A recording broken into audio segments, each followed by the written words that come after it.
Hey, if you liked the video, give it a thumbs up and show some love for the series. Every like, comment, and share really helps us keep going. Thanks a ton for watching. Chapter 1 in the Asteria Kingdom, located east of the continent center. In a small room on the right side of the second floor of the Count Palatios' residence in the southern region. Did you successfully carry out the order? Yes, that is correct. The knight, standing, lowered his head in response to the man sitting on the bed. As you commanded, I rescued the orphans in the small village in the eastern part of the kingdom. No, rather, the orphans in the facility for human experimentation. And did you ensure the orphanage was properly managed? Yes, just as you instructed, I left the orphanage in the hands of a girl named Yusha. Did you finish the discussion with the Baron's family managing that village? Yes, as soon as I showed them the documents related to the human experimentation, they obediently accepted all our demands, including the entire castle. With that, the knight, Evan, pulled out a leather pouch from his chest and placed it in front of Alon's side table. Good. Alon opened the pouch and smiled with satisfaction as he looked at the gold coins inside. Young master, if I may ask one thing? After a moment of silence, Evan spoke. What is it? You said the reason you attacked the human experimentation facility in Baron Ulfon's territory was to save that girl, Yusha, right? As Alon nodded, gesturing for him to continue, Evan spoke further. Indeed, she was extraordinary. I've lived a long time as a mercenary myself. Evan paused as if to gather his thoughts, then continued. But it's hard to understand why such a powerful girl was locked up in that facility. And why did you just leave her at the orphanage? Alon remained silent in response to the question, which carried a tone of slight incomprehension. In truth, Evan's question was entirely reasonable. Rescuing a girl like Yusha without making use of her in any way was an act that brought no benefit. But that was only from Evan's perspective. The situation looked quite different from Alon's viewpoint. I removed one of the world's destruction flags, and that's enough for now. Yusha, her real name was Yusha Bludia. In 10 years, she would become one of the 5 great sins, the sin of wrath, and wipe out 2 of the 5 allied kingdoms from the continent, causing hundreds of thousands of casualties.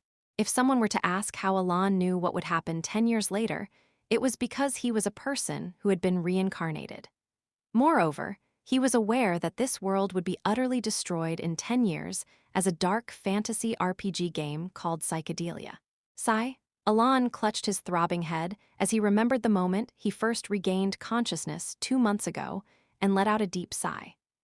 At first, just realizing that this was a fantasy world made me bedridden for 3 days, and then discovering that it was 10 years before the main plot of Psychedelia started made me sick for 10 more.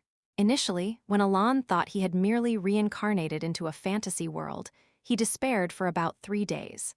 However, as he began to adapt to the world, the situation didn't seem so bad. Surprisingly, being a noble was quite manageable. The life of a noble was incredibly comfortable.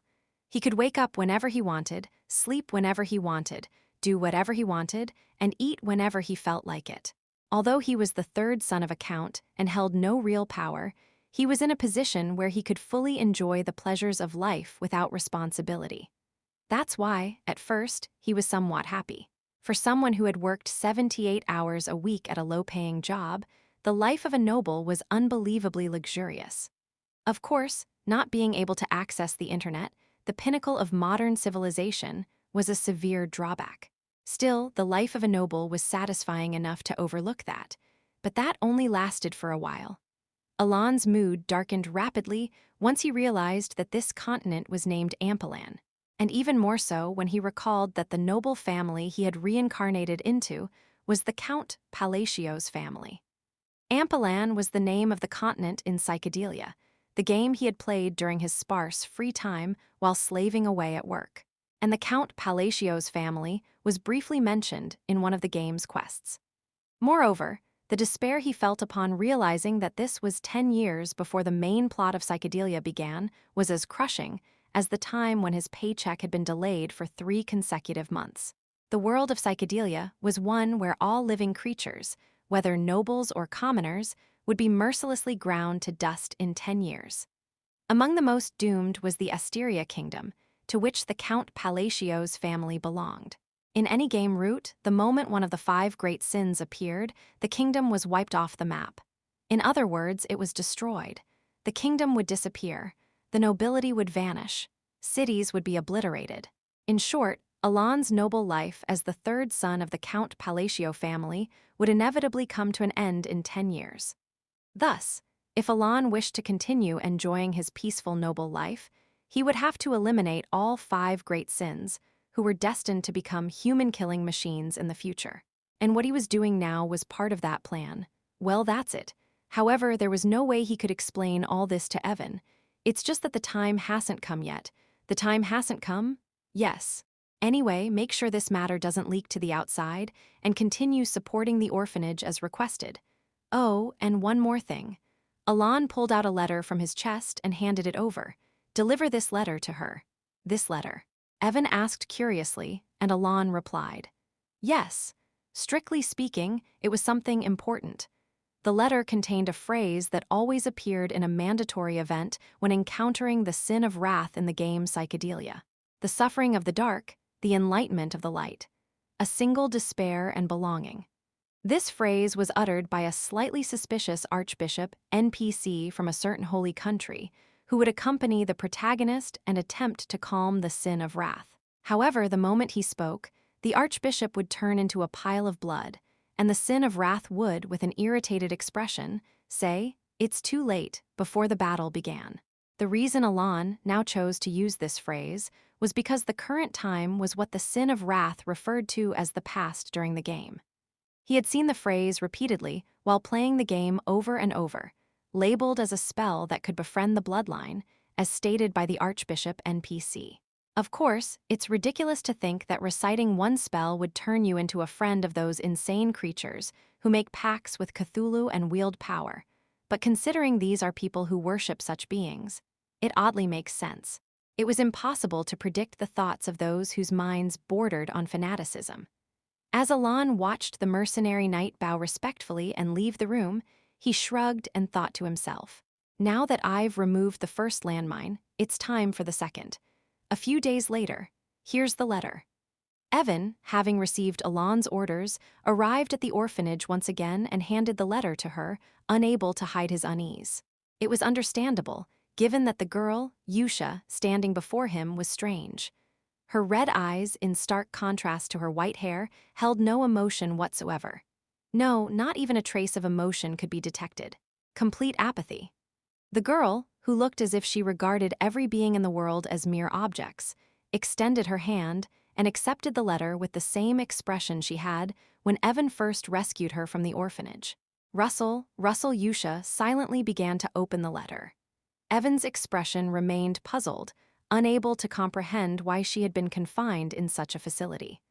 Although he hadn't reached mastery, Evan could manipulate mana, and with that came the ability to sense the energy of others. Moreover, Evan's talent for sensing mana was significantly superior to that of other knights, allowing him to perceive it with far greater accuracy. That's why he could tell. No matter how you look at it, this doesn't make sense.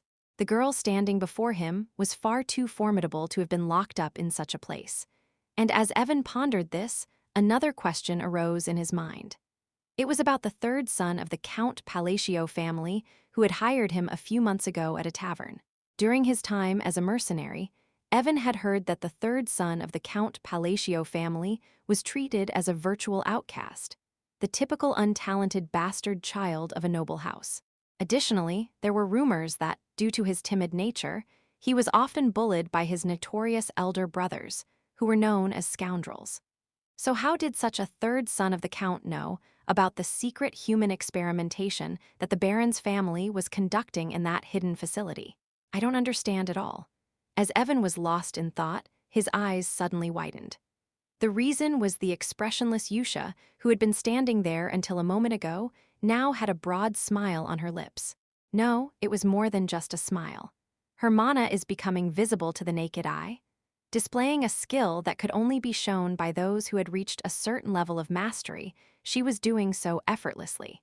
And then the person who sent this letter was Sir Alon. As Yusha spoke, her vertical pupils, characteristic of the bloodline, similar to a reptile's, gazed directly at Evan. Even with that mere glance, Evan, who had reached the rank of an expert, felt an instinctive warning from his senses, and though he silently gasped in shock, he quickly composed himself and replied, "Yes, why didn't he call me?" Yusha's question. Although the thought crossed his mind that he didn't know, Evan refrained from saying it carelessly. His instincts told him it would be a bad idea. Instead, Evan recalled a casual remark Alon had made and responded. He said the time wasn't right. "I see," a short reply. But it was the correct answer, as evidenced by the long, curved smile on her lips. She Yusha Bludiano, I understand. The first daughter of the bloodline, Yusha Bloody Queen, moved her enchanting red lips and said, "I understand his will." With the letter containing a secret phrase known only to her master held close, she twisted her lips into a bizarre smile. Chapter 2, 3 months had passed since Alon rescued Yusha Bludia, who would become a human extermination machine in 10 years. During those 3 months, Alon faithfully lived each day and managed to locate the second sin that needed saving. About a month later, "As you instructed, I rescued the child from the illegal slave market and sent them to the orphanage managed by Yusha." Alon, who was in the study on some business, heard the report from Evan. "You treated them well, as I said?" "Yes, there were no fights." "Of course." Alon, accustomed to Evan's reports after nearly half a year, nodded as if satisfied. But once again, Evan hesitantly asked a question. "But may I ask you something?" "What is it? Why did you send the child you went to such lengths to find to the orphanage?" "I hesitate to say this, but the child you rescued this time also has an extraordinary talent." Understanding Evan's meaning immediately, Alon nodded thoughtfully. "Not just extraordinary, it's world-ending level talent." The man Alon had rescued this time from the illegal slave market in the kingdom of Kalyan, the central nation of the allied kingdoms, was none other than Deus Macallion, one of the bosses in psychedelia, who would become the sin of sloth, one of the 5 great sins in 10 years, and like the sin of wrath, he would erase several allied kingdoms, including the kingdom of Asteria, from the continent as soon as he appeared. And he did so in the worst possible way. Even as a player, Alon had frowned at the gory depiction, and there were instances in psychedelia-related communities where players would have visceral reactions just from reading about sloth's portrayal. And for a sloth, he sure holds a grudge. The reason Alon had told Evan to treat Deus well after rescuing him came to mind. Realizing that Evan was still waiting for an answer, Alon casually offered an excuse. "It's the same as before. The time hasn't come yet." "The time, you say?" Watching Evan mull over his excuse, Alon thought to himself, "He's curious about a lot." In truth, Alon would have preferred a knight who silently followed orders without asking questions over Evan, who inquired about everything each time he received an order. Unfortunately, he had no choice in the matter. Or rather, he had already used that choice on Evan half a year ago. Evan was a character in psychedelia who, while not a main protagonist, would appear several times depending on certain routes as a supporting character. Moreover, he was a top-tier supporting character who, once a certain level of trust was established, would never betray you and would uphold his loyalty until the end. In a fantasy world where betrayal and backstabbing were as common as daily meals, Alon knew how valuable it was to have someone who wouldn't stab him in the back. Fortunately, he had encountered Evan while he was passing through the territory and had hired him as a knight without hesitation. "I understand." While Alon was lost in thought, Evan nodded firmly, as if he understood everything, and asked another question. "So, when do you plan to meet the ones you've rescued?" "I don't particularly plan to, but wouldn't it be better to meet them at least once?" Alon was aware. Ideally, it would be beneficial to maintain a close relationship with the 5 great sins, and the best way to build rapport would be through direct interaction. However, despite this awareness, the reason Alon chose not to meet them directly and instead maintained a relationship through sponsorship was due to their personalities, specifically their character flaws. According to what he knew, the personalities of the 5 great sins were dreadful even before they became the 5 great sins. One only needed to watch the flashback scenes that played after defeating the bosses of the 5 great sins in psychedelia to understand. Their personalities were so vile that Satan and Lucifer would clap their hands in approval from the depths of hell. Of course, the process that leads them to become the 5 great sins is even more horrific. Alon thought briefly before continuing. Well, I did save them before their personalities could fully deteriorate, so it shouldn't get that bad, but then again, I did only save them halfway through. In conclusion, the personalities of the 5 great sins were bound to be twisted in some way, which gave him reason to hesitate. Maybe in about 5 years. By then, Evan would have gathered enough data to accurately assess the average personalities of the sins. When Alon gave this somewhat optimistic answer, Evan nodded, just as the door to the study suddenly burst open. Well, if it isn't Alon. At the sound of the familiar voice calling his name, Alon frowned slightly and let out a sigh. He knew the owner of that voice all too well. Why is my illiterate brother in here, Turning to the source of the voice, he saw a man approaching with a sly expression. Or rather, when your elder brother speaks, shouldn't you respond? It was Tonio, the second son of the Palacio Count's family, known as one of the scoundrel brothers of the Count's family.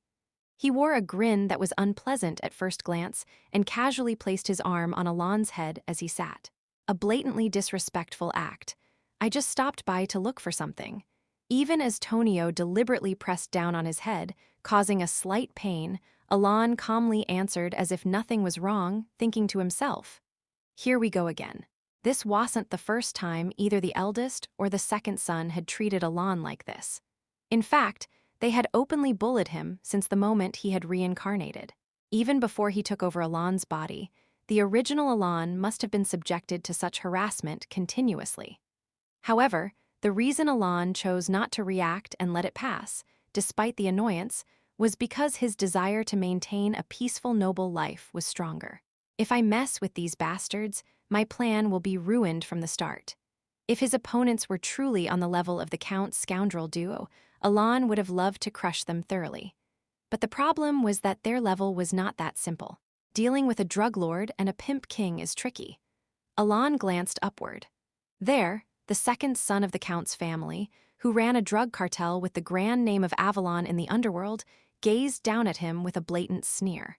Of course, the cartel wasn't a large organization by any means, only known to some extent within the kingdom. But unfortunately, the current Alon was incapable of dealing with a piece of trash who could, with a snap of his fingers, order dozens of assassins from the underworld to eliminate him without leaving a trace. Even if he managed to get rid of him, he would then have to face the eldest son, who was in a power struggle with the second son and ran the prostitution rings instead. Given that the eldest was highly sensitive about the succession issue, he would never let Alon, who had defeated the second son, go unpunished. In other words, Alon knew that once he reacted, there would be no turning back. It seems my elder brother wishes to use the study, so I'll be leaving now. At least you know your place. Alon respectfully bowed to Tonio, whose face was full of scorn, and left the study with Evan to return to his room. Soon, Evan handed him Yusha's letter. This time, I brought it personally. Did you? Since rescuing Yusha, Alon had been exchanging letters with her on a monthly basis. The content of the letters usually consisted of simple greetings and updates about each other's daily lives. It had been Alon who suggested they exchange letters in the first place. She might feel closer to a pen pal than if we met in person. Recalling the friends he once felt closer to in online chat rooms than in real life, Alon opened the letter and began to read. The letter contained nothing special. As usual, Yusha wrote a brief greeting and shared some stories about a few of the orphans. To summarize a bit, it mentioned that a boy named Hidden was very good at playing war games, and that a girl named Yuna was excellent at hide and seek. Reading through the ordinary stories, Alon pondered what he should write in his reply and decided to faithfully recount what had happened that day. He figured that instead of only writing pleasant things, sharing some of his worries might help them grow closer psychologically. With that in mind, Alon wrote about the events of the day and sent the letter to Yusha at the orphanage. It was just an ordinary day. At that time, Yusha was observing Deus Macallion, a man with ominous, eerie, violet eyes that seemed void. On the surface, he appeared fine. His limbs were intact, though his body bore numerous signs of abuse. He didn't seem physically hindered. But that was only on the surface. If anyone else saw Deus Macallion, they would be convinced that he was broken. His body might have been intact, but his eyes, which should have shown some emotion, were empty, staring blankly into space. He was like a man whose mind had been shattered by mental magic, expressionless and motionless, staring vacantly at a single spot. He was the very image of a broken man. However, Yusha smiled deeply as she looked at him.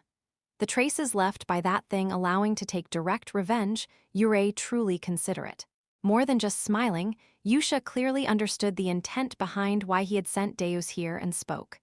Black goat. Just a single word. But that single word was enough to elicit a response from Deus, who had been no different from a broken man until just moments ago. What filled his once empty eyes was neither intelligence nor awareness, but pure hatred, anger, and fear. Confirming this, Yusha smiled and spoke. "Don't you want revenge?" At Yusha's words, Dia's vacant gaze shifted to her. His eyes were filled with hatred, murderous intent, and curiosity. Noticing this easily, Yusha didn't say anything more. She simply scattered a light amount of mana. A mana that he had granted, meant solely to confront the Black Ones. "Congratulations, he has chosen you. So, you will gain power." She didn't elaborate further on the mana she had released.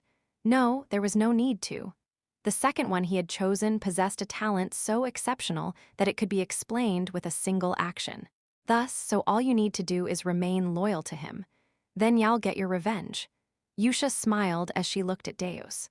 And so, as a week passed since Deus arrived at the orphanage, Yusha received another letter from Alan, as usual. "I see." After reading the letter, she smiled.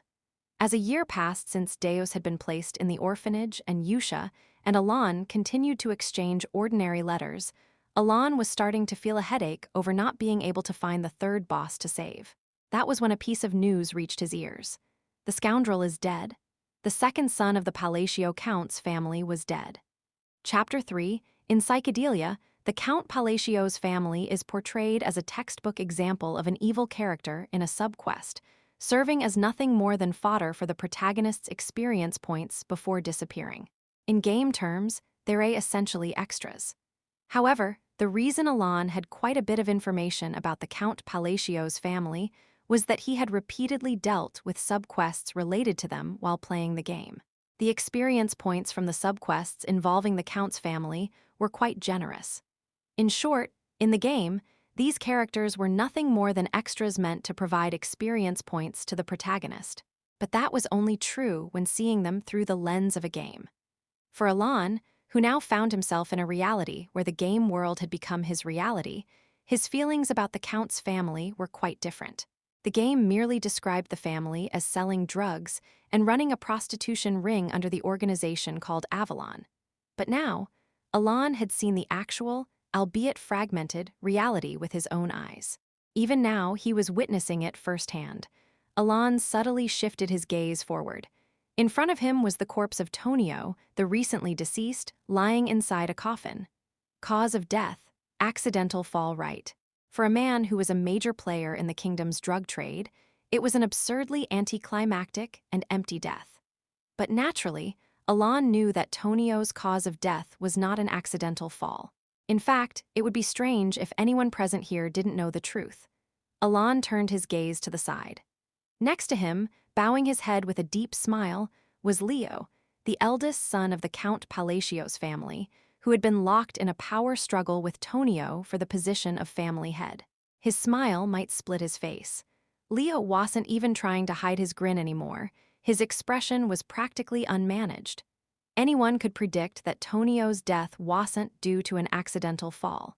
Yet, despite everyone knowing this, no one voiced any objections to Leo. Not the knights, not the retainers, not even Aldemar, the current head of the Count Palacio's family, said a word to his eldest son.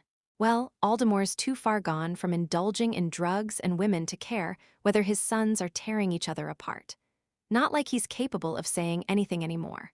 Alan let out a small, sarcastic laugh as he watched the Count, who was so devoid of dignity that even during Tonio's funeral, he was surrounded by drugs and women. As expected of a dark fantasy, the state of this family is a complete mess. Of course, Alan had no special intention of doing anything about it. From the beginning, Alon's plan was proceeding smoothly without him having to do much, and the only real problem he faced was the 5 great sins. I need to find the rest quickly. As Alon thought about this, he watched the final stages of the funeral unfold. As the coffin containing Tonio was about to be sealed, a question suddenly crossed Alon's mind. Was Tonio's death supposed to happen like this?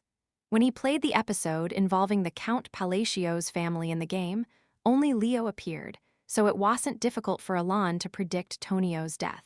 However, what made him question Tonio's death now was something Leo had said while being disciplined by the protagonist. Didn't he mention, after suffering for years, that he finally killed Tonio and became the undisputed heir? Having played the game multiple times and recalling how ridiculous Leo looked in his final moments, Alon couldn't help but tilt his head in confusion. Still, he quickly shrugged it off. After all, it wasn't something he was deeply concerned about. A few days after Tonio's funeral, the Count Palacio's family, which had been in turmoil due to the second son's death, suddenly became remarkably peaceful. The succession battle had ended. Although the Count had a third son, Alon, in addition to Tonio, no one expected the family to descend into chaos again. Everyone knew that unlike Tonio, who had aligned with the underworld and sold drugs to gain power to oppose the eldest son, Alon had no power whatsoever. Even Leo, who was highly sensitive to the succession issue, showed no concern about Alon and didn't pay him any attention. Instead, Leo seemed more preoccupied with swallowing up the drug trade that Tonio had left behind. Anyway, with peace returning to the Count's family, Alon was reading a letter from Yusha. The letters they had exchanged for almost a year now were always the same, nothing special. The content of the letter mostly revolved around the orphanage. She wrote about how some of the children were growing well, and there were also a few brief mentions of Deus, whom Alon had sent there. They were growing well without any issues. Alon smiled with satisfaction as he read the short line in Yusha's letter. When he had sent Deus to the orphanage, he had asked Yusha to take special care of him since he was a bit of a difficult child, and she always included a short update on Deus in her letters. Talking to her through letters like this, she really comes off as a kind, innocent girl from the countryside. He briefly considered visiting her, but quickly shook his head and continued reading the letter. As he neared the end of the letter, Alon suddenly spoke. "Evan, yes, what is it? Do orphanages usually receive a lot of donations?" Usually, well, they probably receive some, but not too many, I'd think. That's what I thought. The reason Alon had asked about donations was because of a donation list written at the end of Yusha's letter. Was it 3 months ago or 4 months? Curiously, starting a few months ago, someone else had begun donating to the orphanage that Alon had been supporting. Of course, the letter only mentioned that a merchant named Malano had made a donation, so he didn't know the exact amount. But this month, 5 people, including me, donated to the orphanage. Though his expression grew puzzled while reading the letter, Alon quickly dismissed it. Well, the more donations, the better. With that, Alon wrote a reply to Yusha, half-heartedly agreeing with her stories, and handed it to Evan. "Are you going to deliver it personally again?" "No, didn't I go there just a few months ago?" 3 months ago, I believe. "And what did you say back then?" "If you're asking about the orphanage, I reported that it was running well. Deus, who I delivered there, also seemed to be much better." "Really?" Alon nodded with satisfaction at Evan's report. "As I thought, even though they're destined to become the 5 great sins, they couldn't have been evil from the beginning. It feels good to see that the kids are growing up well. It must have been their environment that turned them into killers in the first place." Alon was once again struck by how crucial a person's environment is for their growth, and he added, "This time, there's no need to go in person.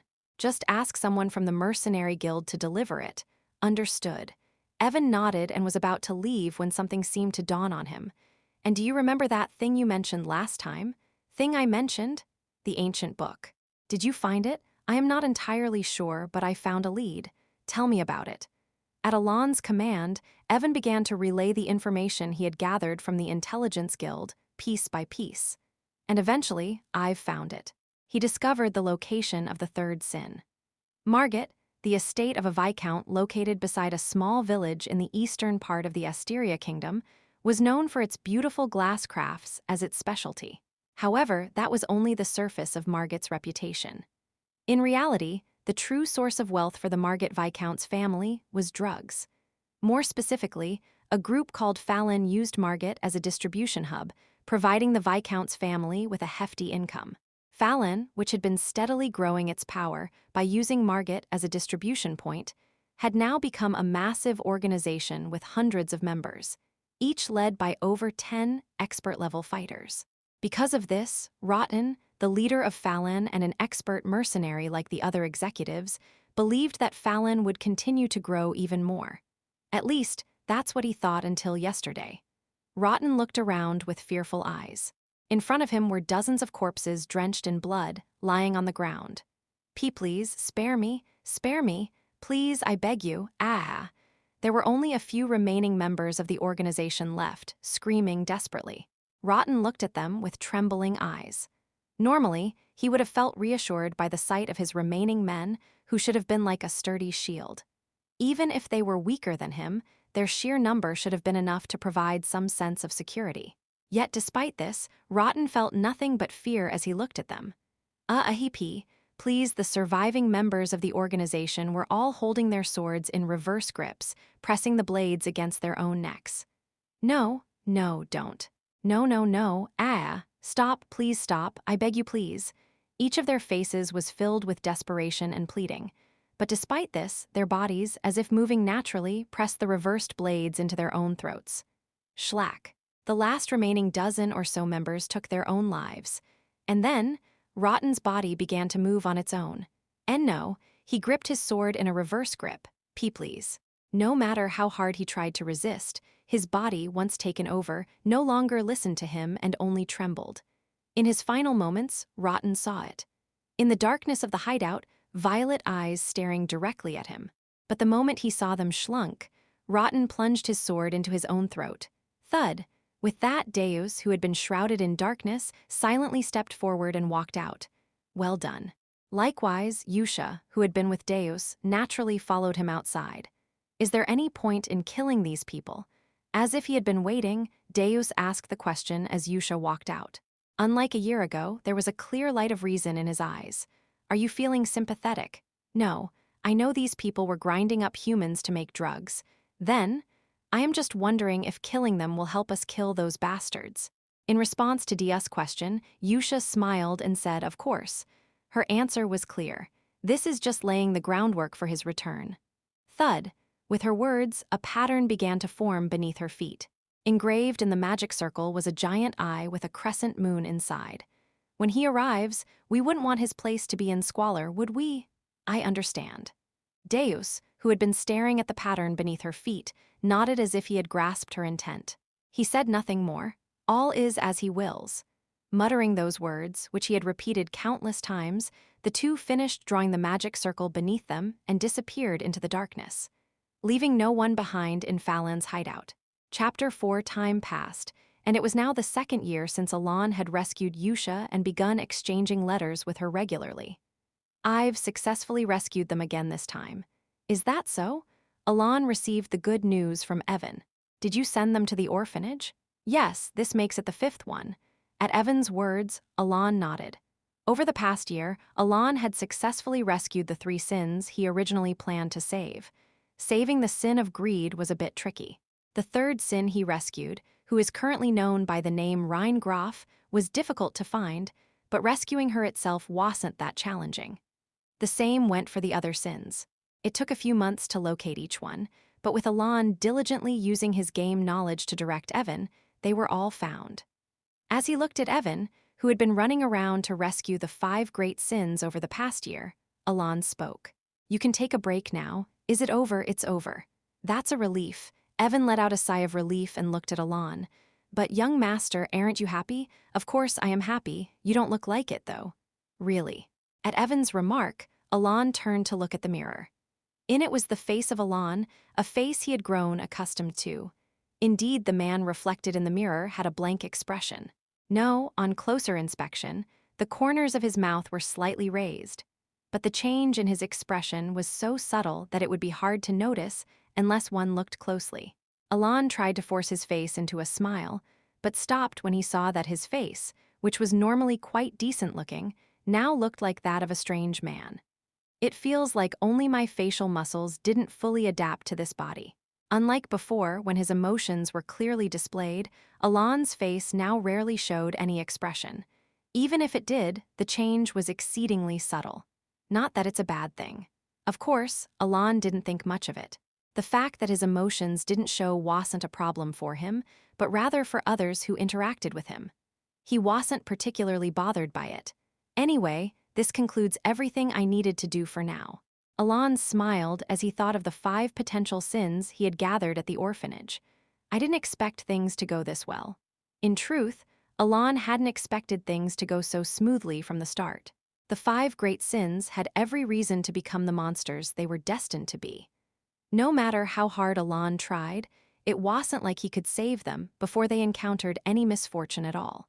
In other words, Alon's only concern had been that he wouldn't be able to save the 5 great sins until they were already too far gone. But contrary to his worries, all 5 of the sins were growing up normally. Evan. Yes. When you visited the orphanage last time, you said there didn't seem to be any problems, right?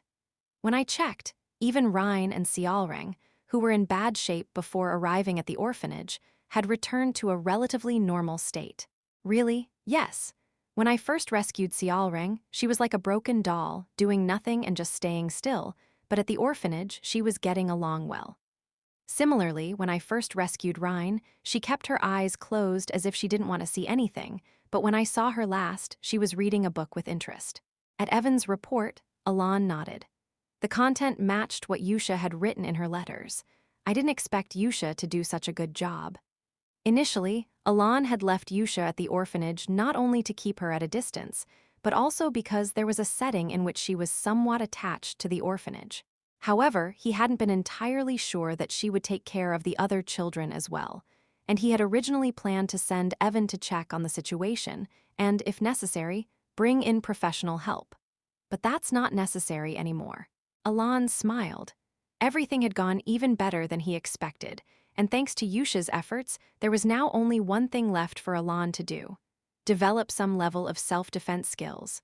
Of course, as the 3rd son of the Palacio Count's family, if he didn't take any particular action, his life wouldn't be in danger. Especially since Evan was by his side. But given that this world was based on a dark fantasy, it was essential to have at least some ability to protect himself. He was considering learning magic. Oh, by the way, have you heard about the blue moon, young master? While he was pondering this, Evan's question brought Alon back to the present. The blue moon? Yes, it's a recently famous organization in the eastern regions. From what I've heard, they've been hunting down other organizations. An organization hunting other organizations? Yes, then they're doing a good thing.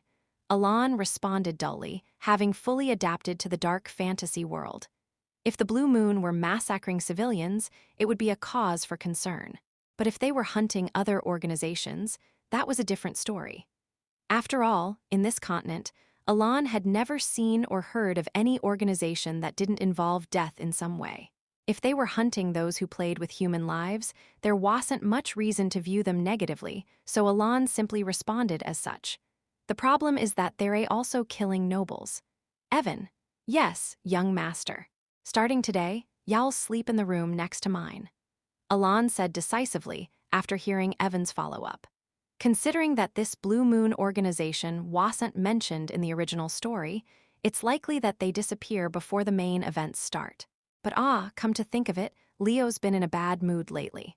Could it be because of them? As Alon pondered this, he shrugged and began writing a letter in response to the one he received from Yusha yesterday. As usual, Yusha's letter contained the same kind of contensome greetings, a brief update on the current state of those Alon had asked her to take care of, and a list of sponsors. After confirming this, Alon considered mentioning the Blue Moon organization that Evan had just told him about, but decided against it. The Blue Moon might be hunting organizations and nobles, but they weren't targeting orphanages filled with children. As always, Alon finished writing the letter and sent it through the Mercenary Guild. It was a relaxed day. A few weeks later, at the orphanage in the eastern region. During a regular meeting that had begun on a weekly basis after activities had officially started, Yusha was reading the letter Alan had sent. Is that a letter from him? Let me read it. Me too, I want to read it. A girl enthusiastically waved her hand, while another girl opposite her quietly raised her own hand as Yusha read the letter. Even in the dimly lit hideout, their golden and green eyes sparkled. These were Sialrang and Rhine, the future sins of pride and greed, respectively. Here. Really? Can I really see it? You didn't let me see it last time. It's about time I did. Yusha smiled as she handed the letter over. Sialrang and Rhine, along with Deus, who had been silently watching, all looked at the letter with curiosity. A little while later, is this an instruction sheet? It just looks like an ordinary conversation. They all expressed their confusion as they reread the letter before them. The letter contained nothing but mundane daily conversation. Deus, seeking an explanation, looked at Yusha with a questioning expression, and she smiled as she explained. That's how it's supposed to look. He ordered me from the beginning to write it as if it were just a normal conversation. Then, Yusha pulled out a slightly worn letter from her chest and showed it to them. The content of the letter was simple. It started with casual greetings and naturally moved on to suggest that they regularly exchange letters about the orphanage. Sialrang and Rhine frowned, puzzled. But Deus, seemingly understanding the true intent behind the letter, spoke. Is it because he doesn't want any secrets to be leaked, so he exchanges letters in this way? Correct. I see. Deus nodded in agreement, then glanced at Sialrang and Rhine, who were still focused on the letter. If he's worried about leaks, wouldn't it be better to use magic communication or have us go and report in person regularly? Right. Then why insist on using letters? Because that's his will. Yusha smiled as she added, if he's decided to do it this way, we follow. There's no need to question or think about it. At her words, Deus felt a dryness in his mouth. While Yusha's emotions were generally calm, whenever she spoke about him, there was a deep, unsettling conviction that even made his skin crawl. Understood. Thus, Deus nodded quietly, looking into her red eyes, which now gleamed with the light of a fanatic. With that, Yusha collected the letter she had distributed to the members and carefully stored it in her chest, marking the end of the meeting. Sialrang, what about the north? You mean the slavers? Yes. At Yusha's question, Sialrang flashed a bright smile. I took care of them all. And your identity? I wasn't exposed. The clothes Rhine made seemed to be working well. I gave them a quiz, saying I'd let them live if they could correctly describe my face, but no one could answer. And then I plucked them all, their heads. Her words were excessively brutal for such a cheerful laugh, but Yusha calmly turned her gaze to Deus. And the south? Avalon was running rampant, so I cleaned them up. And I found something else to discuss while I was there. What is it?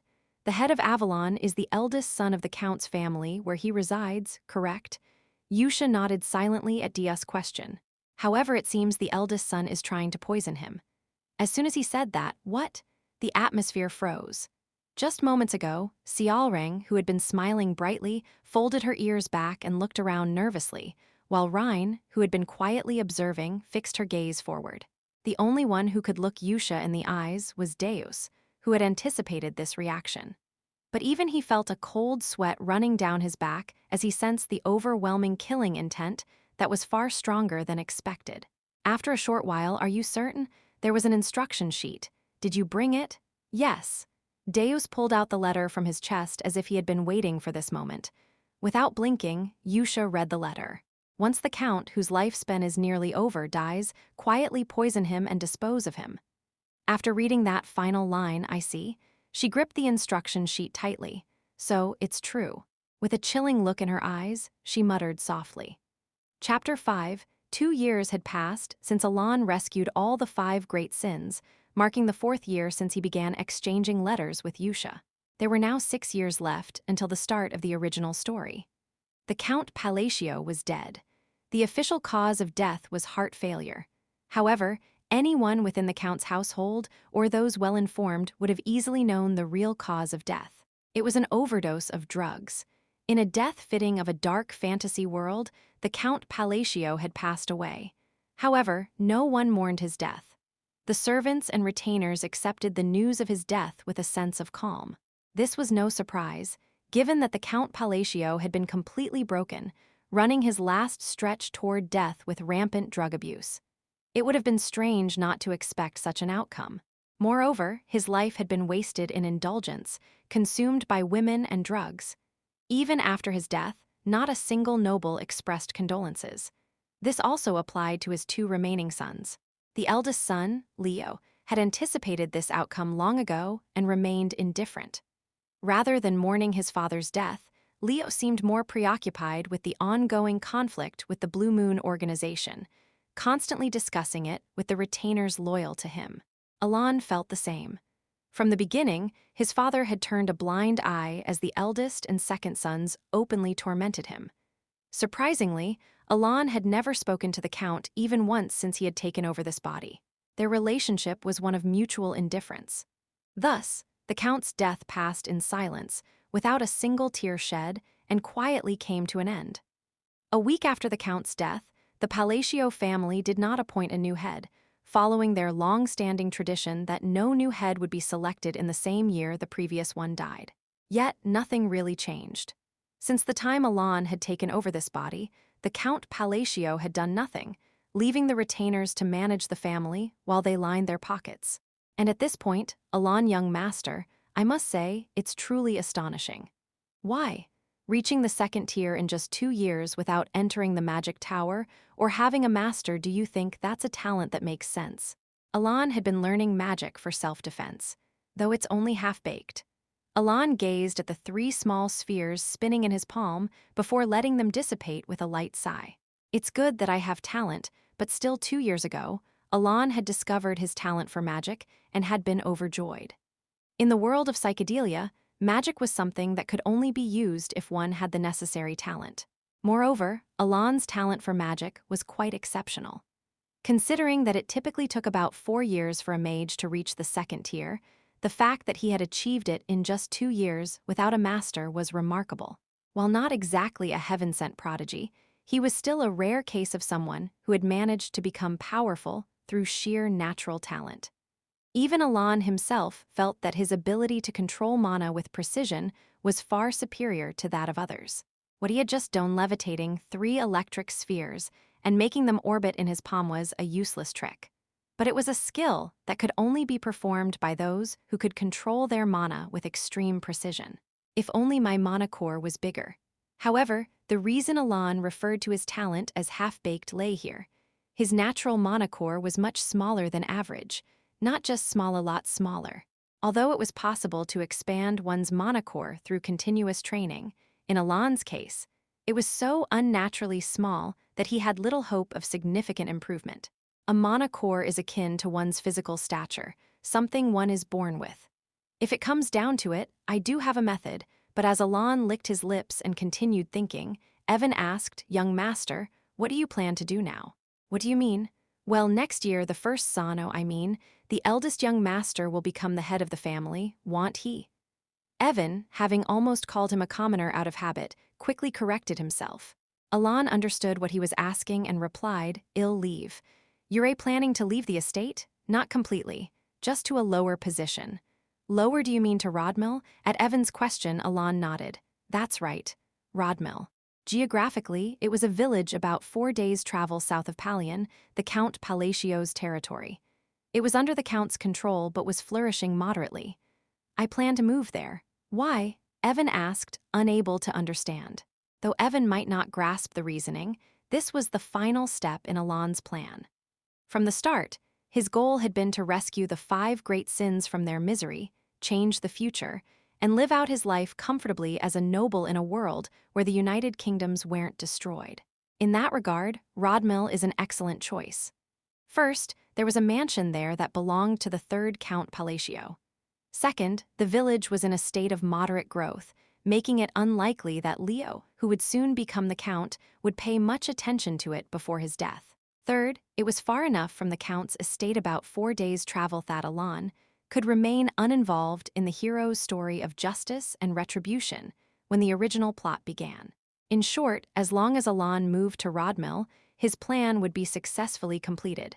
However, finding it bothersome to explain all this to Evan, he simply gave a brief response. "Everything has its time." "Young master, you always say that when you don't want to explain." Alon didn't bother replying to Evan's remark. Instead, since we're on the topic, let's start packing. He began preparing to head to Rodmill.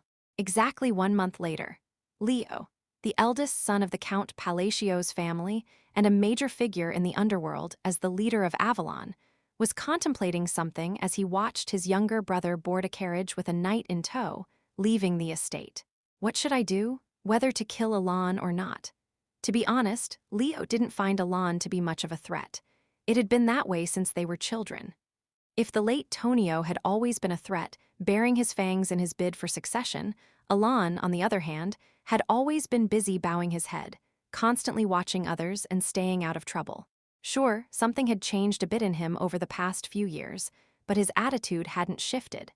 Even now, Alon had voluntarily chosen to move to the outskirts to avoid getting on Leo's bad side. In truth, Leo had originally planned to quietly dispose of Alon, having him overdosed on drugs at the same time as their father's death. But since Alon had chosen to leave for Rodmill on his own, there was no reason to go through with it. Alon had willingly stepped aside for Leo and seemed to have no intention of becoming his enemy. There was no longer any reason to kill Alon. Yet, the eldest son was still contemplating. Ironically, there was no particular reason for his hesitation. It wasn't that he feared Alon would move to the outskirts and seize the position of heir.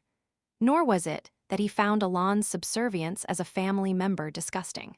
In fact, Leo had never felt any familial affection for Alon, or for the entire Count's family, for that matter.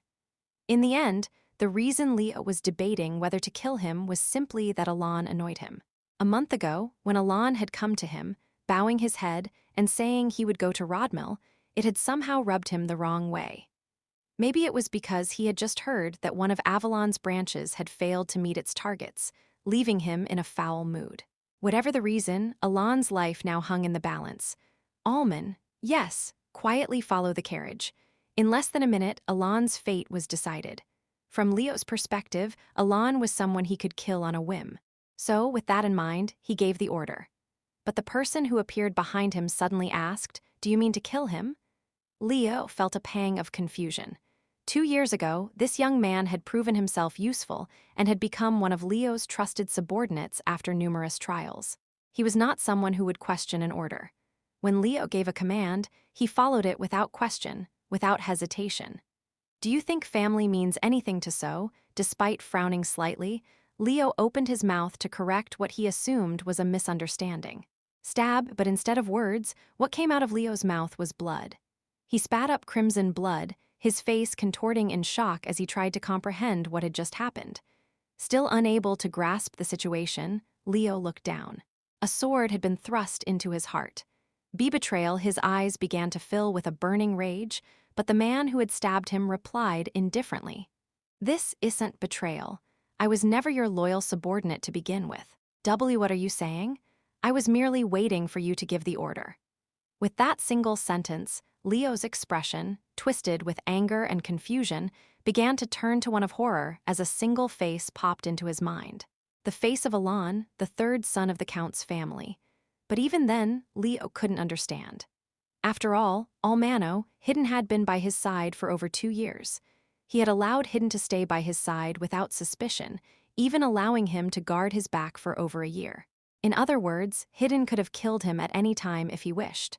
So, with his eyes filled with disbelief and confusion, Leo looked at Hidden, who finally offered an explanation. "We don't act without orders. We're merely the sword of that person, moving only as that person wields us. This is our creed, the unbreakable rule taught to us by the Red Moon. But crack, when someone tries to harm the Great Moon, our swords will move on their own. Schlick, and that is why you've been allowed to live until now." With that, Leo collapsed to the ground, his face hitting the dirt, but his eyes still burned with rage as he struggled to speak. "My men they want, don't worry. The moment you gave that order, Avalon was destined to be wiped off the continent. Hidden, a member of the Blue Moon organization and one of Yusha's direct subordinates, continued, 'It's a pity. The Great Moon gave you a chance.'" With those final words, Hidden turned and walked away. Leo never understood their meaning and died shortly after. A cold, emotionless death. 3 days after arriving in Rodmil, Alan was called back to the Count Palacio's estate. The reason was that Leo, the eldest son of the Count Palacio's family, had died. And with his inexplicable death, Alan, who had been leisurely toasting bread in a remote corner of the mansion because there were no servants available, was hurriedly called back to the estate. By then, he had already gained a new nickname that people whispered in hushed tones, the hidden power of the Count's family. Chapter 6, Life in Rodmil brought Alan a great deal of satisfaction. Although it had only been about 3 days, life in Rodmil offered him everything he imagined a typical noble life should be. He could wake up whenever he wanted, sleep whenever he wanted, eat whenever he wanted. Rodmil was a place where Alan could effortlessly live out what he believed were the 3 activities that brought the greatest happiness when done freely. While the funeral of Leo Palacio, the eldest son of the Palacio family, was taking place, Alan let out a silent sigh as he looked ahead. Leo lay pale and lifeless, just like Tonio and the late Palacio Count before him. Alan couldn't help but show a somewhat baffled expression. I have no idea where to even start with this mess. The reason for Alan's confusion was that Leo's death didn't align with how he had envisioned it. Everything seemed to be twisted. Leo's death was supposed to happen 6 years from now. He shifted his gaze to Leo's body, scanning it thoroughly. The wounds were hidden by the ceremonial clothing, but a moonflower. As per the kingdom's tradition, significant scars or mortal wounds were marked with a blue flower known as a moonflower, which was native to the kingdom. One of these moonflowers was placed over Leo's chest, killed by a sword piercing the heart. While contemplating Leo's cause of death, Alan couldn't help but wonder who had committed such an act. There are plenty of suspects if I think about it. He knew that Leo had been causing trouble in the underworld, doing all sorts of reckless things. It wasn't surprising that something like this could have happened to him. After all, Leo had likely killed over 1,000 people, directly or indirectly. Despite this, Alan kept questioning the situation because he knew Leo's future. Who could it be? Who killed Leo? With these thoughts, Alan looked around. Quite a few people had gathered for Leo's funeral. Servants, retainers, and knights of the Palacio household were present. He had heard that some nobles had visited to pay their respects, but by the time Alan returned, they had already left. In other words, the only people attending the funeral were those who worked for the Palacio family. And they were all trying their best to avoid Alan's gaze. A servant who used to make casual jokes about how Alan would have died on the streets if he'd been born a commoner was now sweating profusely and bowing his head. A knight who had previously picked fights with Alan every time he stepped out of the mansion now deliberately averted his gaze to avoid looking at him. It's understandable that they'd be worried about their jobs now, that the 3rd son they mocked has suddenly become the heir of the family. Even so, Alan noticed something more subtle in their reactions that caught his attention. Whenever Alan's gaze landed on a servant, they would tremble slightly, their hands shaking. Earlier, when Alan's eyes met a knight's and he gave a slight shrug, just as he usually did, the knight fumbled and dropped his ceremonial sword, causing an awkward scene in the middle of the funeral. These behaviors made it clear how the servants currently perceived Alan. They're not just suspicious, they're almost certain it was me. 2 hours later, young master, yes, it's beyond what I imagined. How bad is it? At this point, you've become the hidden power of the Palacio family, someone capable of wiping out Avalon in a single day. Alan realized that he had unknowingly become the rumored mastermind holding immense power within the Palacio family. I was just toasting some bread. Alan's quiet lament as he recalled his time in Rodmil, where he had been making a simple piece of toast while such rumors about him spread through the Palacio household. In the time it took you to make that toast, you've become the hidden mastermind controlling sword masters. I am not in the mood for jokes. I am not joking, young master. That's truly the rumor going around. How did such a rumor even spread? Alan frowned, utterly baffled by the situation. In response, Evan began explaining the information he had gathered from the guild. A short while later, in summary, a day after Leo's death, Avalon, the organization he controlled, disappeared from the underworld without a trace? Yes, and people think I am the one responsible. Exactly. Why? Because you're the only one who benefits from this situation, young master. When you put it that way, it does make sense indeed. It was a situation where Alon couldn't avoid suspicion. Leo had been killed shortly after Alon left the mansion for Rodmill, and Avalon, the organization Leo managed, was wiped out soon after. In such a scenario, it was obvious that Alon stood to gain the most. He had a perfect alibi, being away in Rodmill, while securing his position as the heir to the Palacio family. Moreover, with Avalon's destruction, the ties to the underworld that had clung to the Palacio family like sticky tar were completely severed. In other words, any influence the underworld might have had to bother Alon was now entirely eliminated. But are you sure you didn't do it, young master? You were right there with me, buttering the toast. That's true, but everything fell into place so perfectly that I just had to ask. Are you doubting me? I wouldn't say doubting, but you do sometimes give orders without explaining the reason behind them. Alon fell silent at Evan's words. It was true. Instead of replying, Alon began to think. Are there any groups in the eastern region that could have taken down a major underworld figure like Avalon? The 100 Ghost Night Parade. No, they won't appear for another 6 years then, the Root organization. No, they're based in the east, so they wouldn't have come all the way here. Alon shook his head. No matter how much he thought about it, he couldn't think of any organization capable of wiping out Avalon in an instant. As he was about to abandon his thoughts, a realization struck him. He recalled something Evan had mentioned before and asked Evan, "Yes, didn't you mention a group before that hunts other organizations? Oh, you mean the Blue Moon." Yeah, them. Could it be them?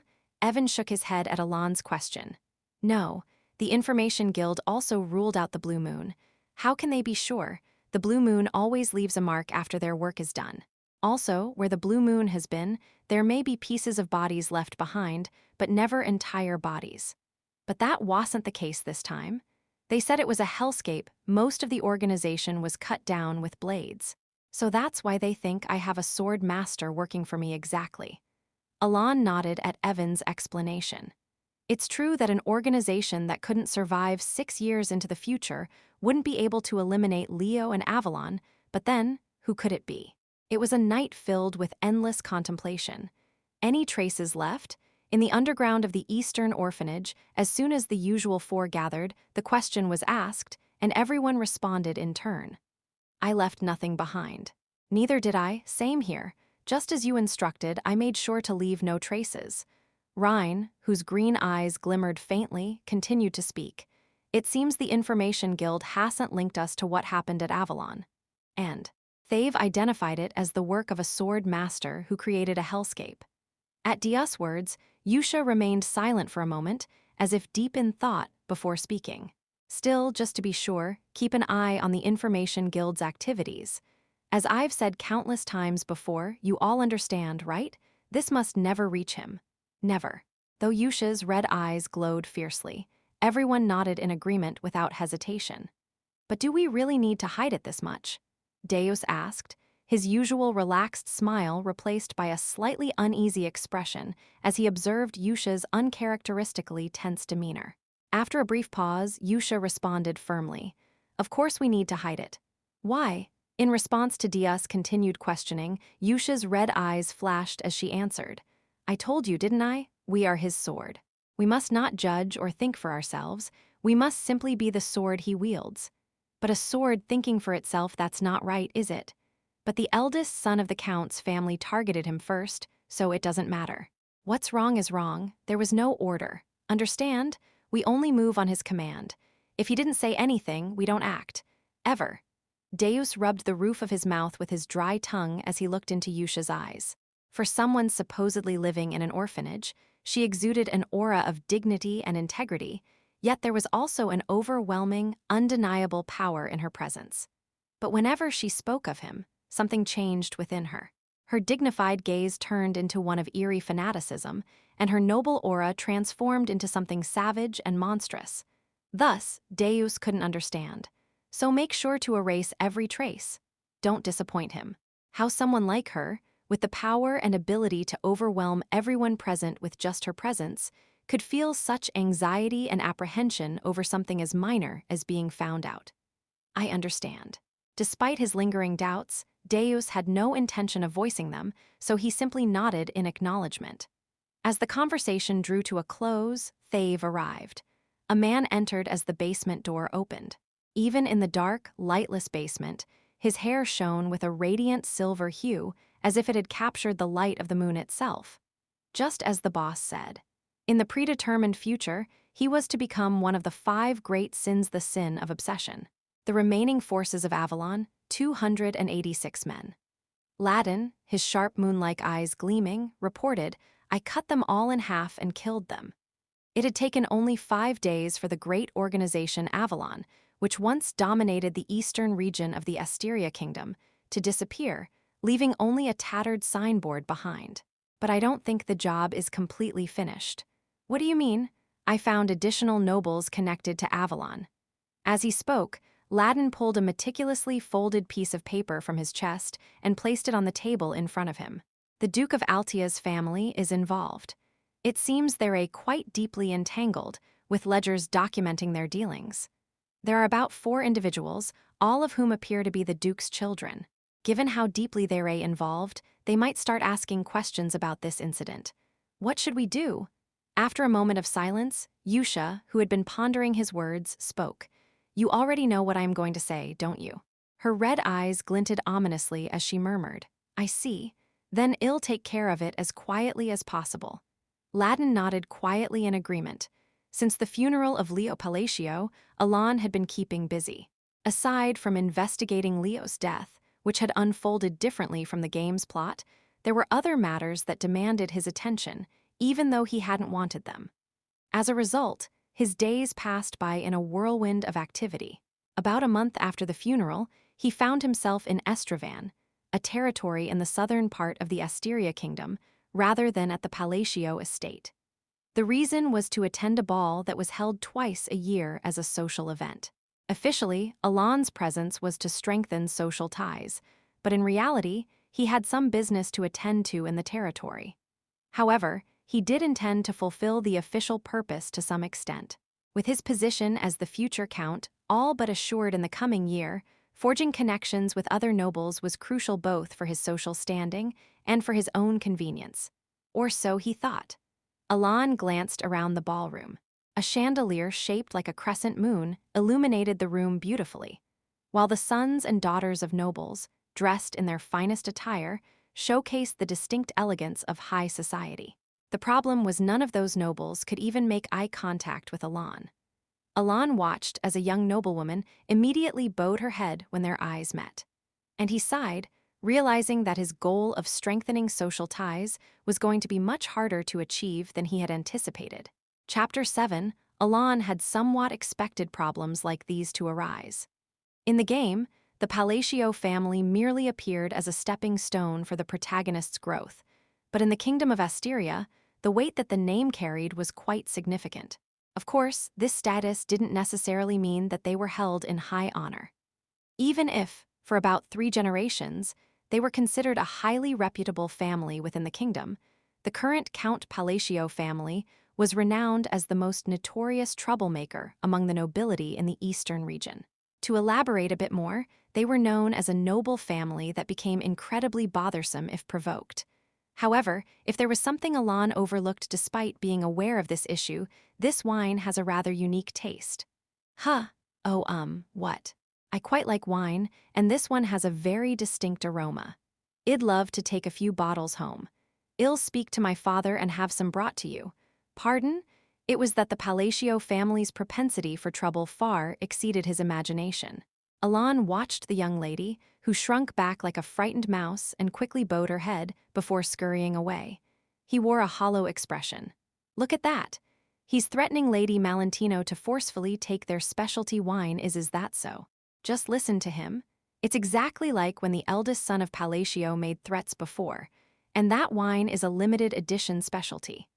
As Alon pondered what the problem might be, he heard a small voice and thought to himself with a bitter expression. Leo, that damned troublemaker. Feeling despondent, Alon glanced at the place where the young ladies had been gossiping until just a moment ago. Upon noticing his gaze, they quickly lowered their heads and disappeared somewhere. Alon couldn't comprehend the situation at all. Wasn't it just one of those notorious families in the East? Of course, He could guess that there were negative rumors about the family, and he understood why some nobles might avoid them. But he didn't expect it to be this extreme. More accurately, he hadn't known that the Palacio family was so notoriously ill-reputed among the nobility. He hadn't anticipated being treated this way just because of a misunderstanding about him bringing down the family's troublemakers. So, does this mean socializing is out of the question? Just as Alan let out a small sigh, hello. He turned at the voice, only to see a girl in a black dress smiling alluringly at him. Even among the young ladies present at this ball, she stood out for her stunning beauty. Alan greeted her with a return smile. Hello, Lady Zenonia. Oh my, do you know me? Of course. From Alan's perspective, it was impossible not to know her. This was only natural, as the girl standing before him was the eldest daughter of the Zenonia family, who, like the Palacio family, were known for their notoriety in the western region. In 6 years, she wouldn't just be the eldest daughter of the Zenonia family, she would become Countess Zenonia herself. Furthermore, she was one of the 3 major villains the protagonist would confront in the future in the Kingdom of Asteria. You're quite famous, after all. Famous, you say? Indeed. In short, she was someone he'd rather not get involved with. Seeing the momentary, subtle emotion flicker in Lady Zenonia's eyes, Alan continued. Because you are so beautiful. Noble society was inherently quite complex. Even within Asteria, there were more than a handful of factions. These factions were split into royalists and nobility, both fervently engaged in political struggles. And it wasn't just empty political rhetoric. Since real interests were at stake, politics were a crucial element for the nobles. Of course, Alan hadn't come to the ball to socialize for the sake of politics. Even though it was half-baked, Alan's goal was still to live a peaceful life, and he knew very well that the words peace and politics could never coexist.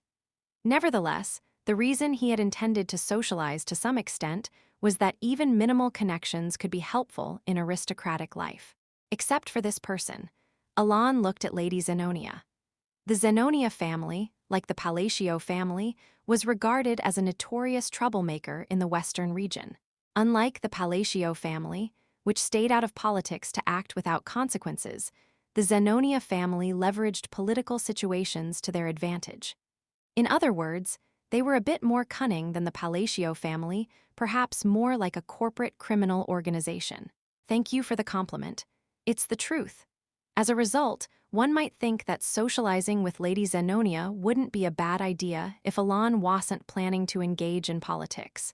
However, that would be a mistake. People tend to congregate with others like themselves. Politicians attract other politicians, and thugs gather around other thugs.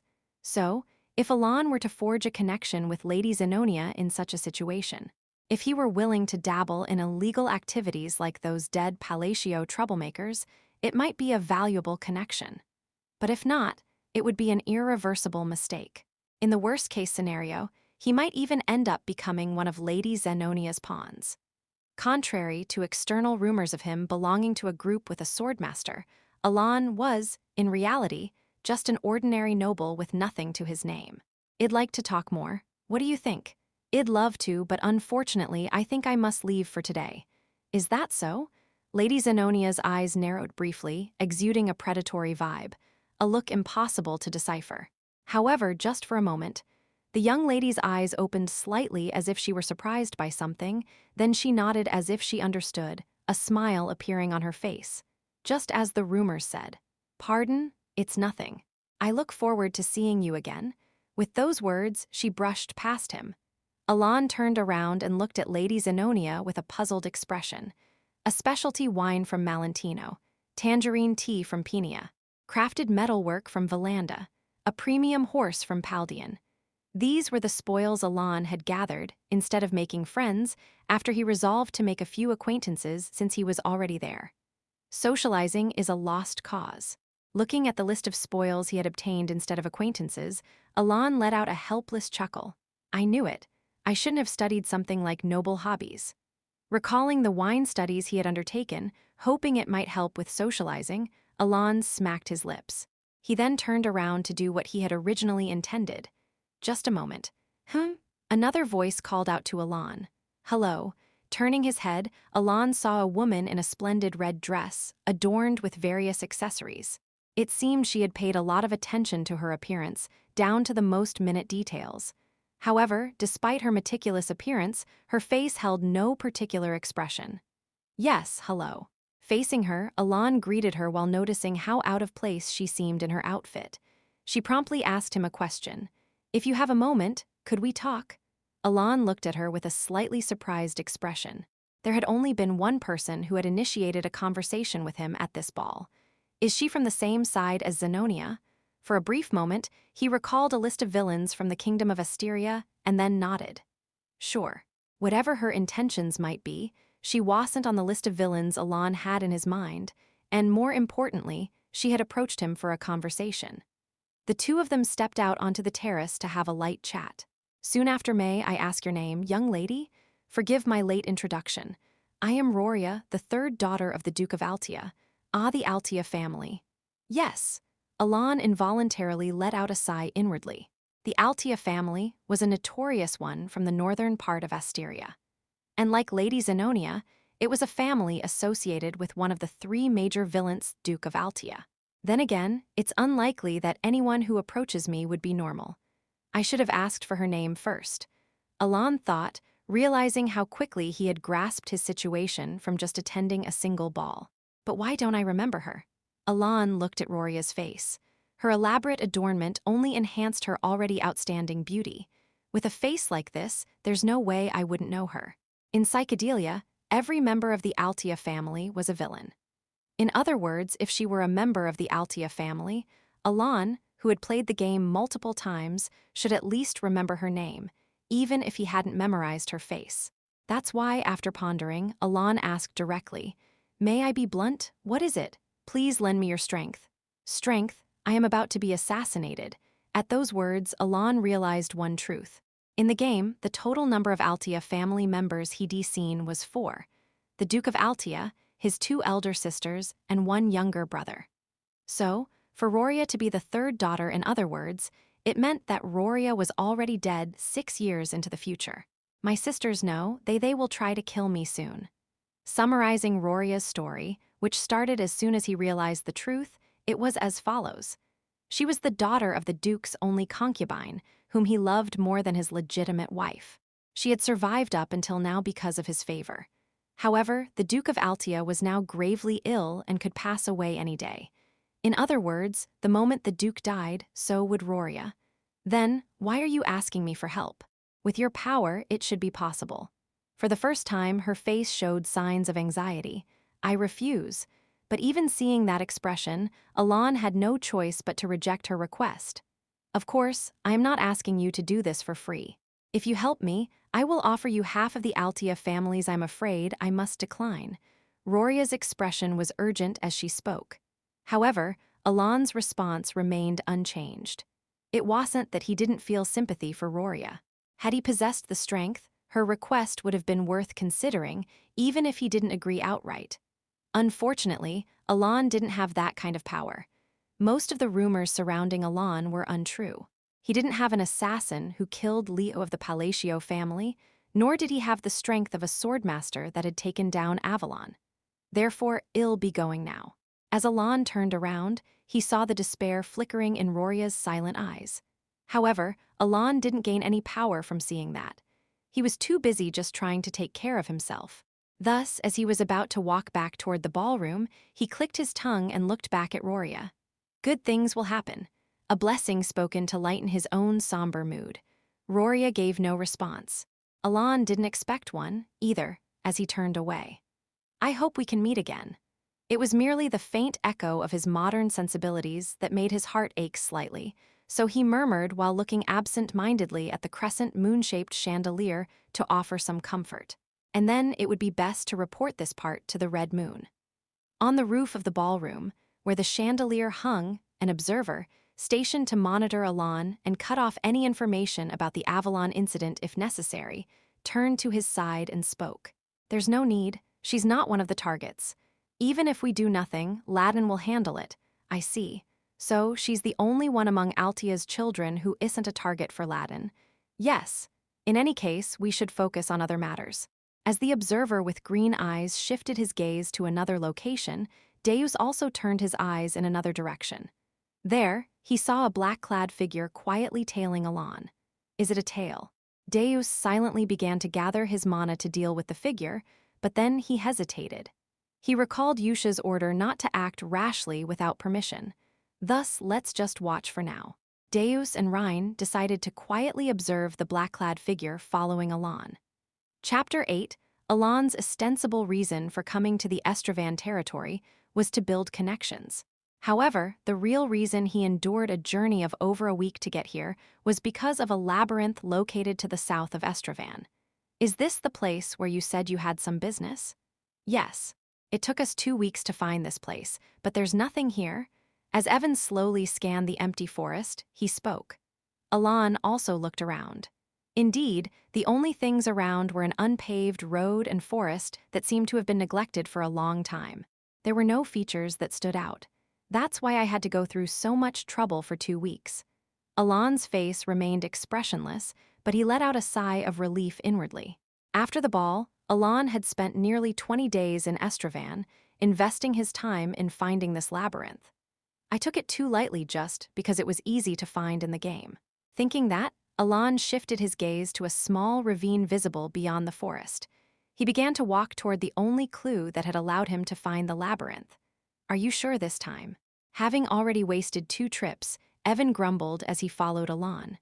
Sensing Evan's footsteps behind him, Alon quickly organized his thoughts.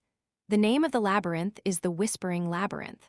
It's a labyrinth accessible around the middle of the game, and the reward for clearing it is the item called Constraint. Once I get that, my business in the labyrinth will be done. Recalling the characteristics of the labyrinth he had visited hundreds of times in Psychedelia, Alon walked without hesitation. Soon, he arrived at a small ravine beyond the forest. This place looks strange no matter how you look at it. Evan spoke as soon as they reached the ravine. Just as he murmured, the ravine was small, but it had an unmistakable sense of wrongness. Despite the sun hanging high in the sky, the interior of the ravine was excessively dark, as if it were repelling the sunlight. This triggered a sense of alarm and caution in Evan. Let's go, young master. But instead, this phenomenon filled Alon with joy. The effect in the ravine was identical to the field effect of the Whispering Labyrinth he was searching for. This meant that the Whispering Labyrinth was indeed here, so he stepped into the dark ravine without hesitation. Evan watched Alon with a shocked expression, but had no choice but to follow him inside. Entering the ravine felt like the presence of the sun a moment ago was a lie. The interior was shrouded in darkness. In the darkness, various stones, carved with what seemed to be artificial patterns rather than natural formations, could be seen scattered around. Walking past these, Alon soon spotted an entrance submerged in pitch-black darkness. Alon stood staring blankly at the door, which was undoubtedly artificially constructed, covered with various patterns. How did you know this place existed? Because I've been here often. What? Realizing he had made a slip of the tongue, Alon quickly corrected himself. It was a joke. A joke? With that face, it didn't sound like a joke at all, so how did you know about it? I have my ways. For someone with ways, it did take you quite some time to find this place. I didn't expect it to take this long either. As Alon briefly recalled playing Psychedelia, Evan asked another question. So, who made this unpleasant place? It was made by a fellow named Palion. The Whispering Labyrinth. Alon recalled that in some online communities, it was also referred to as Palion's Water Rocket Labyrinth. Palion, you say? Let's go in. Without answering any more of Evan's questions, Alon walked toward the labyrinth entrance, and Evan, looking nervous and cautious, followed him. Soon, no one was left at the entrance of the labyrinth. Screech, crack, crackle, crunch. A hell gargoyle, which would only be defeatable around the mid-story progression of Psychedelia, was being slowly crushed to death, as if caught in a massive stone press that had fallen from the ceiling. Evan looked on with a pale face. Oh, watching such a powerful monster, which he could never defeat alone, die in such a futile and gruesome way was enough to leave a mark on his normally stoic disposition, honed by years as a mercenary. However, what made Evan's heart pound even more was the realization that the massive stone currently crushing the hell gargoyle hung above their heads as well. How can the young master be so calm in this situation? Evan looked at Alon. Despite the fact that failing to solve even one puzzle in this labyrinth would lead to a brutal death like the gargoyles, Alon's face remained expressionless. He seemed to be waiting for the door to open, completely unfazed by the situation. Seeing Alon like this only intensified Evan's curiosity about him. Usually, no matter how inscrutable a magician might be, 4 years together would reveal at least a little of their true nature. Moreover, Evan had helped Alon with many things over the past 4 years. Sometimes he saved orphans. Sometimes he took down evil organizations. Other times, he helped a slave girl or paid off an old man's debt. If not, he'd deliver messages with no apparent meaning to acquaintances. He dealt with all sorts of tasks. Yet, despite handling all these tasks, Evan still didn't know Alon. This was because none of the tasks Alon had assigned provided any clues about his true intentions. The closest thing to a common thread was that Alon seemed to take a sustained interest in some of the children he had saved, sending them to orphanages. Apart from that, there was much Evan didn't know about Alon. For example, how Alon knew about such a place despite never having left the Palatial estate, or how he understood the workings of this eerie labyrinth and could confidently answer its questions. Nevertheless, despite the suspicions he harbored, Evan had developed a peculiar trust in Alon, which was enough for him to follow Alon into this suspicious place, partly due to the fact that all the tasks Alon had undertaken ultimately led to good outcomes. What exactly is he preparing? But even with this trust, his curiosity wasn't fading. Evan looked at Alon with eyes mixed with admiration and intrigue as Alon inspected his surroundings with an indifferent expression. I think I'm going to be sick. In truth, Alon was forcibly averting his gaze to avoid watching the gargoyle being crushed horribly. I knew it was gruesome, but not this much scree-etch. Alon confirmed the door opening as soon as the gargoyle's execution concluded and let out a sigh.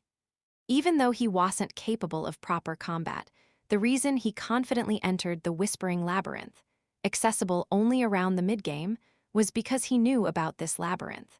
Thanks to that, I cleared it easily. This labyrinth consisted of 8 rooms, each requiring him to solve a puzzle before progressing to the next. Knowing all the puzzles in this labyrinth meant he wouldn't need to fight any enemies, and Alon remembered every puzzle precisely. No, from the perspective of a psychedelia player, the puzzles in this labyrinth were unforgettable. This was one of the few labyrinths where one could re-enter repeatedly without collecting the rewards, making it ideal for grinding levels. Naturally, Alon, who had always used this place for mid-game grinding over countless playthroughs, had memorized all the puzzles and reached the end of the labyrinth with ease. Dragging along Evan, who was utterly exhausted despite no combat having taken place, Alon entered a small room at the end of the labyrinth, where he picked up a ring lying on an old table in the center. It was a plain-looking ring, so unremarkable that some might openly express disappointment, sensing no power from it. However, Alon smiled. He was sure the item he held was the constraint he had been looking for. He also didn't mind the ring's lack of a flashy appearance. Young master, that ring you were holding just in the first place, this item didn't function as an artifact. It was more like an elixir that would be absorbed into the user's body the moment it was used. Now that we've got what we need, let's go. As the ring disappeared from Alon's hand, Evan, who had been surprised, saw Alon turning around as if he had finished everything he needed to do. Evan, still looking dumbfounded, quickly followed Alon out of the room. And as soon as they reached the exit, the labyrinth shut down entirely, as if everything had concluded. Alon and Evan, who had escaped safely, found themselves facing something unexpected. Did you foresee this as well? As soon as they exited the labyrinth, they were confronted by human-shaped golems holding weapons, standing in formation. They hadn't been there just moments ago. These golems are the stone piles we saw earlier. Realizing that these golems were the countless stone piles they had passed earlier, Evan, tense, drew his sword. "I'll handle this." Evan responded with a puzzled expression to Alon's words.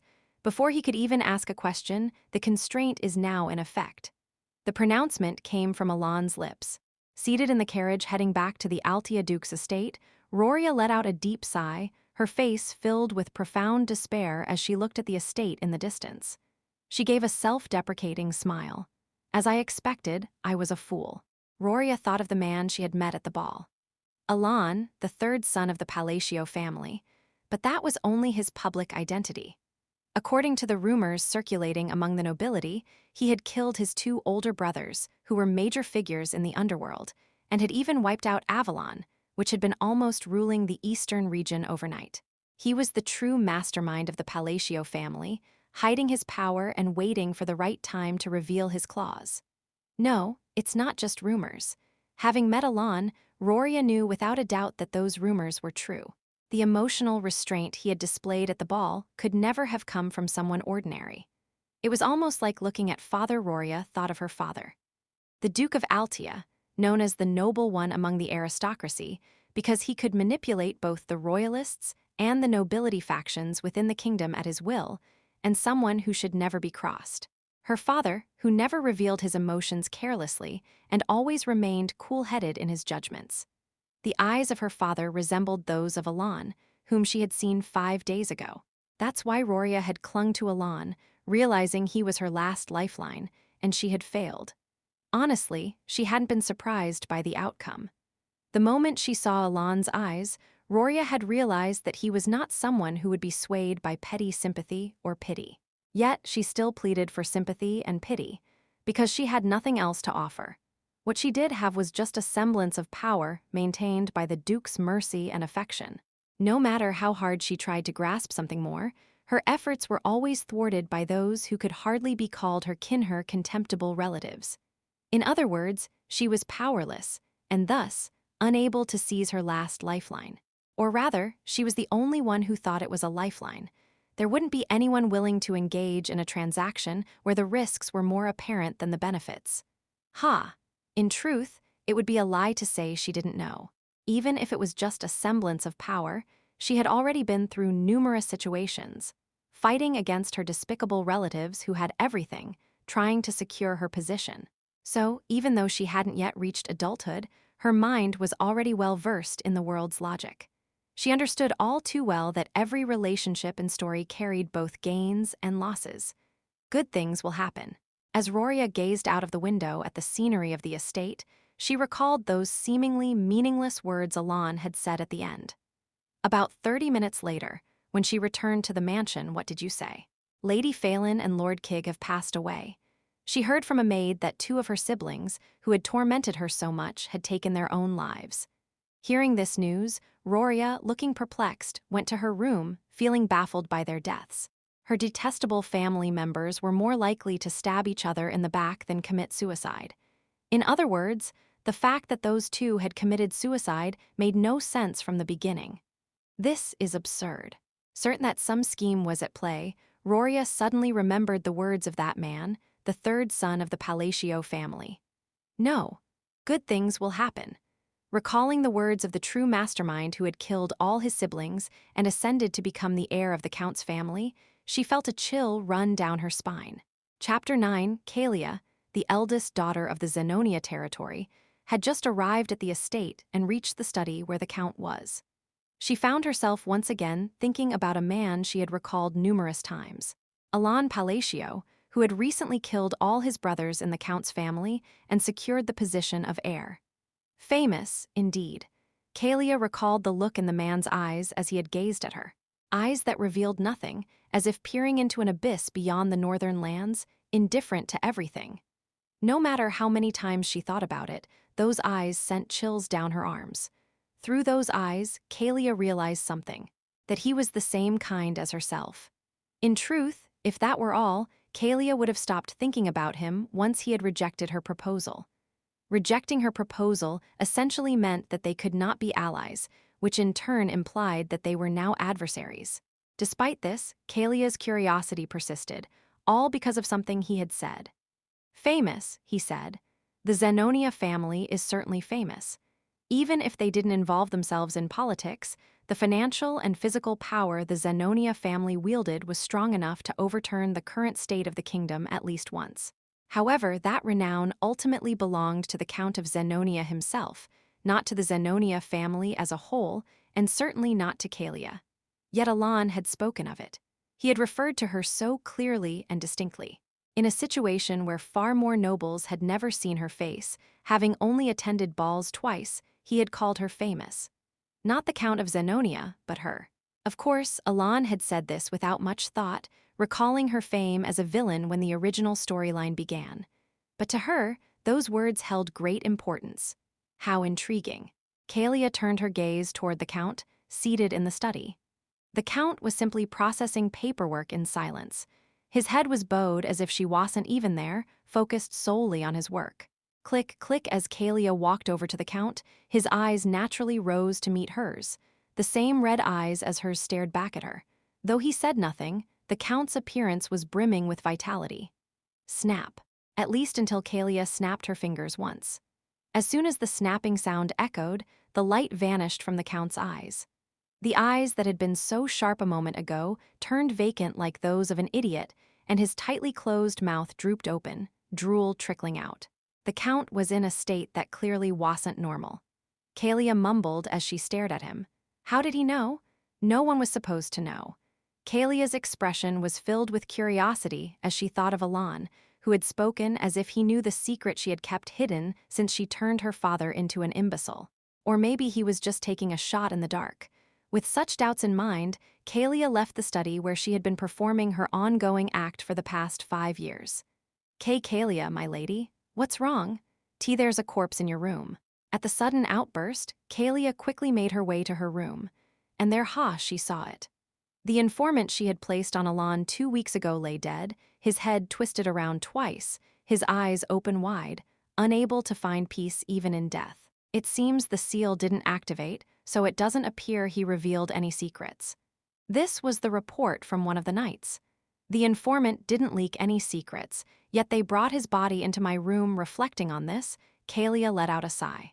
She felt her suspicions turn into a certainty. Looks like he found a big weakness of mine right after we met. She murmured with a smile. Evan grimaced as he looked at the golems glowing bright red in the darkness of the night. Having worked as a mercenary for over 15 years since childhood, his eyes moved busily, trying to locate the golem's weak points, yet he couldn't hide his anxiety. He was confident in his skills, but precisely because of that, he was even more cautious of the unknown entities before him. He had experienced firsthand just how much danger something unknown could pose. Moreover, he had someone to protect at the moment. Facing unknown enemies whose characteristics he didn't even know was the worst-case scenario. To make matters worse, the number of enemies appeared to be easily over 20. As Evan pondered how to handle the situation, "I'll handle this." He responded absent-mindedly to the sudden voice, watching as Elan, without him realizing it, stepped forward. His expression was as indifferent as it had been when they entered the labyrinth. Evan found Elan incredibly mysterious and intriguing all over again.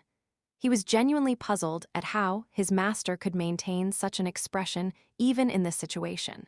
At least from Evan's perspective, the current situation was quite a crisis. In front of them were over 20 human-shaped golems that clearly needed to be dealt with, and it was certain that each one of them possessed considerable combat power. Yet, even in such a situation, Elan had stepped forward, saying he would handle them. To speak honestly about his thoughts, Evan didn't believe that Elan could deal with the golems before them. Of course, Evan knew that Elan was no ordinary person and that he had a talent for magic. He had become a respectable magician, reaching the 2nd rank through self-study without a mentor. However, impressive as that might be by general standards, it didn't mean that such accomplishments would be enough for this kind of situation. While it was true that he had reached the 2nd rank through his own efforts at a young age, even a mere golem in front of him would be difficult to handle with just that level of power. Thud, as soon as these thoughts crossed his mind, the golems, which had been standing still, as if assessing their targets, suddenly moved and started rushing toward Elan. And then I enact the constraint. Elan's voice resounded like a declaration. As Elan murmured the incantation, the world seemed to come to a halt. His vision turned black and white, and the movements of the golems charging at him felt as though they were being recorded by a high-speed camera. And then a fragment inheriting the great will of Nyakilla, state the 2 constraints you wish to impose. A grand voice that seemed to shake the entire space echoed in his mind. It sounded both like a man and a woman, a child and an old person. As he heard it, a brief cold sweat ran down Alon's face. As expected, it's different from the game. The artifact called Constraint that Alon obtained from the Whispering Labyrinth was just as its name suggested. It imposed limitations on the user in exchange for an equivalent reward. Once activated, numerous options would appear before him. A notification window would prompt him to choose what constraints to impose and what rewards to receive. However, reminding him that this was indeed reality, what appeared before him was not a notification window, but a voice. A voice that, just by listening to it, made his head spin and his heart race, filling him with an unsettling sense of dread, as if his heart might explode at any moment. Letting out a deep sigh, Alon forcibly steadied his trembling heart and voiced the constraints he had in mind. 1. State your constraint. The use of magic requires the absolute execution of Babylonian hand signs. What do you wish to gain from this? Power that can slightly twist the laws of the world. Granted. And one more, state your constraint. The use of magic requires the limited execution of the great Babylonian incantations. What do you wish to gain from this? The same as before. Following Alon's words, the voice fell silent for a moment. The slow-moving foot of a golem lifted into the air and then returned to the ground. Alon wondered if he had made a mistake. I accept. As if dispelling his concerns, the majestic voice from the heavens spoke words of affirmation. To you, who remember the hand signs and mysteries of a forgotten great god, I offer my gratitude for inheriting the will. The voice conveyed this message to Alon. Alon's expression turned puzzled at this. Although his face remained expressionless outwardly, Alon's eyes were full of questions. Inheriting the will? What does that mean? Naturally, Alon had no clue about any of that. The reason he chose the Babylonian hand signs and incantations as his constraints was simple. In the game, these two choices provided the highest possible magic attack power in return. Moreover, he had chosen these constraints so often that he had naturally memorized the Babylonian hand signs and incantations. Of course, he wasn't a genius, so he hadn't memorized all the signs and incantations he'd seen in the game, but he didn't feel burdened by it. Alon knew where the Babylonian hand signs and incantations were written. Therefore, while the voice from the heavens puzzled Alon, it was only for a moment. I will always be watching. You who inherit the will. As Alon realized that the black and white world was gradually returning to its original state, he recognized that reality had resumed. He raised his hand to test the constraints while observing the golems charging at him from a distance at the same time. Mana began to flow from Alon's body, coursing through his heart and gathering at his raised fingertips. The mana gathered at his fingertips was faint. Even though he was drawing on all the mana his body possessed, the orb of lightning, which should have been shining brightly according to the description in the book, only emitted a dim glow, like the last light of a dying old man. However, Alon felt neither disappointment nor surprise. He was acutely aware that this was the limitation of Alon, the third son of the Palacio family. Nonetheless, refraction. The moment he uttered those words, matching his recitation, rebound. The small orb distorted into chaotic lines, blue light. With a crackling sound, it began to emit a blue light. The small orb transformed into hundreds, thousands of lines, creating a nonlinear light source that sparked and crackled.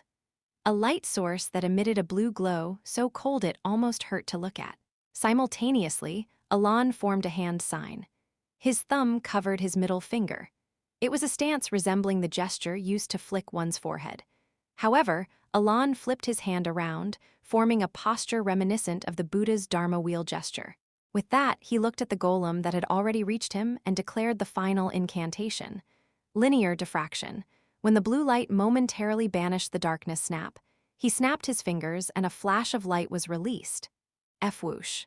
There was no sound. All that could be heard was the faint whooshing noise following the flash, and what could be seen were the golems frozen, as if time had stopped after the dazzling light illuminated the ravine. And then crack-crackle. The dozens of golems collapsed without any resistance, crumbling into piles of stones. Evan, who had been rushing to fend off the golems attacking Alon, stood there with his mouth agape, stunned. What in the world? He muttered, disbelief clear in his voice. Chapter 10, After dealing with the golems, were you hiding your power all this time? Evan, who had returned to the area where the carriage was and was preparing for camp, couldn't suppress his curiosity any longer and asked, "No, not at all. Then, was that really second-rank magic?" "Yes." Evan wore a look of disbelief at Alon's response. "I see." However, having realized that no matter how much he asked, he wouldn't get more answers from Alon, Evan sighed and nodded, signaling he understood. He then continued his preparations for the camp. Watching Evan, Alon kept his outward expression neutral, though he felt somewhat wronged. After all, Alon himself had no idea why the magic he had just performed turned out the way it did. "I knew that using constraints would make me stronger to some extent, but the combat in Psychedelia, the game Alon had played, was turn-based, not real-time. In the game, the hand signs and incantations were used to enhance magic damage by consuming turns. Depending on the magic being used, the appropriate hand signs would strengthen the spell itself. By selecting the correct incantations from hundreds of options within a limited time, the attributes of the spell could be enhanced. For example, in the magic he used this time, known as Chain Lightning in Psychedelia, he used 4 specific incantations: Refraction, Rebound, Blue Light, and Linear Diffraction. By using these 4 incantations and hand signs, he enhanced the spell Chain Lightning. Additionally, he placed a constraint on himself to always use hand signs and incantations when casting magic, thus further strengthening the spell. In other words, Alon had expected the magic to be more than twice as powerful as usual, but it wasn't supposed to be this strong. In Psychedelia, using a hand sign or incantation consumed 1 turn each. So, the spell Alon had used this time would have been prepared over the course of 5 turns in game terms. Even considering that, is it really enough to overkill the golems? As Alon pondered this, he shrugged his shoulders. In truth, regardless of the specifics, the outcome had gone well according to his plans, and having the magic be more powerful than expected was a good thing. In fact, beyond simply being pleased, Alon's mind was now filled with curiosity. "I wish I could experiment a bit if I could." The hand signs and incantations Alon used this time were ones commonly employed in Psychedelia when raising the protagonist as a glass cannon mage, intended for easily handling large-scale enemy encounters with powerful lightning magic. This meant that Alon had at least 10 more incantations and hand signs still intact in his memory that he hadn't used today. Moreover, the reason Alon's curiosity was particularly piqued was due to the noticeable changes in the magic each time he uttered an incantation. In the game, the incantations merely increased damage by 10 whenever the correct type of incantation was chosen, but here, it's different. Perhaps an ordinary magician wouldn't have noticed, but Alon, who had personally performed the magic and possessed a unique talent for mana control, had observed the magic's attributes changing each time an incantation was added. It wasn't just the power increasing. The very nature of the mana itself altered with each incantation. Therefore, I should conduct some experiments once my mana recovers. Alon closed his eyes inside the carriage, feeling good even if his expression remained neutral. And at that moment, a girl appeared at the place where Alon had used magic, where only the piles of stones remained that could no longer become golems. A girl with eyes gleaming in a deep green. No, the one who might have been called Rhine of Greed in the future, silently passed by the stone heaps that had once been golems and looked at the door Alon had entered earlier. The door was cracked and worn, but the carvings on its frame emphasized that it was man-made, not a natural formation. However, Rhine knew that the carvings on this door's frame weren't meaningless. Born with a great mission and the innate ability to access the ancient library at any time, she could understand what was inscribed on the frame. From the forgotten age of foreign gods, the script of the Elenif Empire. Recognizing this, Rhine read the words carved into the frame, from Palion to the friend left alone. Ha! Rhine involuntarily let out a hollow laugh as she read the inscription. She knew that there was only one person who used the name Palion in ancient texts: the Great Palion. The one who had repelled the invasions of the Black Ones multiple times during the Age of Foreign Gods, and who had defeated the Alakwalaka, a being that could make subjects offer their hearts just by looking at it. The noble, revered, great, and glorious emperor. Knowing that Palion, as written in ancient language, referred to this one person, she couldn't help but chuckle. Simultaneously, it was made by a fellow named Palion. Rhine recalled Elan's voice. As she gazed at the outer frame of the wall with a blank, somewhat melancholic expression, the image of the great moon silently watching over the frame surfaced in her mind, and a hypothesis began to cloud her thoughts. Negation and affirmation clashed in her mind, and the scales tipped towards denial. However, what next came to mind was the magic Elan had demonstrated after emerging from the labyrinth. His magic hadn't seemed particularly exceptional, but the incantations he muttered were different. The incantations the great moon whispered were things that didn't even exist in the ancient library. Recalling this, the scales that had been tipping now came to rest evenly balanced. Even though I knew that anyone the red moon would follow must be no ordinary person, her thoughts finally reached the identity of the one leading the blue moon, and the scale within her mind finally tipped to the truth. That the great moon, Palion's close friend, was someone worthy of both respect and reverence. Realizing this, she felt a chill run down her spine as she looked toward where Elan was. As the distinct light of respect began to shine in her eyes, which had until now moved only by the command of the red moon, "You've returned." Rhine turned her gaze slightly at the sense of an approaching presence, and there stood Deus, who had appeared without notice, nodding his head as his eyes gleamed. "Yes, did you gather any information?" Rhine recalled how, a week ago, Deus had stopped monitoring Elan and instead followed the black-clad figure as it retreated and asked him. He shook his head. "No, I wasn't able to get any information." "Why not?" Deus began to explain what had happened when he chased after the black-clad figure, responding to Rhine's questioning tone. "And then are you saying that the black-clad figure died while you were pursuing them?" "Yes. In empty air, their neck twisted around twice, and they died instantly. I didn't sense anything at all." Rhine fell silent for a moment at Deus' words. "I think we should report this." "I agree." After muttering these words, they exchanged a few more lines before disappearing from the spot. Finally, the only thing that remained there was the lonely moonlight. 2 months had passed since Elan obtained the constraint from the Whispering Labyrinth. Currently, Altia was experiencing a period of great turmoil. There were 3 reasons for this. The first was the sudden death of Kig, the second son of the Duke's family, and Phelan, the second daughter. The second reason was that Duke Altia, who had been suffering from illness and was predicted to have little time left, had finally passed away. The third reason was that Timalion, the eldest son of the Duke's family, was found dead a day after the Duke's death, alongside his elder sister, Malion. And they had both stabbed each other to death. Due to this chain of events, all the children who could inherit the Duke's title vanished overnight. As a result, Roria became the sole heir to the Duke's family, just like Count Palatio had done not long ago. Roria, who never thought she would ever sit in the Duke's study, now found herself quietly swallowing a breath there in just 2 short months. Rumors about Roria had already begun to spread within the Duke's family. However, amusingly, despite the quiet circulation of these rumors, she hadn't suffered any harm. She had a clear alibi. When the second son and daughter died, she had just returned from a ball, and the eldest son and daughter had killed each other.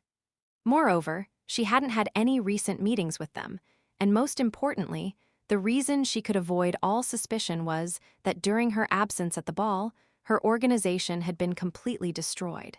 That's right. By the time she returned from the ball, she had lost all her power due to her damned family. Because of this, Roria was not being questioned in any of the procedural investigations, even though rumors were quietly spreading. The work had been executed so cleanly and perfectly.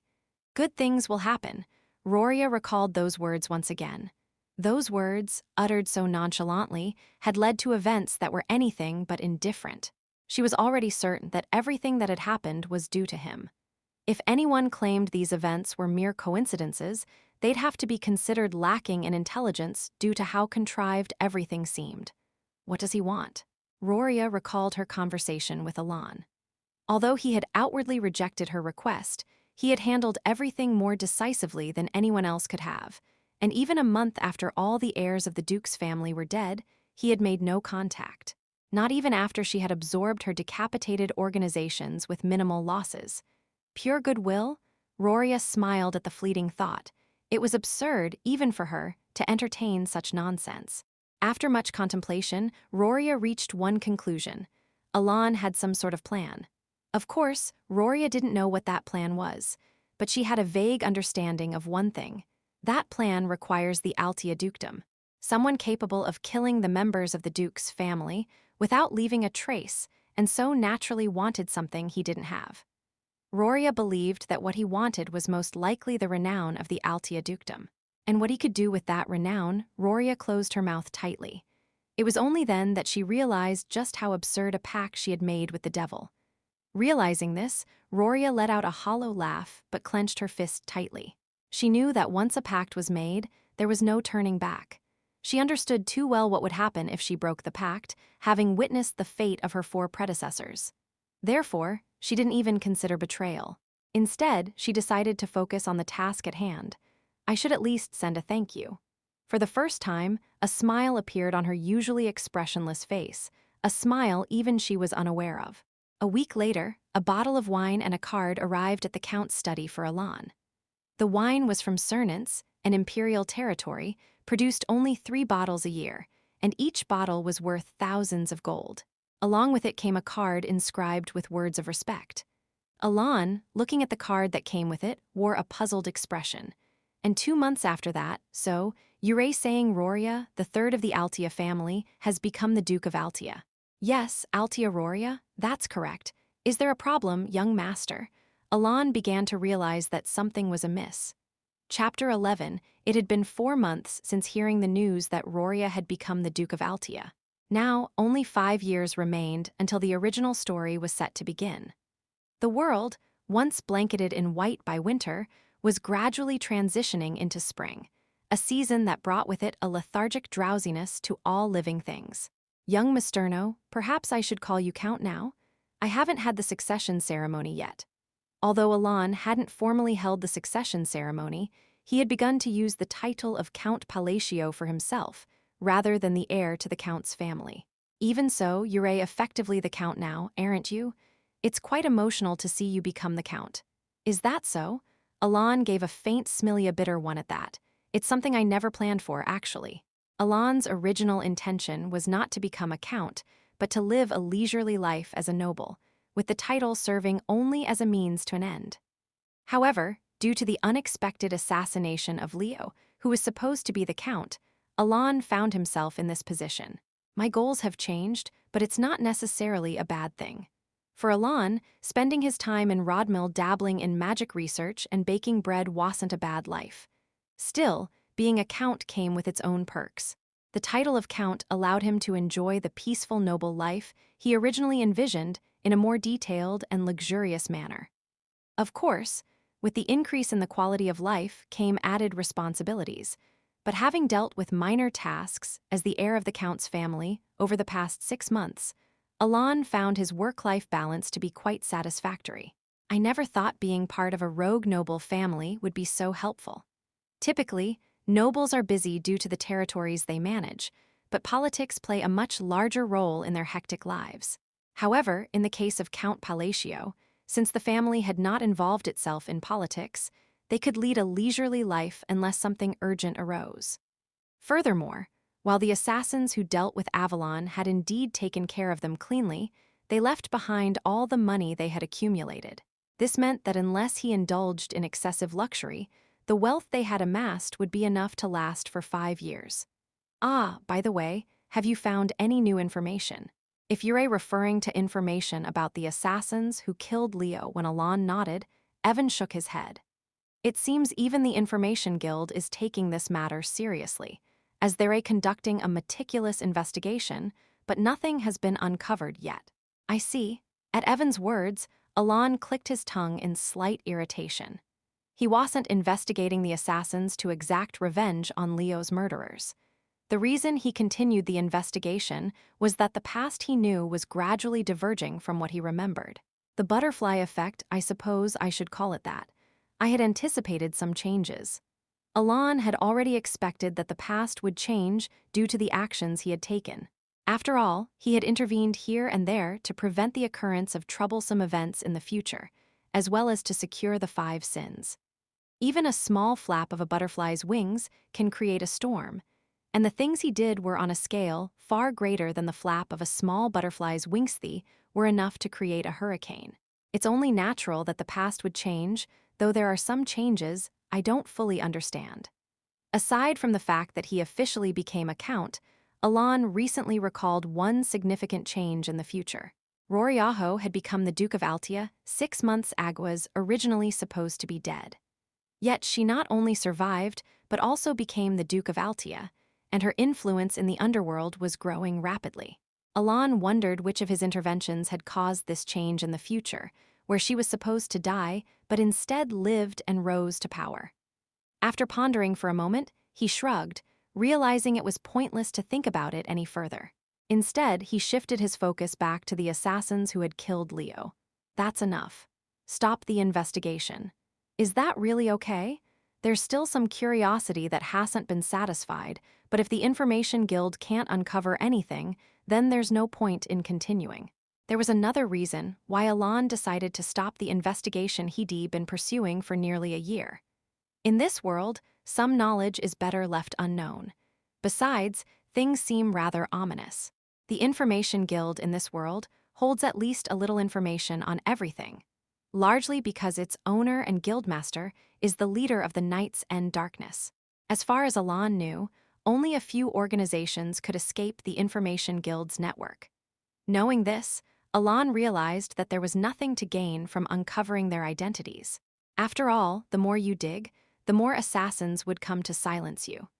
In the end, Alan decided to abandon his search for information. His goal was to prepare for any unforeseen circumstances, but he realized there was no need to bring more danger upon himself by acquiring knowledge that would only increase the threat to his life. Besides, if Leo was attacked by a group that the Information Guild couldn't even identify, then they wouldn't likely target me. Secret organizations usually don't make a move unless their identity is exposed or someone directly interferes with their activities. They were excessively obsessed with maintaining secrecy. Understood. Evan nodded, turning to leave the office. However, as if suddenly remembering something, he returned and handed Alan a letter. It was a letter from Yusha.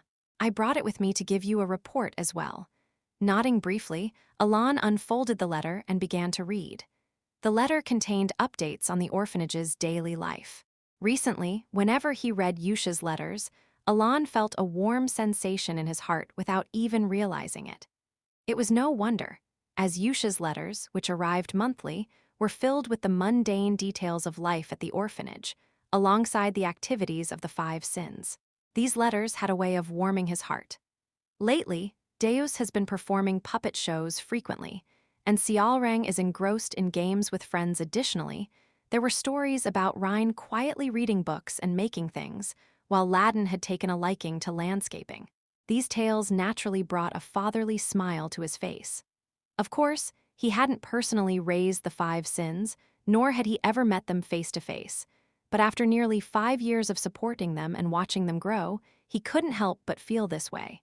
I think it's about time to send them out into the world. Alan was considering the idea of releasing the 5 sins from the orphanage. Evan. Yes, Count. How old is Yusha now? How old are the 5 sins now? Let's see, Yusha should be 19 by now. And the others? The ones you personally brought in should be around that age as well. Rhine is 17, and Ladin is probably 20 now. But why are you asking about their ages all of a sudden? I am thinking it's time to send them out. Those kids? Well, I suppose it does seem a bit late for them to still be at the orphanage. Unlike the modern world, in this world, 16 was considered the age at which one became an adult and began participating in society. Understanding Alan's reasoning, Evan nodded in agreement. But didn't you gather them for a reason? Well, I did, but that doesn't mean I plan to keep them forever. The reason Alan had gathered the 5 sins was to prevent them from awakening as the 5 sins who would destroy many kingdoms in the future. In other words, once they were sufficiently cared for, there was no longer a reason to keep them confined to the orphanage. Besides, if I place them in the right positions, each of them should be able to secure a place for themselves. Alan recalled the talents that each of the 5 sins possessed. He remembered the typical boss battle narration that exaggerated the strength of bosses in games. Yusha excels in faith, Deus in swordsmanship, Rhine in research, while the exact extent of their talents wasn't clearly defined. Alon was confident they would manage well on their own. As he began to write letters to them, he decided to include a small gift for each, as they were about to venture out into the world. Since I was planning to give them these gifts eventually, I might as well do it now. After spending considerable time writing letters to the five, Alon sealed them and handed them to Evan, who then left to deliver the letters. Watching Evan's departing figure, Alon smiled quietly, thinking, if things go well, maybe he'll reap some benefits too. A few weeks later, in the basement of the orphanage in the eastern region, the five who had each received a letter from Alon gathered to read them.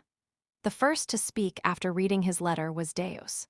The great moon commands me to head to the Caliburn, the land of nights.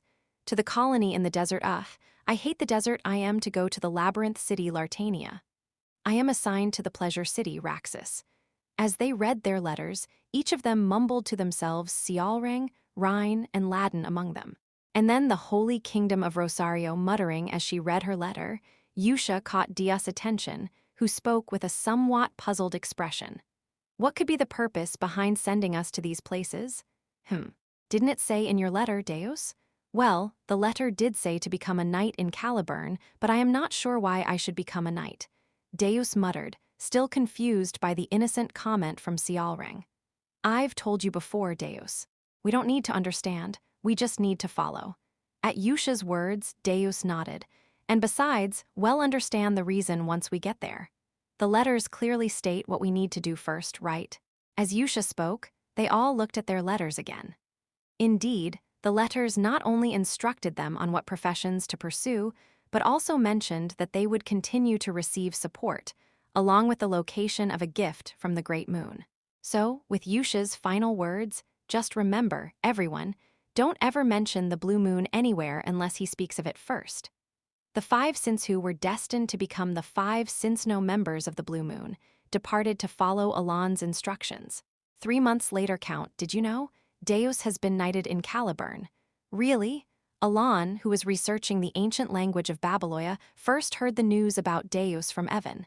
And another 3 months later What is it? Deus has established a knight order. A knight order? Yes.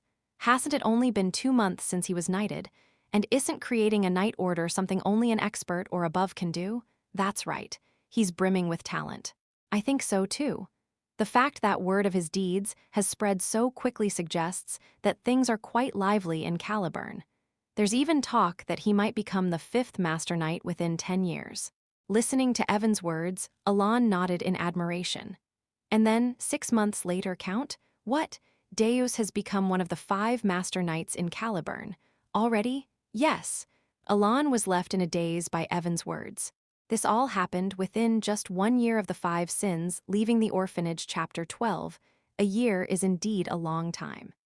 It was enough time for Alon to officially undergo the succession ceremony and become the Count of Palatio, and it also allowed him to steadily become accustomed to the duties that a count must manage. However, 1 year is by no means enough time for an ordinary person with no prior knowledge of swordsmanship to become a Master Knight. Evan, yes. Master Knight, that means Swordmaster, right? Yes, that's correct. Swordmaster. To Alon, who had read countless fantasy novels, the title seemed rather unimpressive. However, unlike other mass-produced fantasy settings, where simply wielding an aura blade was enough to be considered a swordmaster, Alon knew that the swordmasters of this world operated on a completely different scale. Information about the swordmasters of Psychedelia flashed through Alon's mind. In this world, a swordmaster wasn't just someone who could wield an aura blade.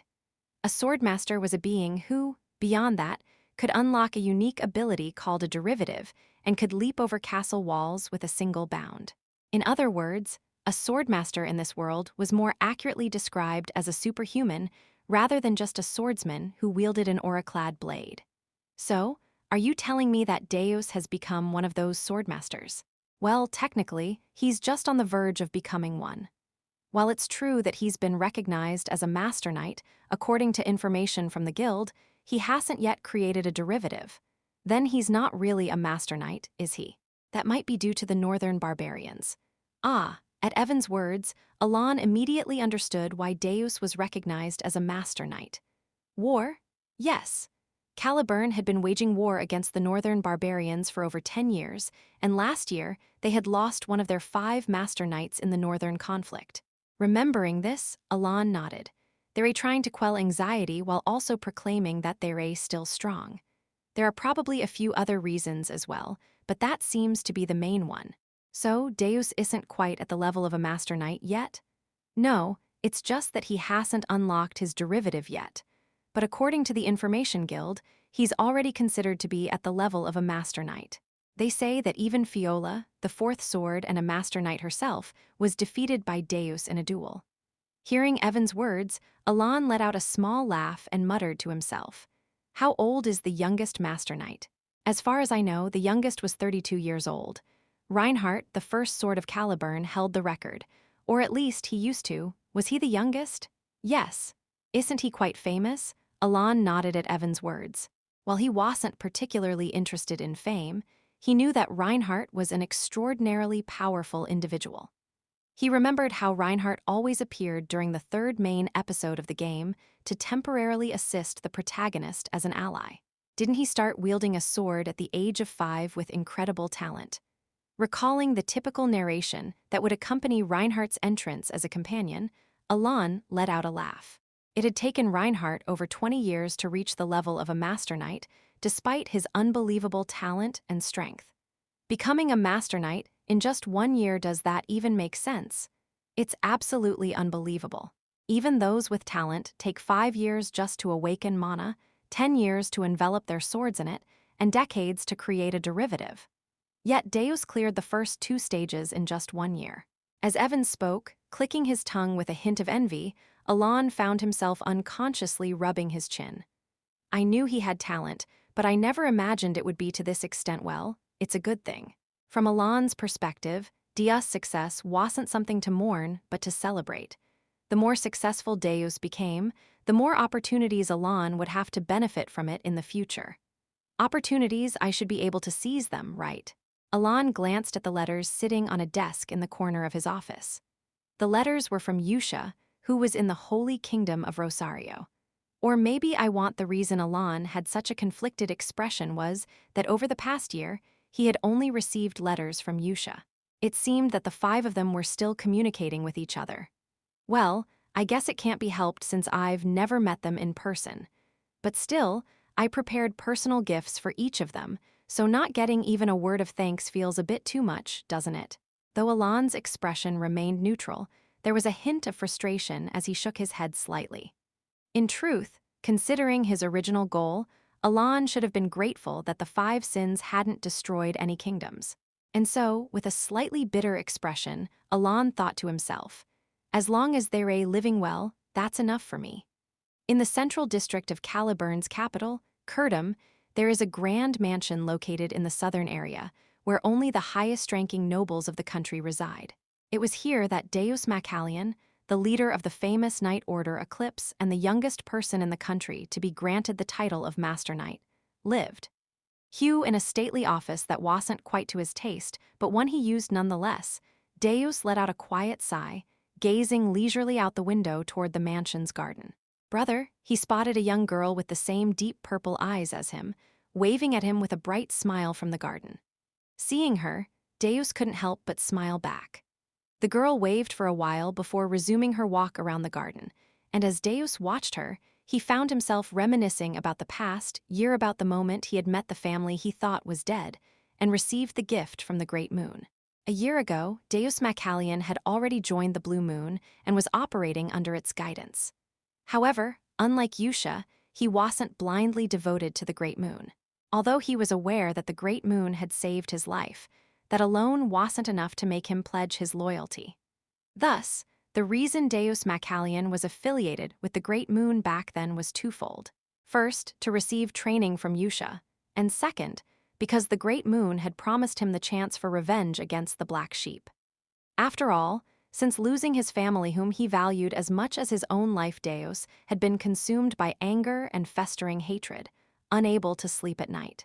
Therefore, when he first received his mission, Deus wasn't particularly pleased with it. While he understood that his previous tasks under the Blue Moon were meant to deal with dark entities, this new mission seemed entirely out of the blue. But when he arrived in Caliburn and reached the small inn in the southern region, where the letter from the Great Moon mentioned a gift, Deus couldn't believe his eyes. His sister, who should have been killed by the black sheep, was there, alive and well, working at the inn. Ahem. Deus cleared his throat awkwardly, even though no one else was around. Thinking back, he still felt embarrassed about how, upon seeing his sister at the inn, he had immediately embraced her and burst into tears.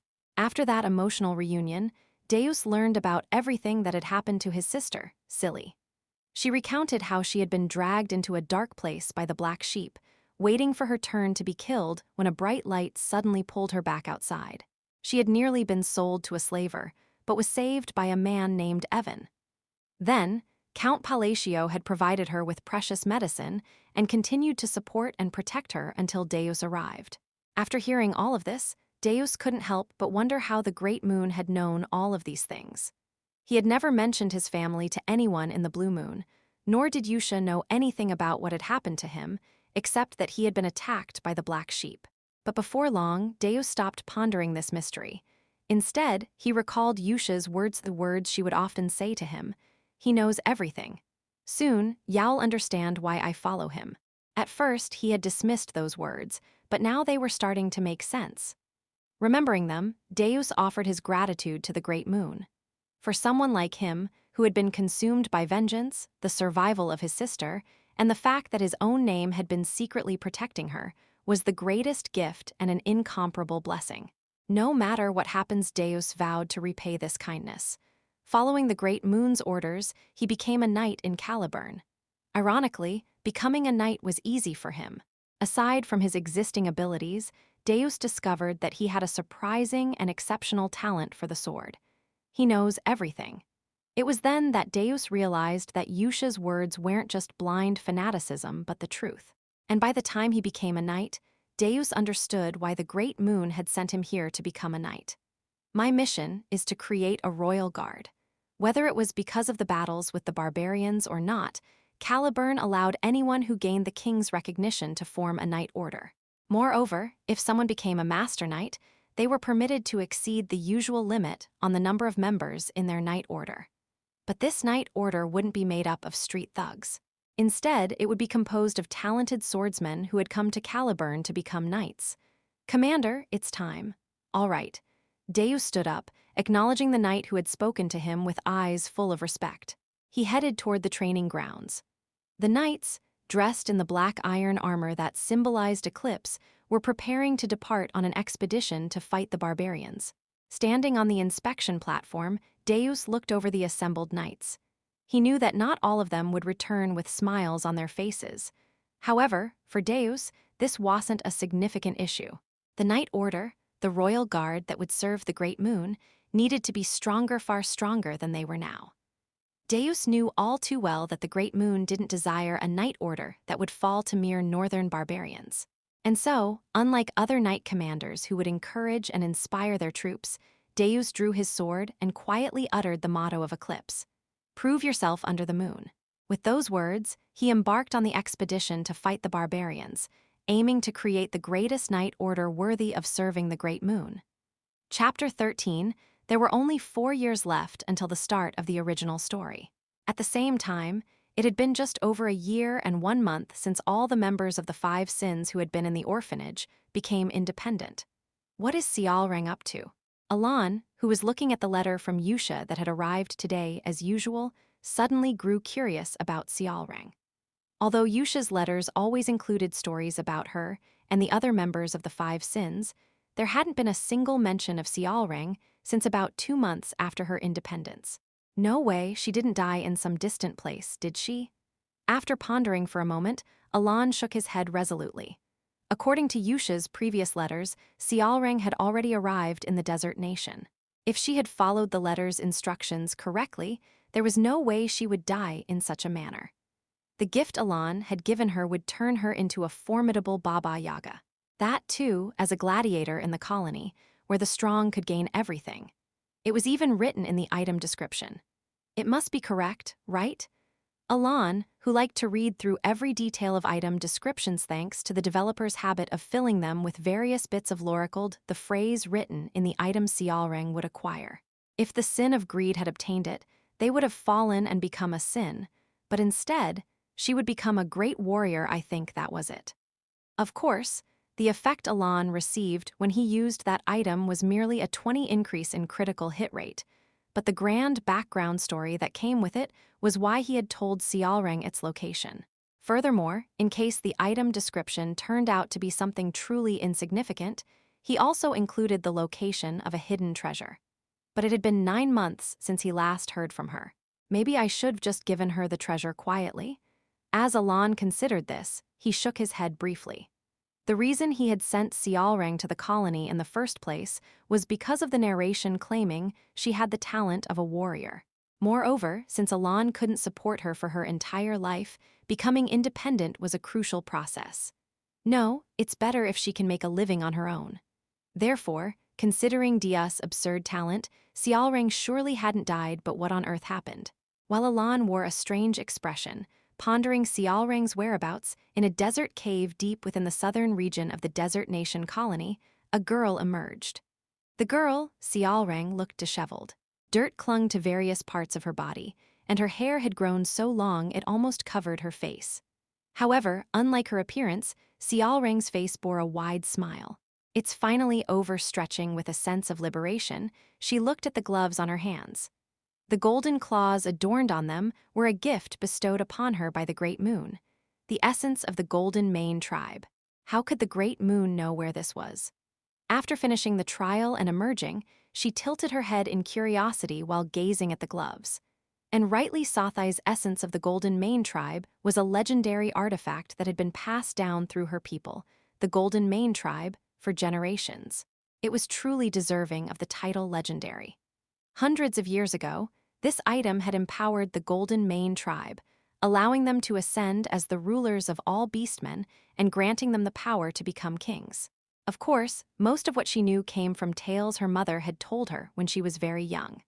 Having matured somewhat since then, Sialrang had assumed those old stories were exaggerated to some extent.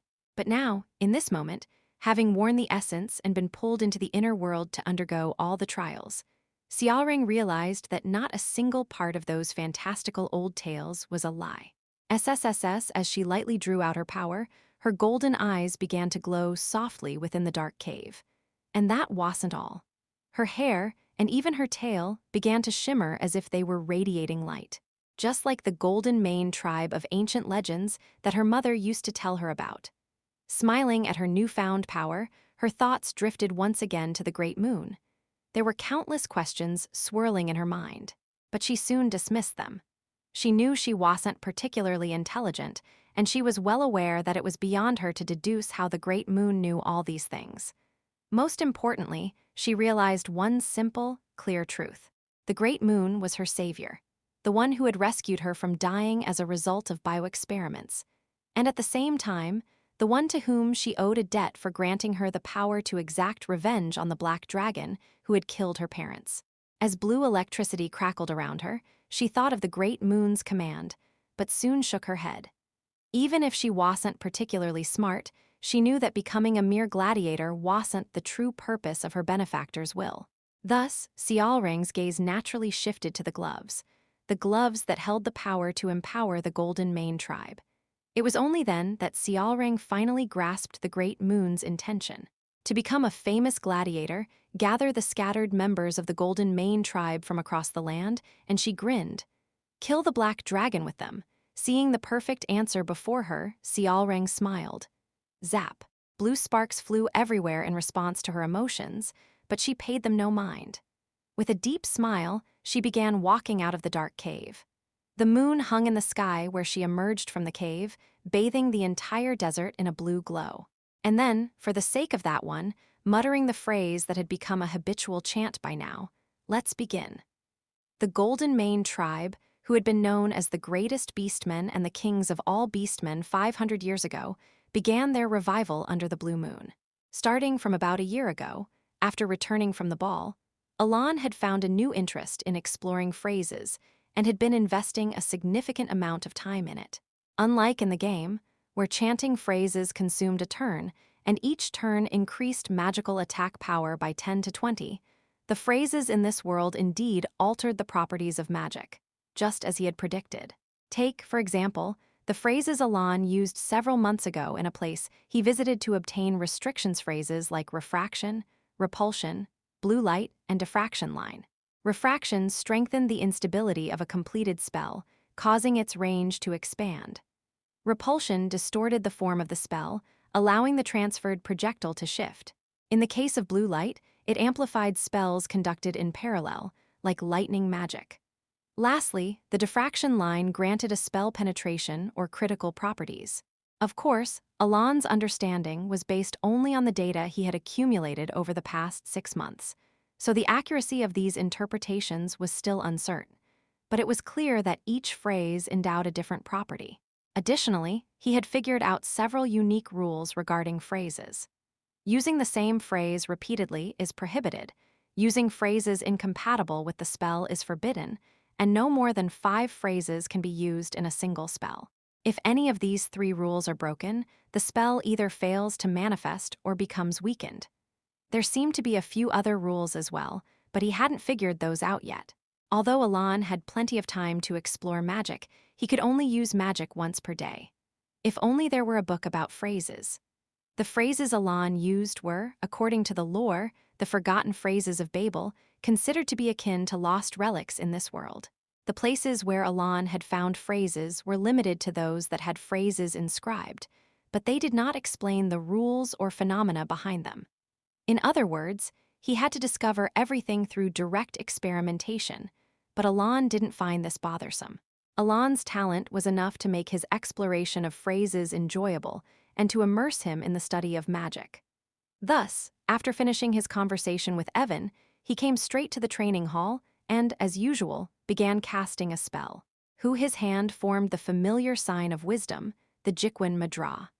Simultaneously, the magic gathered to form the spell he had been experimenting with for about 2 months, a second-tier spell called Chain Lightning. Following Alan's thoughts, the arranged mana formed a spherical orb, deliberately leaving out a specific point to create imbalance. Zap the spell completed. With Alan's limited mana, the magic emitted a faint glow.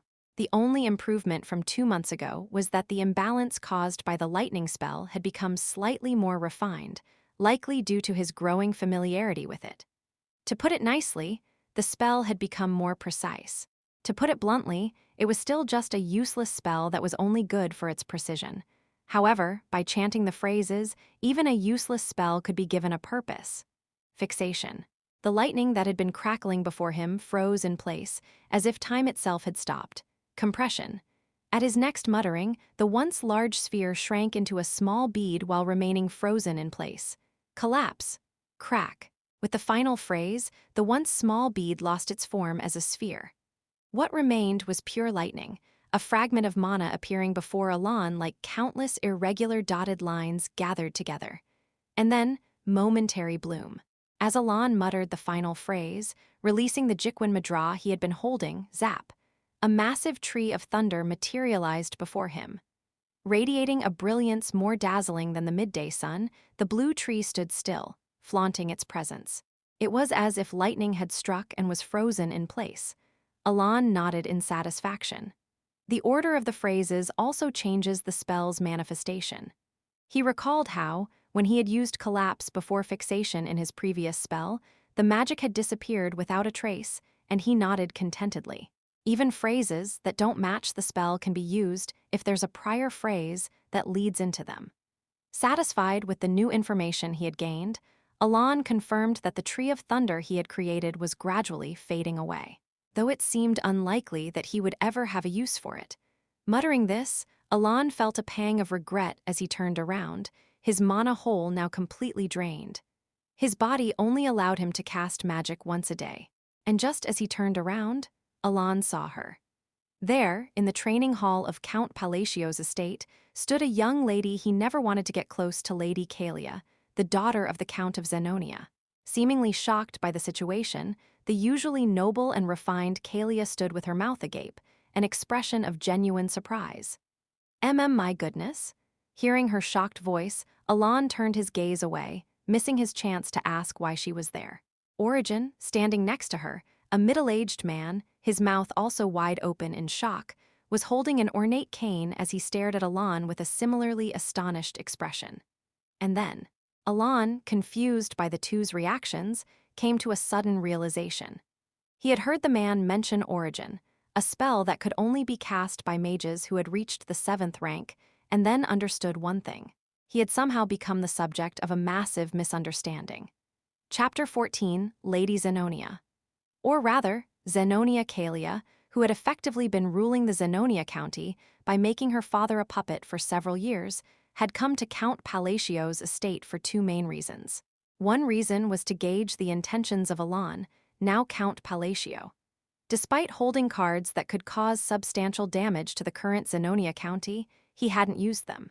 The relationship between Zenonia County and Palacio County wasn't necessarily bad, but she knew that the essence of the Count was similar to her own kindred spirit, so to speak. In other words, she easily understood that Alon wasn't the type to wield such powerful cards out of some trivial sentimentality or misplaced compassion. She had come to ascertain his true intentions. The second reason was to assess the power of the organization that Count Palacio was rumored to control. Of course, Kalia knew that just meeting the Count wouldn't reveal the full extent of the shadowy organization he commanded. However, Kalia had a way to glimpse at the fringes of that power. There was the wizard Biancle. He had once proposed a new theory on forgotten-era magic within the Magic Tower, earning academic acclaim, but he was later expelled from the tower due to his excessively inhumane magical experiments. However, despite his expulsion, his rank was still 5th tier. He was strong enough to obliterate an entire battalion of soldiers by himself.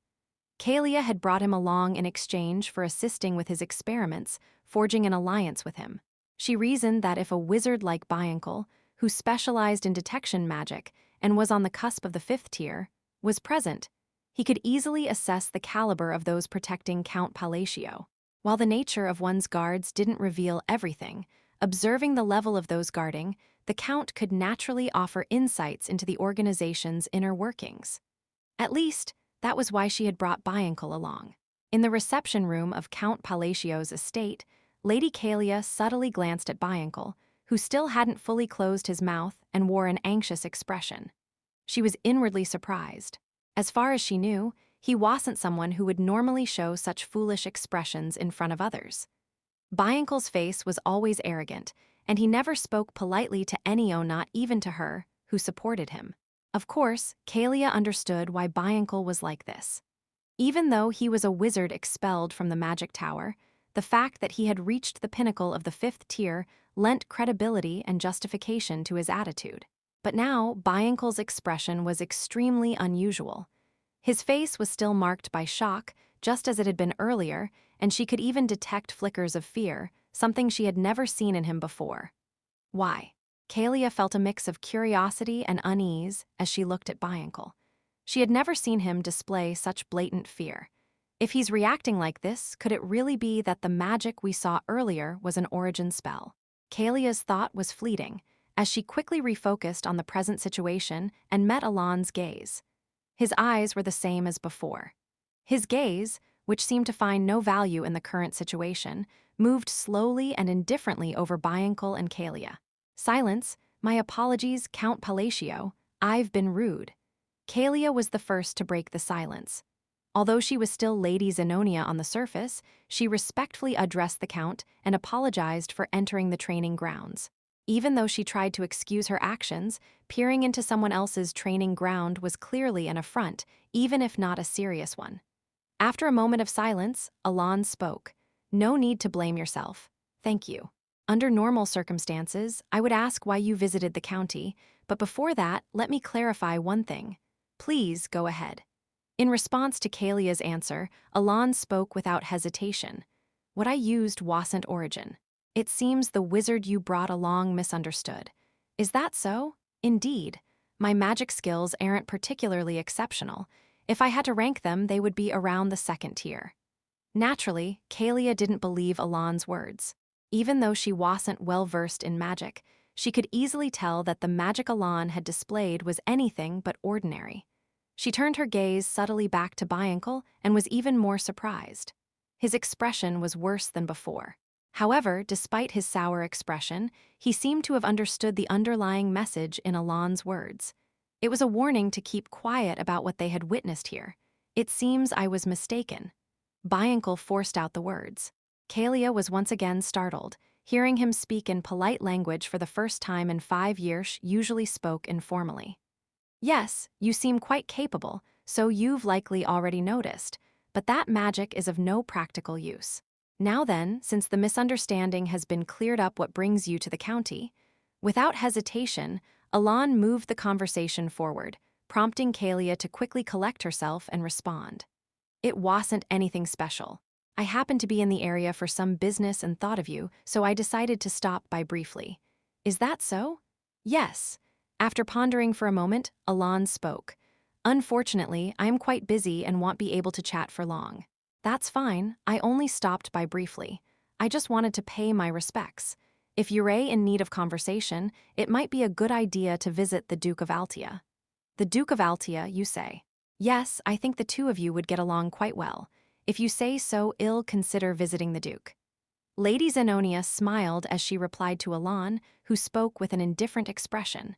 However, her mouth was dry. Why would Lady Zenonia, from that notorious family in the West, visit you?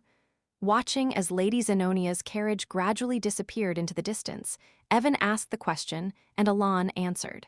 "How would I know? Is that so?" Evan looked puzzled, but Alon genuinely had nothing more to say this time. He couldn't guess why Kalia had come either. "It's annoying that I showed her my magic."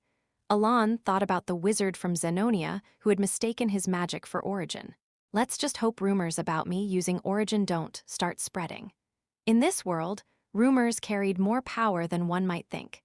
If a rumor spread that Alon could use a Regina spell, only supreme wizards in this world could cast it, might seem advantageous at first glance, but it would actually be a major headache. In this dark fantasy world, it wasn't hard to find madmen who couldn't resist picking fights with anyone strong. If he had a solid backer, that might be another story, but without one, if strange rumors spread, it would be more than just an annoyance. Dangerously powerful individuals could start picking fights with him for no reason.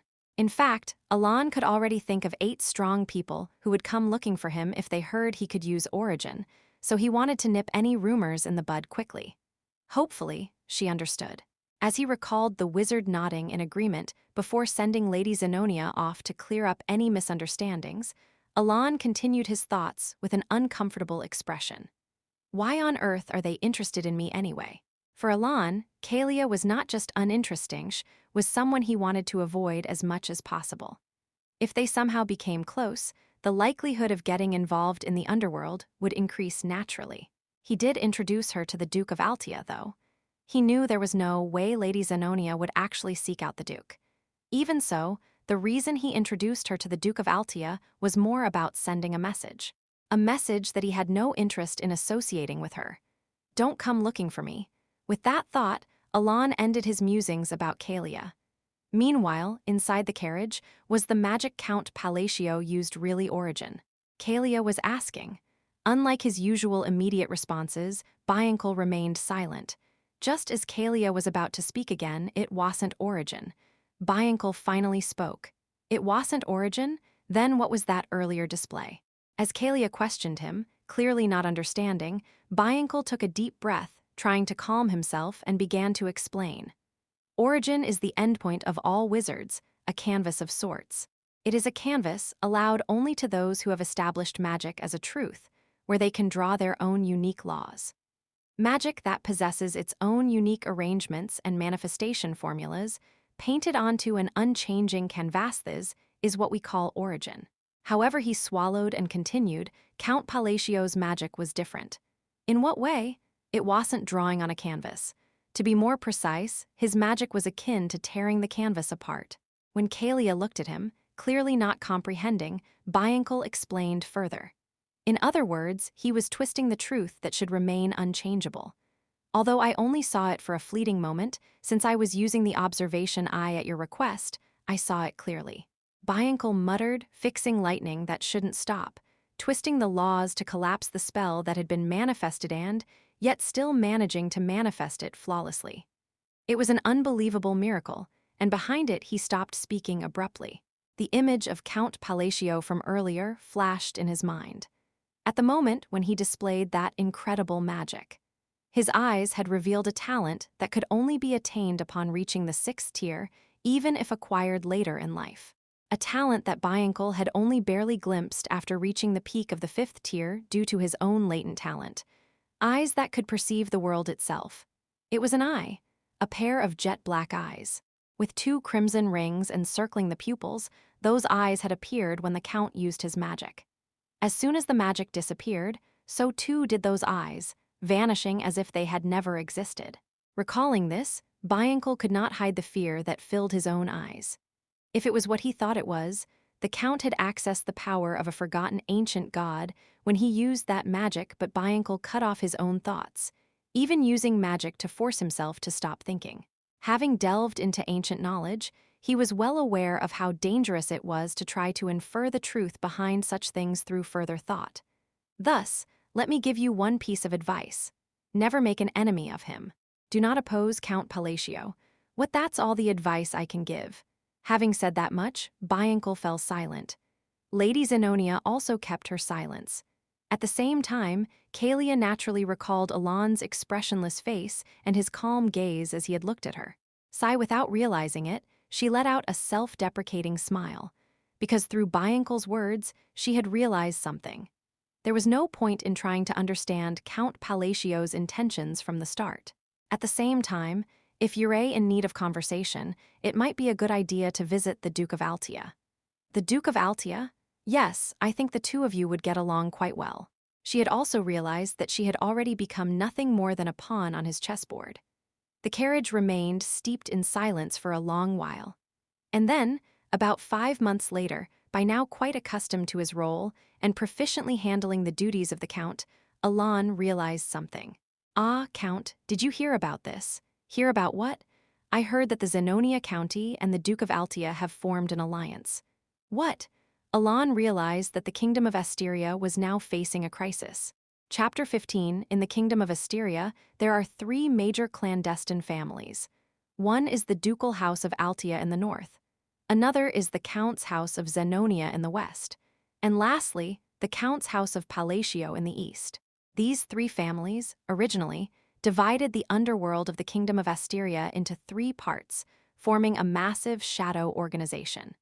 By the time the original story begins, these families have grown powerful enough to subtly manipulate the kingdom from the shadows. The House of Palacio, however, had long since fallen from power after the assassination of Leo, which led to the complete disintegration of their organization. Thus, only the Ducal House of Altia and the Count's House of Zenonia remain as shadowy forces within the kingdom. At first glance, the alliance between the two doesn't seem to be a major issue. Is that true? Have you ever seen me lie, Count? That's true. Of course, since the agreement was made in the underworld, there might not be any obvious signs on the surface, but it appears that the alliance is genuine. The reason Alon was so alarmed was that he roughly understood the situation of the shadow forces at the beginning of the original story. When the protagonist arrives in the Kingdom of Asteria, the 3 families possess immense power, but are unable to wield it properly due to their constant checks on each other. However, with the House of Palacio now out of the picture, if the House of Zenonia and the House of Altia were to join forces, there would be no one left in the kingdom capable of stopping them. In other words, if things continue as they are, the 2 shadow forces could end up ruling the kingdom as if it were their own playground. As Alon pondered how the situation had reached this point, he suddenly recalled something he had said to Lady Zenonia a few months prior. Could it be, he wondered if the alliance, which should never have blossomed within the Kingdom of Asteria, had somehow come about because of something he said. But he quickly shook his head, dismissing the thought. Even if he didn't fully understand the character of Roriath Duke of Altia, knew Lady Kalia of the House of Zenonia all too well. She was the epitome of a villainess, the type who could not stand being on the same level as others or beneath anyone. She would stop at nothing, including committing the most brutal acts to climb higher. And with that thought, Alon felt a bit more at ease. Knowing Kalia's personality, the alliance was bound to be temporary.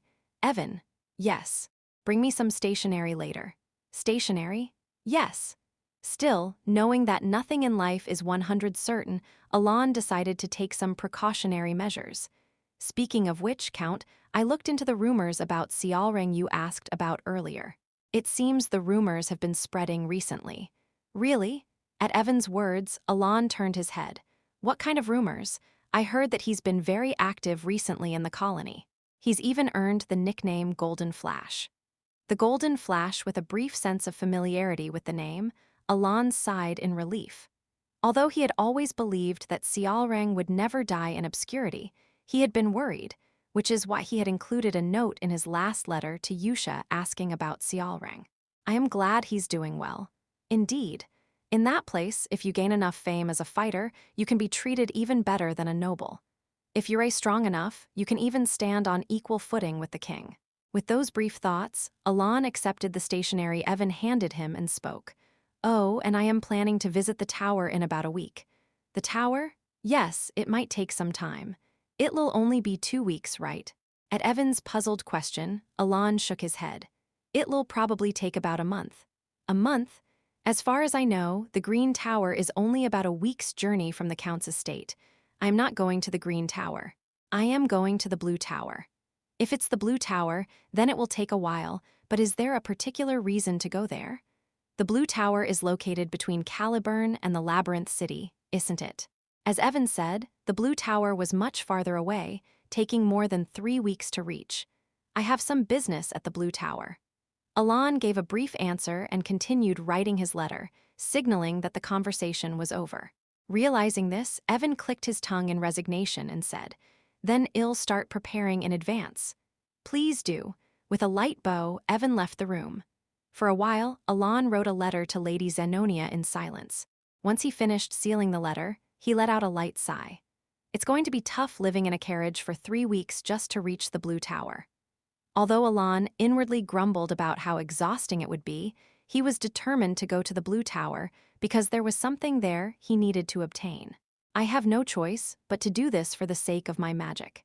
At the Blue Tower, there was an item that could assist with his half-baked talent, which only allowed him to properly study magic once a day.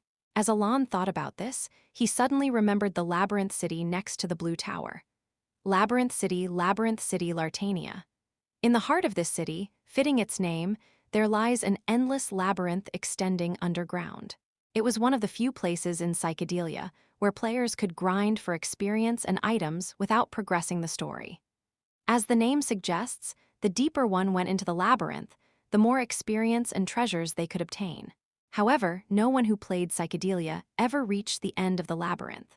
Although it allowed players to level up without advancing the story, the game required players to return to the surface every 5 floors, which caused a day to pass in-game.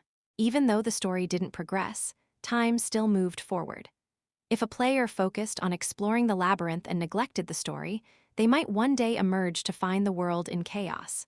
To avoid this outcome, players had to advance the story while exploring the labyrinth.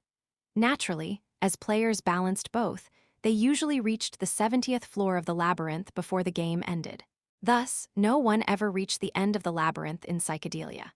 There was a rumor that someone using cheats had made it to the 150th floor, but there were more floors beyond that, as Alon recalled a vaguely remembered post from a community whose name he could barely remember. He switched his thoughts to Rhine. I hope she's doing well. Alon had sent Rhine to Lartania, not to make her a labyrinth explorer, but to train her as a magic appraiser. In Lartania, countless relics and artifacts were discovered daily in the labyrinth, making appraisers highly sought after. Magic appraisers, who could identify even the most detailed abilities of an item, were highly respected professionals. Moreover, by obtaining a certification as a magic appraiser in Lartania, one could live a prosperous life without worrying about money. That's why Alon had sent her there. Like the other 5 deadly sins, Rhine possessed a unique talent library of eternity which was well suited for this role. Well, With the gift I gave her, she should find appraising a bit easier. Alon mused with a slightly awkward expression.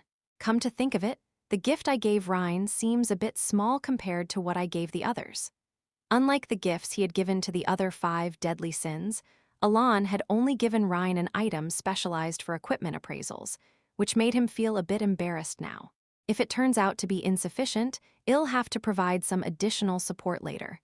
Accepting that there was nothing he could do about what had already passed, Alon shrugged his shoulders. It was a leisurely day. Labyrinth City, Lartania. In the southern district of this independent city, which had an overwhelmingly large number of explorers and mercenaries compared to other nations, there was an appraisal shop called Maerd. The shop, run by a magic appraiser who concealed their identity, wasn't located in the best area. Even in a labyrinth city where appraisers were highly valued, the central area near the labyrinth was home to numerous appraisal shops. In other words, there wasn't much reason for people to visit Maerd in the southern district. Yet, despite this, a steady stream of customers visited the shop every day.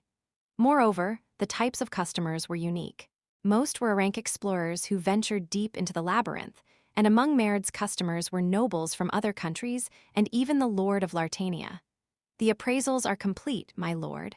Oh, how is this relic?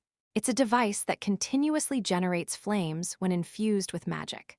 The Lord of Lartania smiled broadly as he received the relic from the masked woman and glanced down, noticing the black eye emblem engraved at the bottom of the relic. Oh, could it be that this relic has the ability to be engraved? Yes. How does the engraving affect its power? The efficiency has improved dramatically. Now, even with just a small amount of magic, the flames will last for an hour. That's truly impressive. I am always indebted to you. Think nothing of it. With that, the masked woman gave a light response to the masked man's words. The Lord, with a delighted expression, vanished from sight as he left the room. Once the Lord had exited, leaving the office in silence, the woman, who was actually Rhine, removed her crescent moon-adorned mask with a sigh. She gazed out the window at the engraving the Lord now held in his hands.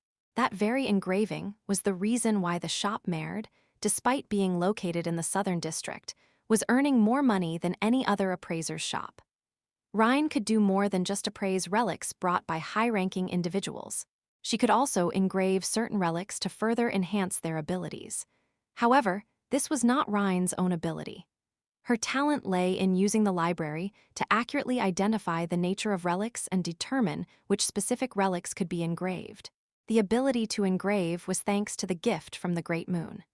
As Rhine turned her gaze slightly and opened the door to the adjacent office, she entered a small room where a golden eye, surrounded by a blue halo, was operating. 248/500. Looking at the display floating above the halo, Rhine recalled the first time she had discovered this gift from the Great Moon. At first, Rhine, like the others, didn't understand why the Great Moon had sent her to the Labyrinth City and made her an appraiser. Although she suspected it was related to dealing with the Black Ones, given her knowledge of their forgotten existence, she still couldn't fully grasp the connection. At the very least, she knew from her library how powerful the Black Ones were, but she couldn't see how becoming an appraiser was related to fighting them. But after discovering the gift from the Great Moon, she had no choice but to change her thinking. The gift was the Eye of the Wanderer, an artifact capable of appraising relics that contained a certain level of magic. However, Rhine, with her library, instantly recognized that this eye was far from ordinary. Even though it initially appeared as nothing more than a simple sphere, Rhine unlocked the seals layered upon its seals that even her library didn't recognize, and it revealed its true form, unlocking one specific ability. That ability was engraving. Engraving allowed her to inscribe certain relics from the upper echelons, thereby enhancing their abilities. But ironically, the first thing the Eye of the Wanderer unlocked wasn't an ability per se. Rather than an ability, it was a means to offer sacrifices. With each engraving, the relic's power would increase, but Rhine knew that the golden eye absorbed something unknown in exchange for the engraving, something even she couldn't comprehend. She could sense that the eye was fundamentally changing each time this happened. My task is to awaken this eye. When Rhine realized this, she came to two conclusions. First, only she could awaken this eye. The eye only responded to relics with specific patterns from the upper echelons, and if she brought it a relic that didn't meet these criteria, the accumulated power would diminish. Second, the eye would eventually grant her enough power to stand against the black ones. Thus, Rhine followed the will of the great moon, watching as the eye gradually awakened with each relic it absorbed. Everything is to kill the black wolf. Muttering this to herself, Rhine gently caressed the golden eye floating in the air, and to follow his will. A faint, inexplicable fanaticism gleamed in Rhine's eyes. About 3 weeks later, as Alon had told Evan, he arrived at the Blue Tower by carriage. Originally, he had planned to meet the Tower Master as scheduled, but unfortunately, the Tower Master was absent, so he had to meet with the Vice Master instead. But then come on, hurry up and state your business. I am busy. Faced with this curt and dismissive attitude, Alon wore a bewildered expression. Chapter 16, the status of a wizard on this continent has a rather peculiar structure. Like in many other fantasy worlds, wizards generally hold a high status. But when a wizard belongs to a tower, their rank eventually reaches a point where they hold a status comparable to that of nobility. This isn't just because of the difference in skill between wizards who are part of the tower and those who aren't, but fundamentally because of the tower itself. There are only 6 towers in this world, and they monopolize the production of various essential goods for the United Kingdom, including high-ranking nobles. In other words, the combination of a wizard's combat prowess and the exclusive production of necessary goods elevates the tower's power to the level of noble authority. Moreover, the authority of the Vice Tower Master, who can be considered the deputy master of such a tower, is said to pierce the heavens. Despite knowing all of this, isn't this treatment a bit much? Alon looked at the Vice Tower Master with a bemused expression, though his face remained impassive. She, draped in a blue cloak symbolic of the Blue Tower and with long blue hair cascading down to her waist, leaned her head on one hand, as if bothered by everything in the world, while holding a pen in the other. Her name was Peenia Chryson. In Psychedelia, she appears once or twice in the main story as a wizard who, at the young age of 22, had reached the 7th rank of ridiculous talent. She was also a powerful wizard with an origin. However, at this point before the original story begins, she has not yet become the Tower Master and seems to be at the 6th rank rather than the 7th. As I mentioned before we met, I've come to talk about the Shimmin. What about it? Alon continued, watching Peenia wrestle with a stack of papers without even looking at him. I can get rid of the Shimmin. At Alon's words, Peenia's gaze suddenly shifted, her eyes hysterically staring at his face. There was a hint of curiosity in her expression, but soon after she made a blatantly disappointed face and clicked her tongue. Well, if you're done, you can leave. I haven't heard your answer. What answer? I said I could get rid of the Shimmin. Ha. At Alon's words, Peenia looked at him with a ridiculous smile. Excuse me, who are you again? Count Palatio, Alon. So our Count Palatio says he can get rid of the Shimmin? Yes. Oh, I see our Count Palatio can get rid of the Shimmin, huh? Why are you acting like this?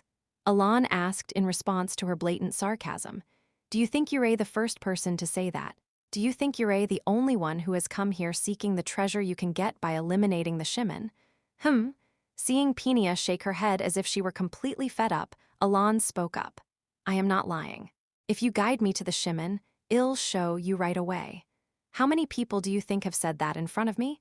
I can definitely get rid of it. Alon's words made Peenia suddenly drop the pen she had been holding and frown openly, releasing her magic power abruptly. Snap, this wasn't the implementation of a spell. It was merely a surge of magical energy. The waveform, which was blatantly scattered based on her emotional state, instantly began to cause abnormalities within the office. The entire room trembled as if an earthquake had struck, and scrolls and parchments on the shelves fell to the ground in an instant. In the midst of all that, excuse me, it's starting to come to light that you only became in Count because a bunch of trash conveniently died, and now you're desperate for a move to turn things around, but you shouldn't be causing trouble here, right? As Peenia lowered her voice, filled with hysteria, Alon realized 2 things anew. The first was that, despite seeming to be consumed by work, she was surprisingly well-informed about the outside world. In fact, just as she said, since becoming a count, he had lived quietly without interfering with the underworld, and rumors about him had started to spread. The other realization was that the anger that had surged within him, unable to tolerate the way she treated him earlier, had strangely subsided, as if it had been cured. She's terrifying, Alon thought, realizing that despite not having reached the 7th rank, Penia was clearly a superhuman who had transcended the realm of ordinary humans, as evidenced by the strange phenomena she created with just a scattering of magical energy. I shouldn't push my luck, or I'll end up snapped in half. Even though he was a 2nd-rank wizard, Alon fully understood that if Penia chose to use her magic, his life would be in danger, so he spoke. If you don't trust me, I'll stake my entire fortune. What? Despite feeling fear, Alon's expression remained as impassive as ever. I mean it. If I can't get rid of the Shimon, I'll donate my entire fortune to the Blue Tower. No, since this is a private deal, I'll hand it all over to you personally. What nonsense. Of course, you don't have to stake anything. I'll be the only one to do so, and I am willing to swear an oath if necessary. Penia frowned at Alon's words, but he continued with the same impassive expression.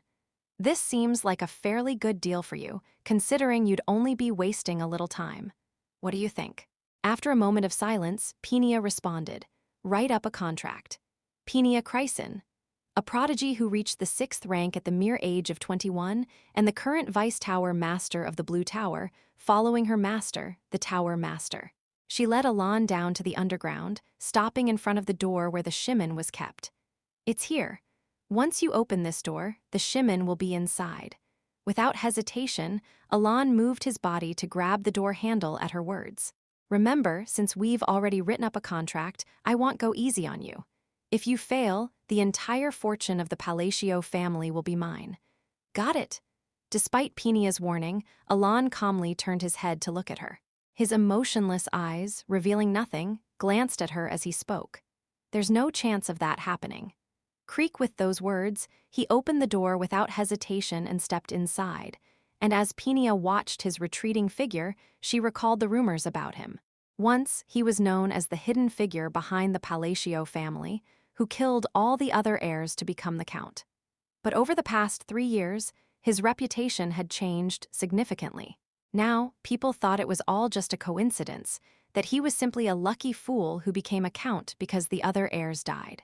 Of course, some still believed he had reasons for not being active, but after meeting him in person, Penia thought the rumors leaned more toward the latter. Judging by his demeanor, he might look first-rate, but it's already over the moment he decided to close the Shimon looking like that. Penia was also aware that Alon's atmosphere was unusual. His inorganic eyes. A face so thoroughly devoid of emotion that it was hard to believe he was an ordinary human. For a moment, even she was silenced by his presence, but it was only an atmosphere. Having assessed his talent, Penia couldn't help but laugh. He has talent, but it's only slightly better than most. His mana core is excessively small, and even at best, his rank is just at the edge of the 2nd rank. He doesn't even possess the eyes, which are essential for reaching the 6th rank. The Count of Palacio astonishingly lacked any significant talent. He didn't have the eyes, a necessary trait for becoming a high-ranking wizard, nor did he have a vast amount of mana. His magical rank was only at the 2nd rank, and while his sensory perception was decent, that was all. Sensing ability, among the many talents a wizard must possess, doesn't rank particularly high. In the end, the very fact that he came here confidently claiming he could eliminate the Shimon with such a mediocre talent only confirmed to Penia that the rumors about him leaned more towards the latter. She made a pitiful expression as she watched him, then turned her gaze to the rift in the center of the room, glowing with a purple light. The rift, which wizards refer to as the Shimon Time Gate, is literally connected to some unknown subspace, making it an extremely troublesome phenomenon. Shimon, which appears primarily in places where magic is heavily used, causes considerable damage to its surroundings. For example, beings from another dimension might cross over through the rift, or it might suddenly absorb all the surrounding magical energy, creating a mana vacuum in the entire area. I heard they tried various methods to erase the Shimon in the early days because of this. As far as Penia knew, no wizard had ever succeeded in erasing a Shimon. If research on Shimon had continued for a long time, there might have been a chance to find a way to eliminate it eventually. But for now, that method did not exist. In the first place, even if a shimon appeared suddenly, it would naturally disappear after about 1 to 3 months, leaving behind a relic. Although the principle behind this was still not understood, wizards did not bother to spend time and resources researching methods that showed no promise. However, in the case of the Blue Tower, the shimon that was expected to disappear in a few months had already been causing trouble in the tower's basement for over 2 years, without any sign of disappearing. Peenia, lost in these thoughts, watched Alan, who had approached the shimon without taking any action. Despite the passage of time, Alan remained motionless. Just as Peenia clicked her tongue and was about to speak, Alan formed a hand seal. Peenia was slightly intrigued as she watched him suddenly raise his hand to form the Wisdom Fist seal. Instead of using a staff as a medium, he used his own hand, employing a method that was considered primitive even in ancient magical texts, methods rarely studied, even in academic circles. Just come out. However, Peenia was only mildly curious. She had no intention of giving Alan any more time. She never imagined that someone using such an outdated method from a strange book could close the shimon. But the moment he softly muttered something, just come, Peenia's irritated words stopped abruptly. No, not just her words, everything stopped. Her half-open mouth, her furrowed, irritated eyes, her body, even her breathing. Everything stopped. And then she saw it, the thing that emerged before the count. Screech in front of Peenia's focused gaze, something that was once purely black made an unpleasant sound as it opened its eyes. Upon realizing it, she saw that it was an eyeball with 2 red rings.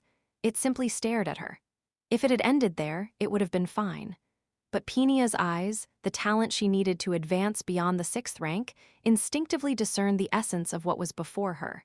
She didn't know what it was, but she understood. This allowed Peenia to grasp one piece of information. That thing was a concept so simple it could be encapsulated in a single word. It was GHH. The moment she began to realize it, Peenia forcefully halted her thoughts. Her magic, which had stopped even her breathing, moved instinctively to cut off her thoughts. Because she knew. That thing in front of the count was something she must never comprehend. Understanding it would be akin to drinking from a poisoned chalice that would inevitably lead to destruction. So, at the very moment she stopped thinking, barely remembering to breathe, the eyeball, which had been staring at her until now, smiled. Then, with a black hand that had formed at some point, it gently raised its index and middle fingers to her lips. An absolute command of silence. Understanding that this was Alan's demand, Peenia, filled with sudden fear, blinked her eyes, and as the eyeball disappeared, the magic ended. The place where the purple rift had disappeared was now calm, and Alan let out a small sigh. It's done. For Alan, who had closed the shimon countless times in the game and knew how to do it, closing the shimon wasn't particularly difficult. After all, shimon wasn't closed with magic, but with a special I swear I won't tell anyone. Well, I appreciate that, but there's no need to I mean it, I swear, I won't tell a soul. I am actually very tight-lipped. Despite suddenly breathing heavily and even tearing up as she nodded fervently, speaking in formal language, Alan, why is she suddenly acting like this? Could only tilt his head in confusion. Chapter 17, Alan had already achieved all of his objectives at the Blue Tower. His goal was to obtain the artifact hidden in the underground chamber of the tower, and now that he had it, there was no reason for him to stay any longer. He decided to leave the Blue Tower immediately, partly because there was no reason to linger, but also because Peenia, who was already annoyed, might cause trouble if he stayed. Although he knew she wasn't an entirely irrational person, there was always a chance that something unexpected could happen. He thought this way just after he dealt with the artifact and let out a secret sigh of relief. But then, what is this? It's a potion I made. Alan glanced at her, forcing a smile despite his sharp gaze, and then picked up the potion bottle from the table. The liquid inside was a deep blue, and it emitted a white glow when shaken slightly. This is a magic recovery potion. And a highly valuable one at that in this world. Magic potions don't work immediately like in other games. Instead, their effects appear gradually. Therefore, it would be more accurate to call them magic recovery enhancement potions rather than just magic recovery potions. However, among all the potions, The 5 bottles Penia placed before Alon were the only ones here that truly lived up to the name Magic Recovery Potion. The highest grade potion he held could restore some magic power almost instantly, just by drinking it. These potions, which were called Magic Recovery Potions, but were actually Magic Recovery Enhancement Potions, were incredibly expensive. Alon had once tried to buy a magic potion when he felt inconvenienced by only being able to use magic once a day. But the price had almost made him faint. I think the cost of these 2 bottles alone could buy a small villa. As he stared at the potion for a while, he turned his gaze to Penia. Her awkward smile revealed a hint of nervousness, and as soon as he looked at her, she spoke. "Do you like it? I understand it's a high-grade potion, but why are you showing this to me? I am giving it to you. You're giving me this potion?" "Yes." A question mark appeared in Alon's mind. He could somewhat understand why her attitude had changed immediately after he closed the artifact. She might have felt a bit of gratitude or awe, since the method to close the artifact was unknown until now. But to Alon, Penia's current behavior didn't seem to stem from gratitude or awe at all. Does she misunderstand me like that wizard who came with Lady Zenonia last time? With this thought in mind, Alon spoke. "Just to clarify, I am a second-rank wizard." "Yes, I know. Of course, you're a second-rank wizard." When he opened his mouth, suspecting that she might be mistaken, Penia nodded eagerly as if she had been waiting for him to say that, leaving him even more confused. Seeing her nod so earnestly, Alon couldn't help but wonder if she was just trying to flatter him. However, Penia's expression did not seem playful at all. In other words, it was clear that Penia wasn't mistaken about anything, which only made Alon more confused. "I swear I'll keep what I saw earlier a secret." "Absolutely, without a doubt," Penia continued. Alon replied, "There's no need to make such a promise, no. Please, make me promise. I want to promise. If necessary, I can even swear on my magic. I'll do it right here and now." "Wait, hold." Before Alon could finish speaking, Penia quickly began gathering her magic power. The sudden surge of intense magic filled the office, making Alon's heart skip a beat, and before he could say anything, Penia had already sworn a magical oath. Is she really going this far just to keep the method for closing the artifact a secret? Sure, the artifact is a mystery to them at this point, but on the outside, Alon remained expressionless, but internally he was utterly bewildered. He realized that Penia was clearly misunderstanding something. "You see, I am good at keeping promises. I'll keep this secret, absolutely. All right." Seeing Penia speak so desperately after making her oath, Alon could only nod calmly in response. There was no sign that her misunderstanding would clear up anytime soon. Thus, Alon left the Blue Tower with 5 bottles of Magic Recovery Potion and the artifact he had sought. Riding in the carriage back to the Count's estate from the Blue Tower, Alon naturally glanced at the bracelet on his wrist. This bracelet, which he had received permission from Penia to take after closing the artifact, was the very item he had aimed to acquire on his trip to the Blue Tower. The bracelet of the impure. The design of the bracelet wasn't particularly refined. To compare it, it looked like a cheap bracelet that could be bought for less than 10.01 at a local market. The only unique feature was the black gemstones embedded in it, which seemed to absorb all light. Other than that, it didn't have any remarkable appearance. But despite its plain and unimpressive look, the bracelet had the ability to compensate for Alon's small mana pool. Alon subtly rotated his wrist to examine the black gemstones. Although they were not visible at first glance, a faint blue energy could be seen rippling through the stones if one looked closely. It's working well. The bracelet's ability was to absorb and store ambient magic, allowing the user to utilize it when needed. While the amount of magic the bracelet could store was limited, and not particularly large, it amusingly held more magic than Alon's own mana pool.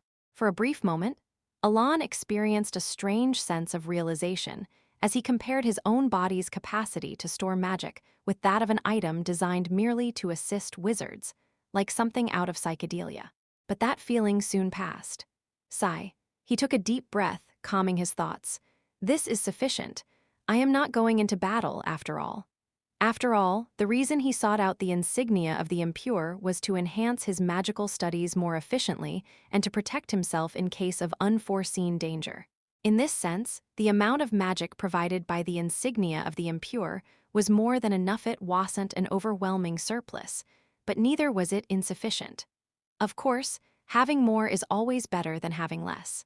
There seemed to be a technique among the artifacts to forcibly regulate power and reduce mana consumption, so I should study that, Alon thought as he lightened his mood and concluded his musings. He then looked out of the carriage. As he gazed outside, he suddenly recalled Pinia, who had bowed respectfully to him just before he got into the carriage. What on earth is going on? Thinking about Pinia's odd behavior that started right after he closed the artifact, Alon shrugged his shoulders. After all, he had no further business with her. He briefly watched the forest outside, bathed in the soft sunlight, swaying gently in a subtle green hue. It was a warm spring day. While Alon was on his way back to the Palacio Count's estate, two women were sitting across from each other in the office of the Duke of Altia's residence.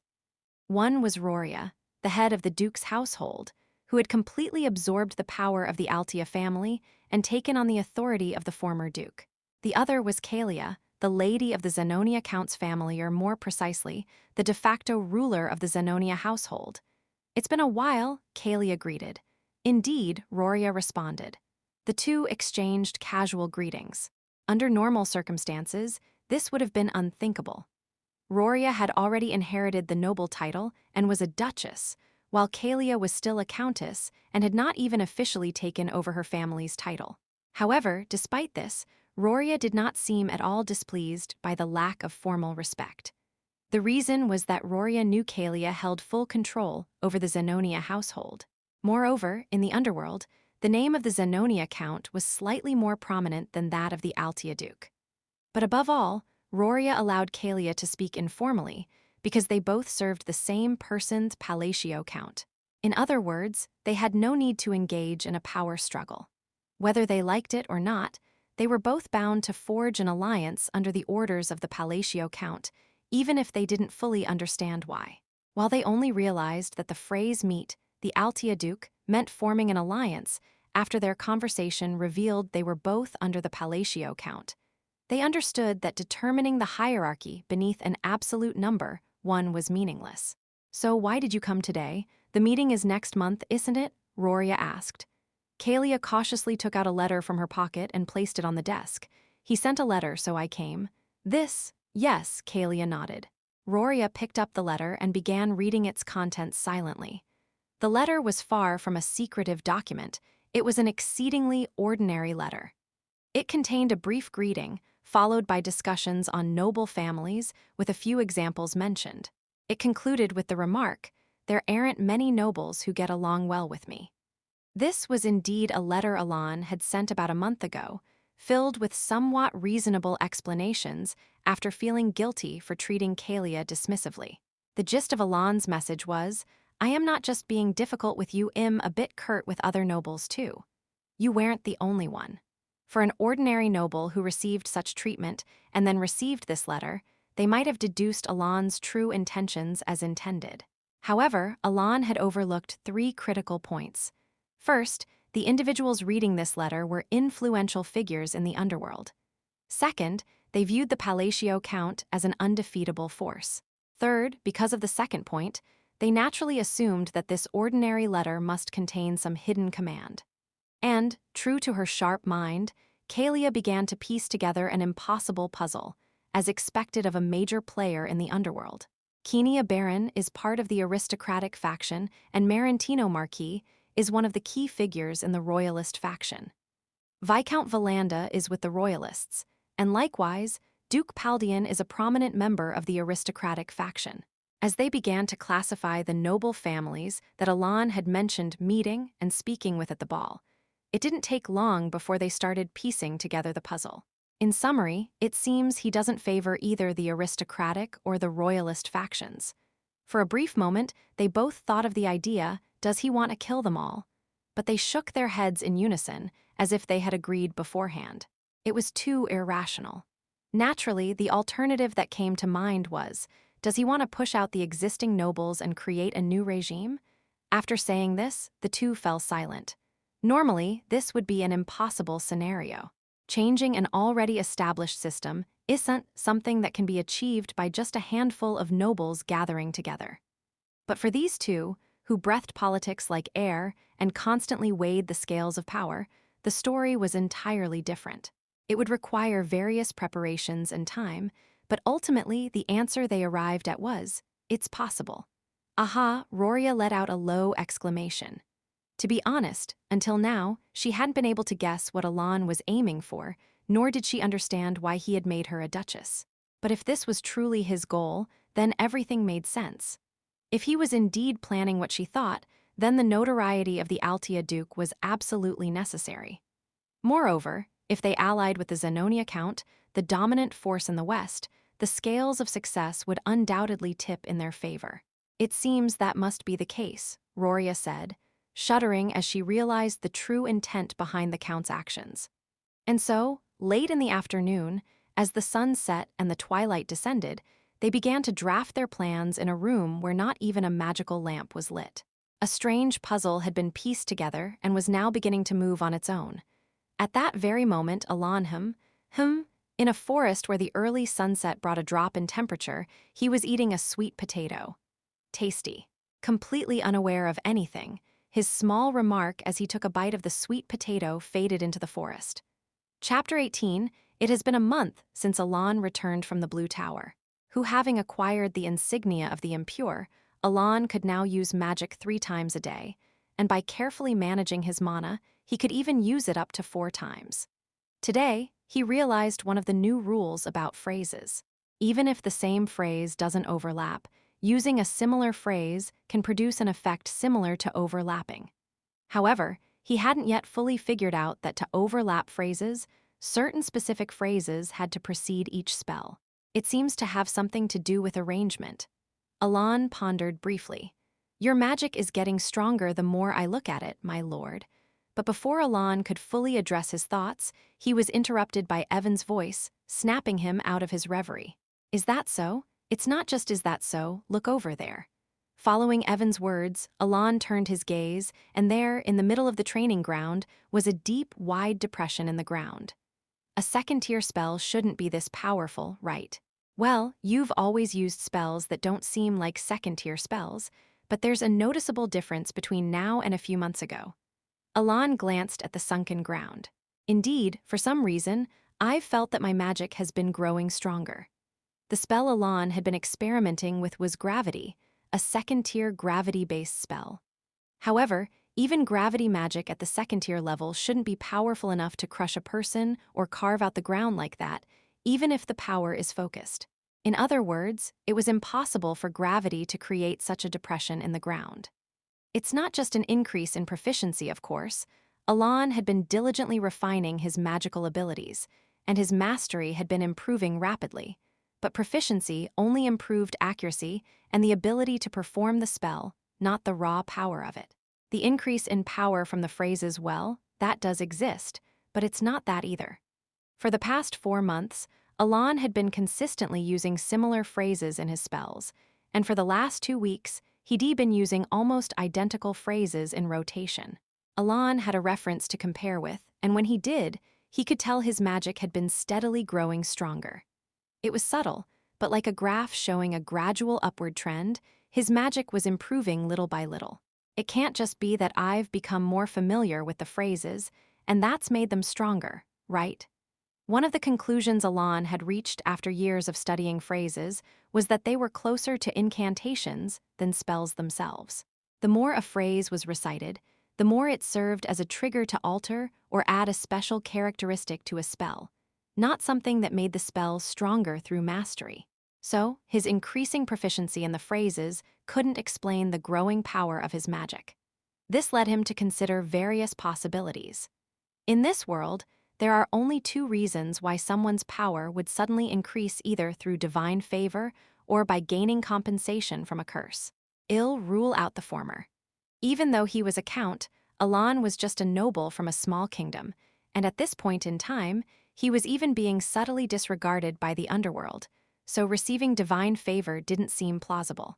So that leaves gaining compensation from a curse by suffering some kind of loss. At this thought, Alan's expression grew uneasy, but he quickly shook his head. In this world, gaining compensation from a curse meant either receiving a curse from someone who sacrifices themselves or placing a curse on oneself. Even the curse was a ritual used only in the East, and at that time, no one Elan was connected to had any ties to the East. In short, neither the former nor the latter applied to him. Elan repeatedly reminded himself of that. Thus, the conclusion he arrived at was, I guess I'm just in good condition today. Is that it? That's it. There's no reason for my magic to get stronger. It was denial. I heard a letter from Yusha arrive today. I should go and read it. With that, he decided to stop his magical research and headed to his office to read Yusha's letter. The Holy Kingdom of Rosario. Unlike the Holy Empire of Barshiakan, which lies beyond the empire and worships the sun as its primary deity, Rosario venerates Saturnia, the goddess symbolizing the moon and peace. In front of the convent located to the east of its capital, the city known as the White City due to all its buildings being pure white, stood a holy knight. His name was Roque, and he was clad in platinum armor symbolizing purity, matching the city's namesake. Cautiously, he opened the door and stepped inside. Not long after, he saw a nun with white hair standing before the statue of Saturnia outside the convent. Dressed in a neatly arranged habit with a gentle smile on her lips, she didn't seem to be of a particularly high rank. In Rosario, those of higher ranks always wore the sash of divine grace over their shoulders, but this nun did not. In other words, the nun standing in front of Roque was clearly of a lower rank than the holy knight. Greetings, sister. However, upon seeing the nun, Roque immediately bowed and spoke. Hello, Sir Roque. Have you been well? The nun smiled as she accepted the knight's greeting. It was an unusual situation. Yet neither Roque nor the nun expressed any doubt about the situation. Instead, it seemed entirely natural to them. Yes, thanks to you, sister, I was able to save 8 children and 25 lives in a small village to the east. That's wonderful. It's all thanks to you, sister. Not at all, it was you who saved them, Sir Roque. Her voice was soft, but Roque, maintaining a resolute expression as if determined to keep his conviction, spoke again. Yes, I was the one who saved them, but it was you who showed me the way and gave me the strength when I had nothing. In truth, Roque had not always been a holy knight. Despite being a devout follower of Saturnia and aspiring to become a holy knight, he couldn't wield the divine power that every holy knight was required to master. In fact, he couldn't even sense it. As a result, while all of his peers mastered divine power and became holy knights, Roque remained a trainee for many years. That number stretched beyond 8 years, and just when he was about to give up on becoming a holy knight due to his inability to harness divine power, he met her. She, who always wore a serene smile, with eyes that seemed to burn like flames, was the first to say these words to the despairing Roque, "Believe in the moon." At first, Roque didn't understand what she meant. He couldn't see the difference between believing in Saturnia, the goddess of the moon, and simply believing in the moon. But at that time, Roque was desperate, and he held onto those words as though grasping at straws. He believed in the moon because, at that moment, he was beyond desperate. And after several days of continuous prayer, Roque, who had never once been able to harness divine power in the past 20 years, was able to use it for the first time that day, finally becoming a holy knight. Although Roque was overjoyed at suddenly being able to wield the divine power he thought he could never attain, his joy was short-lived as he began to doubt the nun. At least, for someone like Roque, who was born and raised in Rosario and had devoted his life to Saturnia, gaining the ability to use divine power was truly something to be happy about. But on the other hand, he began to wonder if he had strayed into the path of heresy. After all, the reason he had gained divine power was not because he had worshipped Saturnia, but because he had placed his faith in the moon. However, amusingly, as time passed, Roque's doubts gradually faded. The reason was simple. The divine power he had gained by believing in the moon was no different from the divine power that came from worshipping Saturnia. All the powers granted through faith in a deity worked exactly the same, without a single discrepancy. The sacred tools permitted under the name of the goddess also gleamed brilliantly in Roque's hands, further proving that his divine power was genuine. Even so, the lingering doubts in his heart persisted, and eventually, Roque asked the nun why she had told him to believe in the moon. Her answer, however, had nothing to do with heresy, religion, or complex theology. Faith comes from invisible belief, but that takes too long. It's much easier for most people to find belief in something that they can see. That's why I suggested it. The goddess in the heavens may not always be visible, but the moon is always by our side, and after all, the goddess Saturnia is the moon. It was simply a story about faith. It was a way for people, who always carried doubts in their hearts, to believe more firmly in the divine. With that answer, Roque erased the doubt from his heart, and he thanked the nun. He sincerely felt gratitude toward her for helping someone like him, who was full of doubts, to believe in the divine. If you'd like to express your gratitude, would you join us in prayer? It's almost time for the prayer session, and many others have already gathered. I would gladly do so. With a nod from Roque, the nun smiled softly and opened the door to the prayer room. Inside, many people were already seated. Believers, children, trainees, pilgrims, and holy knights. Each one assumed their own posture. Some stood still in place. Others sat in chairs. Some knelt on the ground, while others simply bowed their heads, hands clasped with those beside them. Yet there was one thing they all had in common. Everyone in the prayer hall remained reverently still. Without making a sound, they simply bowed their heads and closed their eyes in prayer. And as the nun made her way through the rows of worshippers, reaching the front of the hall now then, with a gentle smile on her face, she spoke. Let us all pray. Eusebia, her crimson eyes faintly gleaming, spoke as she stood with her back to the moonlight streaming through the stained glass. To the great moon.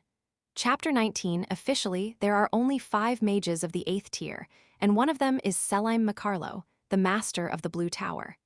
He had been on a business trip to the northern lands, home to the barbarians, for several months. Upon his return, he immediately sensed something was amiss at the Blue Tower. The first reason was the disappearance of the presence of Shimon, which he always felt upon returning to the tower. The second reason was his disciple, Penia, who was also an 8th tier mage, blessed with a talent that could only be described as dazzlingly gifted. Penia, with her overwhelming talent, had developed an arrogant personality that reached the skies.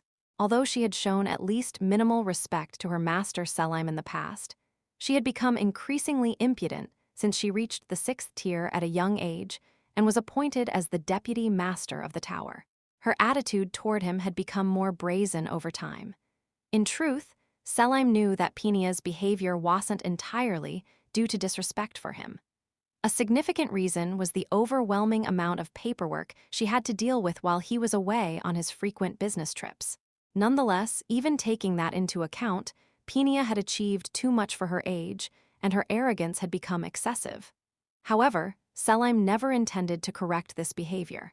While arrogance is a trait that a mage must be cautious of, especially in the pursuit of knowledge, Penia's arrogance did not extend to her research and studies. Besides, Selim believed that once she reached the 7th tier, her personality would naturally correct itself to some extent. No matter how talented and self-centered a mage might be, they would inevitably become humble upon reaching the 7th tier. At that level, one begins to realize how insignificant their past achievements truly are. And so, Selim had left her be until now. "You're telling me that Count Palacio came and sealed Shimon?"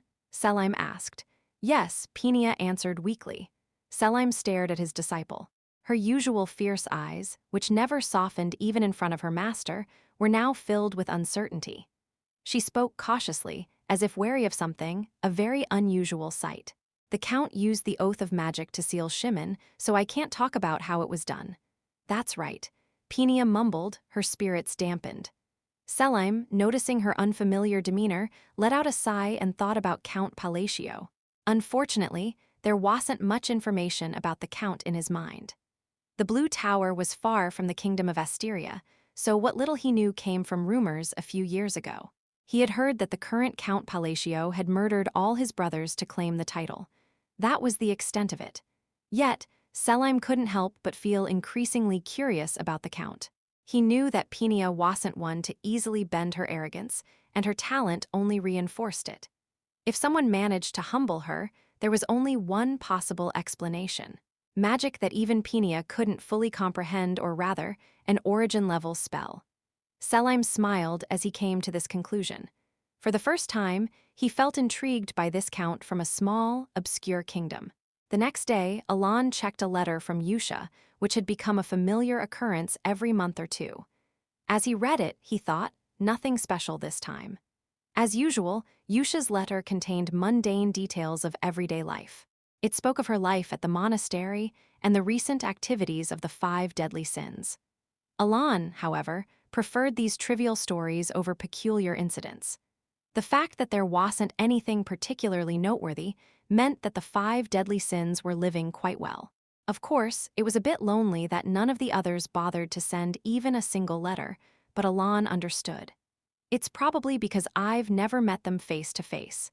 He had never visited the orphanage, so naturally, he had never met the 5 deadly sins in person.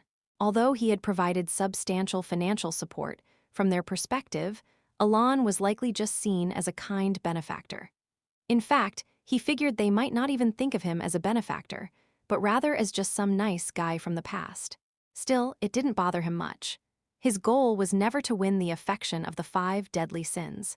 His primary aim was to guide them down the right path, ensuring that they wouldn't destroy the kingdoms. Since that goal had already been achieved, there was no need for regret. Even so, Alon couldn't help but feel a little sentimental. Despite his indifferent exterior, a faint smile of satisfaction crept across his face as he read Yusha's letter. The others had never sent a letter from the very beginning, but Yusha, despite living a nun's life, had consistently written to him once a month. It wasn't much, but the thought of it warmed Alon's heart. It felt like raising 5 children, only for all of them to forget his efforts and never send a single letter except for the eldest daughter, who still remembered and appreciated his hard work. Yusha's the only one who truly gets it, he thought to himself. As Alon basked in this oddly sentimental, father-like feeling, there was a soft knock at the door. Knock, knock. Evan entered the room. "What is it?" Alon asked. "Oh, I meant to tell you yesterday when I saw you at the training grounds, but it slipped my mind. Remember when you asked me to look into it last time?" "Yes, I remember." As Evan said, Alon had previously asked him to check with the Information Guild to see if the 5 deadly sins were doing well. Although Yusha's letters used to give him a glimpse of what the others were up to, lately, her letters contained fewer details about the rest. "So did you find anything out?" "Yes, but there wasn't much need to consult the guild. A few of them are pretty infamous now, especially Deus and Sialrang." Alon motioned for him to continue, and Evan stepped fully into the room, organizing his thoughts before speaking. "First, about Sialrang. I've heard rumors that she's already become a warrior close to the rank of Baba Yaga. She's won 32 consecutive battles. 32 consecutive wins? Yes, that doesn't sound possible. Honestly, I didn't believe it at first either, but the rumors seem to be true. Among those 32 victories, only one fight went beyond 10 exchanges. The other Baba Yagas are getting quite nervous." "That makes sense," Alon nodded in agreement, still stunned by what he was hearing. The title Baba Yaga was an honorable rank in the colony, and there were only 4 individuals who held that title at any given time. The title never increased in number. Therefore, if Sialrang managed to reach the record of 100 wins required to challenge for the title, one of the current 4 would have to face her. If I recall correctly, wasn't the Lion King the fighter with the most consecutive wins in colony so far? Yes, that's right. He had 41 wins, if I remember correctly, Evan confirmed. She's only 9 wins away from surpassing the Lion King. Exactly. Evan nodded as Alon pondered, momentarily imagining the Lion King, who joined as a companion in one of the games. It was then that Alon realized just how absurdly talented the 5 deadly sins were. The colony was home to not only common warriors, but also formidable ones. Despite being a military powerhouse that heavily relied on its fighters, even the surrounding kingdoms hesitated to pick a fight with them. Maintaining such a winning streak in a place like that was proof of her talent, and as Alon pondered this with a surprised expression, Evan continued speaking. "And there's a rumor about Deus as well." "What's the rumor?" "They say that Deus and his order, the Eclipse, recently took down Kurga of the Snow Plains, one of the 8 barbarian chiefs." "One of the 8 chiefs?" "Yes, one of them. You know who they are, right? The monstrous beings who have transcended into superhumans through their rituals, despite being mere barbarians." Even without Evan's explanation, Alan was already familiar with the 8 chiefs. More precisely, he knew just how absurdly powerful they were from the game. To acquire the special magical equipment needed to become a glass cannon in psychedelia, you had to fight the barbarians and defeat the god they worshipped. Just thinking about it makes me dizzy for a moment. Alan felt lightheaded, recalling how it had been over 5 years since he encountered Ultultus in the game. Even now, just the thought of Ultultus made his stomach churn due to how powerful it was. According to the lore, if Ultultus were to awaken and ascend to a true god, it would gain power comparable to that of the 5 deadly sins. In other words, if Ultultus were to awaken in the north, the kingdoms would be completely overwhelmed, even without the involvement of the 5 deadly sins. However, Alan wasn't too concerned. Luckily, there's no chance of encountering it. As far as Alan knew, Ultultus didn't appear unless the 5 deadly sins descended. In the lore, Ultultus only appeared when the gods descended and shattered the laws of the world, merging with the 5 deadly sins. Unless a god descended and broke the laws of the world in a way that even Alan couldn't foresee, there was no reason for Ultultus to appear. Deus is doing quite well for himself, then. It's not just that. Successfully defeating a chief that even a master knight would struggle with has put him on par with the likes of Reinhardt, the swordmaster.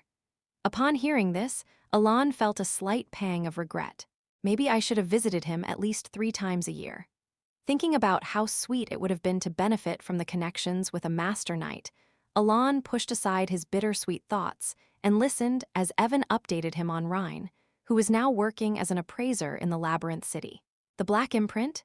Yes. Rhine's shop specializes in imprinting black marks that enhance relics' abilities. That's interesting. Intrigued by this ability, which he hadn't encountered in the game, Alan marveled for a moment before asking about the last remaining member. What about Ladin? In truth, Alan had asked Evan to investigate the 5 deadly sins mainly because of his curiosity about Ladin. Although Ladin had lagged behind Cialring, Alan had lost track of him about half a year ago when Yusha's letters stopped mentioning him. Of course, he wasn't too worried since he'd heard that Ladin had safely arrived in Raxus and was learning the ropes. But the fact that there had been no updates since then made him curious. However, I haven't found any concrete information on him yet. The Information Guild has some leads, but they asked for a bit more time about a week to verify whether the information is reliable. I see Alan nodded, feeling a slight sense of curiosity, but he accepted Evan's explanation.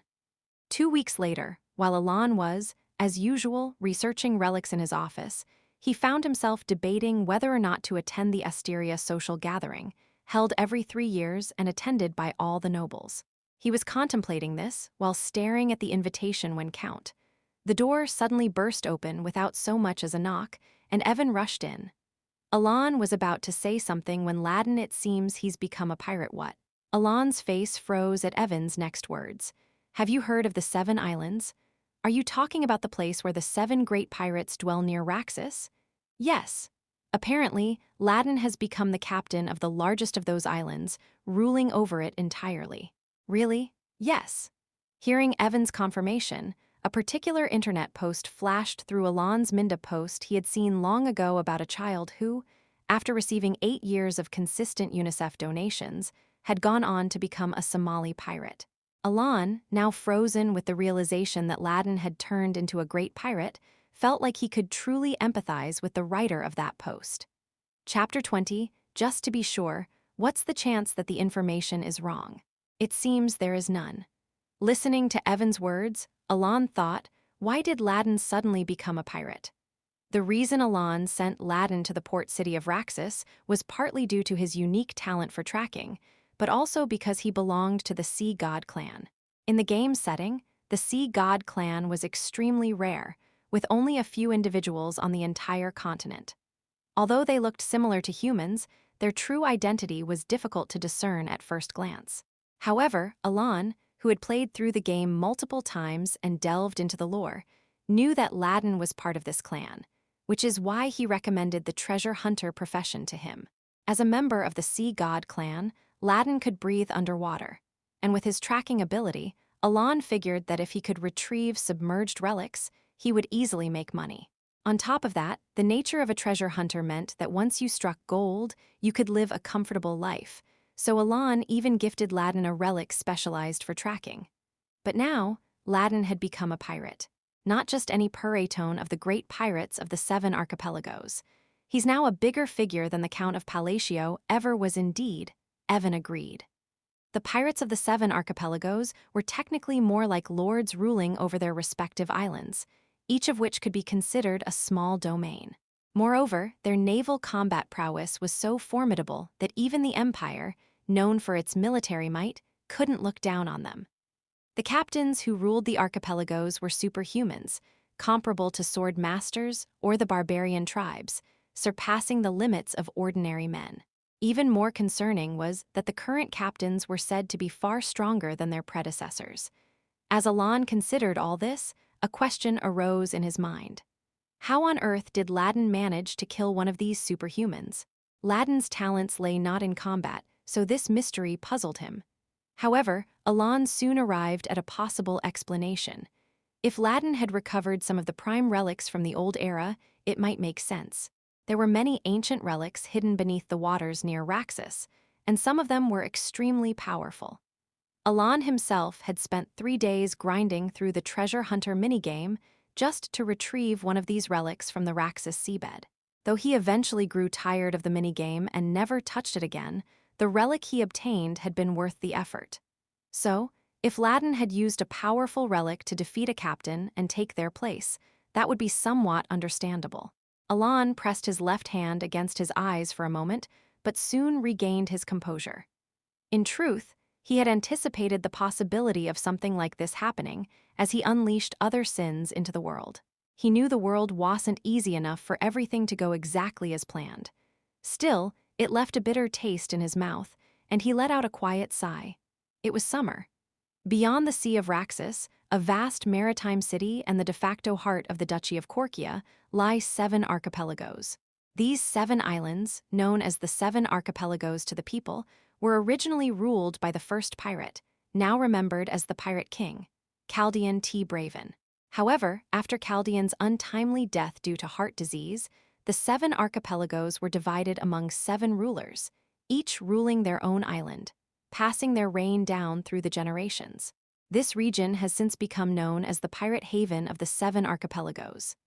Ladin, who killed the pirate Alcride Markney, the former captain of the largest island and holder of the title of the Slayer, granted by the Emperor's blessing through sacrifice, became the captain of the first island. With a low sigh, Ladin looked down at the island. Despite being called a pirate town, the first island was quite well structured. Numerous houses were scattered across the ground, surrounded by cliffs that circled the massive island, and the homes built upon these cliffs made the island look like a giant fortress. However, what filled Ladin's mind wasn't the island's scenery, but thoughts of the Great Moon. What exactly is the Great Moon? He wondered. Ladin had never deeply thought about the Great Moon before, not because he held any deep loyalty to it, but because he simply had no particular interest in it. That didn't mean he wasn't grateful, though. He was fully aware of his circumstances. If not for the Great Moon, he would have been captured by the slave traders and subjected to biological experiments, leading to his inevitable death. Moreover, without the Great Moon, he wouldn't have met Yusha, who helped him unlock his abilities and become what he is today. Still, despite all of this, Ladin felt only gratitude toward the Great Moon, and he obeyed his commands not out of loyalty, but rather because of Yusha. For him, the phrase "everything is" for the Great Moon was simply following Yusha's orders. That's why, when the Great Moon first issued a direct command, Ladin felt resistant. Like the former Sialrang, he too thought that going to Raxus had no real meaning. Ladin had too many targets for revenge. He needed revenge against the Black Ones, who slaughtered his entire clan on an unknown, nameless island where they had lived in peace. He also needed revenge on the Cursed Hunter, who, after he barely escaped the Black Ones and reached the continent, took advantage of his weakened state, killed his parents, and sold him into slavery. To Ladin, becoming a treasure hunter held no meaning, and the gifts from the Great Moon didn't seem to align with the vengeance he had sworn to enact. At least, until he learned that the captains of the 7 archipelagos were the ones who killed his parents. The reason Ladin realized this truth was simple. All of the current captains of the 7 archipelagos wielded the power of the sea god clan.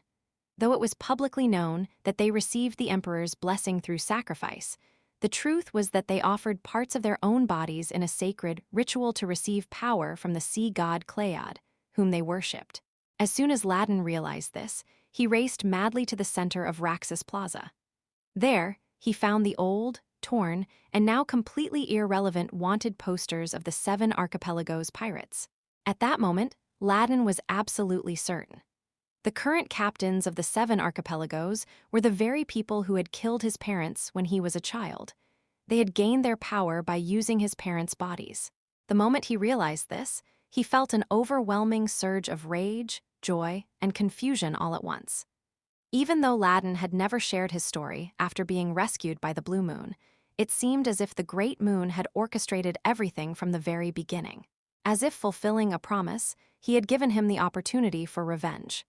However, just because the opportunity for revenge had come, it didn't mean it could be executed immediately.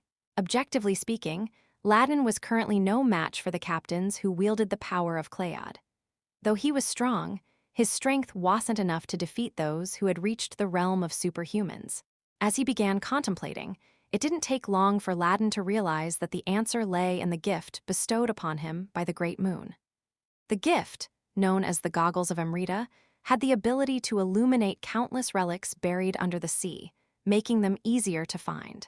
After discovering that some of these relics could compensate for his lack of power compared to the captains of the 7 archipelagos, Ladin realized that everything had been planned from the start. At the same time, he understood the true intention of the Great Moon: revenge and domination over the 7 archipelagos. The moment he understood this, the Great Moon became more than just a small entity he was grateful to. Not only had it laid out everything before Ladin, but he had also given him the strength to seek revenge. From start to finish, everything had been planned. For the Great Moon, Ladin muttered unconsciously. These words had once been meaningless to him, just a simple phrase without any real significance. But now, for the Great Moon no longer felt hollow. Now, when those words left his mouth, they carried true meaning. For the Great Moon. Only then did they hold the significance of loyalty. About 3 months had passed since the news of the 5th son becoming a Somali pirate had reached him. As the unbearably hot summer began to fade and the leaves in the forest started turning red, Alan boarded a carriage. He was on his way to the grand church held every 2 years at the Duke Roediger's estate. I'd rather skip this if I could while his body was moving in the carriage. Alan's mind was filled with reluctance. The shadowy reputation of the Count Palacio family had long since faded due to years of inactivity, but what replaced it was mockery, which bothered him. Nevertheless, the reason he went through with it was because all nobles of Asteria were bound by the rule to attend the grand church every 2 years. There was a strange rule that required attendance once every 2 cycles unless there was an exceptional reason not to. Thus, Alan found himself in the carriage on his way to the grand church, soon to be joined by 2 other nobles. This was a planned arrangement, as mercenaries or bandits often targeted nobles during the grand church season, so traveling in larger groups was safer. As nobles, they had enough guards to avoid trouble, but even getting into a fight could cost valuable manpower, so they increased their numbers from the start to avoid any incidents. Through this understanding, Alan naturally traveled with 2 families from the east, and the day passed without any issues. The problem, however, came that night. Count Palacio, isn't it a bit much to have only 1 guard? Is it a financial issue? If you're short on funds, I could offer you some help. It seems you've inherited your title in a rush, and now your finances are in trouble. Alan stared in disbelief at the 2 nobles who had gone out of their way to openly mock him. Chapter 21, Alan already had some understanding of why the nobles blatantly ignored him. Because all the rumors have finally died down. Until now, the nobles had feared Alan because they believed he was the mastermind behind taking down Avalon, which had controlled the vast underworld of the East alongside Leo. However, the nobles no longer considered Alan to be the mastermind. After he became a count, he had done nothing significant for several years.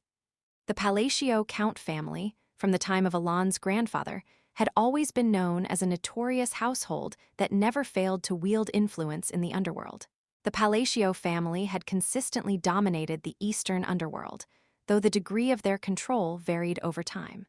But ever since Alon became the Count, the Palacio family no longer exerted influence in the underworld. As a result, the current Eastern underworld was now divided and devoured by packs of wolves that used to scavenge for the leftover crumbs outside the domain governed by the Palacio Count. Furthermore, the power of the Palacio Count family had also weakened, which was natural. The power they wielded up until now had mostly been fueled by the wealth generated from the underworld. However, since Alon became Count, he no longer used money to maintain power.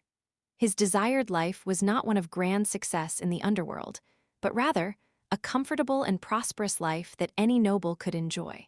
In other words, he had already achieved what he wanted. However, by completely withdrawing from the underworld, rumors began to spread among the nobles. Some speculated that perhaps the current Count Palacio wasn't a mastermind at all, but merely someone who became Count by chance. As time passed, and Alon continued to do nothing, the rumor gradually became accepted as truth. Eventually, Alon's reputation had devolved into that of a lucky fool who happened to become Count in the place of the real mastermind. Of course, there were still a few nobles who remained suspicious of Alon, but even they had begun to agree with the spreading rumors. After all, it didn't make sense that Alon, if he truly had the power to destroy Avalon in a single day, would not have used that power until now. In any case, Alon had somewhat expected this kind of treatment, but he hadn't anticipated that people would go out of their way to mock him like this. Alon looked up at the two nobles, whose faces radiated slyness. He didn't recognize either of them. However, based on the crest engraved on their carriage, it was easy to tell that one was from the Krilda Count family and the other from the Edalin Count family. They both look old enough, but isn't this too childish? Alon laughed to himself as he noted how aged their faces were. He quickly understood why the two nobles had come all this way just to mock him. Ah, I see. This is a gathering of the victims. The Palacio family, notorious as they were, had also been a powerful family in the underworld. As a result, they naturally provided benefits to the surrounding families, but also exploited them beyond necessity. The families that were frequently treated like tools were none other than the Krilda Count family and the Edalin Count family.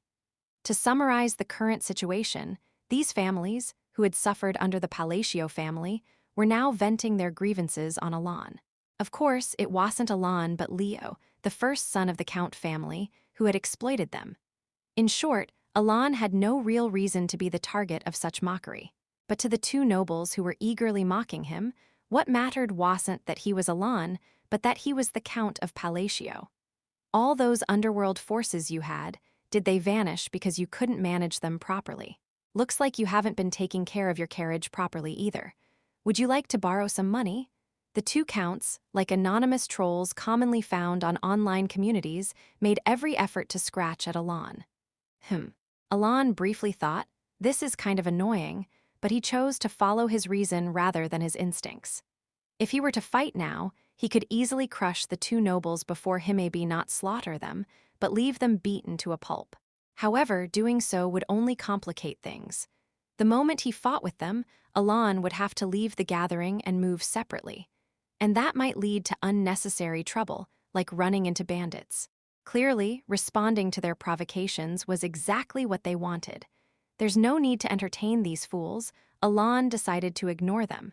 He wasn't stupid enough to fall into such an obvious trap. That day, Alon ate 2 ears of corn, using the jeers from the two counts as background music. Delicious. The roasted corn tasted even better in the slightly chilly weather. It would have been nice to have some butter, Alon mused, staring absent-mindedly at the moonlit sky. For the next few days, the uncomfortable coexistence continued. Every evening, Count Krilda and Count Edalin would emerge to hurl their mocking remarks, and every time, Alon pretended not to care, brushing off their words as if they were nothing. The one who ignores, and the one who tries desperately not to be ignored. Naturally, the one who ignored always won. Alon had deeply internalized one of the life lessons he had learned from a certain online community. Don't feed the trolls. At least in this place, No one could beat him at that game. Of course, after several days of this, other nobles began to mock Alan as well, whispering that he lacked dignity as a noble or scoffing at him for staying silent under the insults of Krilda and Edalin. But despite this, Count Krilda and Count Edalin, who had been the ones persistently mocking him, were not feeling particularly satisfied. "Damn it," growled Count Krilda. "This is absurd." Count Krilda frowned as he looked at Alan from a distance. Even though they had been mocking him, they were the ones being ignored, which was naturally infuriating. But after a moment of their sour mood, they exchanged low whispers. "Did you confirm?" "Yes, and it seems like he has no additional guards." In truth, the reason the two counts had openly mocked Alan wasn't just to vent their frustrations. It was also to assess his security.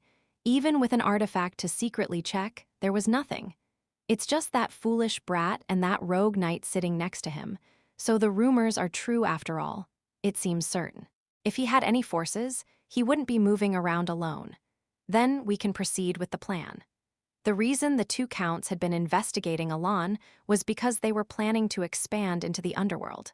They were well aware that Alan had no interest in the underworld, and that, as a result, it had become overrun by various packs of scavengers. While the rumors about Alan were already widely accepted, the two count-shaving been tormented by the Palacio family for so long wanted to confirm the truth for themselves. They needed to be sure that Alan truly had no power left. After days of checking and confirming that Alan had no personal guards, a smile spread across their faces. The gods are smiling upon us. Indeed. Who would have thought we'd get a chance to step into the underworld? While most nobles hesitated to enter the underworld, these two were different. Having once acted as lackeys for the Palacio Count family, they knew full well just how astronomical the wealth circulating within the underworld was. They were well aware of how sweet the taste of power from that realm could be. Now that it seemed the Palacio family had truly become a hollow shell, the two spoke excitedly, as if they had already conquered the underworld. In truth, it wasn't impossible for them to seize control of the underworld if they joined forces. After all, the reason they hadn't been able to do so before was not due to a lack of power, but because they had feared the Palacio Count family. Thus, after their lengthy discussion, they turned their attention back to Alan. "If we take control of the back, we should give that fool a gift, don't you think? That's an excellent idea. There's a limit to how much one can ignore others. He's probably acting this way because he doesn't understand how dangerous the world can be. We'll have to teach him. Count Krilda has such a fine personality." The two counts, wearing fishy grins that were far from noble, as if they had done nothing wrong, were confident that the moment they had been waiting for would come soon. Just as the two were about to rejoin the camp where the other nobles were gathered after finishing their private conversation, monsters, the event happened suddenly. Under the cover of darkness, monsters appeared. It was as if they had been lying in ambush, waiting silently, until a soldier spotted them by chance and shouted.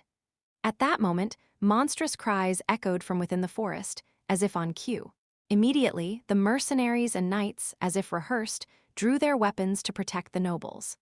And then "Wizard, give us light." A wizard, extravagantly brought along by a noble purely for boasting purposes at this grand church event, responded to the knight's command and cast an orb of light into the sky. In an instant, the mercenaries and knights, who had been noisy just moments earlier, fell silent. What they saw when the light from the wizard illuminated the dark forest were goblins. Goblins are commonly found in forests. With the strength of a child, they are not dangerous monsters for anyone other than rookie mercenaries. Though the rusty swords and bows they wield can be dangerous, they pose little threat to seasoned mercenaries and knights. Goblins only become troublesome when their numbers swell, but even with dozens of them, they can still be easily driven off. However, this is insane if their numbers are enough to fill the forest before them, then they are undoubtedly a threat to the knights and mercenaries. Moreover, what heightened the tension for the knights was that the goblins before them were far from ordinary. What on earth is that? A knight's voice, laced with both fear and confusion, was directed at the sight of the goblins. The problem wasn't just that they were goblins, it was their grotesque appearance. Purple crystals were growing all over their bodies, including their heads, as if they had been afflicted by some kind of plague. To make matters worse, wait, isn't that Mark? Among the horde of goblins, the body of a seasoned mercenary who had been assigned to external surveillance for precautionary measures was being devoured savagely. KRRK in the hands of a massive goblin was what remained of Mark's body. The mercenaries who saw this sight, this can't be happening, felt a rising wave of fear within them. Mark, the mutilated corpse in front of them, was a veteran mercenary who could easily handle dozens of goblins on his own.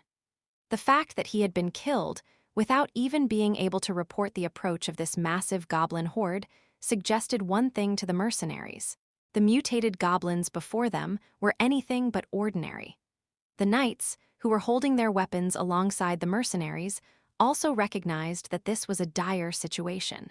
Even if there were only hundreds of goblins, this fight would be incredibly unfavorable for the knights. Individually, they might manage, but the knights had nobles to protect now. And goblins were cunning monsters, capable of easily exploiting that vulnerability. While the mercenaries seemed to be paralyzed with fear at the sight of the goblins' strange appearance and Mark's death, the knights who could sense magic were aware of something more. They realized that the goblins before them were imbued with magic power. Even a small amount of magic within a monster significantly enhances its physical abilities, and the knights understood this well. Just as the knights were grimacing at the goblins' bizarre howls and their impending charge thud, a wall of stones and rubble suddenly rose from the midst of the goblin horde. All eyes were instantly drawn to it. The wizard, who had cast the light spell, recognized that the wall was a rock wall, a third-tier spell. As the translucent barrier of a second-tier shield formed beyond the wall, the knights' expressions shifted from despair to confusion. The goblins' malicious stares were now entirely focused on the wall. Enhance, a calm voice echoed through the air, and then compress. With a loud cracking sound, the translucent sphere rapidly shrank, distorting the stone wall as it collapsed inward. Thud, thud in the ensuing silence, the sound of footsteps drew the attention of the knights and mercenaries to one direction. A man was approaching. Even in this life-threatening situation, he appeared completely unfazed, walking with an indifferent expression. The nobles and knights quickly realized that the man was Count Palatio. Vacuum. As soon as his lips moved again, the round shield transformed into a rough, rock-like shape, about the size of a soccer ball you might find by the roadside, and then returned to origin. With Alon's final words, the bracelet on his wrist began to emit a faint gray light. Boom! The compressed stones exploded outward like a shotgun blast, tearing dozens of goblins to pieces. It all happened in an instant. The nobles, knights, and mercenaries stood in stunned silence, their mouths agape as they watched the magic-infused goblins get shredded into mere lumps of flesh. Among them, Count Krilda and Count Edalin's eyes widened as if they were about to tear apart. With all eyes now on Alon, he simply said, "Stop standing there in a daze and get ready." His voice was calm as he looked ahead. The knights and mercenaries, as if mesmerized, raised their swords. The fear that had been spreading in their hearts had, as if by magic, vanished entirely. Chapter 22, The Battle with the Goblins ended in victory. Thanks to the knights and mercenaries responding calmly, the front lines held strong, and Alon's magic once again destroyed a detachment of enemies who were moving to attack the nobles from behind, quickly tilting the battle in their favor. Of course, with hundreds of mutated goblins, there were casualties, but the number was small given the scale of the battle. The final blow came when a knight pierced the head of the last goblin, ending the battle completely. As soon as the soldiers confirmed the battle was over, they sighed in deep relief and turned their gazes toward Alon, who was looking down at the goblin corpses. Despite having just fought a life-or-death struggle, he remained expressionless, as if the battle had left no impact on him, causing the mercenaries to look at him with awe. They couldn't forget the sight of Alon turning dozens of goblins into mere chunks of meat without even changing his expression. However, while the knights and mercenaries admired Alon, he was thinking, "I nearly died in a single strike." Though his face showed no sign, inside he was working hard to calm his wildly racing heart. Despite bearing the insignia of the impure, which allowed him to cast 3 times more spells than usual, after using walls and shields twice each, he had been reduced to a mere mortal due to the limitations of his mana capacity. It's a good thing the knights won, he thought. Though the odds of the knights and mercenaries losing were slim, Even against mutated goblins, when he had lost all means of self-defense, he had felt a desperate fear. Perhaps I should have just dropped out earlier, no? It was a good thing I stayed close, but more importantly, Alon praised his past self for acting rationally, and having calmed his heart, turned his gaze to the goblin before him, his expression growing serious. He knew all too well the significance of the purple amethyst emerging from the goblin's body. Why a divine descent? This was a strange phenomenon that occurred among the monsters of the continent when an outer god tried to descend upon the world. The monsters affected by divine descent became more ferocious and physically stronger. While the current group of soldiers could handle the monsters they would encounter on their journey to the Duke's territory, Alon was concerned about the fact that the divine descent had occurred at all. The phenomenon meant that an outer god would soon descend upon the land. Typically, such gods could not descend unless one of the 5 great sins manifested, but now even these borderland gods were about to arrive. This can't be good. The descent of outer gods was a grave matter for Alon. While not as catastrophic as the great sins, if these gods started rampaging, entire kingdoms could vanish easily. There were only 6 kingdoms on the continent excluding the Empire, meaning a 1/3 chance that his future plans would be destroyed. In fact, if he were lucky enough to even be able to think about his future at that point, he would consider it fortunate. Alon's expression grew serious as he stared at the goblin.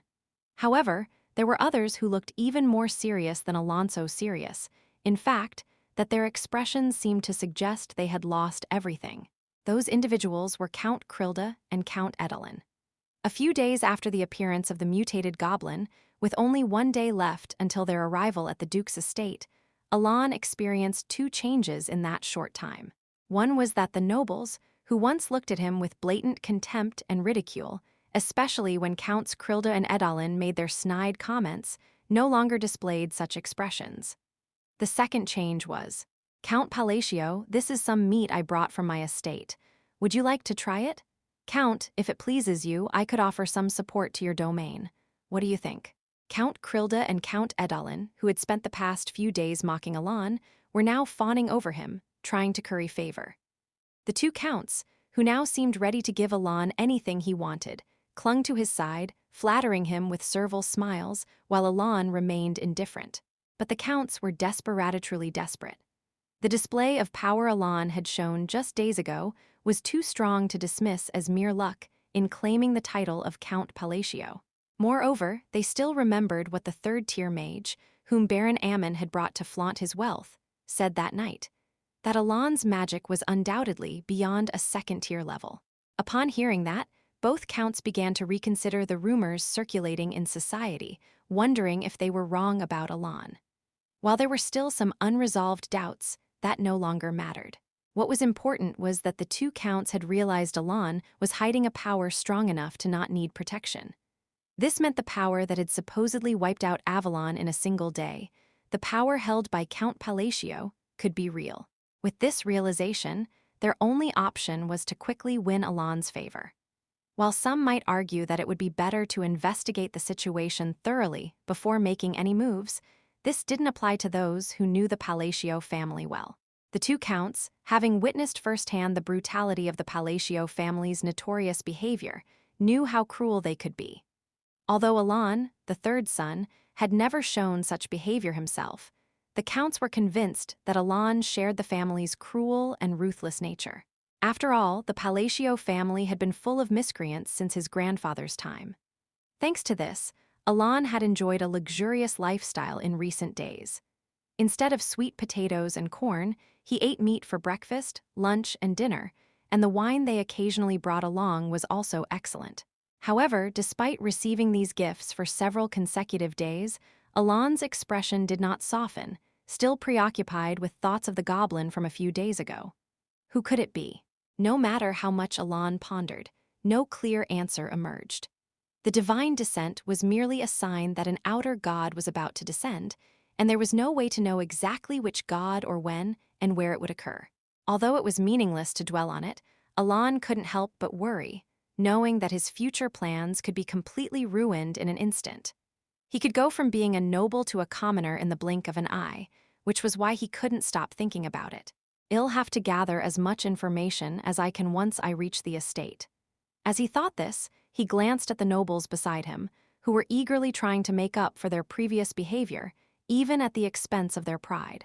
He was once again reminded of the Palacio family's infamous reputation. I didn't think they would react this way over just a slight doubt about a rumor.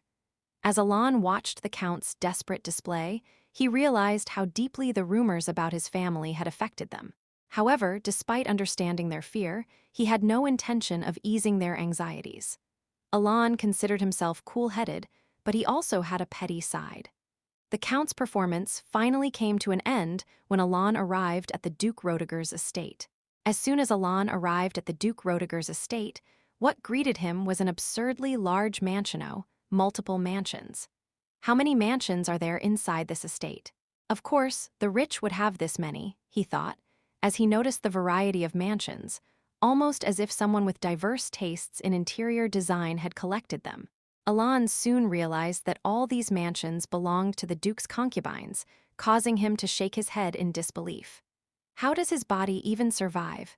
He wondered briefly, but upon arriving at the ballroom in the middle of a grand party, he was once again shocked. Everything he saw screamed wealth. Even the wine glasses, which one wouldn't normally pay much attention to, were rimmed with gold. The chandeliers, made entirely of gold, made Alon feel the urge to steal one and sell it as he wandered around the ballroom. Naturally, the ballroom was filled with many nobles. As expected, the Duke of Roediger, who appeared incredibly thin, was there chatting with numerous nobles. Alon didn't bother trying to join their conversations. It wasn't hard to guess that there would be no benefit in doing so specially in this ballroom, which felt even worse than the previous one he had attended. Instead of mingling, Alon decided to stand nearby, snacking on food and eavesdropping on the nobles' conversations. After all, his servant, Evan, had already gone off to contact the Information Guild as soon as they arrived at the estate. As Alon savored a dessert that resembled an egg tart alongside some wine, he overheard an interesting piece of news from the nobles' conversation. "Baron Daldoran, have you heard the news?" "What news do you mean?" "You know, the rumor that Duke Altia and Count Zenonia not only formed an alliance but are also trying to establish a faction." "Ah, that rumor?" "Yes, I've heard about it." The two nobles, acting as though they were discussing some great secret, moved to a corner and began whispering. However, with his enhanced hearing, Alon could easily pick up their conversation. But is that true? I couldn't believe they had allied in the first place. If they really form a faction, they could overpower all the current factions combined. Exactly. It might be something unprecedented. Alon was a little surprised upon hearing this, but his expression didn't change much. Even if such rumors were true, he didn't think those two would be able to maintain their alliance for long. As he pondered this, Alon couldn't help but widen his eyes in surprise at the delicious taste of the egg tart in his mouth, nodding in approval. This is good. Without hesitation, he grabbed another and popped it into his mouth. However, just then, the conversation he was listening to took an even more interesting turn. But that's not the real issue. What do you mean? Is there an even bigger rumor? Of course, I wouldn't have started if there wasn't. What is it then? This is something I heard very discreetly, so don't go spreading it around. I've heard that neither Duke Altia nor Count Zenonia is the leader of this faction. What? Then who is? Count Palacio. Count Palacio? Yes, the leader of the faction is said to be Count Palacio. Is that true? Of course. Do you think I would lie about something like this? What? Hearing this, Alon instinctively turned to look at the nobles discussing the secret and found himself gaping in shock at what they had just revealed. Chapter 23, The Cold Northern Lands, a place where no living being should be able to survive, was gripped by an unrelenting, life-draining frost. In this bleak, cursed land, painted eternally in shades of gray by the relentless blizzard, a man had fallen. Where his right arm should have been, a crimson stain of blood marked the spot, and his left eye socket lay empty. This man was none other than one of the 8 barbarian chieftains, the great Khlkan, now awaiting death after his defeat at the hands of the cowardly knights of Caliban. Yet even in his final moments, his eyes were filled with rage. Those dishonorable dogs, he cursed, but not because of his defeat. To the barbarians, death in battle was a glorious end, a noble fate. Helkan's fury stemmed from the dishonorable way he was struck downcaught in an ambush, tricked by the knight's deceitful challenge to a duel. Cough! Blood spilled from Helkan's mouth as his world grew dim. The gray landscape blurred, and his ears gradually stopped hearing the bitter winds. Despite his anger, his mind slowly began to sink into darkness. Just as everything was about to fade into nothingness, Helkan whispered the name of the great god, Althaltus. At that very moment, time seemed to stop. The dim, fading vision cleared, the harsh northern wind blew in his ears once again, and his mind, slipping into unconsciousness, began to rise. "Child of blood," a voice echoed, "call my name. Call upon the great name that you worshipped. Call upon my name, and I shall grant you what you desire." As if commanded by a divine force, Helkan, entranced, murmured Althaltus, and in that moment the god smiled. "Somehow, I became the hidden mastermind of Asteria after waking up." After hearing something that seemed to fit such a title, Alan closed his gaping mouth and mumbled to himself. However, the sweetness he had felt just moments before was completely gone. What kind of nonsense is this? A flurry of question marks swirled in Alan's mind as he tried to comprehend the rumors he had just heard. It made no sense to him. If he had been associating closely with Duke Altia or Count Zenonia, both of whom were currently forming new factions, he might have understood the basis for such rumors.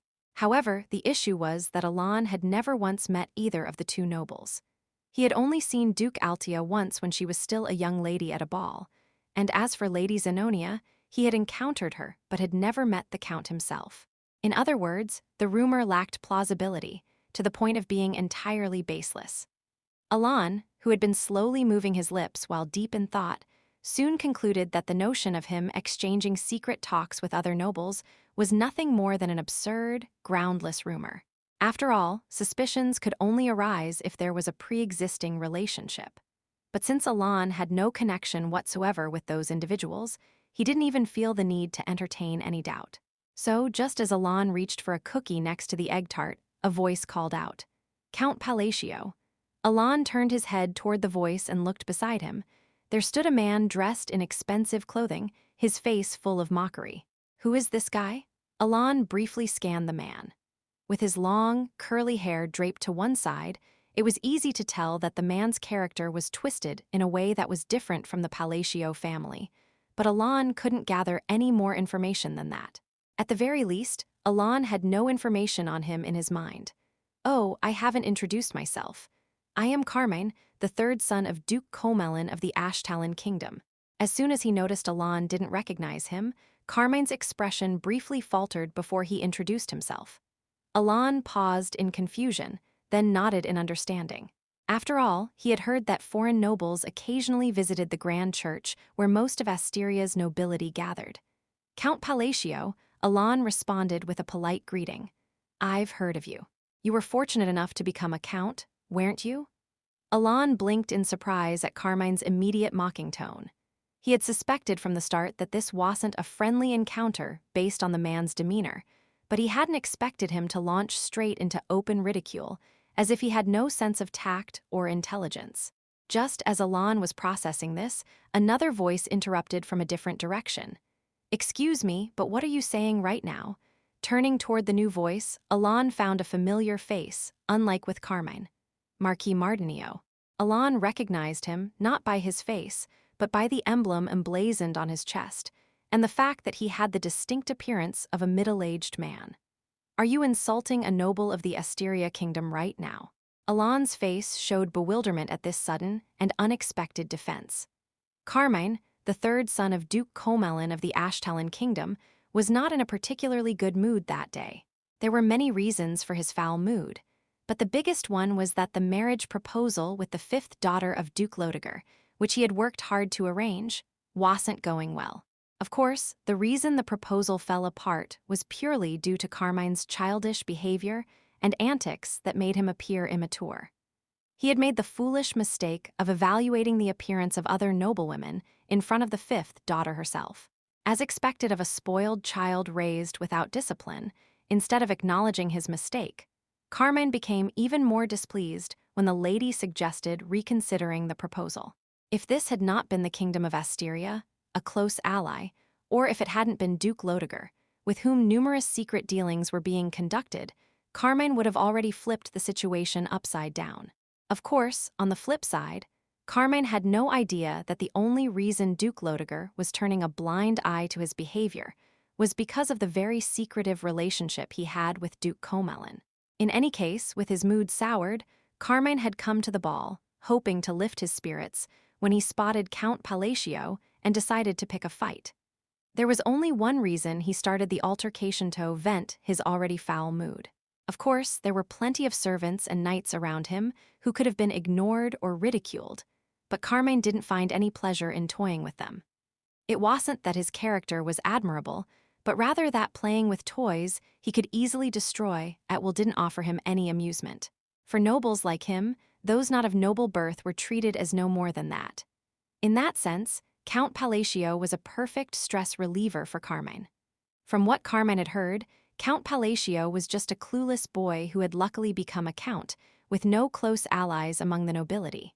Though even a rascal like him understood that this was not his own territory, he had carefully thought through who he could safely target without any consequences. And so, as soon as he saw Palacio, he initiated the confrontation. Do you realize how disrespectful it is to insult a noble of the Kingdom of Asteria? That's not what the Kingdom of Ashtalon has been our ally for a long time, but that was based on mutual respect. Have the people of Ashtalon forgotten what respect means? No, that's not so. Are you saying that Duke Comelin of Ashtalon views Asteria in such a light? Absolutely not. Then why are you addressing a noble so disrespectfully without having even properly succeeded to your own title? That Carmine's face twisted in confusion. Contrary to the rumors he had heard, the moment he picked a fight with Count Palacio, the other nobles started to rally around him, chastising Carmine. As his face grew more bewildered, Carmine turned his gaze toward Alon, hoping for support, but even Alon was staring at the situation in a state of confusion. His typical expressionless face now mixed with perplexity and bewilderment. What is this situation? Carmine then looked at the three nobles defending Alon. One was Marquis Mardinio, another was Duke Lotiger, and the last was Count Palin. Alon easily recognized them, not only because of their crests, but also because they were highly influential figures within Asteria. Marquis Mardinio was a prominent figure among the royalist faction. Duke Lotiger, on the other hand, was a major figure within the aristocratic faction. As for Count Palin, he maintained political neutrality, but that very position had allowed him to accumulate considerable power. Even if Alon had no interest in politics or noble affairs, it was impossible for any noble in Asteria not to know who they were. Is Duke Comelin truly looking down on us? That's not the case. Then why did you speak so disrespectfully to Count Palacio? I've been disrespectful. Disrespect isn't the issue here. The point is, why did you make such condescending remarks to Count Palacio? Watching the nobles closing in on Carmine with their well-practiced political maneuvering, Alon, who had never been involved in politics, suddenly recognized the situation. I am sorry. Does apologizing end your military service? I am sorry, I asked. Does apologizing end your military service? Ah, this is it. As this vivid memory from over 10 years ago flashed through Alon's mind, he unknowingly began to sweat. I've been disrespectful. Carmine, unable to endure the pressure from the nobles any longer, fled the ballroom as if in retreat. As soon as he left, the nobles quickly approached Alon and started speaking to him. Count Palacio, are you all right? I am fine, but Alon looked at the three nobles, wondering why they were being so kind to him. However, look at that. It seems they've already heard the rumors. Seems like the rumors are true if even those big shots are getting involved. If Duke Altia and Count Zenonia get involved in politics, they'll be unstoppable. But look at the other nobles, they seem confused. It's still a secret, so be careful what you say. Where on earth do you hear things like this? There are ways. Thanks to his heightened hearing, Alon overheard the hushed conversation of the noble who had been secretly whispering earlier. It was only then that he began to piece together what was happening and realized how absurd the situation was. Now that I think about it, I haven't had the chance to talk with you, Count. I understand, though, as you're probably very busy. Marquis Mardinio, speaking as if he knew everything, chuckled and continued the conversation. Alan began seriously contemplating whether or not he should clarify that the rumors were baseless nonsense. After all, not doing so could lead to unnecessary complications later on. But then again, speaking up now might make the situation even more awkward. As Alan mulled over what to do, by the way, I heard you're studying magic, Count. Is that true? That's correct. Then I thought I might give you a small gift. Among the artifacts I acquired after clearing out some orc hordes, there's one that stores magical energy for later use. How does that sound? Now that you mention it, I also prepared a little gift. Silence followed as Alan listened to the nobles. That day, Alan ended up receiving 2 magical artifacts and 5 mana restoration potions from the 3 nobles. Meanwhile, as these influential figures gathered around Alan, leaving the other nobles bewildered, Count Krilda and Count Edalin closed their eyes tightly in despair, thinking, did we mess with the wrong person? This is really bad. 4 days after the banquet began, as Alan's collection of spoils steadily grew, an outer god descended in the north. Yes, that's the information I received. Apparently, the purple crystal is also connected to the outer god, but they say they don't know for sure, as the information comes from ancient texts. Regardless, it's thrown Caliban into chaos. With only 2 days left in the banquet, Alan, having gathered this intel through the Information Guild, started contemplating something. And then, without hesitation, he made a decision. Evan, yes.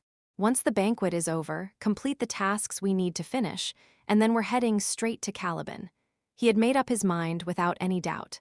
Chapter 24 suddenly, wait, more importantly, in Caliban. Evan, wearing a deeply confused expression, spoke while thinking for a moment. Then, as if realizing something, he hesitantly opened his mouth. Don't tell me you're planning to go to the north. Evan spoke, recalling that Caliban was the closest country to where the northern barbarians resided. I'll explain on the way. Just prepare first. The information I mentioned earlier, it's accurate, right? If you're talking about the person we discussed last time, yes. The Information Guild confirmed they're in that village. Evan, speaking with an anxious expression. Then well stopped there before heading straight to Caliban. But at Alan's firm statement, Evan, with a mixture of curiosity and resignation in his eyes, looked at him for a moment before leaving the room to follow orders. Alan let out a deep sigh, covering his face with his hand, as if just thinking about it was exhausting. It was because the descent of an outer god was akin to a massive disaster that he desperately wished would never happen. An outer god. These beings, known by various names across the continent of Psychedelia, were evils that, much like the 5 great sins, merely descending into the world brought calamity. For Alan, their descent alone was enough to shatter his future plans completely. Once they began rampaging in earnest, they could easily destroy entire kingdoms. Of course, with 6 kingdoms on the continent, the odds of being affected were about 1/3. But still, even thinking rationally, there was a 33 chance that he would lose his noble title and end up living as a beggar. In fact, by that point, living as a beggar might even be fortunate. If an outer god attacked Asteria, his chances of surviving were slim to none. If, by some small chance, the outer god destroyed 2 other kingdoms instead of Asteria, the situation might improve slightly, but it wouldn't be ideal. The collapse of 2 kingdoms would lead to the rapid fall of the United Kingdoms, and the surviving kingdoms would fight each other madly over worthless land tainted by the powers of the otherworld. With tens of thousands of casualties and over a dozen heroes already lost to the outer gods, the remaining kingdoms would naturally weaken, and in the end, the empire would devour them all. In short, no matter how you looked at it, if an outer god descended upon the United Kingdoms, Alan would have to give up his noble title. And in some ways, the latter scenario might be even worse. While the former would end quickly, the latter would drag him into a full-scale war. Sure, some might suggest the United Kingdoms could band together in unity during such a crisis. But having played this game long enough, and having seen hundreds of scenarios, Alan could confidently shake his head. In every scenario where an outer god, or one of the 5 great sins, destroyed even a single kingdom, the dissolution of the United Kingdoms was inevitable. Other small details might change, but the collapse of the Union never did. In other words, for Alan to prevent his life plans from crumbling, he had to stop the outer god before it reached the kingdom. HMPH. As soon as Alan heard that an outer god had descended, he knew he had to act immediately. He had a plan. I have to resolve this within 2 months. When an outer god first descends to the mortal world, it cannot fully wield its power as an avatar and requires a 2-month stabilization period before it can awaken as a saged god and fully access its abilities. Thus, there was a small window of time before it became a saged god, during which stopping it would be somewhat easier. Though, even before becoming a saged god, it wasn't exactly weak. He quietly recalled a part of his mind, where all the game-related information, except for what was necessary, had gathered dust. If it's the north, then it would be the god of duels, Ultultus. Before becoming a saged god, he wouldn't be able to use formation attacks, so that's a bit of a relief. But normally, to purely suppress him with force, you'd absolutely need at least 5 sword masters, and 1 archmage. Alan silently shook his head. Of course, gathering that kind of power was impossible in the current situation. However, despite this, Alan's expression didn't falter. Ever since the moment the monsters were possessed by a god, he had half expected this situation to come. He already had a plan to eliminate the outer god. I'm not sure if it will go according to plan, but there was no time to dwell on such things. After thinking this far, Alan opened a drawer in the inn where he was staying, took out some stationery, and immediately began writing a letter. 10 minutes later, I guess I should prepare a gift as well. After finishing the letter, which was addressed to Master Knight Deus Macalian in Caliban, Alan stood up. That late afternoon, 2 days before the banquet, Count Palatio left Duke Roediger's castle. That night, at Duke Altia's rarely visited residence, which Duke Roediger had kindly offered for her use, she finally arrived and was having a conversation with a man. You're saying Count Palatio has already left? Yes, that's correct. When the man, Marquis Mardarnio, nodded, Duke Altia or Loria spoke again. So how did it go? Fortunately, he accepted the gift well. At the Marquis' words, Altia smiled. That's a relief. For nobles, gifts are generally ceremonial and don't hold much significance. However, that only applies to trivial gifts. Expensive items, like relics, always carry deeper meanings. In Marquis Mardarnio's case, the gift he presented to the head of a new faction held a single message. May I join your faction? Of course, directly asking would be more straightforward, but noble society is all about appearances. For example, if someone were to ask directly and be rejected, it would be a blow to their dignity. That's why both the giver and the receiver communicate symbolically through what could essentially be called a bribe, making it easier for both parties to handle. Accepting the gift means approval, rejecting it means refusal.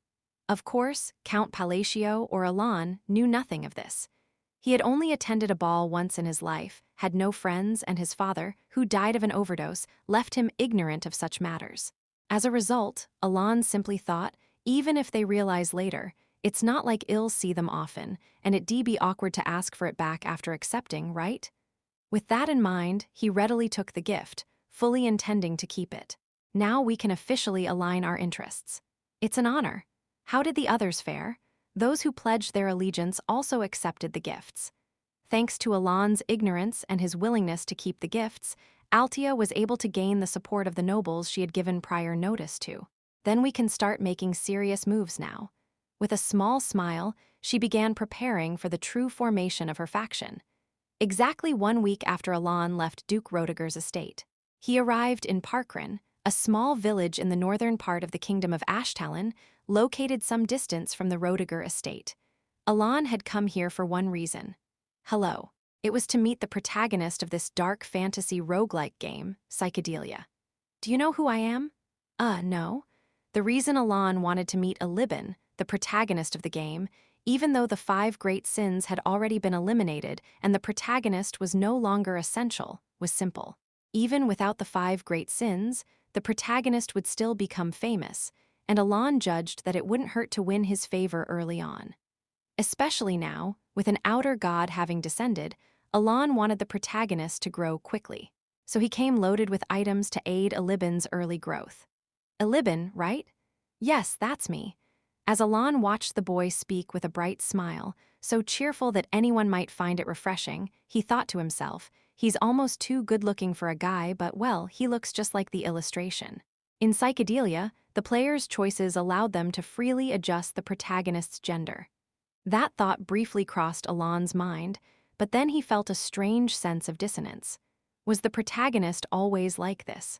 Since Psychedelia was a dark fantasy game, he remembered that while Alibin's personality was lively compared to other dark fantasy characters, he didn't recall him being this bright. He felt a bit puzzled, but that feeling passed quickly. Take this. Alon naturally pulled out a few gold coins from his pocket and handed them to the boy. Huh. For me, Alibin's eyes widened in disbelief as he received the gold coins, which were enough to support a typical household for 2 months. But Alon didn't stop there. He soon began handing over one item after another, explaining the gifts he had prepared for Alibin over the past week. After a lengthy explanation and handing over all the items he had collected, Alibin, with a puzzled look, asked, "But why are you giving me all this?" Seeing Alibin's confused expression, Alon hesitated for a moment before replying, "It's an investment." An investment? Yeah, you're going to be big one day. In truth, Alon was hoping that Alibin might deal with any future outer gods for him, but he didn't voice that part. "I am Count Palatio," Alon added, letting Alibin know the name of the benefactor he should be grateful to when he succeeded, before climbing into his carriage without hesitation. "Thank you, Count. No, Sir Count." Alibin, looking bewildered by the sudden meeting and parting, soon watched the departing carriage and gave a respectful farewell. Shortly afterward, "I can roughly guess what you're trying to do, but isn't this all a bit rushed?" Evan remarked, watching how quickly Alon had passed all the gifts to the protagonist. "We don't have time. Besides, he's smart enough to figure it out." Alon spoke while recalling Alibin's backstory. He had considered staying in the village for a few days to build rapport with Alibin, but unfortunately, time wasn't on his side. So he made this choice, and Evan nodded in agreement. "Yeah, well, he does seem incredibly talented. I mean, for a kid, his magic power is really strong." "Huh, magic power? Yeah, you didn't notice? It looked like his magic was oozing out of him. Plus, even though he's dressed like a village boy, it seemed like he had an artifact with him too." Hearing Evan's words, Alon recalled his memory of Alibin. "Come to think of it, I did sense a bit of magic power, but wasn't Alibin supposed to be just a random village boy before starting his adventure?" Recalling the game's starting setup, Alon tilted his head in confusion. It seemed odd for Alibin to have magic power and an artifact at this stage, but Alon brushed it off. Well, he's the protagonist, so I guess he can have a bit more talent than usual. With that thought, Alon stopped worrying about Alibin.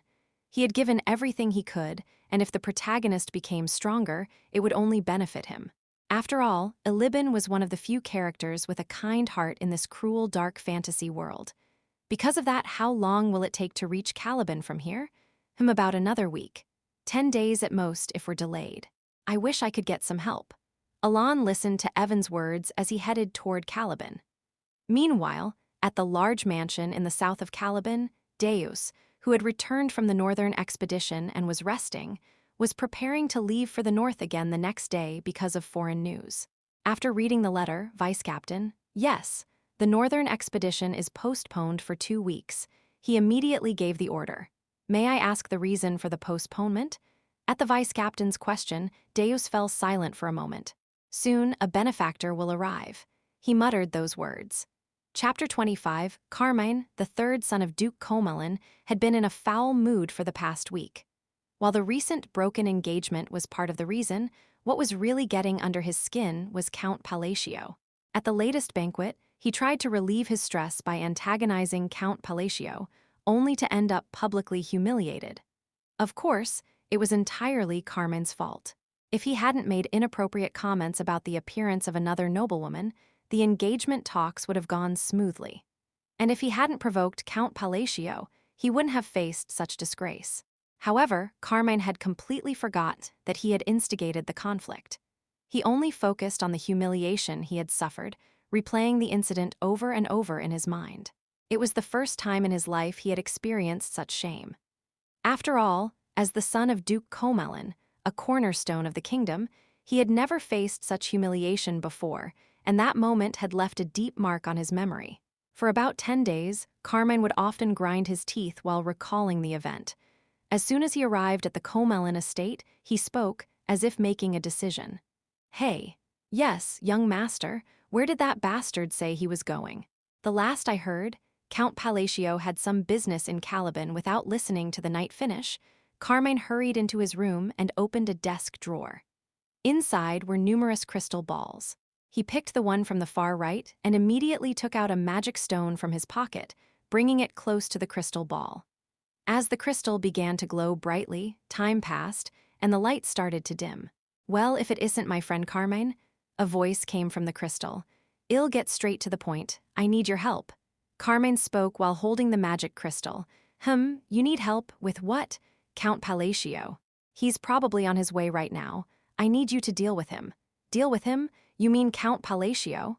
The person on the other end, confused by the situation, asked again. "You don't have to kill him. Just leave him half dead." There was a brief silence from the man in the crystal before he spoke. "Even so, that's a bit. I'll give you 5. "What?" "If you take care of him, I'll give you 5 more. You need them, don't you, to get stronger?" The man in the crystal let out a dry laugh at Carmine's words. "Are you serious? You can get me 5 of those? If you get the job done properly, it's no problem." The man in the crystal remained silent for a moment. "You can do it, can't you?" Then, as if amused, the man chuckled. "My friend, you know me too well. You always know exactly how to get to me. Are you going to do it or not? All I have to do is take care of him, right?" "Yeah." "As brutally as possible." "Wow, he must have really pissed you off to ask this much. Anyway, got it? I'll take care of it and contact you once it's done." With those words, the communication ended. The room fell silent, as if the conversation that just took place had never happened. But there was one difference. A sly grin spread across Carmine's face.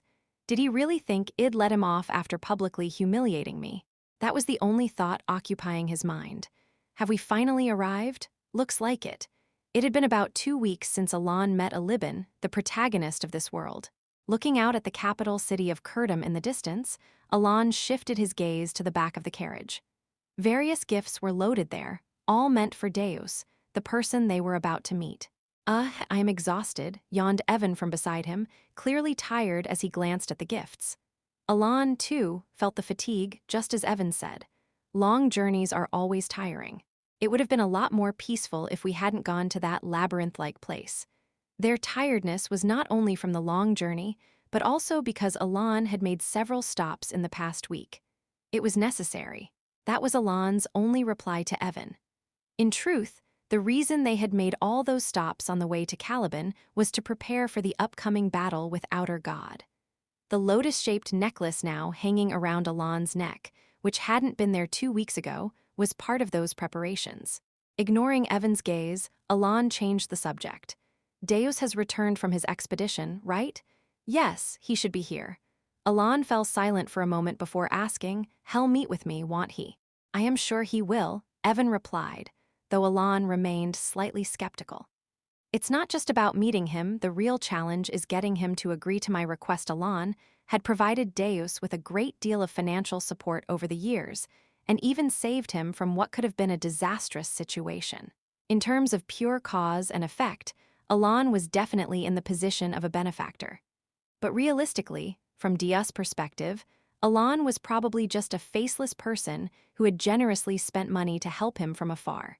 After all, Alon had never actually met Deus in person.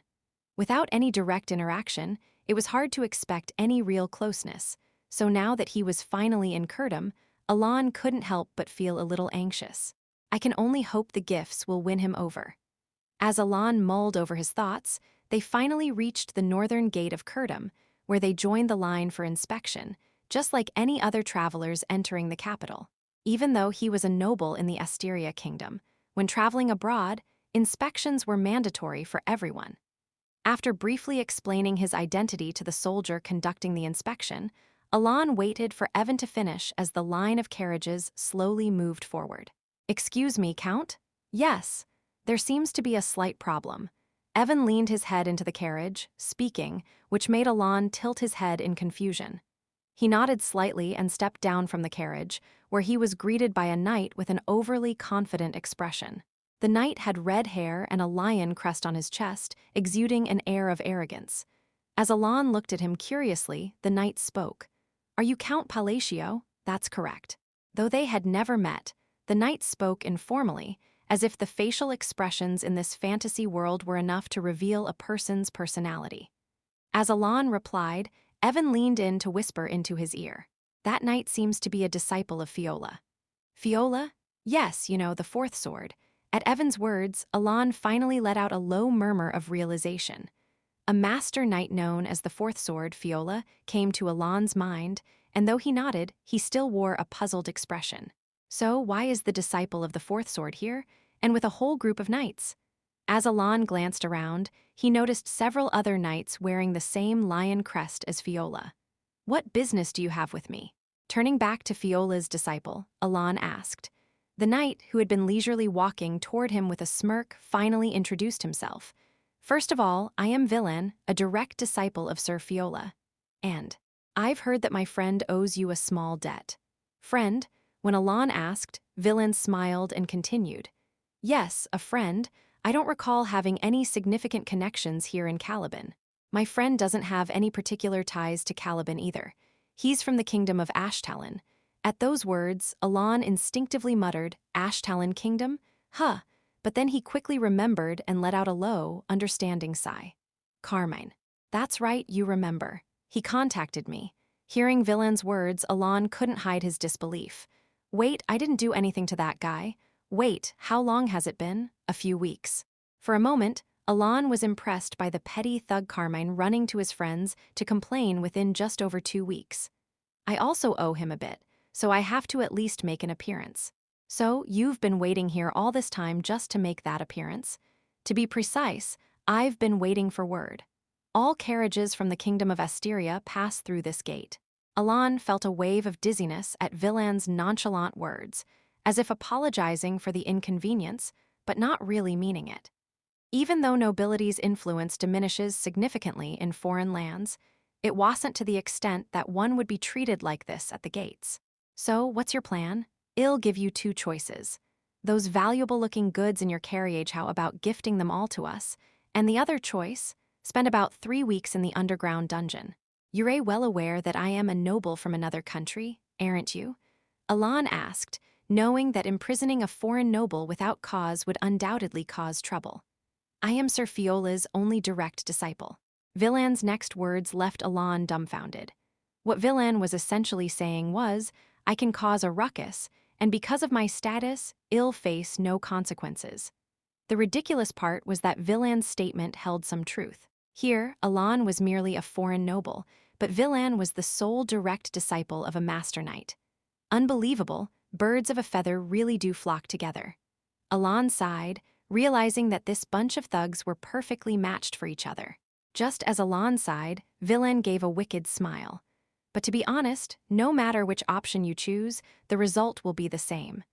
Villan lightly tapped Alon's stomach with the hilt of his sword. "After all, my friend only asked for one thing." Villan casually threatened Alon.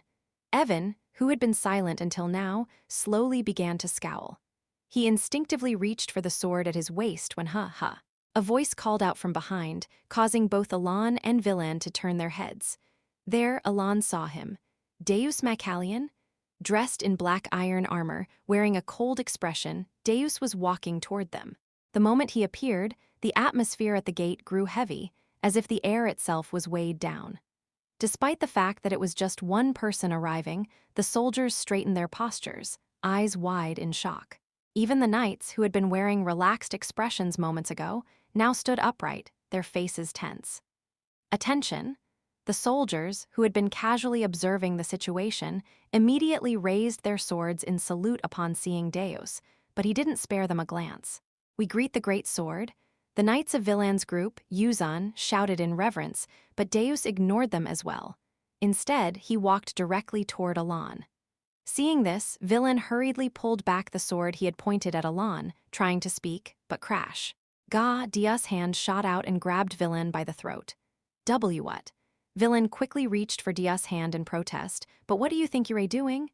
At those cold words, Villain's face turned pale as he struggled to breathe, his eyes wide with fear. How dare you lay a hand on my benefactor? Chapter 26. Delman, known as Caliban's Master Knight and the third of the 5 great swords, was in a very good mood. This was because, on this recent expedition, he had killed K.H.L.Can, one of the 8 chiefs, and rumored to be quite strong among them. Of course, the method he used to kill K.H.L.Can was something that neither Caliban nor the barbarians would ever acknowledge. He had challenged K.H.L.Can to a duel. Then, when K.H.L.Can came out alone, Delman used hidden soldiers, various traps, and poison to kill him. Even though Caliban and the barbarians were at war, they always respected each other's honor in battle, making Delman's actions outrageously dishonorable. However, instead of feeling guilty for his deceit, Delman smiled with the thought that he no longer had to give up his 3rd position to Deus, one of the newly entered 5 swords. With that thought, he slaughtered all the barbarians who were present at the scene, leaving no one alive. This would have been impossible for him alone, but the numerous soldiers he had stationed outside, so they wouldn't witness the duel, made it achievable. Delman had successfully earned merit, and now all that was left was to return and report his accomplishments. As he made his way back to one of Caliban's forward bases, he saw something that stopped him. He saw it. A man with red hair, matching the symbolic power of fire, stood with a tense expression. He and his red flame knights were staring at the base, or what used to be the base. The place had become a wasteland. The gray earth was smeared with red blood, ruins lay scattered, and thousands of corpses littered the ground as if they were nothing. However, what drew all their attention wasn't the ruins, but the man standing in the middle of it all. Wearing the barbarian's signature leather clothing, he stood proudly at the center of the ruined base. As Delman turned to look at him, the man also turned his gaze towards Delman and started walking toward him. At a glance, it seemed like the man was inviting his own death, as Delman had not only 100 knights, but also countless soldiers by his side. No matter how strong this barbarian chieftain was, he couldn't handle such a large force alone. Yet, despite recognizing the overwhelming odds, Delman's expression was filled with tension. The first reason was the state of the base, now reduced to ruins, and the second was the aura. Although Delman had committed a dishonorable act, he was still a sword master, someone who could cut off a mountain peak with a single slash and claim the lives of dozens of barbarians with one stroke. And as such, he could clearly sense the extraordinary aura emanating from this man. "And then are you Delman?" The man's voice echoed, a voice that didn't sound human, and just hearing it for a moment shook Delman to his core. Delman quickly regained his composure and instinctively raised his aura blade as he responded. "Who are you? Then answer me, Delman. Why did you desecrate the sacred and honorable duel? What? Answer me. Why did you sully the great and holy duel, the honorable fight between 2 warriors? Speak."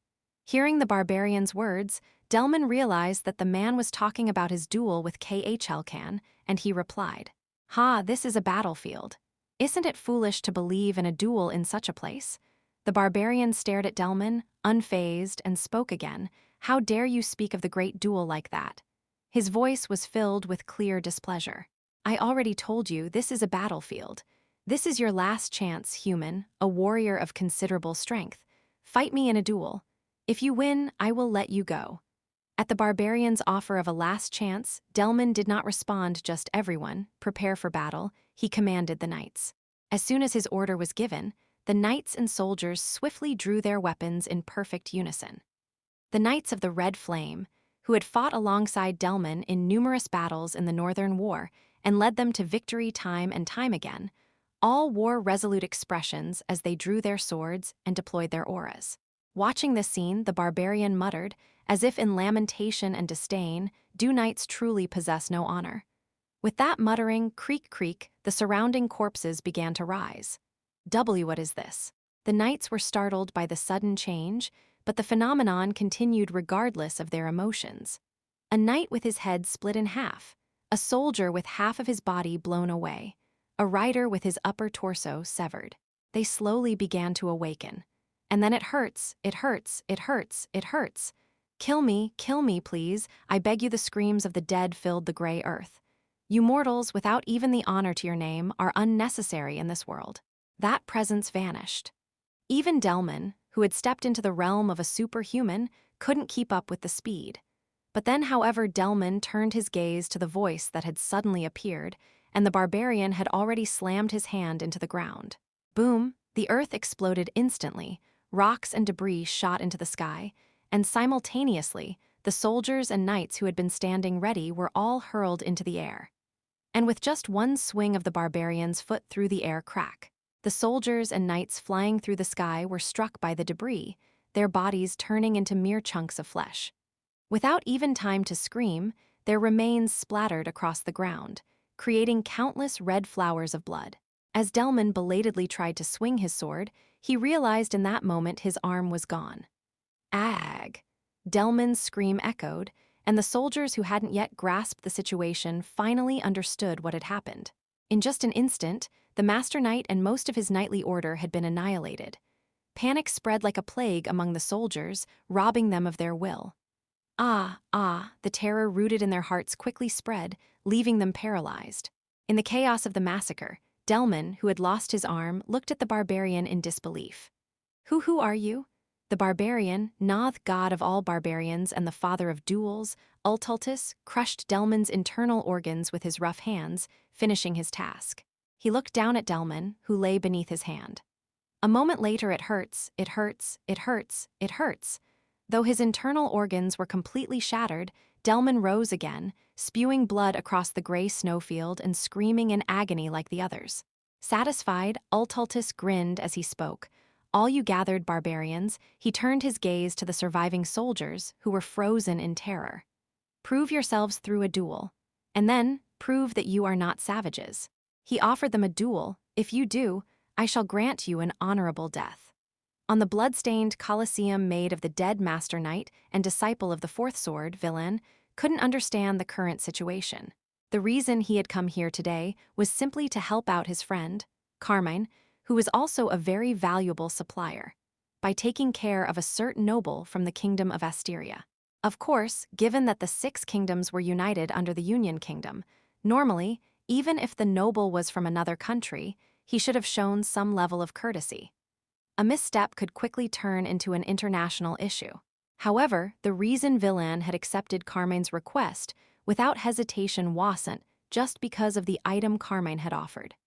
After considering the circumstances, Villain thought there was no chance the situation would escalate. There were 3 reasons for his judgment. The first was that, among the 6 kingdoms in the Union, Caliban, which constantly fended off the barbarians from the north, held the most influence. The second was that rumors about Count Palatio had yet to spread again, meaning his reputation remained that of a reckless noble who had only become a count by sheer luck, and he had no connections in Caliban. The third was that, even if the situation did go wrong, Villain believed that his master, Fiola, who stood at the pinnacle of Caliban, would somehow smooth things over. Although not as gifted as Deus, Villain was talented with the sword and had always been under his master's protection. With these 3 reasons in mind, Villain thought there would be no harm to himself in dealing with Count Palatio, and truthfully, his judgment wasn't wrong. However, there was one thing Villain didn't know, and that was crack. Count Palatio was, in fact, a benefactor to Deus Macallion, a master knight currently hailed as a hero in Caliban. Deus had earned the nickname the Swordless after defeating Kurga of the Snowfields, one of the 8 chieftains, in a duel. Villain, who was slammed into a tree, groaned with a fearful and defiant expression as he tried to speak W8, "Lord Deus," but he couldn't finish. Dia's foot struck his stomach before Villain could open his mouth. The Knights of Uzan, who had just been showing their respect, instinctively tried to draw their swords at the sight. But the moment you draw your swords, I leave the rest to your imagination. Just by turning his gaze and saying those words, the knights swallowed their breaths in silence, and then the one-sided beating began. Watching this, Alan, who stood with an outwardly expressionless face as Deus mercilessly pummeled Villain, but inwardly he was filled with a deep, satisfied smile. "You've grown up so well." Alan gazed at Deus as if he were a father watching his son grow up splendidly. Not that any father would feel proud watching his son ruthlessly beat someone else, but Alon felt something akin to paternal pride in that moment. Actually, it was more than Thaith even felt a strange sense of gratitude. Alon had been thinking all the way to Caliban that Deus likely wouldn't be too fond of him. Perhaps Deus might tolerate him, but Alon had thought it would stop there, never expecting any deeper emotion. After all, Alon had never had a personal conversation with Deus, and more importantly, Deus had never written him a single letter.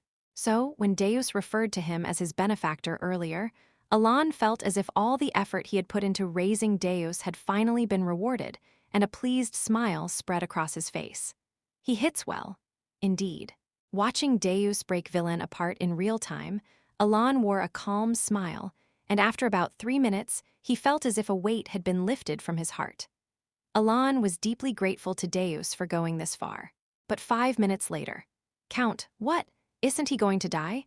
Alon, sensing something was wrong, watched Deus mercilessly beat Villain, who was pathetically clinging to his legs, crying and begging for forgiveness. No way would he. Well, yeah, even so, Alon kept thinking, surely he wouldn't kill him. As he observed Deus beating for another 5 minutes. After confirming that Villain's face was now so disfigured that it no longer resembled the cunning expression it had shown just 10 minutes earlier, Alon broke into a cold sweat and suddenly remembered. The Deus standing before him, was one of the 5 great sins. Of course, that didn't mean the feeling of gratitude had disappeared. It hadn't disappeared, but it's nice that he went this far for me. But Alon watched as Deus, leaving the half-crippled Villain behind, walked towards him. "I am at your service." Bowing his head as if it were the most natural thing in the world, Alon noticed the soldiers and knights murmuring at the scene. Alon thought, glancing at the blood-soaked Villain. Isn't this a bit excessive? Chapter 27, Malon, a guard working in the capital of Caliban, Curdum, loves rumors. The reason is simple. Spending all day on duty at the city walls can be boring, and gossip is one of the ways to make his shifts more enjoyable. For that reason, Malon had been waiting for this day, or more precisely, for the day Count Palatio would arrive. He had heard a secret rumor that the troublemaker, who ran wild under the shadow of his master, had asked to be summoned as soon as Count Palatio arrived. Malon didn't know why that troublemaker was seeking out a count from another country, but he knew what would happen next. After all, there was only one reason that troublemaker ever sought someone out. Thanks to this, Malon was expecting a highly entertaining spectacle once Count Palatio arrived. However, what he saw was far from what he had expected. It wasn't Count Palatio who was being beaten, but Villain, and the one assaulting him was none other than Deus. Deus, one of the master knights of Caliban, had risen to the top of the knightly order in less than a year with unmatched talent, earning the title of Mucin, Swordless. It was Deus who had struck Villain. Even that was enough to shock everyone in the capital, where rumors spread like wildfire in a single day. But Malon was even more stunned by what happened next. The Swordless bowed his head. Malon stared, mouth agape, at Deus, bowing his head as he spoke. Did Sir Swordless just bow his head? The Swordless? The guards around him were equally shocked. The reason for their disbelief was simple. Until now, Deus had never bowed to anyone in Caliban, except for the current king. There was even an incident where he slapped the second prince 3 times for harassing his only sister, an event still talked about in the capital. Deus' reputation soared after that, even though the second prince was known as a troublemaker abandoned by the royal family. Despite committing an offense against royalty, Deus wasn't punished, further elevating his status.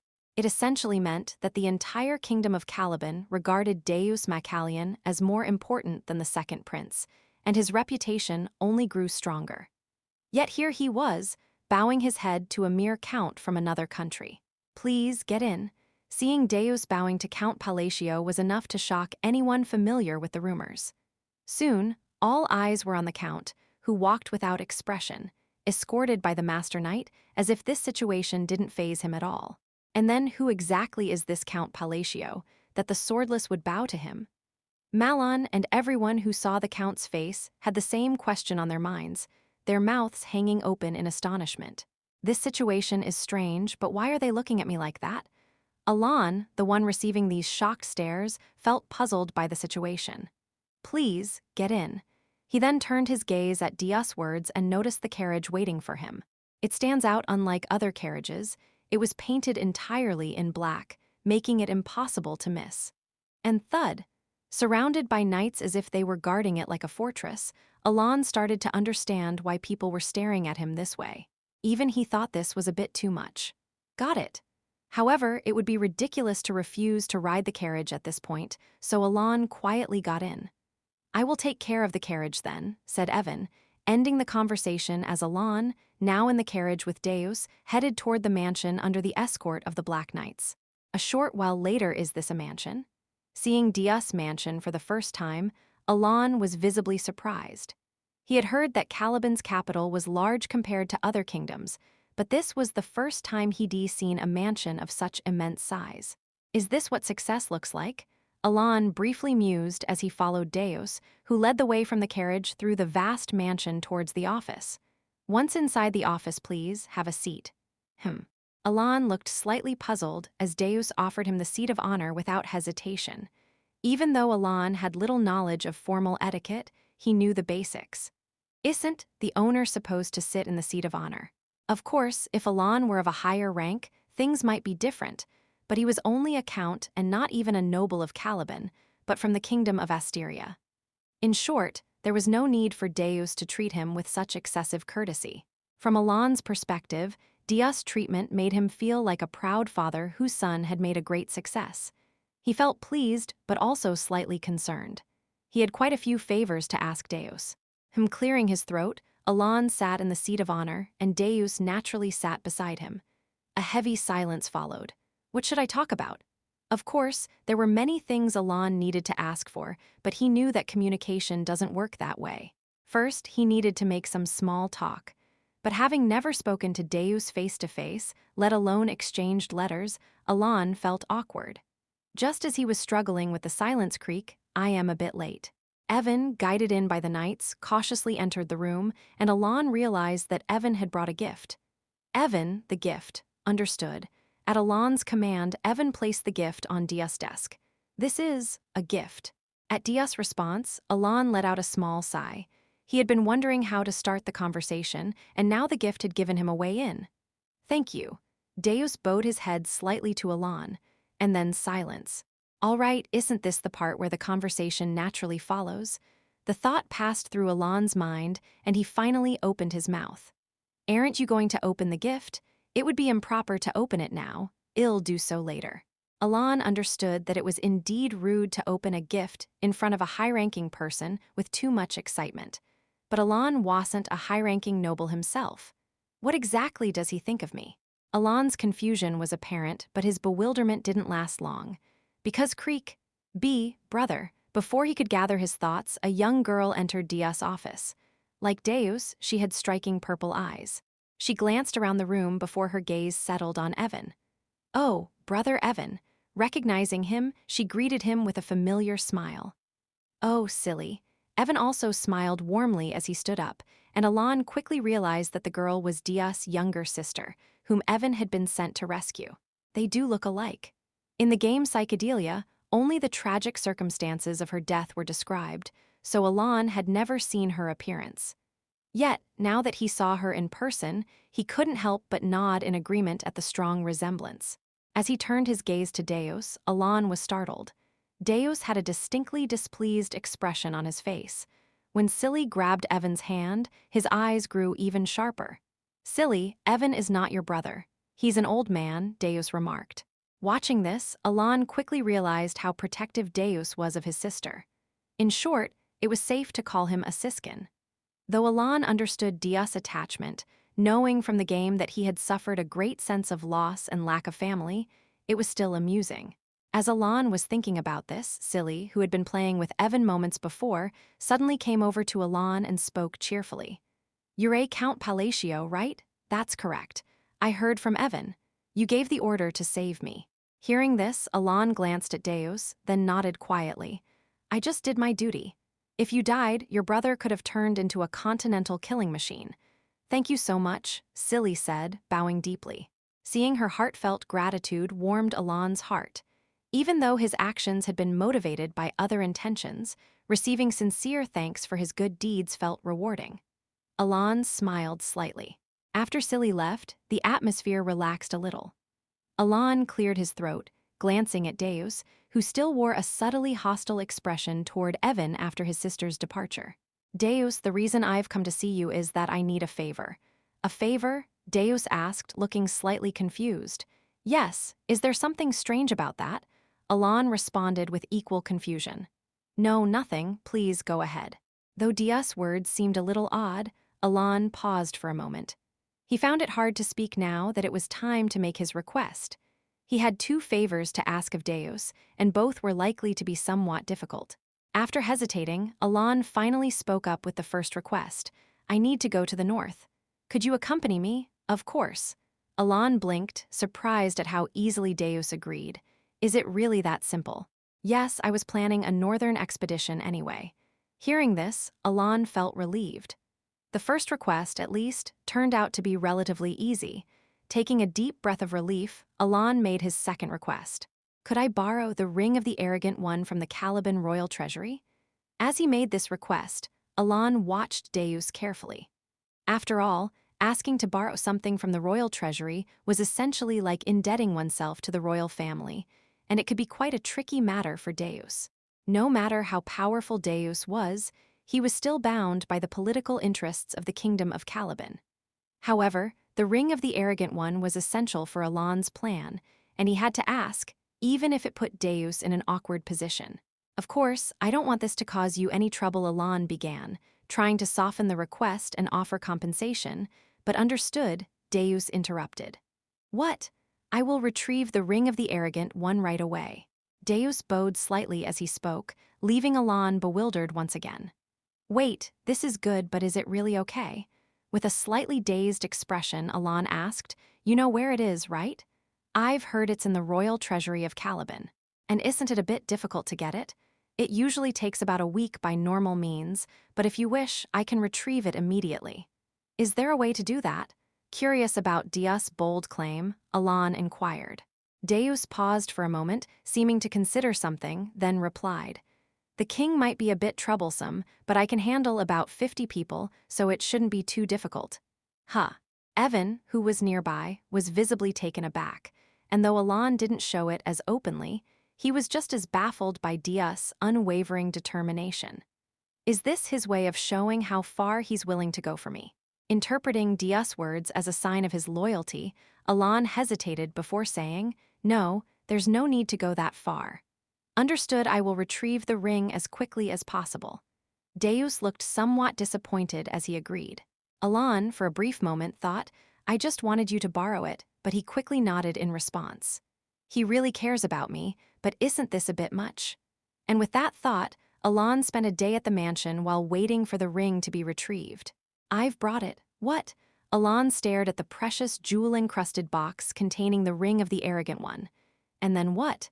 Count, did you hear? Yesterday, Deus apparently caused a ruckus at the royal palace demanding the treasure.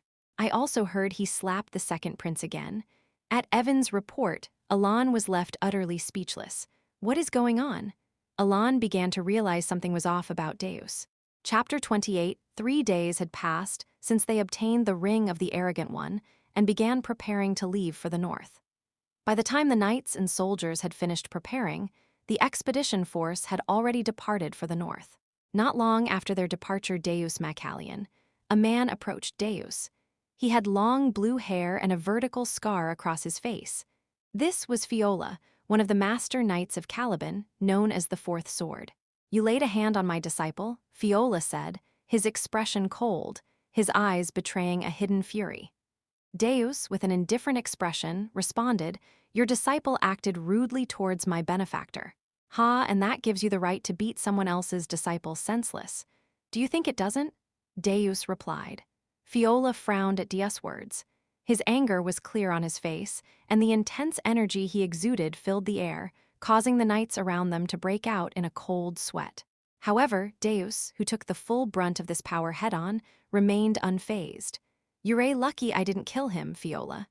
Deus' aura turned even more ominous, emitting a terrifying purple energy that pressed down on Fiola. The tension between them was so thick that it seemed like a sword fight would break out the moment someone drew a weapon. But after a moment of silence, Fiola was the first to turn away. Clicking his tongue, he glanced at Count Palatio, who was standing behind Deus. "Don't think I'm going to just let this go," Fiola said before returning to his resting battalion. Alone, watching Fiola leave, Alon thought to himself, terrifying. He felt a tingling in his hands as he subconsciously clenched and unclenched his fists. So that's a master knight for you. Just the sheer power Fiola unintentionally released had left Alon breathless. At that moment, Evan, standing nearby, muttered in disbelief, "That's insane, he's a complete monster." Alon turned his gaze to Deus. Despite the overwhelming energy Fiola had directed at him, Deus showed no signs of discomfort, which reminded Alon again that Deus was a master knight as well. It wasn't that he ever forgot this fact, but Deus had been rather humble towards him recently, so seeing this side of him was a fresh reminder. "Honestly, he's kind of rude to everyone else except me," Alon mused. He recalled rumors from a few days ago about Deus and thought of the time Deus had snapped at Evan, telling him, "Shut up, old man." Rescuing his sister must have been the right move after all, Alon thought to himself. Initially, he hadn't understood why Deus was so obedient to him, but now it was becoming clear. In fact, he didn't even need to guess anymore. Just watching Deus around his sister was answer enough. Maybe in the future, if I call for help while running my estate, he'll come running to save me. Alon grinned at the thought, though deep down he knew Deus wouldn't go that far. He shrugged lightly and returned to his carriage. The expedition to the north continued. 2 weeks and 3 days later, the expedition force crossed the border between Caliban and the north and arrived at their first outpost. There, they received 3 pieces of news. The first was the death of Delman, the third sword, who had gone missing after news came that the eastern outpost of Caliban had fallen and the enemy appeared.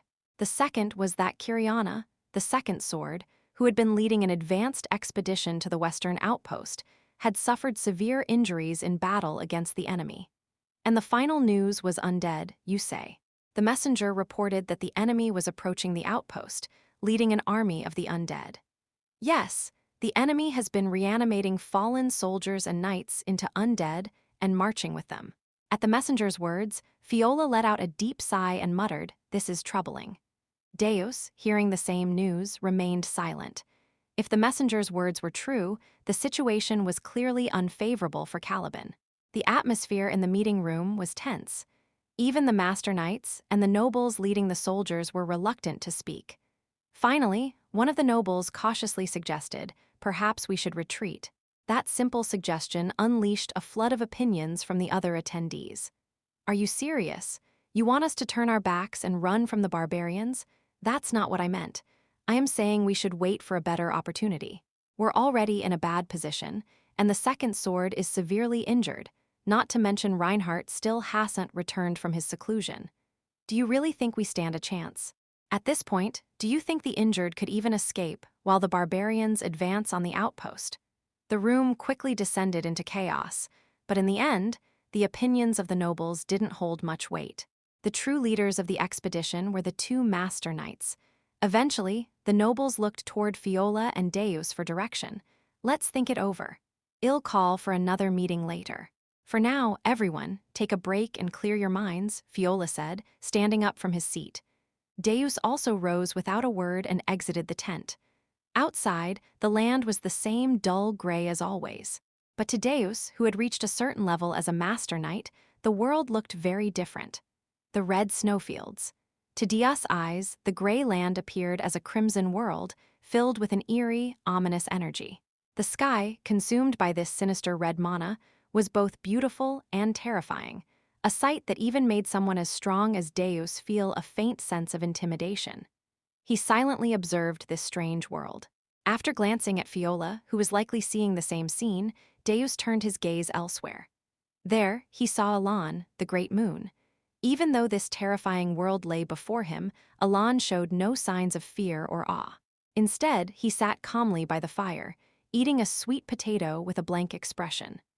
Unlike Deus, who couldn't tear his eyes away from the crimson sky, Alon hadn't glanced at the ominous landscape even once. He simply muttered to himself while eating. Diffraction, compression, focal point, annihilation. The great moon mumbled incomprehensible words as if he had seen this world countless times before, words that Deus couldn't begin to understand. Watching him, Deus felt a surge of curiosity about Elan's purpose for being in the north. Of course, Deus had a rough idea that the great moon was here to deal with the enemy, but that didn't quell all of his questions. After all, from Dia's perspective, the great moon didn't seem particularly powerful, neither now nor in the past. Maybe he just can't see what I am seeing. Deus glanced back up at the red sky. This scene was one that only those who had reached a certain level of enlightenment could see. The eerie landscape was enough to make him frown instinctively. But what if it was simply that the great moon couldn't see this scene? If that were the case, his behavior might be somewhat understandable. Just as Deus was pondering this, seriously, back off. A loud, high-pitched voice suddenly caught Dia's attention. Turning to the source, he saw a knight facing off against a mage. "Please, just a little more help. You know how dire the situation is." The knight pleaded, "I know that. But no matter how hard I try, I can't do anything more. I have to leave. Even so, just one more time." "No, I told you it's impossible, you idiots." The mage screamed hysterically, while the knights continued to press her. Deus easily recognized the knights by their armorthy were members of Silver Shade, the knight order serving the second sword of Caliban, Kiriana. Opposite them stood Pinia, the deputy tower master of the Blue Tower. He dragged out here for research when I have so much work to do. Why won't they just leave me alone?" Pinia complained. "But shouldn't saving lives come first?" The knight insisted. "I am telling you, I've done everything I can. There's nothing more I can do. I'm not refusing out of laziness. I've already done all I can." Watching the tantrum of Pinia, the young prodigy of the magic world who had reached the 6th rank at a young age, Deus felt a moment of confusion, but quickly understood. He remembered that the Caliban outpost was working in collaboration with mages from the Blue Tower to research the barbarians' rituals. Deputy Tower Master. She's strong, Deus thought, noting the remarkable energy emanating from her. As Pinia continued pushing the knights aside in frustration, she noticed Deus standing in her path. She scowled and was about to speak "What are you?" but froze before she could finish. Deus raised an eyebrow, confused by her sudden silence. But then he realized that she wasn't looking at him, but at someone behind him. "Why?" Pinia's trembling voice broke the tense air, and terror filled her eyes as if she had seen something that shouldn't exist.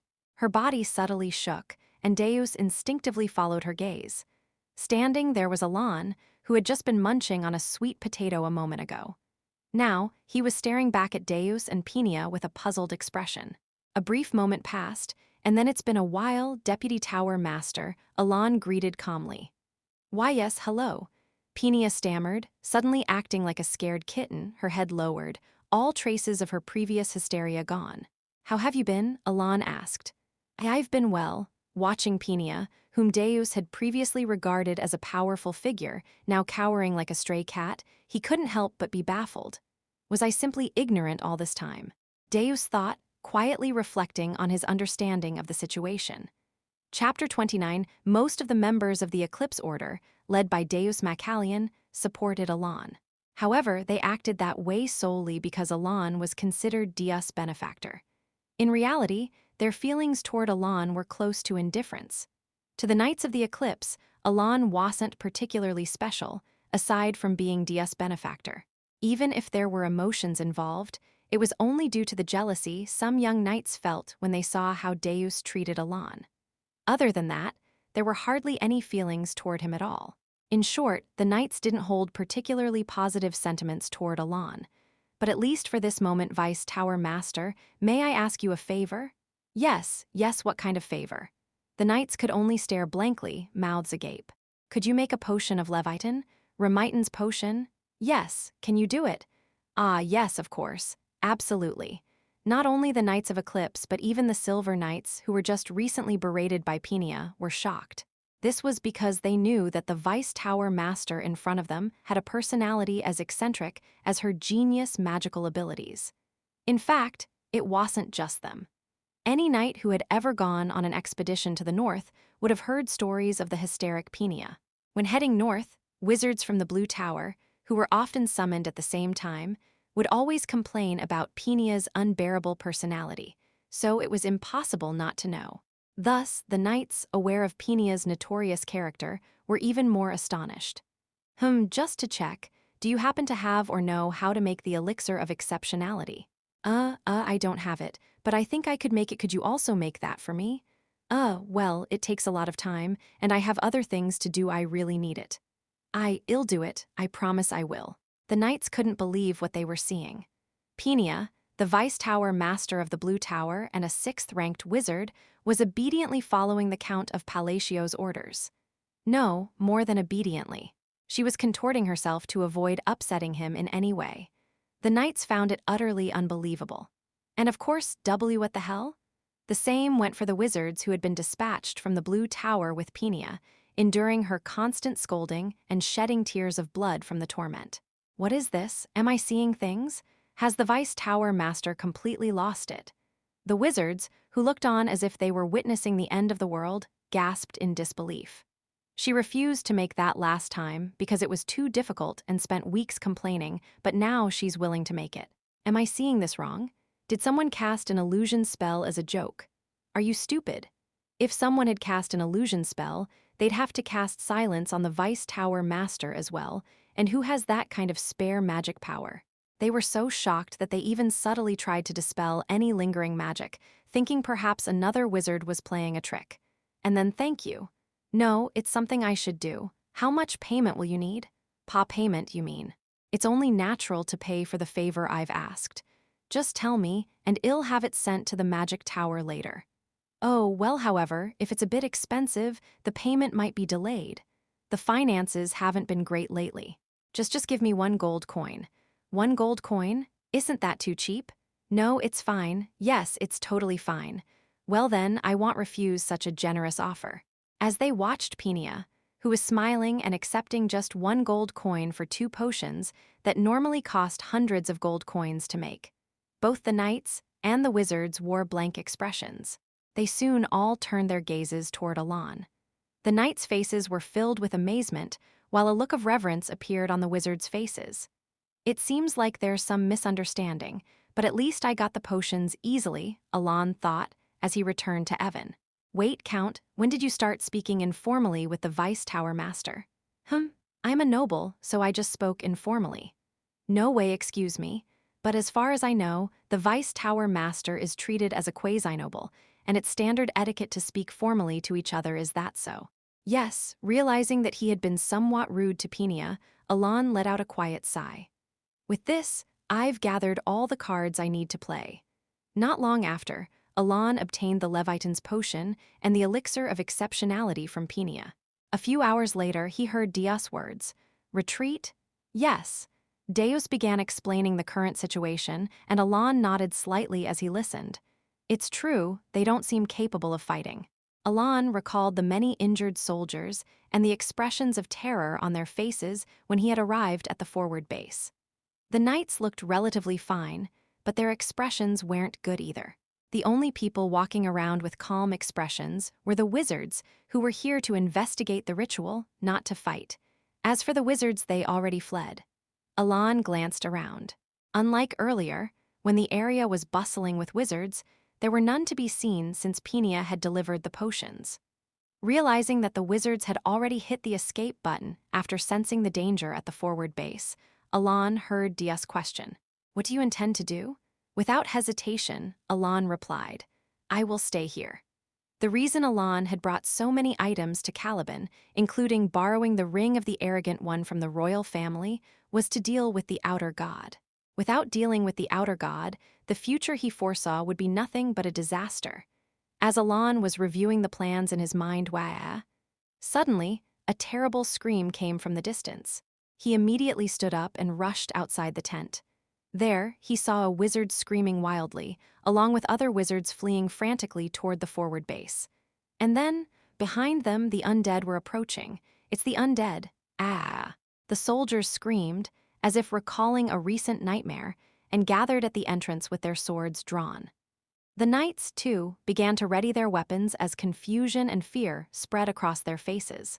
Despite the sudden chaos, Alon quickly grasped what had happened. A raid?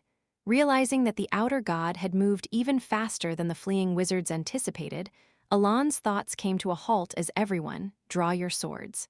With Fiola's urgent shout from the barracks, the battle began. The undead who charge in blindly without any tactics or strategy are far inferior in combat strength compared to a well-trained army. Even if the necromancers of this continent were to raise the undead through necromancy, they could never overcome well-trained soldiers. However, please, save me. Ag. This unit of undead was fundamentally different from those controlled by ordinary necromancers. Die, just die, please. The soldiers thrust their spears into the undead. Some aimed for the heart, others the head, and some targeted the legs. The soldiers' spears pierced various parts of the undead bodies. If these were corpses raised by a necromancer, the damage inflicted would have been so severe that they should have already ceased to function. But even with spears lodged in their bodies, the undead continued to advance. The sight of them walking forward with spears still embedded was more than enough to instill terror in the soldiers. Squelch, GRRK, a soldier instantly died, his throat pierced by the sword of an undead. The situation became even more dire as the undead immediately attacked the soldier next to him. The seed of fear planted in the soldiers' instincts was more than ready to bloom. Their formation crumbled, and in an instant, the battlefield descended into chaos. This, in turn, increased the number of deaths, which only led to more undead rising from the fallen, creating the worst kind of vicious cycle. Yet, despite the grim situation, the soldiers gritted their teeth, their bloodshot eyes wide open as they continued to fight. Why? Because they still had hope. The knights, wielding aura-infused weapons, were quickly cutting down the overwhelming numbers of undead, reducing them by the thousands. The wizards who had joined the battle later were eliminating the undead even faster than the knights. Among them, the magic unleashed by Peenia was particularly astounding. Icicle, crack, crash, crash, crash. Her magic was nothing short of extraordinary. Hundreds of undead, advancing toward the soldiers, were instantly frozen and shattered into pieces, a truly magnificent spectacle. However, even more than Peenia, the figures that filled the soldiers with hope were the two master knights present, Fiola and Deus. Of the two, Dia's presence was especially overwhelming. SSSHT, dozens of undead surrounded him. Some were soldiers with large wounds on their heads, others were knights with gaping holes in their chests. But in an instant, the hundreds of undead around Deus suddenly halted, as if time itself had stopped. And then swish, with a single light horizontal sweep of Dia's sword, all the frozen undead were precisely cut in half. One strike, hundreds of bodies, an overwhelming display of superhuman strength that brought hope to the eyes of the soldiers and knights. But just then, boom! With a deafening explosion, the outer god descended in the middle of the battlefield. For a moment, the movements of the undead halted, and the eyes of the soldiers shifted toward the new arrival. The sheer, overwhelming presence of the outer god filled the battlefield, and even Deus and Fiola couldn't hide the tension that appeared in their eyes. As the ashen dust cleared, revealing the figure of a man, everyone held their breath. Though he wore the clothing of the barbarians, his form had transcended anything that could still be called human. His massive physique and blue skin indicated that this being had long left the bounds of humanity. And then, barbarian, do not defile the sins of those who do not know honor. With that, the voice of Ulthultus echoed, and the undead began to rise again. The bodies that had been shattered into pieces by Peenia started to mend, fusing together like slime and regenerating their physical forms. The corpses that had been severed by Dia's sword also began to reform. In that moment, SSSHT. Fiola, who had been silent until just moments before, suddenly appeared right in front of the outer god. His sharp instinct led him to realize that the tide of the battle had shifted the moment the undead resurrected, and they could no longer secure victory. As one of the fastest master knights of Caliban, possessing the power of divine speed, he struck before Ulthultus could even react. Thunk, Fiola's sudden strike pierced Ulthultus' heart, but only the tip of his sword had managed to penetrate. Ooh! Ulthultus' gaze shifted toward Fiola, filled with contempt. Barbarians know no honor. Those who do not uphold honor abandon their very existence. Furthermore, crack, they also forsake the nobility of the soul. Thud. Fiola's body, which had just been gripping the sword, collapsed to the ground. His head was no longer attached to his body. However, there is no honorable death for those who disregard all value. With these words, Fiola's headless body began to twitch and rise, convulsing as it stood up once again.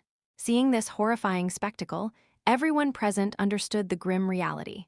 This battle was lost. Fear spread across the soldiers' faces, and despair began to take hold on the faces of the knights and wizards alike. Even Peña and Deus, who had far surpassed the limits of ordinary humans, were not immune to this despair. In fact, they had felt it even earlier than the others.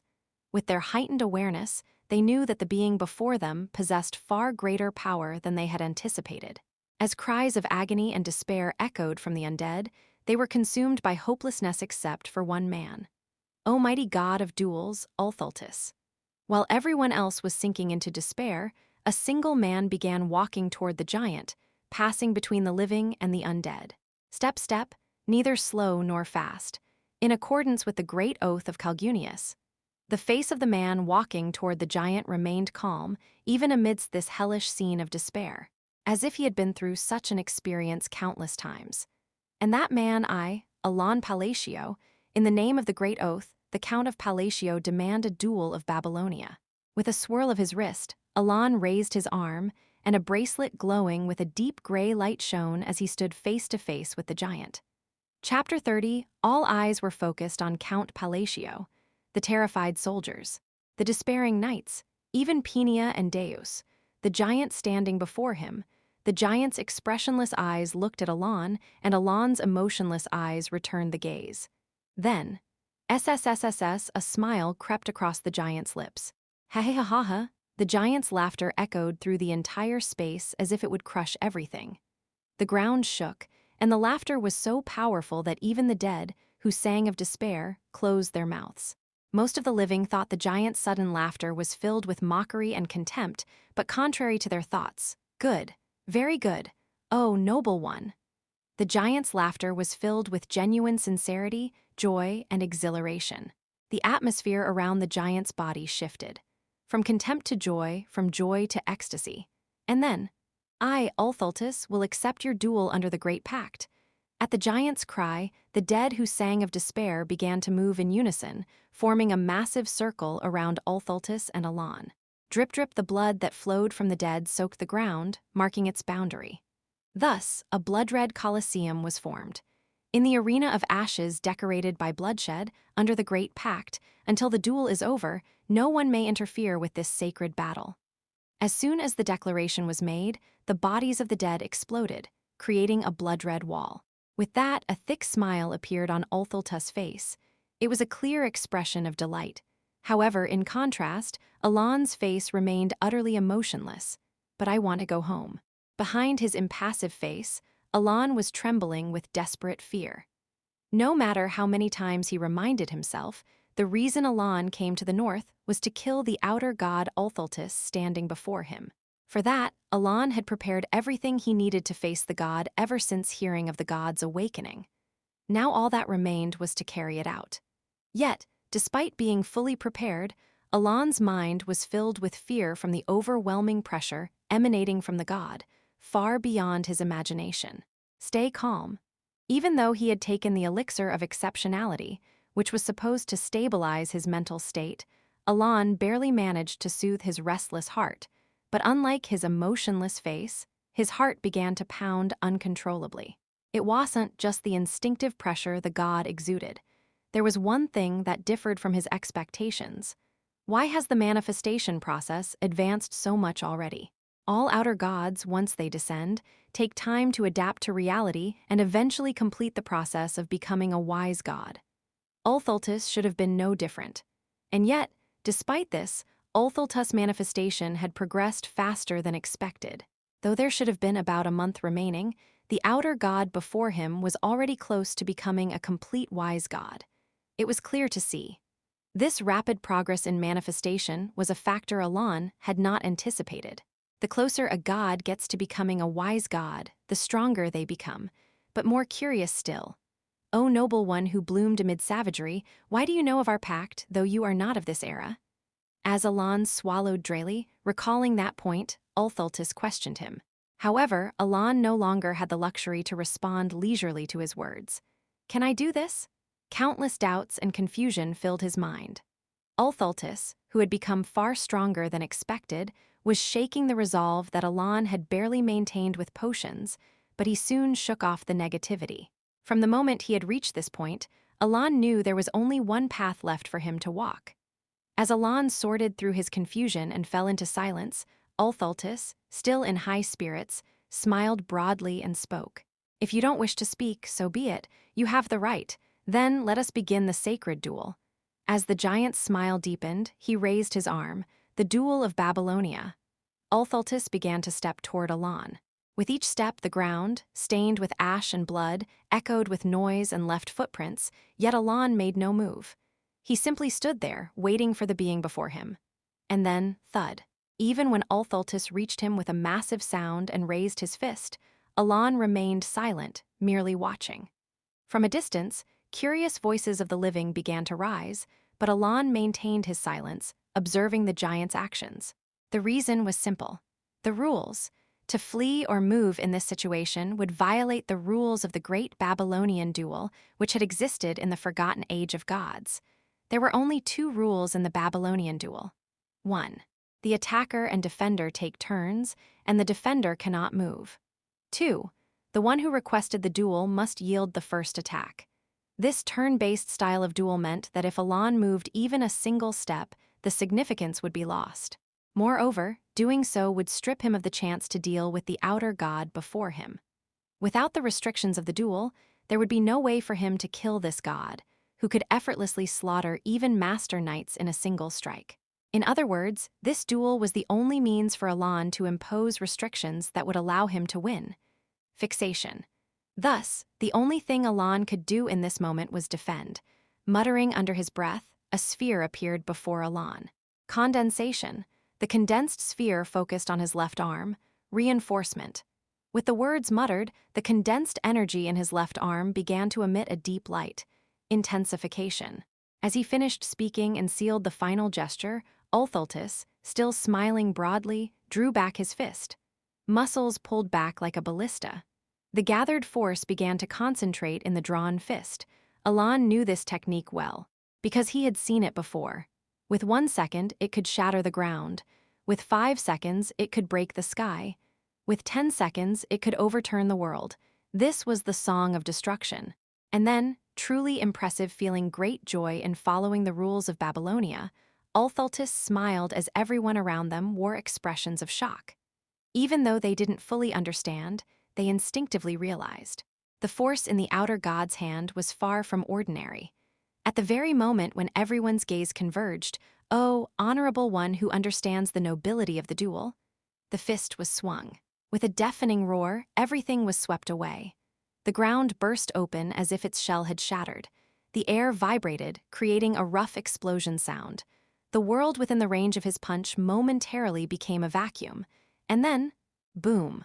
Following the delayed, ear-splitting explosion, gray dust scattered in all directions. This is unbelievable. They could see it. The world, utterly obliterated, with nothing left where Ulthultus' fist had struck. A massive cone-shaped crater formed in the ground, and the gray sky cracked open, allowing a purple sunset to cast its light over the land. Overwhelming power. As the living, who had been staring blankly at Ulthultus standing against the sunset, began to feel a mixture of despair and awe, the count, he's still alive. What do you mean? Everyone's gaze shifted toward the conical space at the murmuring of one knight. And then, unbelievable along with a knight's low curse, they all saw it. Count Palatio, drenched in blood, was standing up. The count's condition was far from normal. His right arm hung limply, unable to exert any strength, and the blood pouring from his body seemed to signal that his death was drawing near.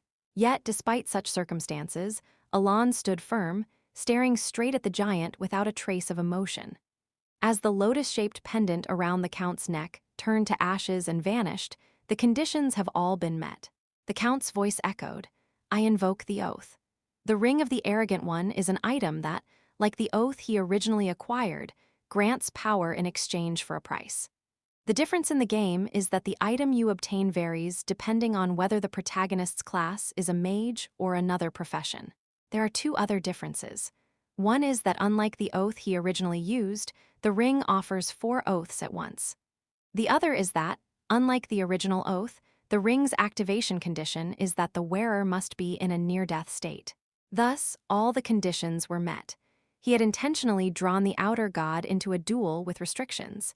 He had blocked out most of the pain with the potion of Leviathan. He had used the one-time artifact he acquired before stopping at Caliban's pendant of reincarnation, which ensured survival no matter how grievously injured to withstand the god's attack. He had obsessively reinforced only his left hand, holding onto the recovery potion to force it into his mouth. And with that, he fulfilled the conditions for the oath. I shall perform it. In the frozen moment of time, Alan, having completed the oath, looked ahead. Before him stood the giant, filled with great joy, arms spread wide, unmoving. As if waiting for Alan's attack, the giant did not move an inch. Alan staggered, stretching out his unscathed left hand. It took so long to prepare the potion of Leviathan, and without it, I wouldn't have even been able to stand. A reflection uttered amidst the dull pain. Even after taking the pain-suppressing potion of Leviathan and forcing the highest-grade recovery potion into his mouth, Alan's body was still broken. Unless it was an elixir, his body couldn't be instantly healed. But for now, being able to lift his left hand was enough. The giant, who revered duels, had reached the pinnacle of savagery and gained honor, would neither interfere with nor avoid Alan's attack, no matter how long it took to prepare that attack. Who, as Alan watched the magical aura spiral upward from his raised hand, twisting into a vortex, he recalled the oath he had just made and smiled faintly behind his expressionless face. The nature of the oath, requiring a great sacrifice in exchange for greater power, had made his restrictions even more severe than originally planned. Ulthaltus had grown stronger due to his rapid manifestation, exceeding Alan's expectations. However, now Alan was certain this strike would reach the outer god. Crack! As the spiral of electricity began to twist with a bizarre sound, Alan muttered under his breath and recalled the 4 oaths. Refraction, the first oath. To twist the laws of the world when using magic on this frozen earth. Point, the second oath. To twist the laws of the world when using magic in a near-death state. Condensation, the third oath. To twist the laws of the world when facing a god with magic. Annihilation, the fourth oath. To twist the laws of the world when facing the great dual god Ulthaltus with magic. Alan looked ahead. Before him, a massive line of red lightning had formed, thin and long. Illuminated by the purple light of the setting sun, it gleamed a deep crimson. The gray magic flowing from the bracelet on his left hand enveloped the red line of lightning like smoke. In the eyes of the knights and soldiers, Alan's figure stood against the backdrop of the sunset. In the eyes of Deus and Penia, 2 eyes appeared behind Alan, etched into the sunset. With that, line of silence. As Alan murmured, a blinding white flash shot toward the smiling giant. Boom!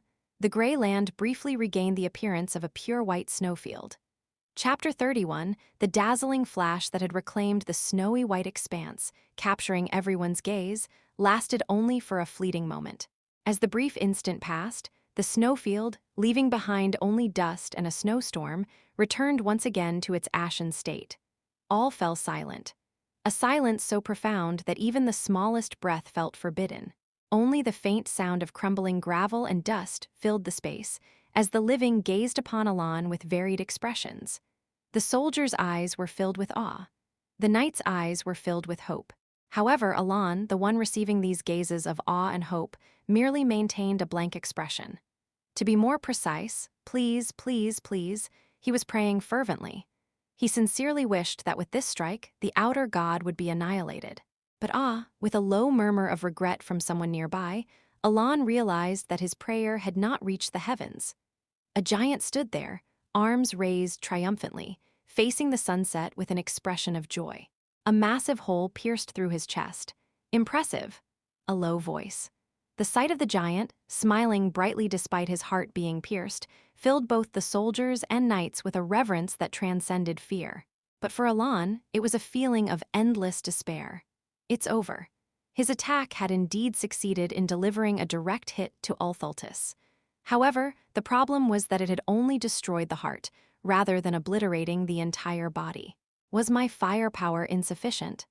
Objectively speaking, for someone who had only recently reached the third tier of magic, the fact that he could even muster this level of firepower was due to various factors. Among them, the constraints played a significant role.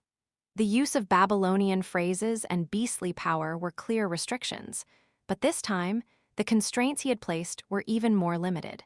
In fact, designating a species or specific enemy in a constraint amplifies the pure power of magic by over 100 and 200, respectively, even in games. Additionally, the time spent on incantation, which normally would be impossible for an offensive spell, had extended to dozens of seconds, allowing him to produce this level of firepower only because the opponent could not avoid the attack. By preparing auxiliary magic that sets the coordinates during the spell's initiation, allowing for an even higher level of firepower, he had finally been able to unleash such a powerful spell. In short, the magic from a moment ago was Elan's strongest and only trump card at this point in time. Thus, with this attack having failed, Elan's defeat was inevitable. His attack had indeed destroyed the outer god's heart, but destroying just the heart wouldn't make the outer god vanish. As if to prove this, Ulthaltus stood proudly in the same spot, still smiling broadly. His body was covered in burn marks, and there was a gaping hole in his chest, but that majestic smile remained. "Ah, I see. So you were still holding onto your will." Muttering words that only Elan could hear, the giant spoke in cryptic tones, causing Elan to drop the hands that had been clasped together in a seal. Even at this moment, the effects of the highest grade potion continued to restore his body. Though his body was still uncomfortable, it had recovered enough for him to move around, but that meant little. Elan, who had exhausted all the magic in his bracelet due to the recent spell, no longer had the strength to continue fighting. Because of this, his expressionless face concealed a gloomy mood as he raised his gaze with some doubt at Ulthaltus' next words. At that moment, he saw it. Ulthaltus' body was slowly beginning to disappear. Reflecting the light of the setting sun, the giant started vanishing from his feet upwards, and Elan wore a bewildered expression. Is he disintegrating? The thought flickered briefly in his mind, but Elan quickly shook his head. He had never seen an outer god's dissolution happen in such a manner. The moment of confusion passed. Impressive, noble one. I never imagined you would even carry rank within you. Though Elan was confused by the outer god's words, he continued to listen. Boom! With a great smile, Ulthaltus sat down heavily, propping his chin on his hand before speaking again. Noble one, though we exchanged blows, but once it was truly magnificent. Indeed, the black one and the blue one have chosen well. Elan, perplexed by the sudden voice in his head and the mysterious words, felt a surge of questions. Of course, his face remained expressionless, showing no sign of his inner thoughts, so Ulthaltus continued speaking. Since I have lost the duel, I shall give you a gift. I shall also bestow you with authority. With a grin. Remember us, the ones who retain the mystery and legacy of the forgotten great god. By this point, nearly half of Ulthaltus' body had disappeared, and his disintegration seemed to be accelerating. Yet he smiled even more warmly and spoke again. When the usurpers crawl out from their restraints, summon me, call upon my true name instead of the false derogatory titles they have spread. He continued, for you have earned that right. And then call me, with those final words, the god of chaos and disorder. The accessory tied to the outer god's waist dropped to the ground, and he vanished completely, leaving behind only a lingering smile filled with expectation. Elan, having witnessed the outer god's complete disappearance, stared blankly at the accessory left behind. Bathed in the light of the setting sun, he expressionlessly gazed at the spot where the outer god had vanished. This sight caught the attention of the soldiers and knights. As the living observed, reverence spread among them. After the giant vanished, the once bitterly cold land, which had been filled with the voices of the dead, became silent, with only the sharp wind filling the void. The restless undead, unable to die, had finally found peace, and the living began to gather and sort the remains of the fallen. About a day later, having accomplished their mission of capturing the outer god, the expedition began to move once again, heading back to Caliban. About 2 days after that, as Elan was returning with the knights, just as he had when he came to the north, three significant changes had occurred. Salute. The first was that nearly every knight now saluted Alon when they looked at him. While the relationship between wizards and knights had never been particularly bad, there was still a degree of rivalry. Especially since wizards, who were more akin to scholars, differed from those who used magic purely for combat. Though their relationship had been somewhat distant, there had never been this level of mutual respect. However, despite all this, whenever Alon simply walked outside the carriage or tent, he would receive salutes from everyone around, regardless of which group the soldiers or knights belonged to. This was the first significant change that had occurred to Alon. The second, Vice-Dower Master. Yes, I just have something I want to ask. Whatever it is, please ask. Penia's misunderstanding had somehow become strangely more intense. Alon, seeing her trembling like a leaf the moment he spoke to her, wore a troubled expression and spoke. I think you're misunderstanding something I am not misunderstanding at all. You're a second-tier mage, aren't you? Penia exaggerated, her voice shaking as her eyes trembled slightly, looking pitiful. But apart from that, Alon started to feel slightly disheartened. I am a third tier. Oh, that's right. You're a third-tier mage. I must have been mistaken. Penia nodded furiously at Alon's calm, though somewhat indignant voice. But why does the Vice-Dower Master of the Blue Tower speak so respectfully to someone who's just third tier? Oh, is that so? Maybe I should start speaking informally. Penia, who now spoke like a broken doll, tried to use informal speech, causing Alon to sigh. Just do whatever is comfortable for you. Ah, understood. Thank you. Penia immediately returned to polite speech, bowing her head gratefully. As Alon received her thanks for allowing her to continue using honorifics, he felt like some kind of cruel mastermind and soon spoke. By any chance, do you know anything about the black one and the blue one? No, I don't know anything. Really? Yes, really, I know nothing at all. Penia shook her head vigorously, as if she genuinely knew nothing. If you know anything, just tell me. I really don't know. I've never seen anything black or blue. Her quick response left Alon speechless, wondering if she had even thought about it. Realizing he wouldn't get any useful information from her, he nodded. Well then, it'll be off. As she practically ran away, her mouth curved into a strange smile, as if escaping from the conversation brought her immense joy. Watching Penia run off, Alon felt oddly hurt. Along with Penia running into the distance, Alon noticed a mage watching her with reverent eyes. Alon recalled the keywords uttered by the outer god. The black one, the blue one, the sign and mystery of the forgotten great god, the rank, the air of will and authority. The only thing Alon could deduce from this was one thing. The air of the forgotten god's sign and mystery is definitely something I heard when I placed the restriction through the ring, but other than that, I don't know anything. Alon absent-mindedly touched his head. In truth, there were many things he couldn't understand. While it was fortunate, he still didn't grasp why the outer god, who shouldn't have perished, had been destroyed by that attack. And that wasn't all. He couldn't comprehend what Ulthultus meant by the black one and the blue one, nor did he understand what rank referred to. If the only rank I know in this world is divine rank, but it can't be that, can it? Alon was also baffled by the true name Ulthultus had revealed, god of chaos and disorder. That name felt too foreign, more suited to an Eastern deity than the northern barbarian god he knew, which left him confused. Perhaps I'll understand if I go there. Alon pulled out the accessory from his robe. It was the leather ornament, with 3 amethysts arranged in a row, that had belonged to the outer god, Ulthultusno, the god of chaos and disorder. In the game, this was an item obtained after defeating him, and its effect was to double the user's damage output exactly. However, when equipped, the damage received was also doubled, which led players to call it the glass cannon belt. As Alon looked at the inside of the ornament, he soon saw a sentence inscribed there. To the heir of the will, head to the ancient city of Kahara. Seeing these letters, which shouldn't have existed on the belt originally, Alon easily deduced that this was the gift left behind by the outer god and began to think. Getting there won't be difficult. The ancient city of Kahara, as the name suggests, no longer exists in the current era. However, Alon had a rough idea of its location. That's because, in the game, it was one of the secret dungeons that players could enter once they arrived at the colony. So, As Alon was making his way back to the carriage while looking at the belt's inscription, "Were you here?" "Ah, Deus." He noticed Deus, who had at some point started following him, his expression as blank as ever. Watching Deus, who appeared as unchanging as usual, Alon felt slightly uncomfortable. That's because Deus was the third major change Alon experienced after returning to Caliban. Of course, from the outside, it didn't seem like Deus had changed all that much.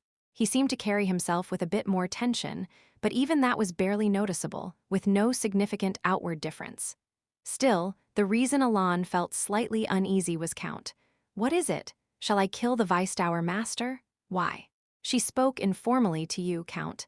Deus had become more aggressive in expressing his respect after that day, which made Alon uncomfortable. "There's no need for that. Understood." Though it wasn't obvious, Deus appeared somewhat disappointed by Alon's response, leaving Alon with a strange expression. "Well then, Count, what now? Shall I make an example out of a couple of wizards? What's wrong with you?" Alon felt a wave of dizziness. Chapter 32. A little over 2 weeks had passed. Although progress was slower than expected due to the wounded soldiers, they finally arrived at Curdum, the capital of Caliban, to be met with the citizens' enthusiastic cheers. Wherever he looked, Alon saw people with bright expressions, proudly cheering. Led by Deus, the knights and soldiers were welcomed into the royal palace, where they reported the subjugation of the outer god, marking the end of the expedition. Alon, without hesitation, prepared to leave once again. For him, there was no longer any reason to stay in Caliban after the outer god had been eradicated. "I've received plenty of gifts," he thought with a satisfied expression as he glanced at the carriage. The carriage was loaded with numerous gifts, courtesy of the quick-witted king of Caliban, who sought to strengthen their friendship. Alon, gazing contentedly at the slightly excessive gifts, soon spoke to Deus. "Well, see you next time." As he turned to leave, offering a typical Korean farewell akin to "let's have a meal sometime," Deus, for the first time, suddenly asked a question. "May I ask you something?" Alon, who was about to turn away, paused. "What is it?" Having spent about a month with Deus, from the northern expedition to their return to the capital, Alon had never heard such a direct question from him before. Usually, Deus only expressed his deepening respect without much inquiry. Alon patiently waited for him to speak. After a moment of silence, Deus finally asked, "Can I become stronger too?" Alon was briefly taken aback by the unexpected question, especially since Deus was already quite strong. Alon pondered what could have prompted such a question, then reached a conclusion. "Perhaps it's because the magic I used in battle against the outer god left a strong impression, increasing his respect for me." After concluding his thoughts, Alon spoke. "Of course, you can become stronger." "Really?" "Yes, as long as you put in the effort, you can achieve anything you desire." "Is that true?" "Yes, it's true," Alon replied, puzzled by Dia's sudden eagerness. He wasn't lying. In fact, Deus, like the rest of the 5 sins, already had extraordinary innate abilities even before the descent of the gods.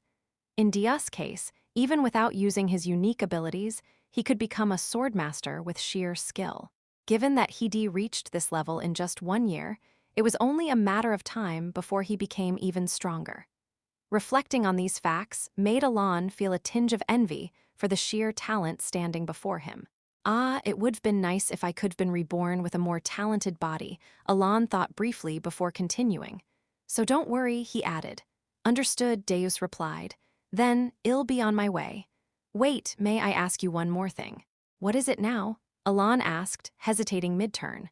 "Why do you always ask instead of command?" Alon, momentarily confused by the question, tried to piece together what Deus might be getting at. Does he think there's some hidden motive behind my support? Though there was indeed a reason preventing the descent of the 5 sins, Alon's financial and material support for them had been primarily out of goodwill, aside from the larger threat of the 5 sins. While there was some tension related to the 5 sins, his actions were still rooted in genuine goodwill. However, Dia's suspicion seemed to undermine the sincerity of his intentions, which made Alon feel slightly wronged. Who would issue orders to family? Alon replied, hoping to convey his sincerity with his parting words. With that, he said his final farewell to Deus and departed for Asteria in his carriage. That night, Deus sat in the office of the mansion, staring blankly at the moon hanging in the sky, maintaining a silent vigil. A quiet sigh escaped him, but the reason for his sigh was not the various tasks on his desk or the work he had to handle in the future. Instead, it was because he had come face to face with his own ignorance during the recent expedition. Deus had always believed he was strong enough. His innate ability, passed down through his lineage, was so powerful that even Yusha had praised it. Moreover, his talent with the sword, a gift bestowed upon him by the Great Moon, surpassed even Caliban's greatest swordmaster, Reinhardt. Deus was fully aware of this. In fact, he could not know the countless praises and reverence he received as he swiftly rose to become a master knight made it impossible for him to be unaware of his own strength. Thus, he had vaguely assumed that the strength he possessed was enough to exact revenge on the Black Ones. Even if that strength was slightly lacking, he believed his talent with the sword would eventually be sufficient to elevate him to that level. At least, until he encountered the Outer God. To Deus, the very presence of the Outer God and its overwhelming strength was a profound shock. Merely standing before it, he felt his throat tighten, as if gripped by fear. It made him realize, in the most painful way, that he was just a frog in a well, ignorant of the vast world beyond. This realization hit him even harder when he witnessed the power of the Great Moon. He couldn't help but recall that moment, the image of the Great Moon using magic against the Outer God, with the sunset as a backdrop, and the two eyes that appeared behind him. Of course, Deus had no idea what those eyes were.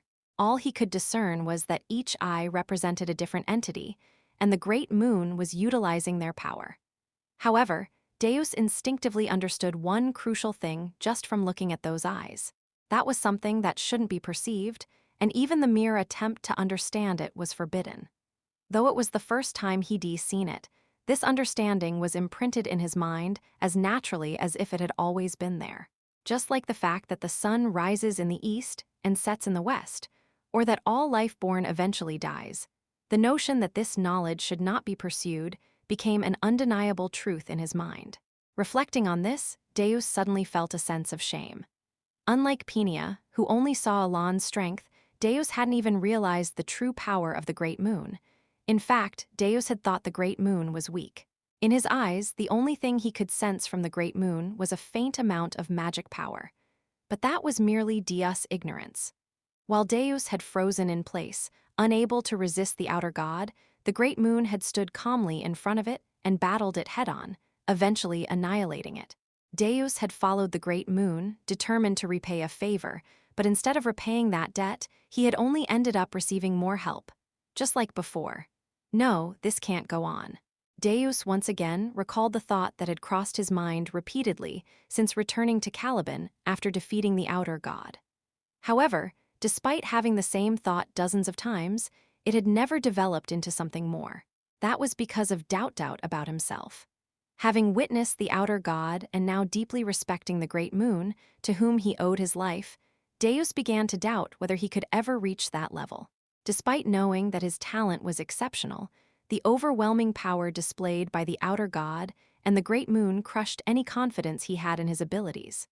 And so, until today, Deus had been trapped in a cycle of self-doubt, repeatedly asking himself the same question without arriving at an answer. But today, Deus was finally able to end the doubt he had been grappling with for weeks. Of course, you can become stronger. Yes, as long as you put in the effort, you can achieve anything you desire. Really, it's true. He recalled the words Elan had spoken to him today. There had been no particular emotion in those words, but at the same time, there was no hesitation. Elan had immediately said that Deus had the talent to defeat the Black Ones, that he could reach that level if he worked hard enough. That statement, uttered without the slightest hesitation, was enough to give Deus an unwavering certainty. I must become stronger. Deus clenched his fist tightly. More. For the first time, his once stagnant thoughts began to advance. The vague desire for revenge against the Black Ones was now becoming more concrete, spurred by newfound certainty. Those concrete thoughts quickly multiplied, branching off into dozens of other ideas. Thus, for the first time, the frog in the well, having gained the conviction to venture into the outside world, began to prepare. Strong enough to become his sword, motivated by a new purpose. Family, he clung to the warmth of that single word's recognition that the great moon had last bestowed upon him, which alone, when thought of, filled his heart with warmth. With this as his talisman, Deus truly began his journey forward. The blue moonlight shone down on Deus as he sat in the dark office. A moment later, still silent, Deus recalled that moment and instinctively raised his left hand forward. Back then, it was like this, wasn't it? Just as Elan had done when facing the outer god, Deus extended his middle and ring fingers, releasing a bit of magic to scan the surroundings for any presence. First line of silence. He quietly muttered the words in the empty room, his left hand twitching slightly. Of course, nothing happened. But even though he was alone in the room, mimicking Elan's actions, Deus couldn't help but feel a mixture of slight embarrassment and satisfaction. He adjusted his posture once again, thinking briefly to himself, it would have been nice to have as much talent in magic as he does. At that moment, my lord, yes, I've noticed you seem to really enjoy sweet potatoes from time to time. They're delicious. Elan responded to Evan's comment while roasting sweet potatoes by the fire. Indeed, the sweet potatoes were truly delicious. It was late at night, about a month later, when Elan finally arrived at Count Palacio's estate. That was exhausting. It had been about 3 months since his last return, and Elan couldn't help but mutter a brief reflection. Truth be told, nothing significant had occurred since he left Caliban. The only thing that had been mildly annoying was Evan's unceasing curiosity about Elan's powers, resulting in near-daily questions. Beyond that, the only notable development was the growing rumor among the kingdoms that Count Palacio had played a major role in capturing the outer god in Caliban. Having concluded his long journey, Elan was ready to rest. Although his return to the Count's estate from Caliban had occupied most of his focus, there were now several matters he needed to investigate. He had to visit Colony and figure out more about the Black Ones and the Blue Ones, and he needed to understand why the outer god had appeared and why Ultultus possessed a true name. In other words, he had plenty of work ahead of him. But despite that, Elan chose to rest. After all, from the beginning, his goal had always been to enjoy a leisurely life as a noble. While his study of magic was enjoyable, its primary purpose was self-preservation rather than achieving something grand. In short, all of this effort was ultimately to ensure a peaceful life. And from Elan's perspective, it was only fitting to reward himself with some rest after the hardships he had endured. With that in mind, Elan planned to do nothing for about a week once he returned to the Count's estate. But first, he sat down in the office to quickly take care of the piled-up tasks in a single day. As he opened the letters from Yusha that he had yet to read, Elan suddenly froze. "What?" he muttered in a daze, and for good reason. "Evan, yes. How high of a rank is a cardinal in Rosario?" "A cardinal. Well, technically, they're just below the Pope or the Holy Saint. Why? Yusha has become a cardinal." "What?" Inside the letter was the shocking news that Yusha had become a cardinal of the Holy Kingdom of Rosario. Chapter 33, on the early morning, when Elan received the letter that Yusha had become a cardinal, the regular meeting of the Blue Moon began. The Blue Moon meetings usually occur every 6 months. Given the distance between them, they mostly communicate through a crystal orb rather than meeting in person. However, even though the meetings were held every 6 months, they didn't last long. The meetings, conducted through the crystal orb made by Rhine, rarely lasted more than 10 minutes.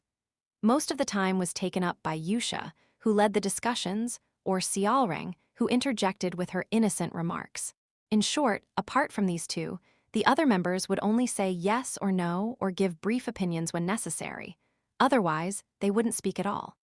Of course, Raiden or Rhine would occasionally exchange trivial everyday stories, but Deus mostly remained silent during the meetings.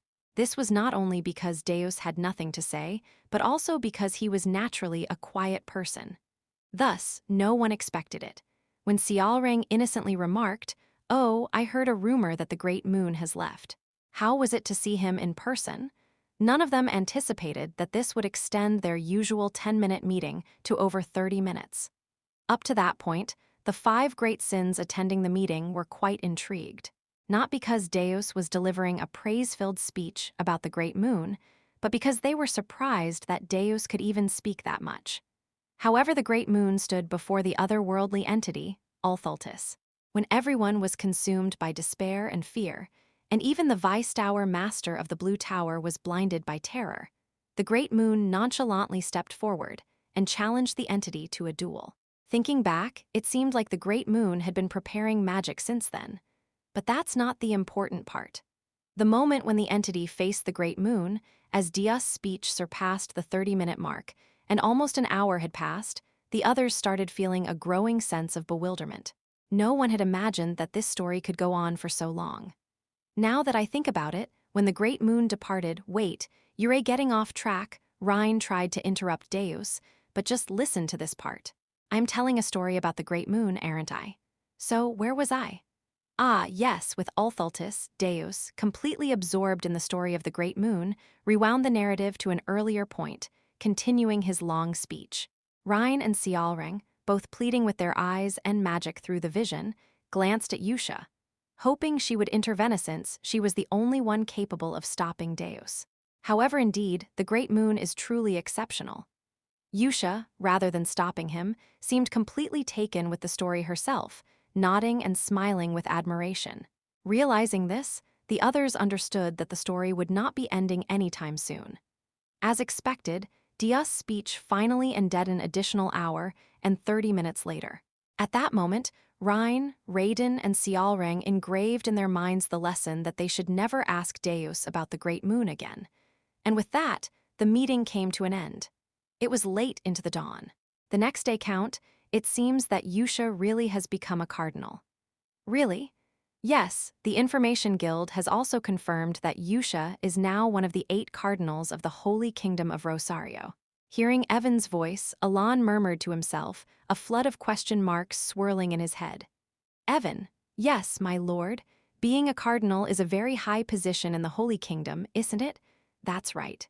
As I mentioned before, cardinals are ranked just below the Pope, and they also have the authority to declare an outcall, which is quite significant. An outcall? To put it simply, they have the legal right to declare a holy war. Of course, there are some conditions that need to be met. At Evan's words, Alon let out a small gasp and, after a moment of silence, spoke again. Evan, yes, my lord. Is it possible to become a cardinal that easily? Are you seriously asking that? Looking at Alon with an expression that clearly questioned what kind of absurd question this was, Evan replied, I was just wondering, that's all. Of course, it's not something that comes easily. Aside from saints chosen directly by God, there are only 8 cardinals in the entire Holy Kingdom. Do you really think it would be easy?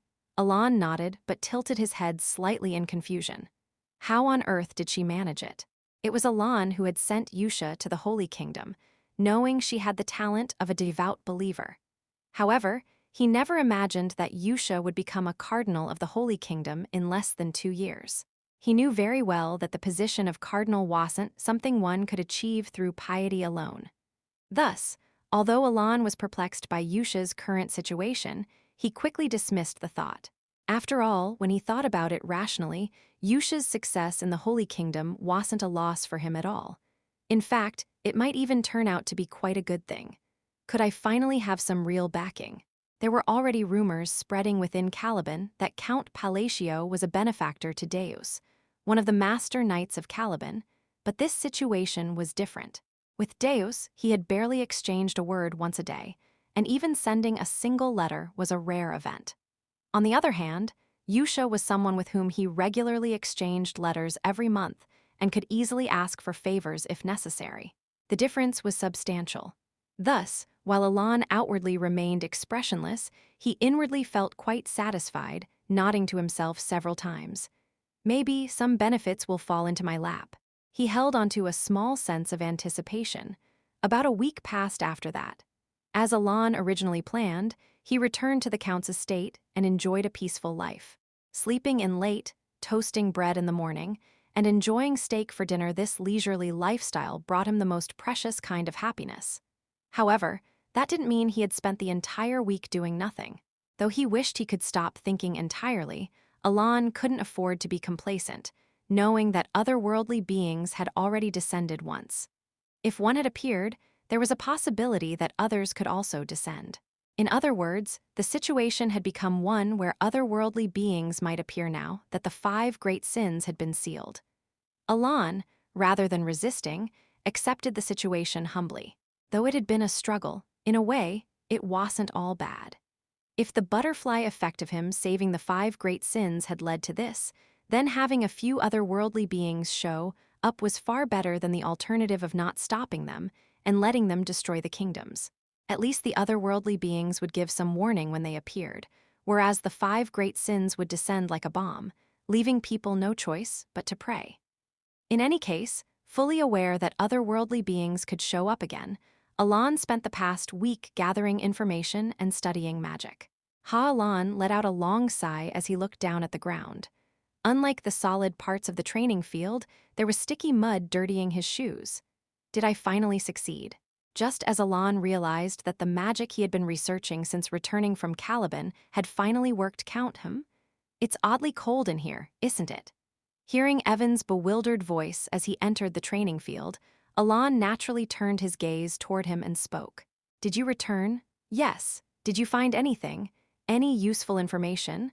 Alan asked with a hint of expectation, hoping for some answers about Ulthaltis, the black and blue ones, or any other information. Nothing at all, yes. They said they don't know anything about strange powers, the black or the blue ones. Hearing Evan's response, Alan clicked his tongue in disappointment and thought to himself, looks like I'll need to go to Colony for information. Recalling what was written on the artifact, Alan considered.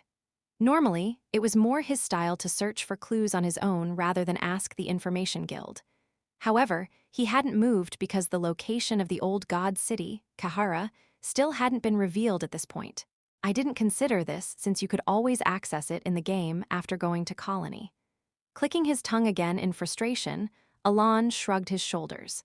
If his faint memory of playing psychedelia was correct, the location of Kahara would likely be discovered soon. If the lore is right, it should be this year, since it was discovered 3 years before the protagonist left the village. Recalling that this year was 3 years before the start of the original story, Alan concluded that he had no choice but to wait until then and nodded. Understood, I'll tell them to keep looking just in case. Watching Alan nod briefly, Evan suddenly exclaimed, "Ah, by the way, my lord, you've received a gift." "A gift?" "Yes, it's been placed in your office. You should check it out." After hearing Evan's words, Alan returned to his office and found the gift waiting for him. Upon checking its contents, Alan couldn't help but let out a small exclamation. "Oh," without meaning to, he voiced his admiration. The reason for his surprise was that inside the gift box was a solid gold goblet encrusted with dazzling jewels.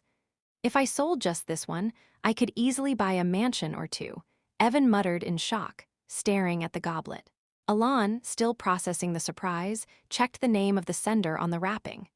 The recipient's name was written in large, unmistakable letters, Baron Pirama. Why would he send this to me? Naturally, Alan didn't know who Baron Pirama was, so he tilted his head in confusion. However, perhaps the rumors have finally spread? Evan suggested. Rumors? Yes. After all, the rumor that Ure, the benefactor of Deus, one of the master knights of Caliban, has been circulating for a while. A gift this grand just for a connection? Alan asked, bewildered. But shortly after, he realized the truth. It's true. Upon checking the letter that came with the gift, Alan mumbled in surprise. The letter contained a brief introduction from Baron Pirama and flattering words praising Alan as Deus benefactor. The Master Knights are quite famous, but to this extent, Alan still wore a perplexed expression. Sure, in the game, the Master Knights were always celebrated no matter where they appeared, but recalling a scene from the game where he had briefly traveled with Reinhardt, one of the Master Knights of Caliban, during a quest, Alan thought to himself, well, I suppose there could be a few people like this.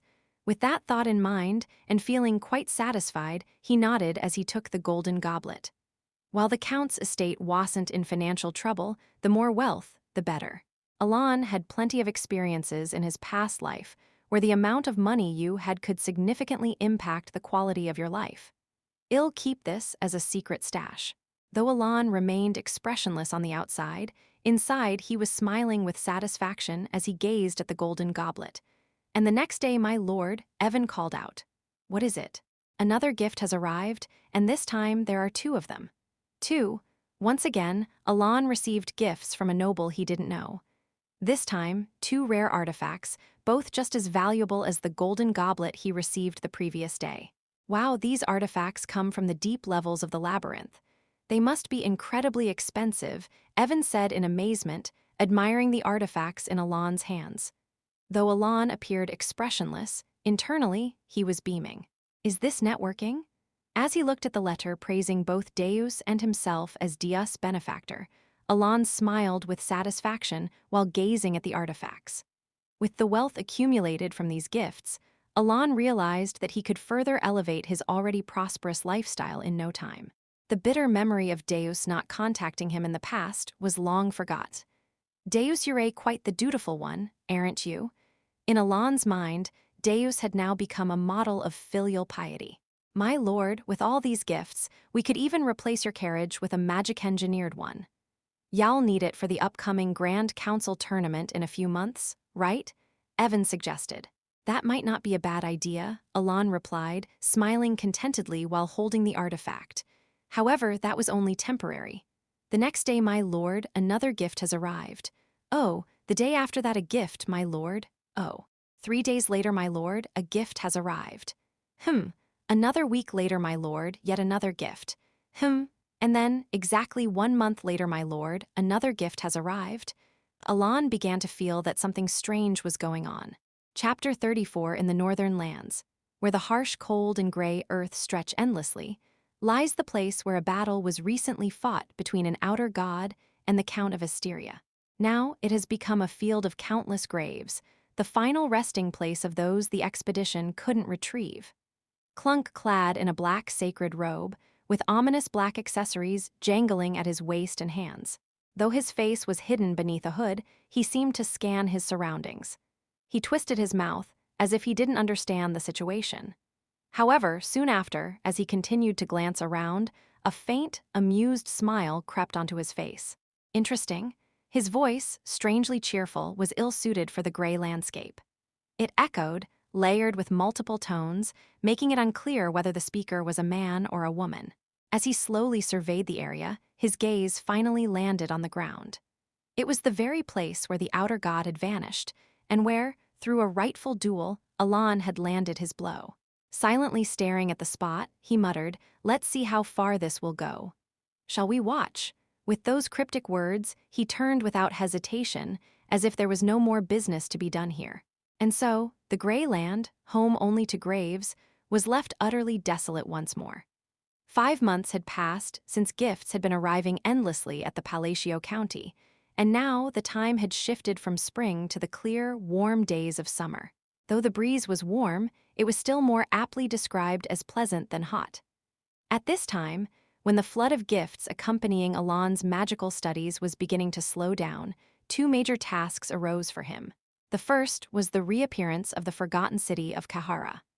After continuously seeking information from the guild, Alon had quickly obtained word that the lost city had been discovered in the desert. Though the guild's report only mentioned that explorers had found a hidden city, Alon, based on his prior knowledge, easily identified it as the forgotten city of Kahara. In other words, all that remained was to depart from the colony, and he could finally acquire the information he had sought. However, instead of heading to the desert city, Alon was currently traveling in the opposite direction, towards the capital of Asteria, Tyria. The reason for this was his second task, the Grand Assembly, held every 3 years, which nobles were obligated to attend. "Are we there yet? We should be arriving soon," replied Evan, who was riding in the carriage with Alon, looking up at the sunny sky. "I hope we're not close, but if we push the pace any further, it'll be difficult." Alon nodded at Evan's words. The carriage, now speeding along an unpaved road, was moving unusually fast for such a vehicle. I don't want the attention from arriving late. Calculating time poorly, Alon found himself in danger of arriving late to the Grand Assembly. Behind his expressionless face, he sighed deeply. He was tempted to abandon everything and turn the carriage back toward the colony, but unfortunately, that wasn't an option. Like the social gatherings he'd attended previously, the Grand Assembly was a mandatory event for all Asterian nobles, held once every 3 years. Why do such rules even exist?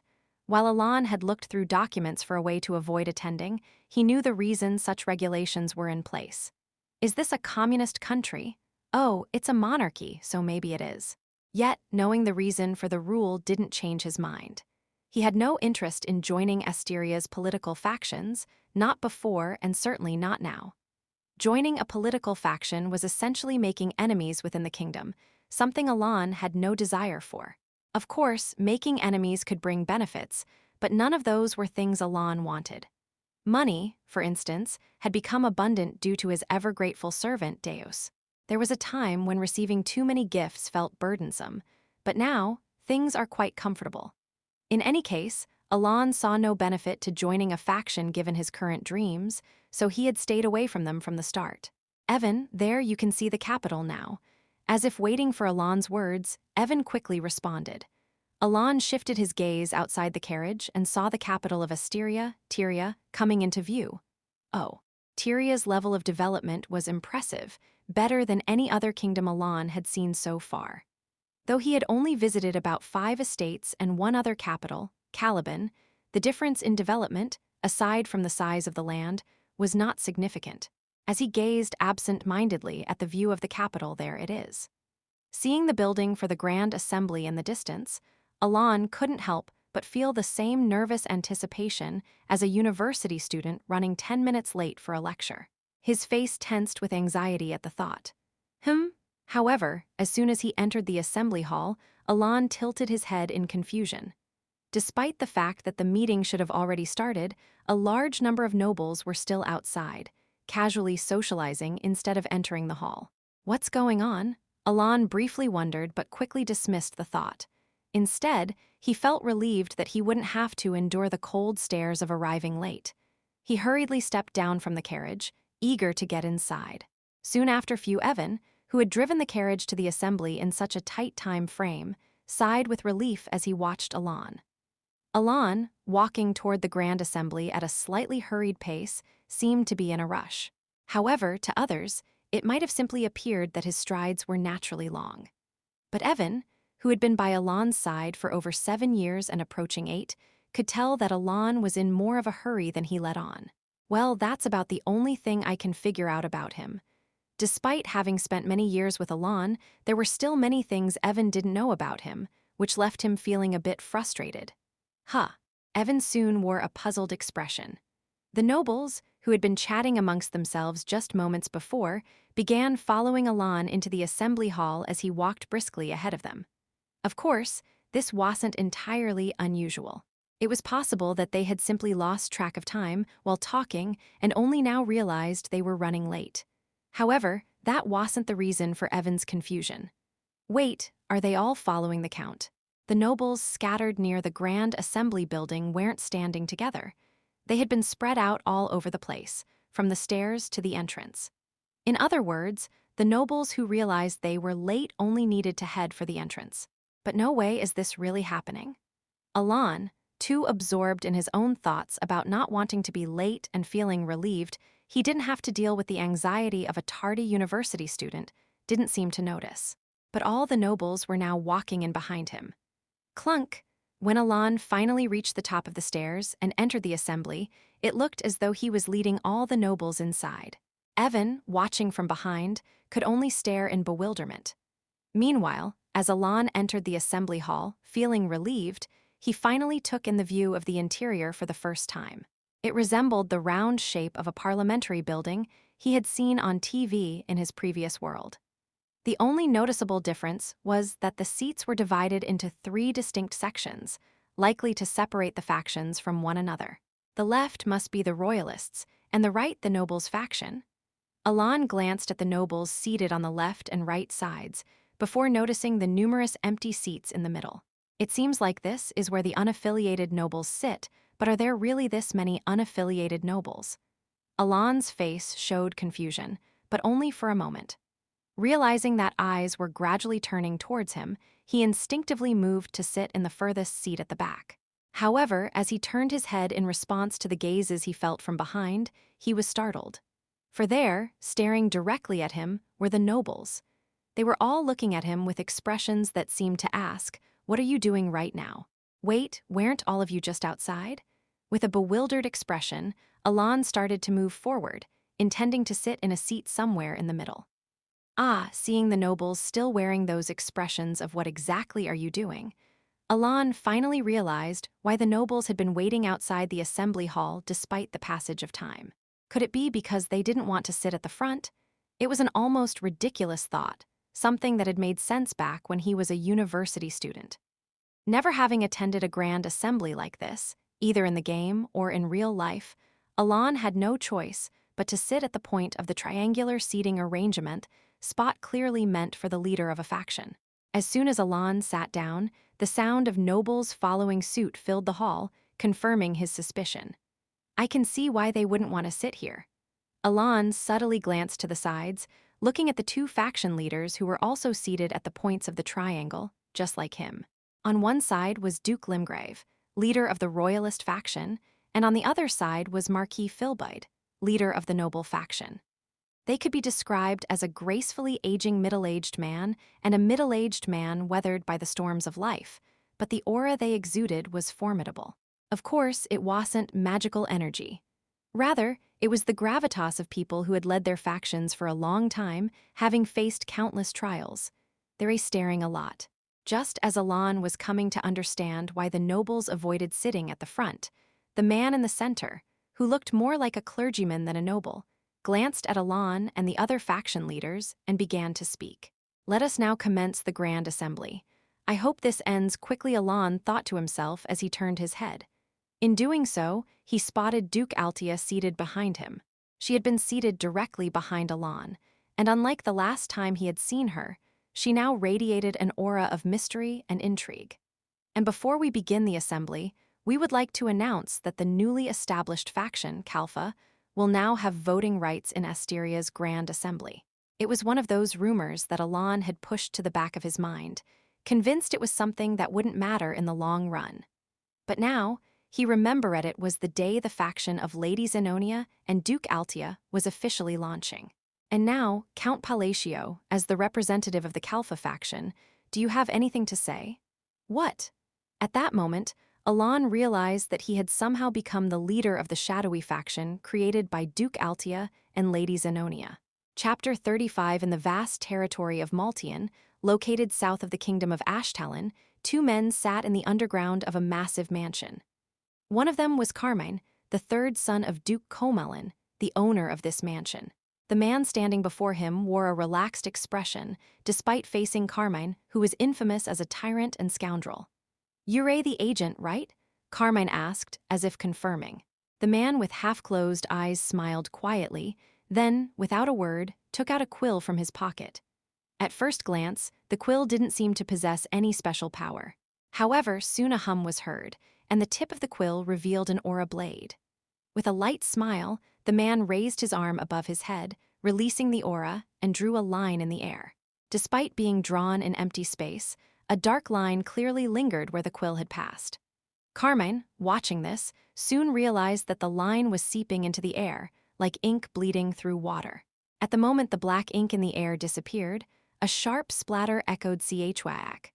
Blood burst out in the previously empty basement, and bodies, which had not been visible before, collapsed to the floor, their blood blossoming on the ground. There were 9 corpses in total. In a space that had been pristine just moments ago, the pungent scent of blood now filled the air, thanks to the man, who nonchalantly returned the quill to his chest pocket. "It seems my answer should be clear now. What do you think?" The man grinned mischievously. Carmine, who had momentarily appeared dazed, suddenly smiled grimly. Indeed, a swordmaster with such a unique ability as expected, you're one of the agents. Your level is on another plane. Though his subordinates had been slaughtered in a single strike, Carmine showed no concern, instead expressing admiration. "Thank you for the compliment," the agent responded with a smile. Satisfied, Carmine nodded. "As I thought, this is the right answer."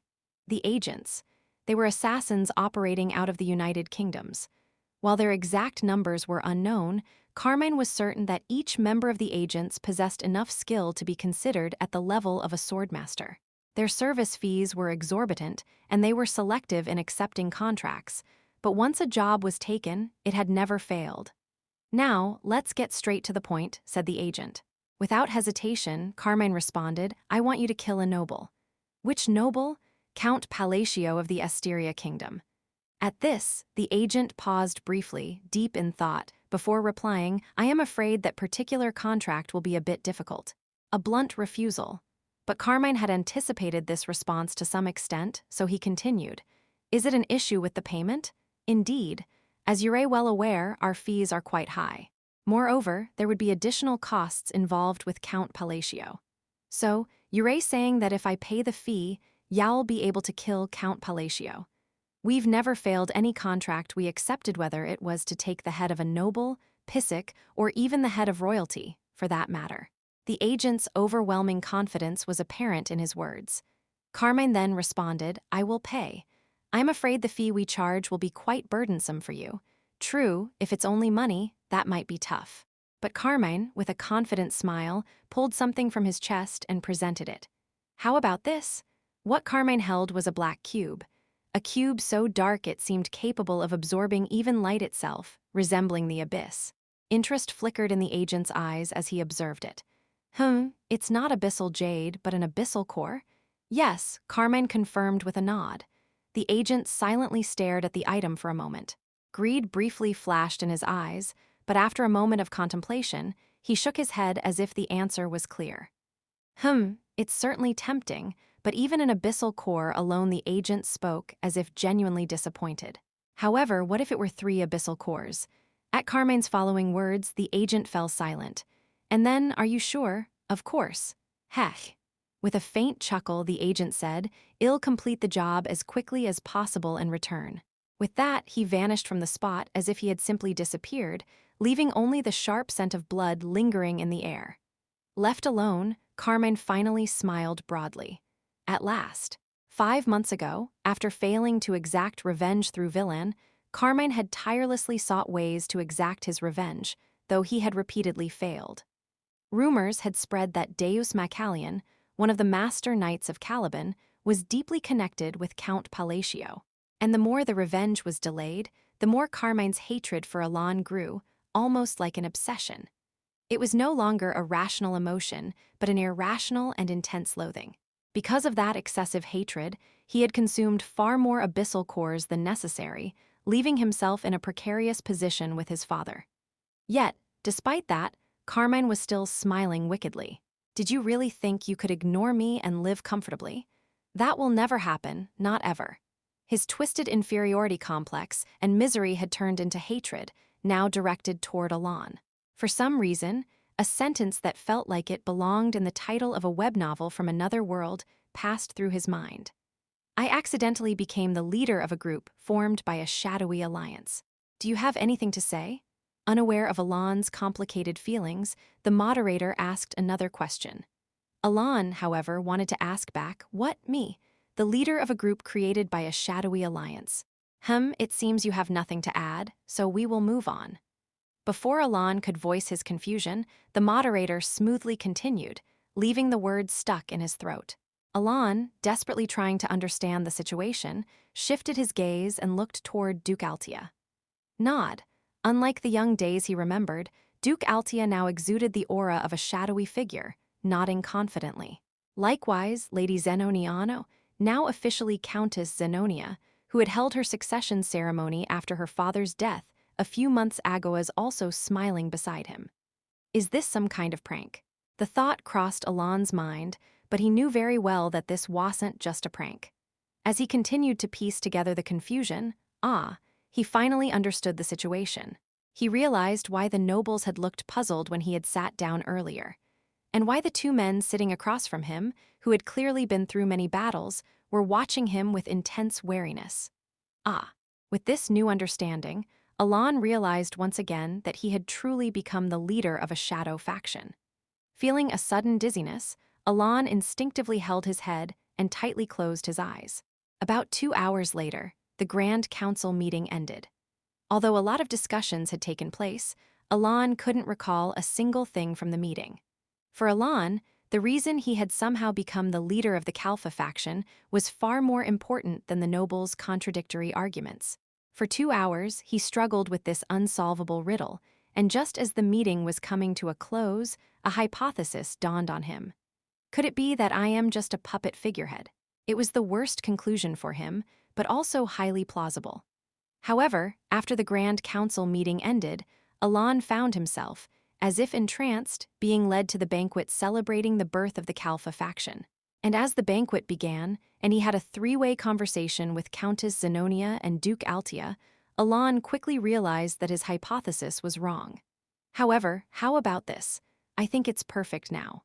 From Alan's perspective, the situation was becoming more perplexing with every passing moment.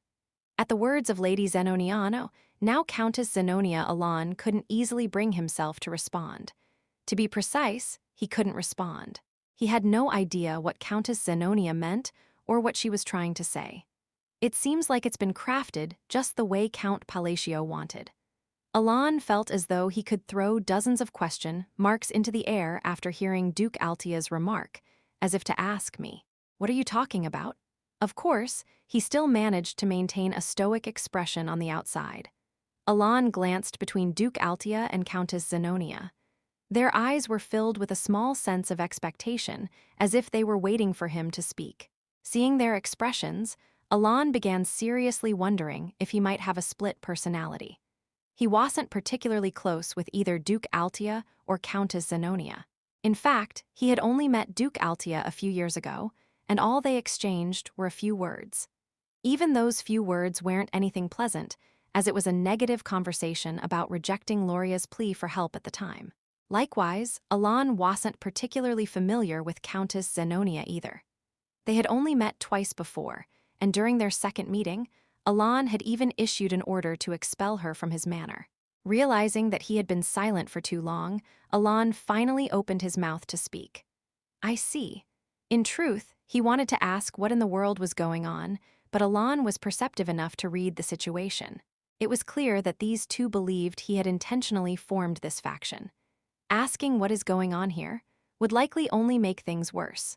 For now, Alan decided it was best to gather as much information as possible to figure out where their misunderstandings were coming from. Once he had more details, he could work on resolving the issue.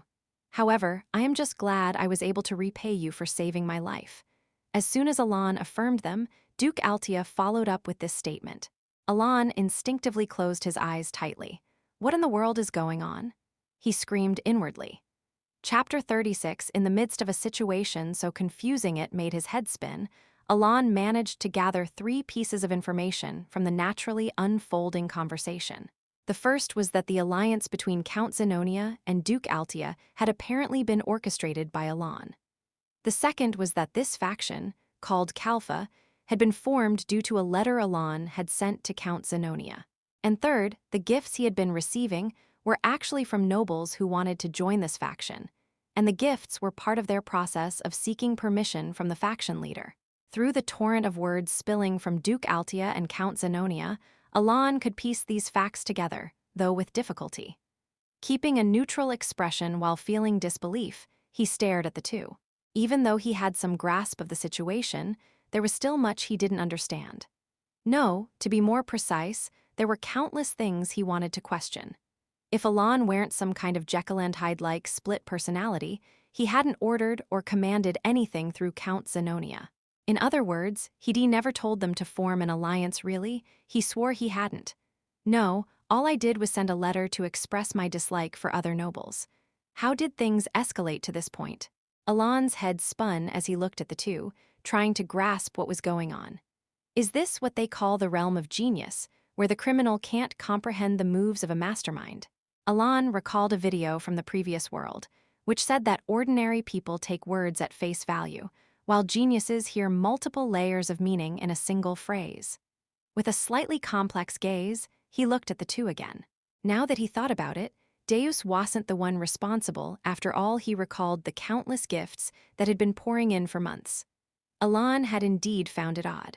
No matter how influential Deus might be, he didn't think his fame was so great that other nobles would send expensive gifts to forge connections. It was only now that he realized that the letters he received were filled with praises not for Deus, but for Alan himself. This isn't easy. Alan kept silent, realizing that through a series of coincidences, he had unknowingly helped form the faction himself. By the time he pieced together the facts, his instincts told him there was no jumping off the Kalfa train anymore. He'd already accepted too much. Of course, if he truly wanted to leave, there were ways out, but they were hardly ideal choices.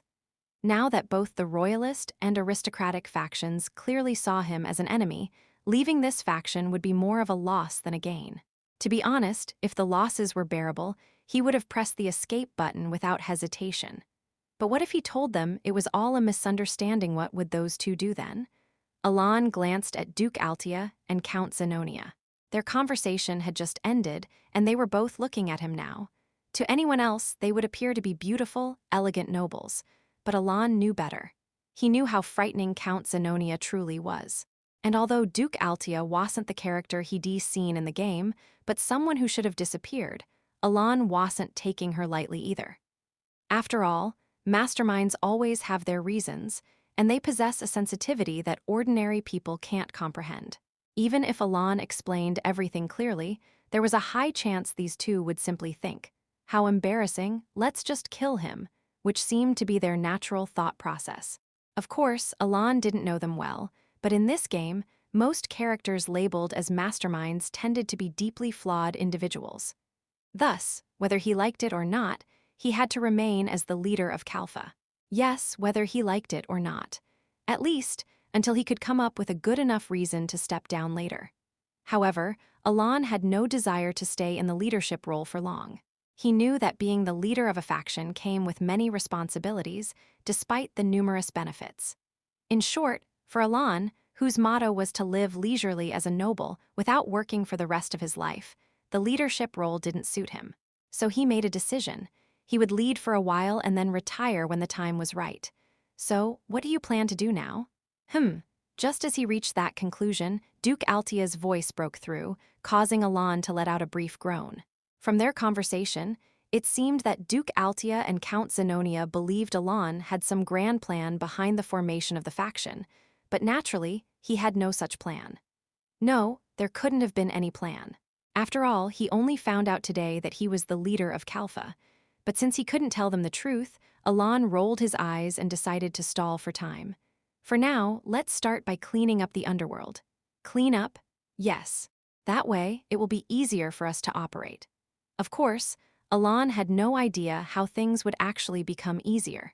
But since he couldn't even remember what topics had been discussed at the assembly earlier that day, bringing up a political subject would obviously be a bad idea. This was his best attempt at using his head. It was clumsy, but for Alan, it was the best he could do. "Well then, I have some matters to attend to, so I'll take my leave." Alan stood up, turned around immediately, and began walking away. He hurried his steps, as he didn't have any solid answers if they asked further questions. Thus, with a somewhat brisk pace, Alan made his way out, eventually running to his carriage in an empty hallway, worried that someone might stop him. "Count, let's head straight to the colony." He made up his mind to leave for the colony that very day. The letter should have arrived by now. I hope I can get some help like I did with Deus. With those thoughts, Alan's carriage began moving. It was a midsummer night. Meanwhile, clean up the underworld, Count Zenonia murmured, recalling how Count Palatio had disappeared like the wind, as if he had nothing more to say. Duke Altia, after a brief moment of thought, opened her mouth. When he says clean up the underworld, there's only one thing that could mean, right? Indeed. We've already had our territory firmly under control for a long time. So if he's telling us to clean up, there's no other option but the remaining territories. Indeed. At that point, Count Zenonia and Duke Altia fell silent, but soon, both of them smiled, as if by mutual agreement. What they were about to suggest was a dream that would have been impossible when they acted individually. But now, with their alliance and the formation of the faction, it was possible. Unifying the underworld. That sounds fun. Count Zenonia and Duke Altia smiled deeply. "I'm curious to see what he's planning. He's becoming more and more intriguing. Indeed, I'm eager to see what he has in store for us." Clink. With those words, the wine glasses they held clinked elegantly against each other. "I am looking forward to it." Truly. Their admiration for Alan spread along with the fragrance of the wine. A week later. As Alan was heading south to the desert city after leaving Tyria, a man, the agent, was gazing at a distant carriage. It was the carriage carrying Count Palatio, the man who was his target. Watching the carriage steadily moving south, the agent pulled out a quill from his pocket and thought to himself, I am intrigued by the abyssal core, but there are still some things that bother me. Of course, the agent could easily approach Count Palatio at any moment, and with just a stroke of his quill in the air, he could end his life. However, the reason he was still hesitating was none other than the rules shared among those who bore the name agent. I was told not to make troublesome enemies if possible. In truth, Count Palatio did not fall under the category of a troublesome enemy. Rather, the ones considered troublesome were those in Caliban, specifically Deus, who seemed to have a great debt of gratitude toward Alan. He will definitely take action. Of course, the agents were not afraid of Deus moving against them. Each of them was as skilled as a swordmaster, and they were confident that they could kill even the sword of Caliban if they desired. However, regardless of skill, it was always best to avoid creating unnecessary bad blood with those who wielded significant power in the public eye, as it could lead to unwanted complications. Even if a considerable sum of money was involved as payment, the same rule applied. Still, the reason the agent accepted Carmine's request was because the reward he offered was too tempting to pass up. 3 abyssal cores. The abyssal core. It was a special item secretly distributed in the underworld by Duke Comelin. When absorbed through a specific process, it granted the user extraordinary powers. It was something money couldn't buy. This was because, unlike the abyssal gems, which enhanced physical abilities, Duke Comelin rarely circulated abyssal cores. Thus, abyssal cores were sold for exorbitant prices on the black market. However, the agent didn't take the job just to sell them. How powerful would I become if I used it? The agent's lips twisted into a characteristic sinister smile, thrilled at the mere thought. Quickly shaking off those idle thoughts, the agent focused on the fast-approaching carriage. He picked up his quill. And then, sorry, but it's just business. With a quiet mutter, the agent's hand began to draw a horizontal stroke with the quill. The agent suddenly noticed something. His right hand, which had just been holding the quill and emitting black ink into the air, was gone. For a moment, the agent wore an expression of confusion, unable to comprehend the situation. But soon, as unbearable pain surged through him, he tried to scream. Gah! Before he could, an even sharper pain hit him, and his body, which had been floating in the air just moments before, was hurled into the forest. The next thing he saw as he slammed into a tree, clutching his severed right arm, was a boy with black hair and blue eyes. He looked young, not even an adult yet, with a youthful appearance. The agent quickly deduced that the person who had cut off his hand was none other than the boy standing before him, and he tried to speak. But he realized that his mouth wouldn't open, as if it had been forcibly sealed by something. How unfortunate. The boy, still wearing a bright smile, spoke in a voice that didn't match the situation, cheerful and lively. And then, as the agent stared at the boy's face, crack, his neck twisted 2 full turns and he met his death. The agent died with a bewildered expression, as if he hadn't realized how he had died. The boy, who had been watching him, turned around. If only your target wasn't the Count, no, if only it wasn't him, you wouldn't have died by my hand. With that, the boy disappeared, leaving only the agent's corpse behind in the forest. A corpse with its neck twisted twice. Chapter 37. 2 weeks and 3 days had passed since Alan left Tyria, the capital of the Kingdom of Asteria.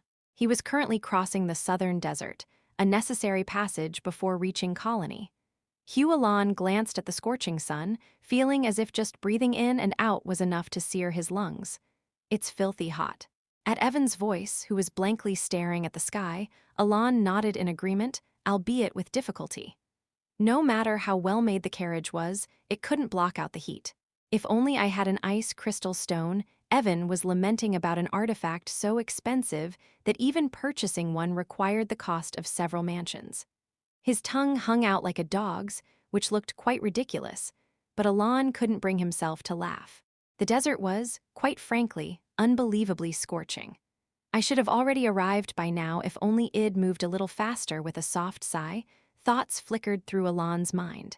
In reality, Alan had arrived at the edge of the desert just over a week after heading toward Colony. If he had entered the desert immediately back then, he could have already reached Colony. But there were two reasons why Alan had been lingering in the desert. One was because he made a brief stop in another territory to prepare a gift for the Sialrang in Colony. Even if it's our first meeting and they don't help, I should at least bring a gift. As a result, even though he should have already arrived in Colony, Alan was now still traversing the desert under the scorching sun. In retrospect, it didn't matter whether he left early or late, as the distance to cross the desert was the same. But as he felt the burning sun, Alan couldn't help but feel somewhat unfair. How much time had passed since those unreasonable thoughts stirred in him? We're camping here. Just as the blazing sun began to sink and turn into a sunset, Alan heard a voice from outside and stepped out of the carriage. What he saw was a line of dozens of carriages on the dimming ground, each with a small lantern hanging from it. This was the second reason Alan had delayed his departure. I've been seeing this for 5 days straight, but it still gives a sense of security the more I see it. At Evan's remark, Alan nodded. He had been traveling with a caravan to cross the desert. He knew far too well that crossing such a vast desert alone was a terrible idea. By the way, Count, while watching the merchants starting to set up camp as per the caravan leader's command, Evan spoke up. What is it? Are you not going to practice magic? Though trying to act indifferent, Evan couldn't hide the hint of anticipation in his expression. Alan, who was momentarily puzzled, soon realized what Evan was getting at and replied, I plan to, but it will be different from the magic I've been studying so far. Ah. Evan looked a little disappointed, but Alan had no intention of giving in. After months of research, he had mastered his current magic to the point that practicing it now was meaningless. Can't you practice just once? No. Evan sighed in regret at Alan's firm refusal. But his disappointment was short-lived. Whoa, that's just completely flat. You'd think it was a bug. As the sun finally disappeared and the weather turned chilly, Alan lit a campfire and followed Evan's gaze. Evan was looking at 5 people. One was a man dressed in quite luxurious clothes, and another was a woman with fiery red hair that seemed to symbolize flames. Behind them stood mercenaries, each holding their respective weapons. The caravan leader and the mage from the Red Tower. Not a day goes by without seeing them. Alan knew them well. In fact, it was impossible not to know. The man groveling before the red-haired mage and mercenaries was none other than the leader of the golden-haired caravan, and the mage had been picking fights with Alan at every opportunity lately. Look at him, offering food without fail every day. Does he have no pride? Evan shook his head, watching the caravan leader diligently rub his hands together and present high-quality wine and food once again. However, both Evan and Alan understood why the caravan leader was acting so submissive toward the mage. From the caravan leader's perspective, it was a great advantage to be on friendly terms with a mage from the Magic Tower, especially since the mage in question was the daughter of the Red Tower Master. Although she had not yet ascended to the position of Vice Tower Master, she was already ranked at the 4th level at the young age of 23. In the world of trade, where connections were as important as business acumen, it made sense for the caravan leader to treat her with utmost reverence. While Alan himself was also in a position where important connections naturally gravitated toward him. It seemed that the caravan leader, unaware of Alan's recent rise as a faction leader, had decided not to bother building a relationship with him. More precisely, it was likely that the caravan leader had wanted to befriend both sides, but due to the mage's ongoing conflict with Alan, chose to focus all efforts on her. As Alan absent-mindedly watched the caravan leader bowing, he soon realized that the mage had noticed him staring. What are you looking at? The sharp-eyed woman, Leon Aguilera's, quickly caught on and approached to pick a fight with him. Just happened to glance over. Do you enjoy spying on others? Leon started provoking him without hesitation, her voice tinged with contempt and scorn. I don't have that kind of hobby. Is that so? My mistake. I thought someone who eagerly spreads rumors might also enjoy peeping. Despite Alan's neutral response, Leon continued to provoke him. He let out a sigh. How tiresome. Alan wasn't entirely sure why she constantly picked fights with him. However, he could guess a few reasons, one of which was the rumors. Word had spread, primarily among the mages of the Blue Tower and Caliban, that Elan had played a significant role in dealing with foreign threats using magic. Though Elan had never spoken a word about it, Leon seemed convinced that he had personally spread the rumors.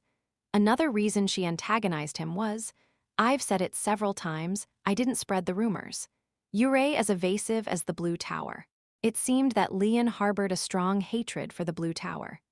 Behind his expressionless face, Elan stifled a laugh.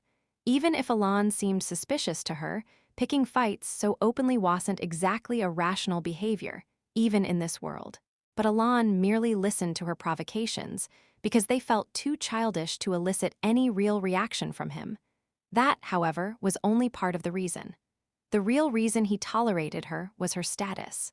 Unlike Penia, Leon held no formal position in the Red Tower. However, being the daughter of the Red Tower Master was a far more intimidating title than any official rank. Although the Red Tower Master had dramatically died after single-handedly charging at one of the 5 great sins who destroyed the Red Tower, he was not a minor character, even in the game. In other words, the Red Tower Master's fiery temperament had driven him to embrace death itself. In simpler terms, he was considered a madman. Seeing the caliber of mercenaries around Leon, despite her not being particularly strong for a 4th-rank mage, it was clear how much her father valued her. "Well, it's not like I'll be seeing her again once I finish crossing the desert." Elan decided to brush off her provocations for now. HMPH, noticing that Elan was only half-heartedly responding, Leon scowled and turned sharply, heading back to her carriage. Elan shook his head as he watched her leave. The next day, Rad, the leader of the golden-haired caravan, who traveled across various kingdoms except for the Empire, where over 30 wagons couldn't pass, smiled as the sun beat down on him. Sweat dripped from his large body, showing how much his flesh was suffering from the heat, but his face was filled with satisfaction. And with good reason, he now had the chance to build a connection with the daughter of the Red Tower Master. If everything went well, he might even secure a supply contract to regularly deliver goods to the Red Tower in the city they were heading to. Thus, despite the scorching heat, Rad was feeling quite happy. It would have been nice to build ties with the noble too. Rad glanced back with a slight look of regret. The carriage of Count Palatio, who was traveling with the caravan, stood at the end, but Rad didn't seem particularly concerned, aside from the faint regret. Rad, a veteran of the trade route, knew all too well that it was impossible to catch 2 rabbits at once. Moreover, he didn't find it too disappointing not to befriend Elan, considering the rumors about his magic prowess seemed a bit exaggerated for someone of his 3rd-level abilities. Leon had repeatedly assured Rad that Elan's magic power didn't match the rumors, so it wasn't too disappointing to let that connection slip. Of course, if Rad had been more up-to-date with the latest news, the situation might have been different. Unfortunately, he only knew that Elan had some ties with one of Caliban's master knights. In any case, Rad continued his journey through the searing heat, relatively content with his circumstances. Everyone, prepare for battle. At the sudden shout from a mercenary at the front of the caravan, Rad frowned. If the mercenaries were calling for battle in the middle of the desert, there could only be one reason. Tusk, bandits. Rad sighed as he thought of the bandits who roamed this vast desert, targeting caravans, but his face showed no signs of fear. And why would it? The golden-haired caravan had dozens of mercenaries that Rad had hired, along with over 10 B-ranked mercenaries tasked with guarding the daughter of the Red Tower Master. In other words, Rad was confident that no ordinary group of bandits could harm the caravan. However, the moment he saw the massive flag in the distance, Rad's face turned pale with fear, and his eyes widened in horror. The banner approaching through the cloud of dust was one that no merchant should ever encounter. Blood Sand, the name of the infamous bandit group, came to Rad's mind, and his face quickly filled with terror. Even from a distance, it was clear there were dozens of them, and each member of the Blood Sand bandits was said to be as strong as a knight. Swoosh! Before Rad's thoughts could finish, one of the bandits at the front swung a chain sickle toward a mercenary, instantly taking his life. And with that, the battle began. No, it was more of a massacre. The bandits, who clearly had no intention of negotiating, slaughtered the mercenaries protecting the wagons in mere moments. Just like that. Incredible, isn't it? In less than 2 minutes, most of the mercenaries had been killed by the blood sand bandits, and a man stepped forward. Wearing an eye patch on one side and twin scimitars on his waist, he surveyed the bloody scene with a cold smile. Oh, among the elite mercenaries still barely holding out, the man spotted the mage, Leon, filled with fear and tension, and his twisted grin widened. "Well, look at this. We really hit the jackpot." His voice was filled with excitement. "Who are you?" Leon frowned and asked sharply, but the man simply drew one of the scimitars from his waist and replied, "Y'all find out once you come with me." He grinned wickedly and infused his sword with magic.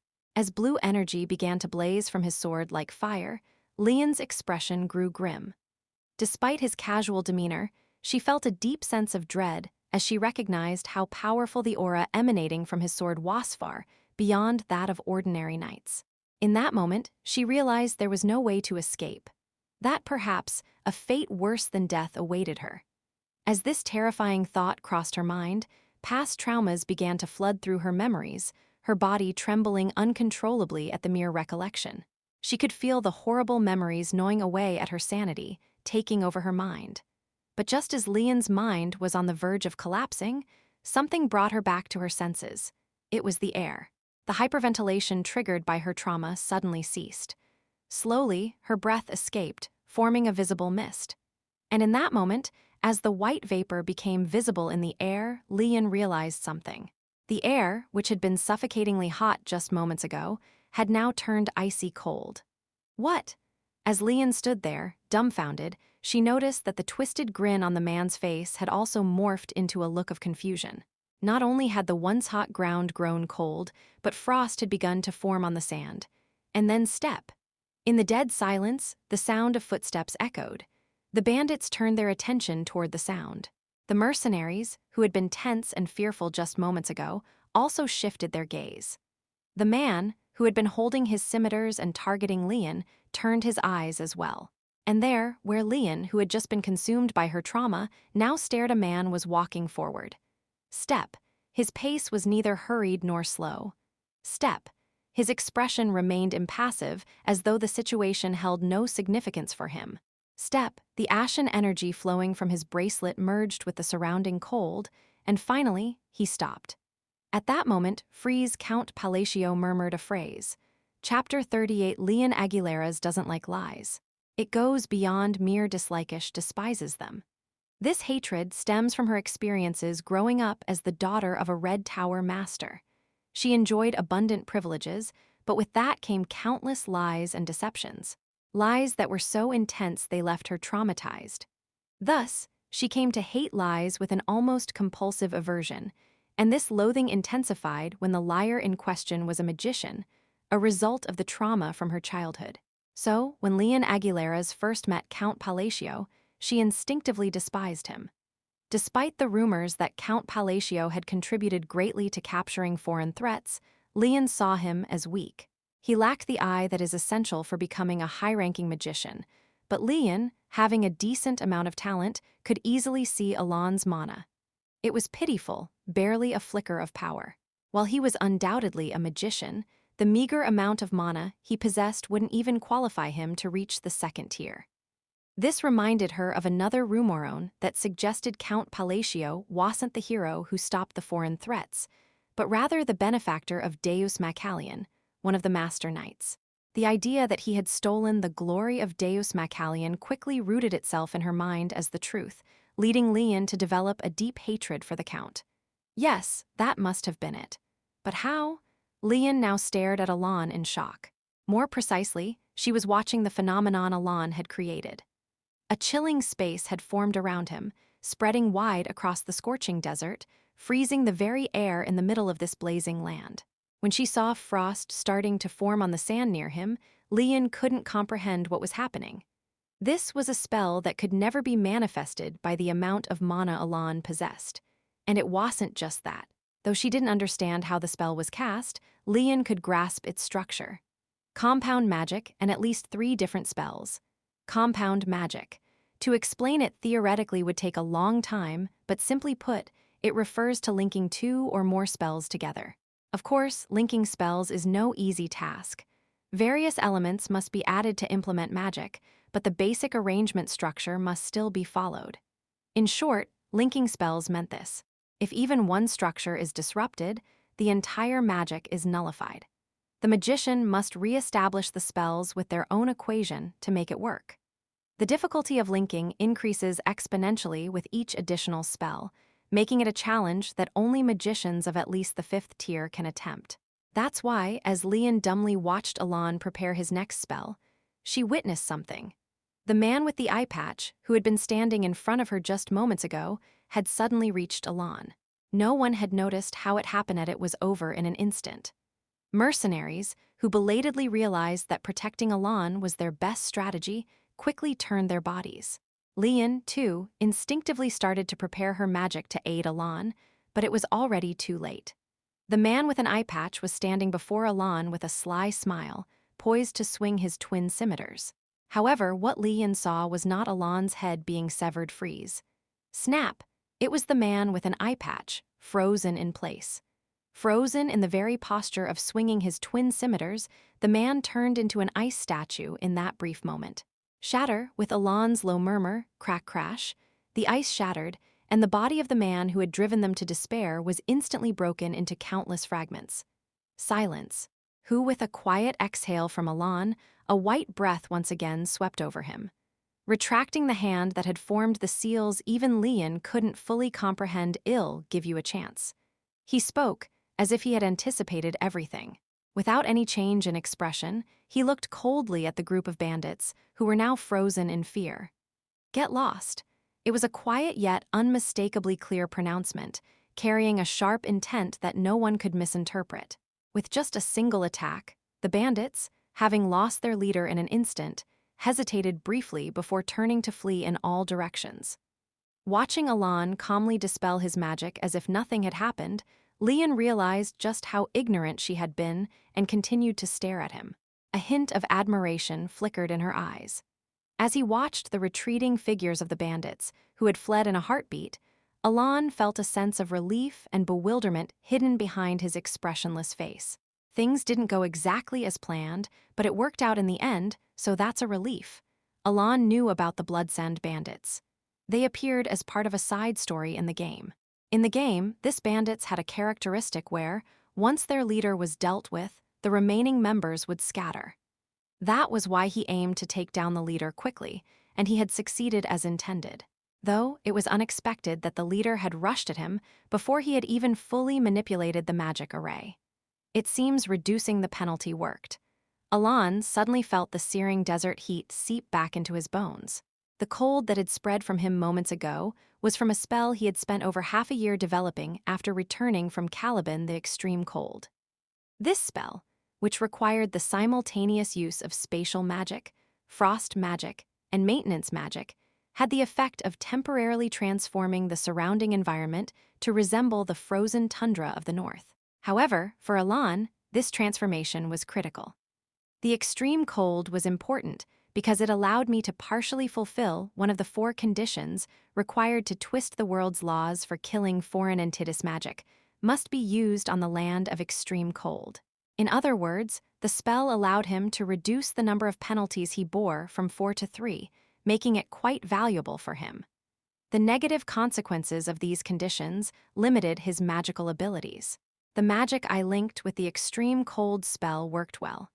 The difference in difficulty between bearing 1 fewer penalty is indeed substantial, even though the spell itself became more powerful than I had initially expected due to the belt. Though Alon felt momentarily disoriented by the unexpected surge in power. Well, I suppose that's a good thing. Shrugging his shoulders, he consciously reached for the ornament around his waist, belt, adorned with 3 amethysts, called the Belt of the Forgotten. This item doubled both the damage he inflicted and the damage he received, a feature that applied to Alon even with the 3 penalties he was carrying.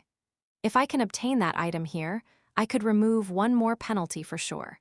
Thinking this, Alon loosened the belt and tucked it into his pocket. I'll still need to adjust the extreme cold spell. For consuming the power of 3 spells, its duration is far too short.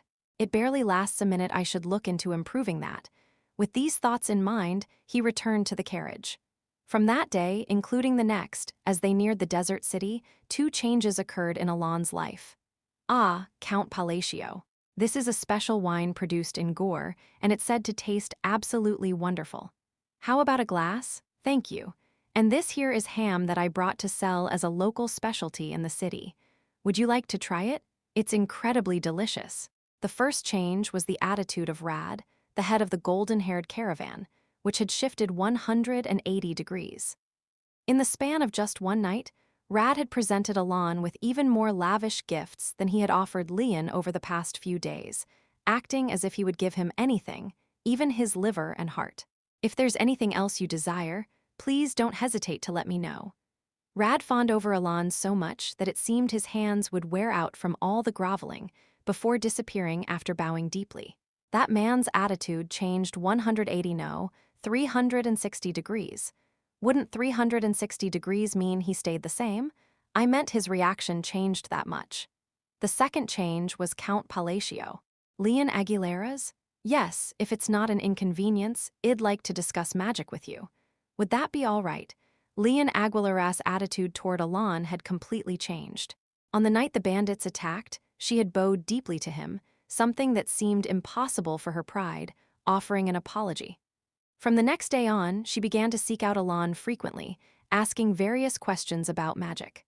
So you mean this part can be arranged arbitrarily in the magic array? Yes. To use compound magic, you need to maintain the structure, so instead of fixing the array, you twist it through rotation. Leon Aguilera's conversations with Alon proved to be quite beneficial for him. Until now, Alon had been self-taught in magic, relying on twisting spells through language alone.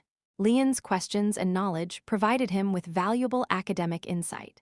Whenever he explained an array structure that was slightly superior to hers, she would unconsciously or perhaps consciously react with soft murmurs like "oh, I see," which Alon found quite satisfying.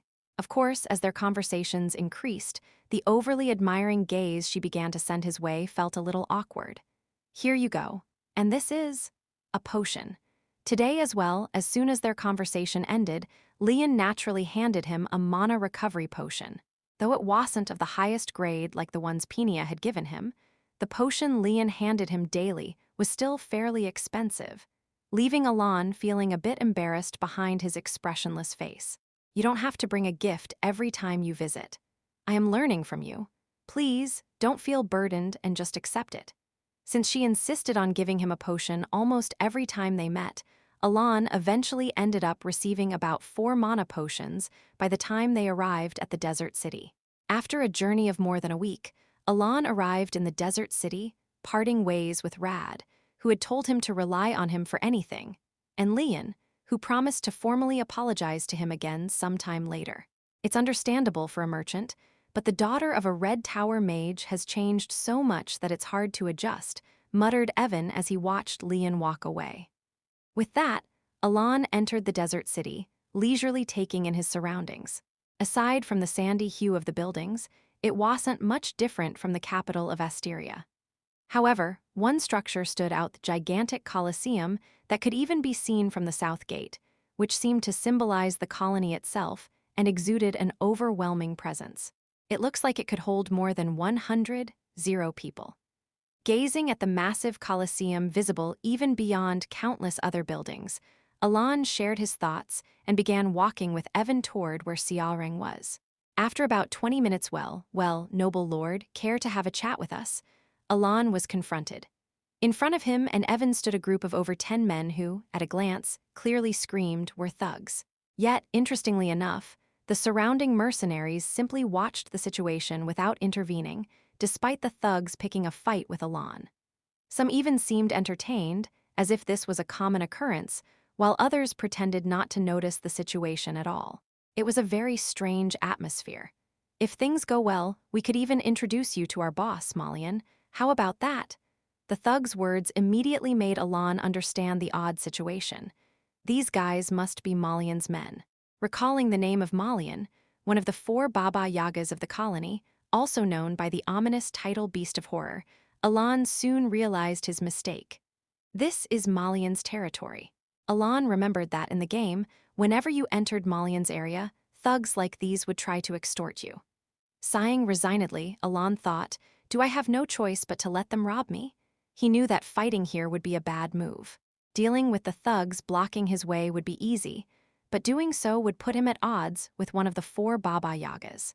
This would create unnecessary restrictions for Alon, who needed to operate in the colony for the next few days.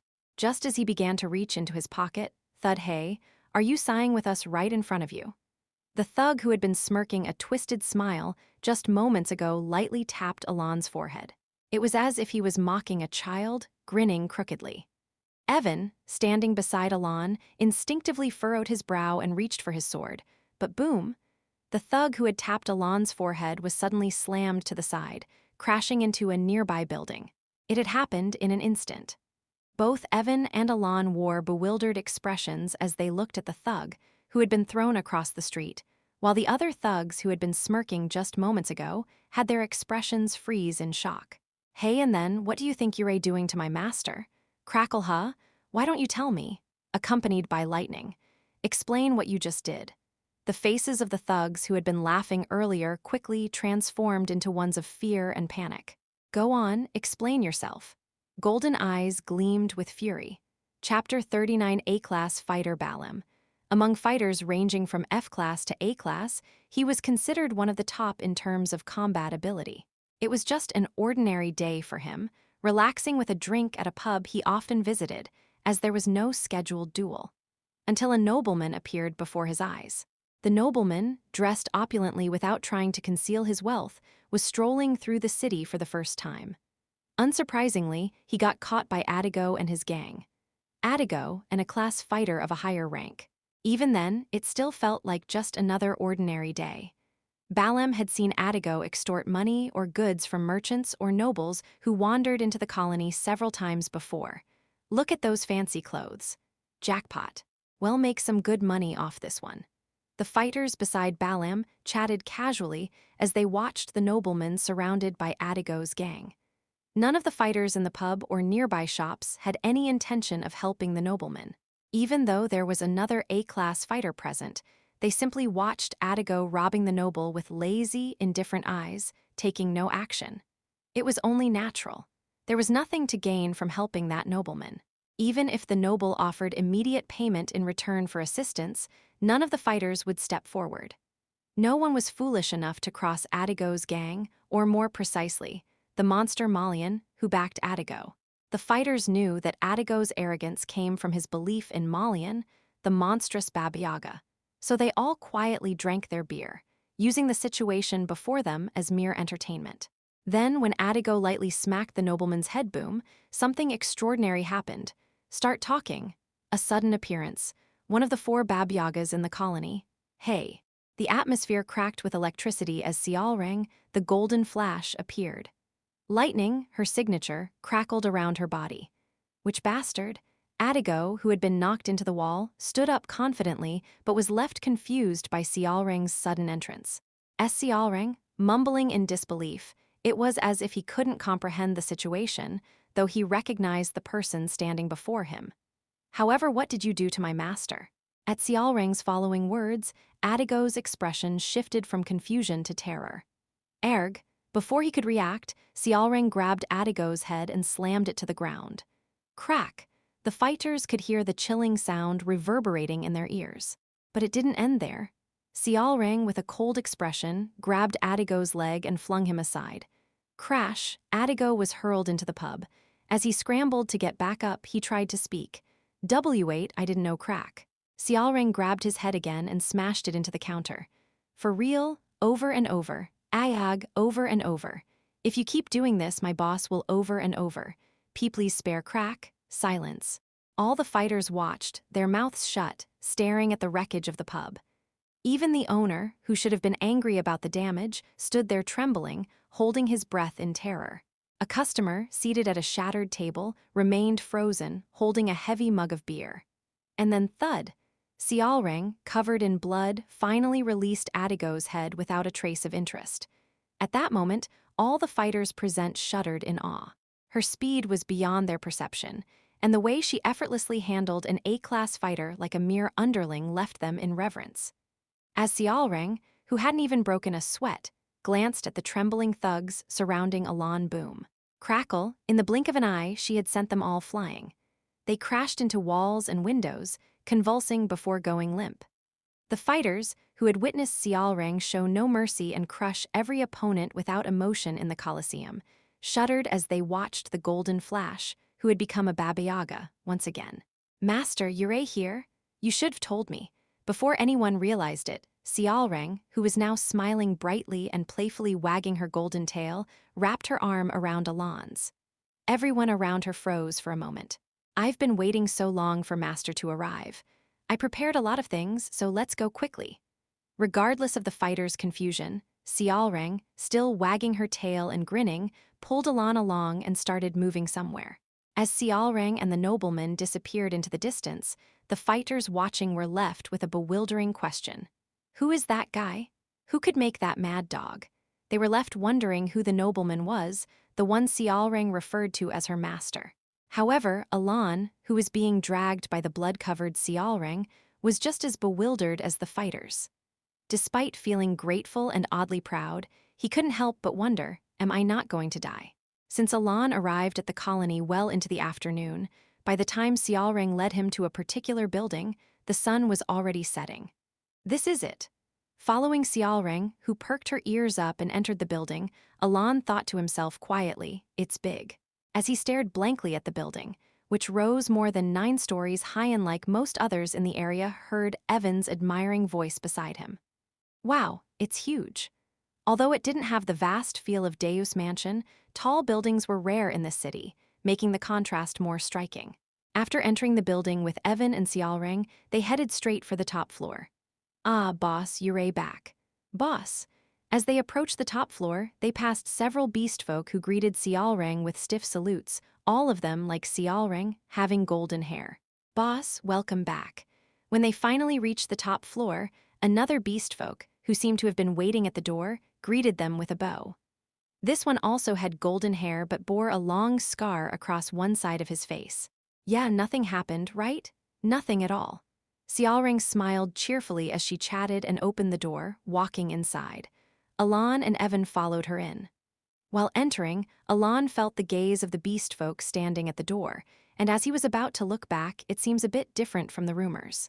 Rumors? Alan couldn't help but show a puzzled expression at Evan's remark. Evan, looking ahead at Xiaoreng, explained, "Yeah, I've heard that Xiaoreng doesn't have the best reputation." "How so?" "They say she has an extremely cruel personality. They call her the mad dog, I think, though I've also heard that she treats her own kind a bit more gently." "Xiaoreng?" Alan glanced over at Xiaoreng. "Master, you can sit here." Xiaoreng, wagging her tail excitedly, was already sitting cross-legged on a mat she had prepared in her office. She patted the top seat of the mat energetically. That earlier scene was kind of terrifying. Alan briefly recalled the earlier violent outburst from Xiaoreng, but seeing her now grinning so brightly, he just shrugged and sat down. With that, the real conversation with Xiaoreng began. In truth, Alan had been somewhat worried about how he would carry on a conversation with Xiaoreng. Although his previous conversation with Deus had ended well, Xiaoreng was unpredictable, and he wasn't sure how things would unfold with her. However, contrary to Alan's concerns, great. The conversation with Xiaoreng turned out to be, in some ways, even easier than with Deus, leaving Alan a bit bewildered. "Did you really listen to everything I said?" "Yeah. And you can speak casually with me." Xiaoreng spoke energetically. Even now, she couldn't seem to sit still. While still cross-legged, she casually placed her hands on the ground and began to do a handstand. Watching her with a blank expression, Alan commented, "Still, don't you have a lot to think about?" "I've heard Yurei running a guild as well." During their brief conversation, Alan learned that, aside from becoming a Baba Yaga in the colony, Xiaoreng had also gathered others of their kind and formed a guild, prompting him to ask. Xiaoreng, now in an odd handstand position, seemed to ponder for a moment. "It's fine. Really?" "Yes. Even if we're not family, Yurei my master." Xiaoreng's enthusiastic response left Alan nodding a bit awkwardly, but deep down, he felt the same sense of pride he had when dealing with Deus. After all, he hadn't expected Xiaoreng to go so far to help him, especially since he hadn't been in contact or even sent a letter. Honestly, I didn't expect her to help this much. From Alon's perspective, it wasn't a bad thing to receive such help. He continued their conversation, feeling a paternal warmth growing in his heart. They talked about many things, though most of it was nothing particularly special. Alon asked about how Xiaoring had been, sharing stories about Deus, while Xiaoring told him about her life in the colony. Then, as if something had come to mind, Xiaoring spoke with a sigh. Thanks to you, I was able to gather the scattered members of our tribe. Because of me? Yep, look. Xiaoring smiled brightly and showed the glove she wore on her right hand, which Alon quickly recognized as an essence of the Golden Mane tribe. I see, so there really was something to the saying that meeting the Golden Mane tribe unlocks their true power.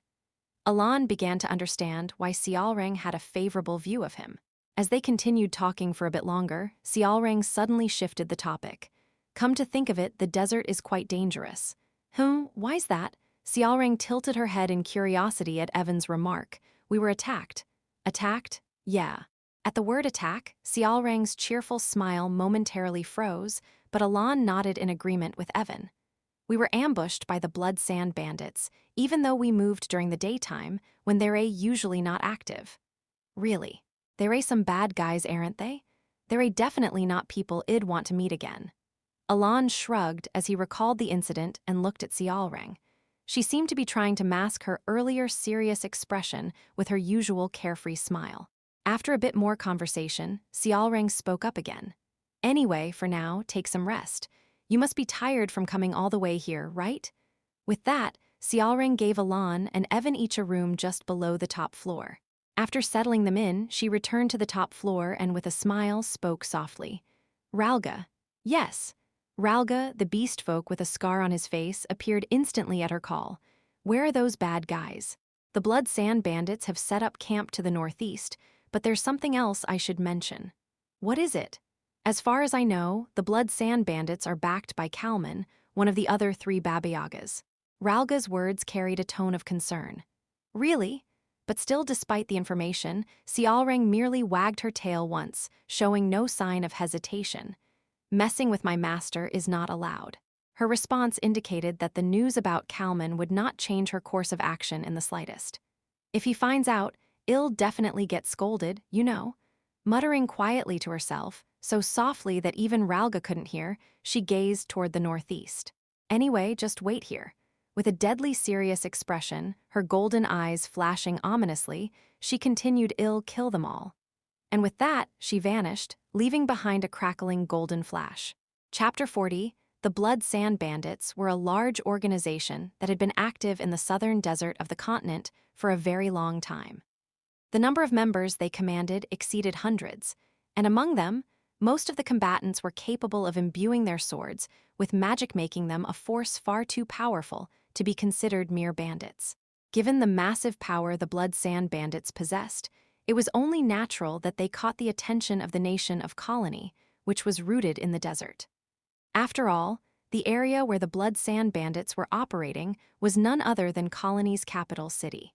Like the saying goes, a nail that sticks out gets hammered down. It would have been appropriate for the nation to take action and eliminate such a large bandit group. After all, when bandits loiter around, the nation inevitably suffers damage in some way.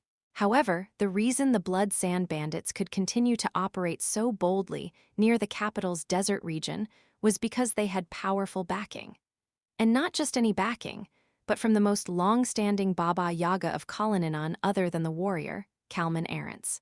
With Kalman supporting them, the group that should have been wiped out long ago grew from dozens to hundreds over a span of 10 years. Today, however, Draco, the leader of the Blood Sand Bandits and Kalman Arents' trusted subordinate, was in a very bad mood. Jack is dead? Yes. The reason was that one of his men had gone out to raid a caravan today and was killed. Draco scowled in irritation. His frustration wasn't from the loss of a comrade, but because one of the laborers he had painstakingly raised had died meaninglessly. I had planned to train him a bit more and use him as an assassin. Clicking his tongue, Draco asked who killed him.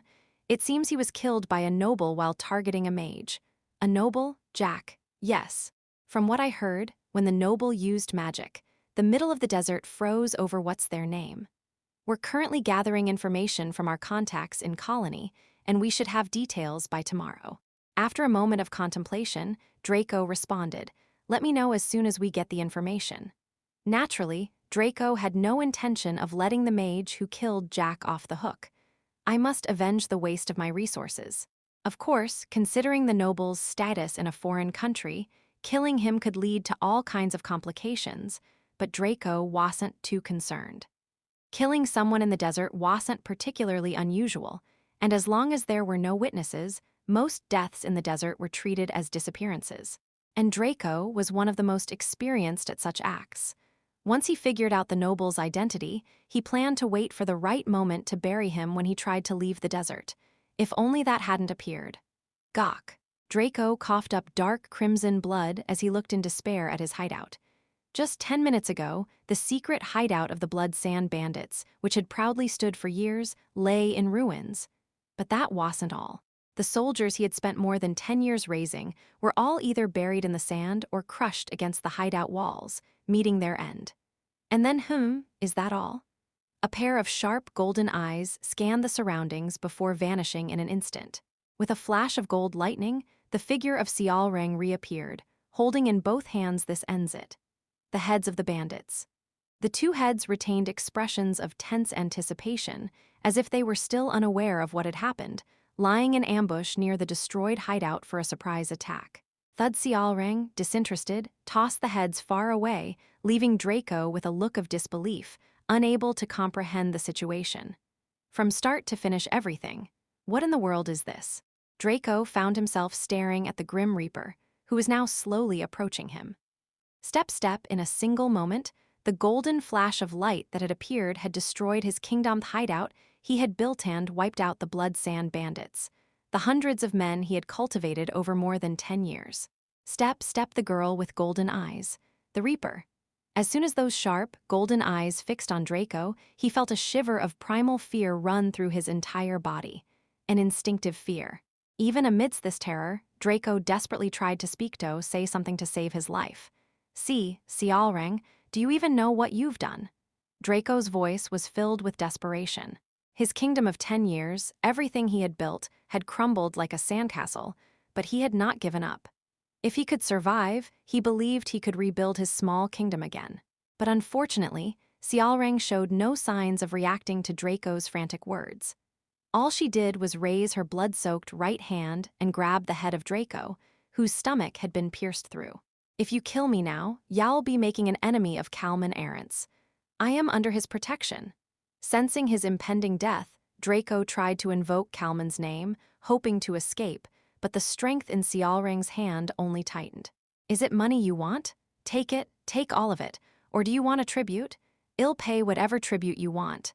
His screams grew more frenzied, and at last he began to wail in despair as he fully realized his approaching death. Why? Why are you doing this to me? Why? His voice, full of resentment and frustration, rang out. In response, because you laid a hand on my master.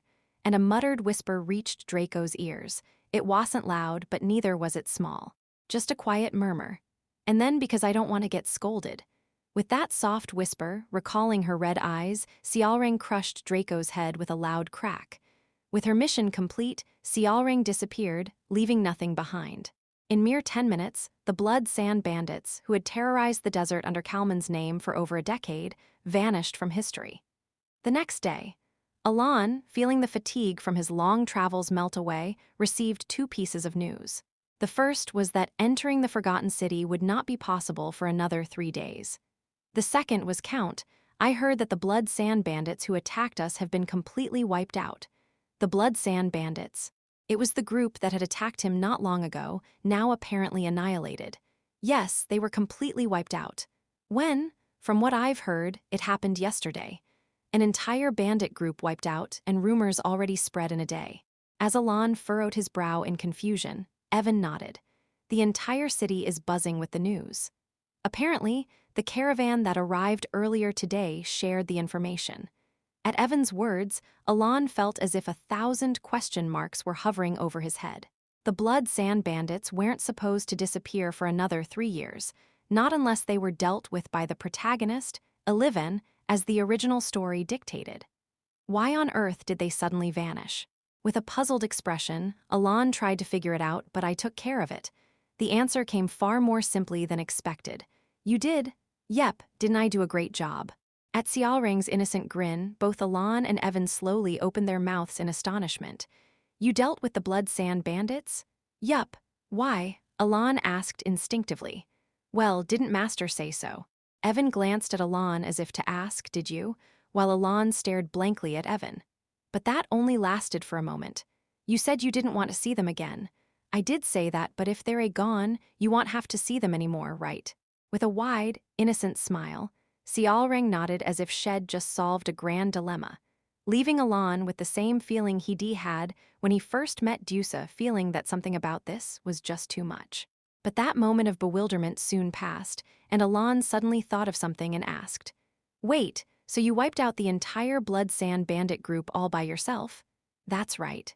Xiaoreng nodded nonchalantly, and Alon found himself falling silent without realizing it. The Blood Sand Bandits he knew numbered in the hundreds, with most of the combatants capable of imbuing their weapons with magically the kind of group to be taken lightly. Moreover, Draco, the leader of the bandits, was someone who, as far as Alon knew, would be able to wield an aura blade 3 years from now. And yet, Xiaoreng had just single-handedly killed hundreds of night-level combatants, including Draco, their leader. He knew that the title of Baba Yaga wasn't something one could earn lightly, but wasn't this a bit stronger than he had expected? Alon stared blankly at Xiaoreng, who was grinning carefreely, and suddenly recalled that in the future, she would become the embodiment of the sin of pride. With that thought, he found his posture becoming more reverent.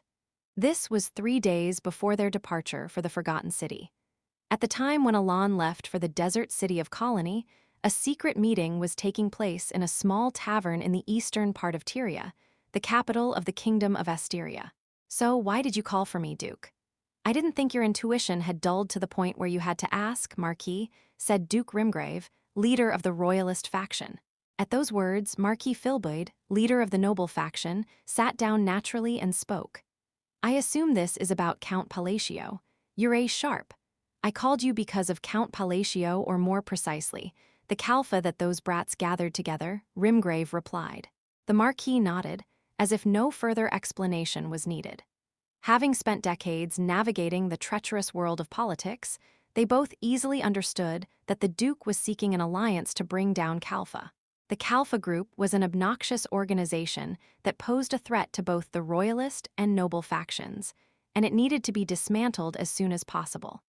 In their world, yesterday's enemies could become today's allies depending on their interests, so it wasn't difficult for them to join forces. So, what's your plan? Filboid cut straight to the point without delay. Admiring the Marquis' quick judgment, having already calculated the costs and benefits in just a few words, the Duke responded, I plan to involve Rosario. Rosario? Yes, to be specific, the Cardinal of Rosario. The Duke began to lay out his detailed plan for the Marquis. After some time had passed, and what's the demand? Filboid asked, as if there was no need to hear anything further. Half of the bribe to stuff the Cardinal's mouth. Not bad. The two nobles exchanged thoughts, both smiling in satisfaction. If their plan went well, the upstart Kalfa group, made up of rabble from the underworld, would crumble like a sandcastle. It won't take long. In fact, I've already made contact. I am looking forward to it. With that, both men left the tavern with smiles on their faces, heading in different directions. Only 2 whiskey glasses, still filled with drink, were left behind in the rundown tavern. Chapter 41, The Desert Nation, Colony. The Colosseum, which serves as both the heart and landmark of the nation, shares the same name as the capital. The Colosseum is always filled with the public's cheers and madness, as it is constantly stained with the blood shed by gladiators. Even when a gladiator gets stabbed or loses their life, everything that happens in this Colosseum is merely entertainment for the masses. But now, the Colosseum was silent. It wasn't that the public wasn't present. The Colosseum was packed with so many people that even the stairways, where people were supposed to move, were crammed with bodies. Could it be that the match hadn't started yet? No, that wasn't the case. Already, hundreds of gladiators of various ranks were standing in the spotlight. There was only one odd thing. while hundreds of gladiators gathered on the right side of the arena. On the left side, only one man stood. A fight that appeared imbalanced to anyone watching. Yet, the man standing alone on the Colosseum grounds had no complaints. Instead, a thin smile played on his lips. The iron gauntlets on the man's hands gleamed. As soon as the referee's voice, amplified through magic, echoed, the hundreds of gladiators began rushing toward the man. Some with swords, some with fists, and others with axes. Gladiators of all sorts, ranging from A rank to B rank, all charged in, aiming for one man's neck. However, despite the ferocious glints in their eyes, the man's face still carried a deep smile, while the gladiators rushing at him bore intense tension in their eyes. Because everyone here knew who the man standing before them was, one of the Baba Yagas of this colony. The man who had held the position of Baba Yaga for the longest time, Kalman Arentz. As Kalman grinned, he shifted into position. His left foot slid behind his right, and his right hand followed suit, pulling back. Every muscle in his body tensed instantly. And just before the gladiators reached him, Kalman threw a punch. A punch aimed at the empty air. A punch aimed at no one, yet capable of striking anyone. Boom! As the shockwave erupted, the hundreds of gladiators rushing toward him were blown away in all directions in an instant, and with Kalman's body vanishing, crash. A ruthless massacre began. Each time Kalman's obsidian gauntlet extended, the bodies of the gladiators trying to recover were shattered. For 5 minutes, the Colosseum was filled with silence, leaving only the fallen gladiators and Kalman. After a brief moment of silence, woo-ah, the Colosseum exploded with a frenzy of cheers, as if the previous quiet had been a lie. The crowd, crazed and wild, paid no attention to the gladiators whose heads had been crushed or whose hearts had been destroyed by Kalman. They only screamed and cheered madly for Kalman. As Kalman slowly scanned the crowd, still with a deep smile, he turned and walked back into the Colosseum, the luxurious waiting room reserved for the Baba Yagas. Listening to the never-ending cheers of the crowd, Kalman remarked, "There are still so many foolish people." Thinking they could defeat a Baba Yaga with mere numbers, hundreds of them. Turning at the sound of a voice from behind, Kalman found another man grinning. The man was Malian, also known as a Baba Yaga, his bald head twisted grotesquely on one side. As Kalman sat on a luxurious chair, Malian continued, "Do you know who wiped out the Blood Sand Bandits?" "No, did you find out?" Malian immediately responded to Kalman's question. "It was Sialrang. Is that so?" After a brief silence, Kalman finally spoke. But there was no particular anger in his voice. Only a faint acceptance, as if saying, "So that's how it was." "Doesn't seem like you're very upset?" Malian asked, slightly puzzled. Kalman leisurely leaned back in his chair. "Not really. In the first place, I kept him around just because he brought in some pocket money. Besides, we're going to kill him anyway, right?" Kalman responded with a sly smile. "True, that's the plan. So what's the plan?" As Kalman asked, Malian flashed a quick grin and extended his left hand before Kalman. In his hand was a black cube. "Oh ho, is this the abyssal core? The one that can elevate the worthy?" Malian nodded as Kalman twisted his mouth into a smile. "Yes, with this, I can crush that arrogant beastkin's head. That's music to my ears." Kalman lifted the cube from Malian's hand. Gazing at the abyssal object, which seemed to absorb all light, he muttered with satisfaction. "Finally, I can kill the bastard that's been tearing through Colony as if it were her own playground." "I agree. Just a few days ago, I suffered because of her as well." And Malian sighed deeply, revealing a bit of his frustration as he nodded in agreement. Seeing this, Kalman spoke again. "So, when will the plan be executed?" "In 2 days at the ruins." "That's quick." "Isn't quick better? Once that girl's dead, you can start eating away at the royal authority again and you can take over the entire underworld, right?" "Exactly." Malian smiled as they reaffirmed their shared goals. "There's no way we'll fail. Because of the abyssal core? That too, but we also have some friends on the other side." With those words, Malian continued. "Oh, and if you see that noble next to Sialrang, it would be great if you could take care of him as well." "Why? Just a small request. I hear he's Sialrang's master. Wouldn't it be fun to kill him first, right in front of Sialrang?" That does sound like it could be fun." With Kalman's smiling response, Malian disappeared, leaving behind a promise to meet again in 2 days. Finally, Kalman sat in his throne, more greed-driven than any other, a deep smile on his lips. About 2 days later, Alan, fully rested after staying at the guild, boarded a carriage with Sialrang heading to the ruins. After some time had passed, they were almost at their destination. Looking out at Sialrang, who was chatting casually with the golden-maned beastkin guarding the carriage, Alan thought to himself, "She's nothing like the rumors suggest." It had been only about 4 days since Alan arrived at the colony, but he had already grasped Sialrang's reputation within it. A mad dog Alan made a peculiar expression. The rumors often portrayed Sialrang as a mad dog, and naturally, he grew curious. After all, since their initial meeting, Sialrang had never shown any such behavior in front of him. For the past 3 days, all he saw was Sialrang smiling brightly and wagging her tail. "Master? Alan snapped out of his thoughts as Sialrang, who had stopped talking to the beastkin, was now staring at him. "You seemed deep in thought, Master. What's on your mind?" "Nothing much." As Sialrang tilted her head to the side, almost enough to twist her neck, Alan hesitated for a moment before answering. "I just thought you were good at looking after the guild members." "Of course. They're all my family." "Family? Yeah, they're all my kin. I have to take care of them. I don't care about anyone else." "Is that so?" "Oh, but not you, Master," Sialrang said, her expression suddenly becoming serious as she stared intently at him. As if she was considering something important, her brow furrowed as she murmured, "Master family after family." "No, after Yusha." "Is that so?" "Yeah, no matter how important you or Yusha are, you're not blood-related." As if she had made a difficult decision, Sialrang concluded with a slightly apologetic expression. But Alan simply shrugged and thought to himself, "Higher than I expected." Despite his expressionless face, Alan was pleased.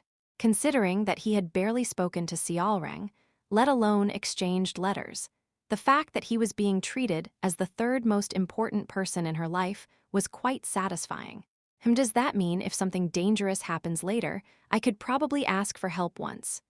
As Alan finished his thoughts with a bit of relief, the coachman suddenly called out, "We've arrived." The carriage had reached the city of Kahara, the ancient city of gods. At the entrance to the ruins, now called by that name, the city was once known as Kahara, the city of the old gods, at least according to his knowledge as a player. Alan stepped out of the carriage and began walking deeper into the dark cave, organizing his thoughts. Where should I start looking? In Psychedelia, Alan had visited this place multiple times. However, those visits were only for side quests to deal with the bandits hiding here, not to uncover any hidden secrets. I do remember there being a place with lots of writings. Using his in-game knowledge, he decided to focus on certain areas that stood out in his memory after entering Kahara. He was pinpointing a few spots to explore in more detail. After walking for some time, when Sialrang's expression started showing signs of boredom, Alan noticed a group walking ahead, much further in front than his party. Before long, he recognized who they were. "Ah, Count Palatio, Leon." The woman approaching from the darkness, illuminating the way with light magic, was none other than Leon Aguilera's, daughter of the Red Tower's master, along with a group of Red Tower wizards whom Alan had encountered during his recent visit to the desert city of Colony. Alan, noticing that the confused looks of the 20 or so wizards had shifted to slightly surprised expressions, felt a bit taken aback himself. "Are you here to explore the ruins too, Count?" Leon asked. Indeed, Alan nodded in response to her question, and naturally he began walking alongside the Red Tower wizards as they continued exploring the ruins. After walking for some more time, Alan heard Evan, who was also starting to look bored like Sialrang, say, "There's the exit." Alan followed Evan's gaze toward the exit, and finally stepping outside, was greeted by an incredible sight. Wow, the wizards, beastkin, and even Sialrang couldn't help but exclaim in awe. The sight before them, after stepping outside, was that of a massive fortress within an underground cavern. However, Alan wasn't particularly surprised by the scene. He had already seen this enormous fortress several times before. But even so, his usually expressionless eyes widened slightly more than usual because, in his ear, he heard something that no one else could. "You've finally come, magician." A voice that only he could hear. Chapter 42. Right after arriving in Kahara, the city of the old gods, the wizard of the Red Tower, Lian, Xiaoreng, and the Golden Mane tribe decided to wait near the entrance, where they had the best view of the city. Of course, Xiaoreng and Evan tried to follow Alan, but Alan left them at the entrance and went down into the city alone. There was only one reason for that. Since you can hear the voice, you've at least shown a minimum level of respect. Come alone to the central tower of Kahara. This was because, as soon as Alan entered Kahara, he heard a voice whispering such words to him. Naturally, he had no idea whose voice it was that whispered into his ear. Though he had been to this city more than dozens of times, never before had a voice like this echoed in his mind.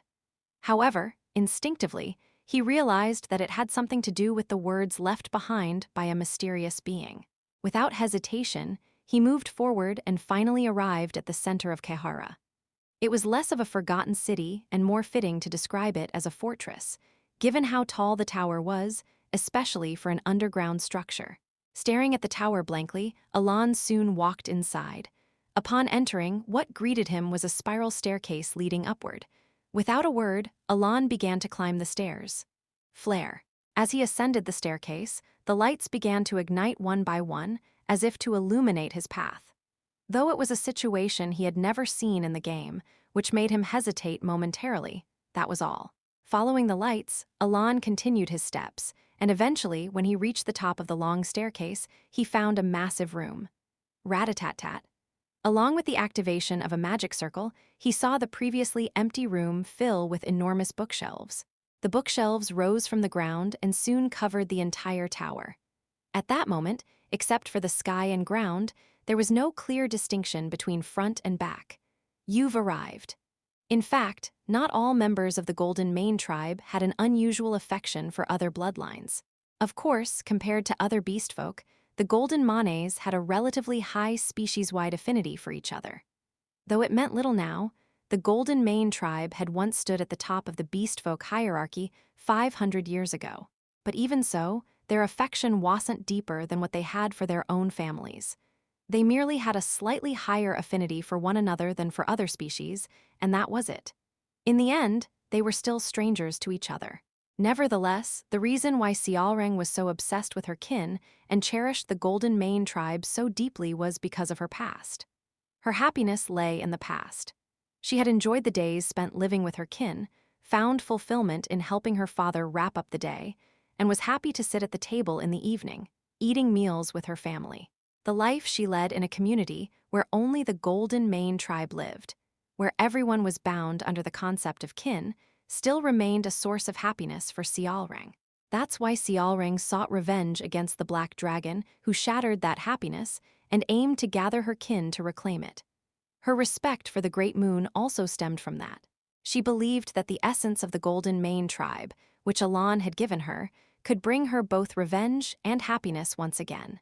And for her crunch, the death of one of the Golden Mane tribe was enough to drive her reason into a raging fury. Right before her eyes, the body of her kin, who had been speaking just moments ago, crumbled so pitifully. And at the same time, what appeared before her was HMPH. Is this all? It was none other than Malian. Nothing much. Malian of Baba Yaga. With his hideous face twisted in grotesque pleasure, he threw aside the corpse of the Golden Mane tribe. At the same time, dozens of black-robed figures appeared behind him. What to prepare for battle? At his command, the wizards of the Red Tower and the mercenaries he had hired raised their staffs with tense expressions. The previously relaxed faces of the Golden Mane tribe quickly turned to those of panic and fear. And then what do you think you're doing? Malian, staring directly at Xiaoreng, who was making an unmistakably menacing expression, twisted his lips into a sneer and spoke. Are beast folk truly this dumb? You're asking me that question in this situation? His voice was full of mockery, clear to anyone who heard it. Upon hearing this, Xiaoreng narrowed her eyes, realizing there was no longer any need for words. Crackle. Electricity erupted from her body, scattering in all directions, and her gleaming golden eyes locked onto Malian as her target. 1. In that instant, Xiaoreng twisted her body, narrowly evading an attack brought on by an unsettling, instinctive feeling. Boom, the ground exploded with a deafening sound, as if a massive meteor had crashed into it, leaving a gaping crater. Wow, you dodged that. You're not just any ordinary opponent, huh?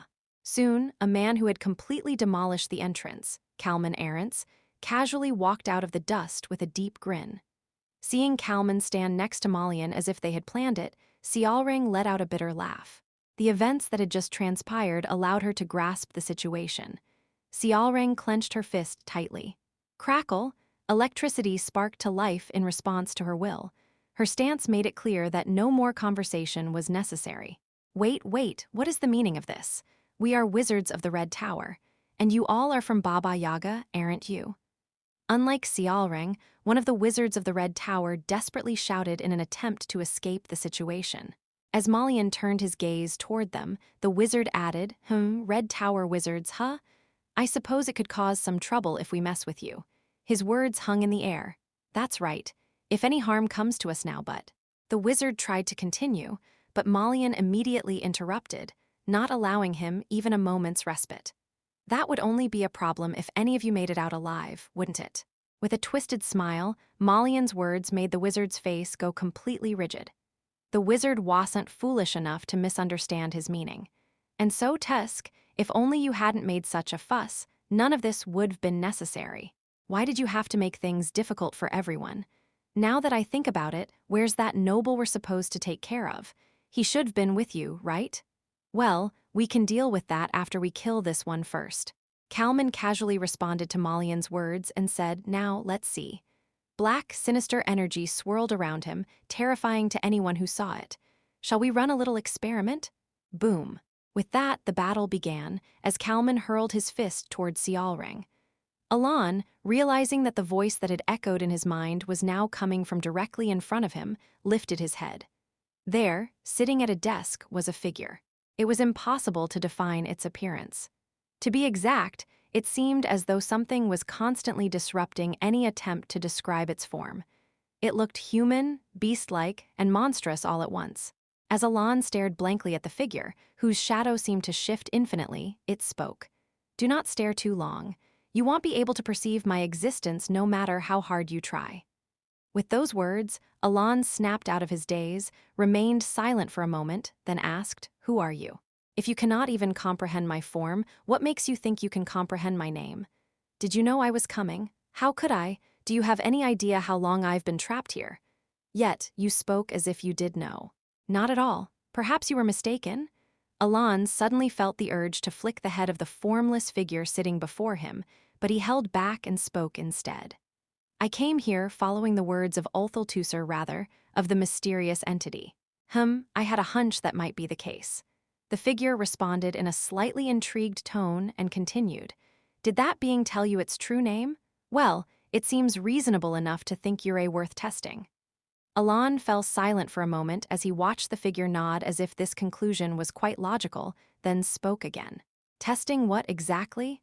Testing your chance. I mean, an opportunity for you. An opportunity? As Alan muttered to himself, the figure elaborated. You seem to have many questions. Unfortunately, I cannot provide you with any answers right now. You lack the qualifications. And what is that supposed to mean? Curious about a setting he had never encountered in the game, Alan asked further. To clarify in advance, it's not my judgment you should be concerned with. Rather, it's this world's standards that determine your worth. After saying this, the figure seemed to ponder something for a moment before continuing. You probably don't understand and have many questions, so I'll explain it simply. It soon spoke again.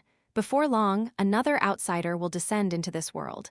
Deal with that being and return to me.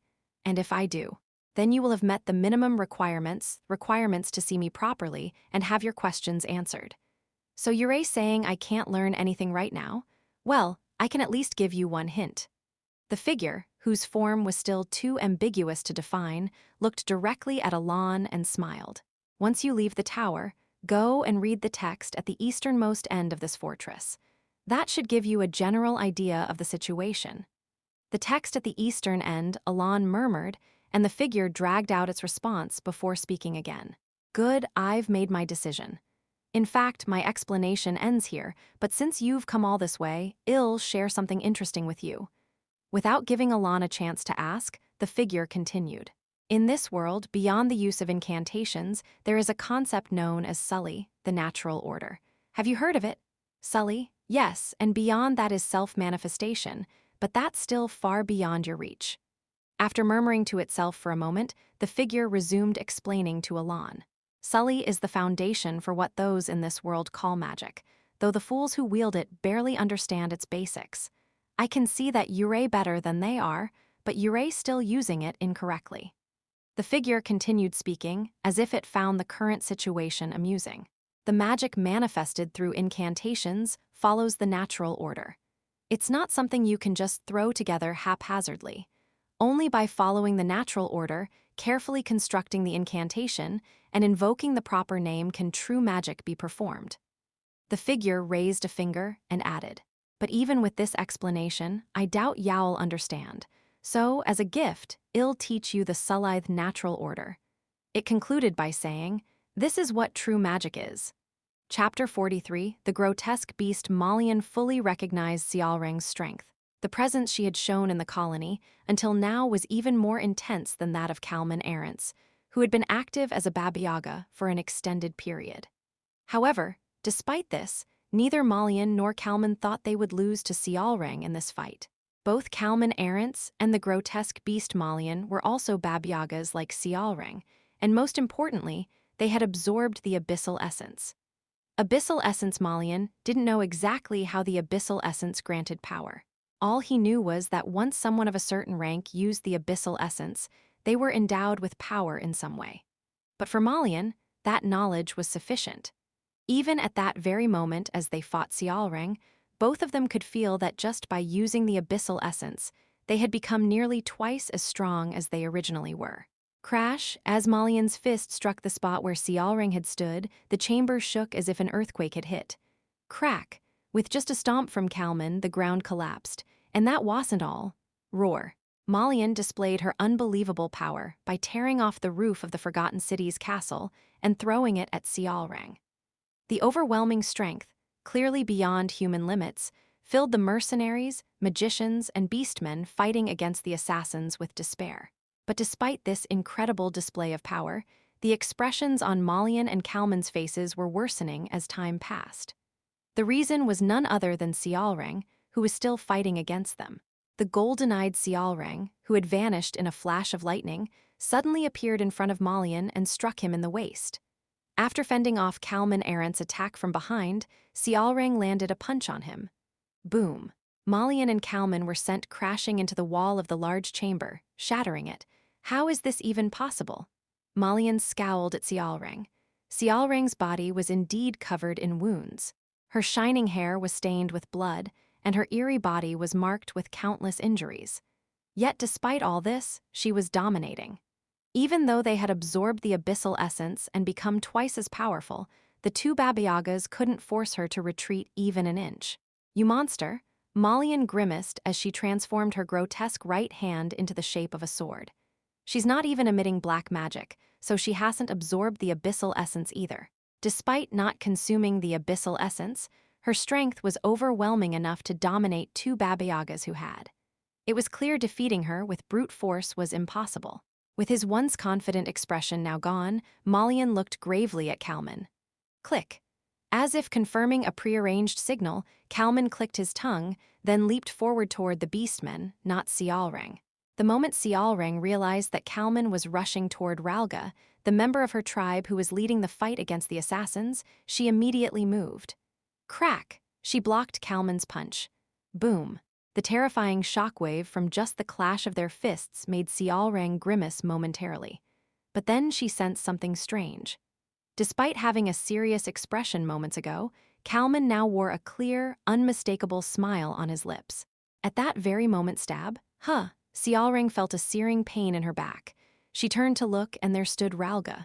Finally, with a twisted grin on his face, Ralga had stabbed Xiaoreng in the back with a blade. Xiaoreng's eyes filled with confusion for a moment. Blood flowed from her mouth. Crash! Xiaoreng was sent flying by Kalman's kick, rolling on the ground. She couldn't make sense of the situation. Her eyes were full of questions, confusion, and even more questions. Her bewildered gaze fell on Ralga. He was smiling wickedly. Xiaoreng couldn't understand it at all. Why? A question escaped her lips. As Sialrang tumbled across the ground from Ralga's betrayal, despair clouded the faces of the mages, mercenaries, and beastmen, while a sneer appeared on Kalman's lips. Relief filled the eyes of the assassins, and Malian's face showed a hint of triumph. All this information entered Sialrang's field of view, but she was solely focused on Ralga. Why? Sialrang muttered, puzzled once more. And then Ralga, who had been sneering all this time, stepped forward toward Sialrang. Sialrang tried to move her body, but soon realized that she couldn't. The poison from Kamanasis is on the blade, so you won't be able to move for at least an hour. It's best not to struggle, Ralga said, looking down at Sialrang's shocked expression as he approached her. Unlike his usual composed demeanor, Ralga twisted his lips into a sneer as he crouched in front of her. Ah, what was it again? Did you ask why? He mocked as he pulled off the gauntlet from Sialrang's hand. I wanted this. What? Didn't you hear? I said I wanted this, Ralga repeated, shaking the essence of the Golden Mane tribe in front of her as if to mock her, smiling slyly. Sialrang blinked slowly. You betrayed me for that? She asked. She still didn't feel anger. Ralga, wearing an expression of confusion for a brief moment, soon let out a mocking laugh. For this. Sialrang, do you really think the guild you created is still standing because of some noble reason? Do you think the clans stuck around for your little family act? No. Tap, it's because of this. The clans stayed in the guild because of the power they could gain from you, he sneered, tapping her face with the gauntlet. Sialrang's expression slowly darkened as she furrowed her brow. Why would you think otherwise? Deep down, Sialrang knew that Ralga wasn't entirely wrong. She had always been aware that the reason she was able to gather the Golden Mane tribe so quickly in the colony was because she possessed the essence gifted by the Great Moon.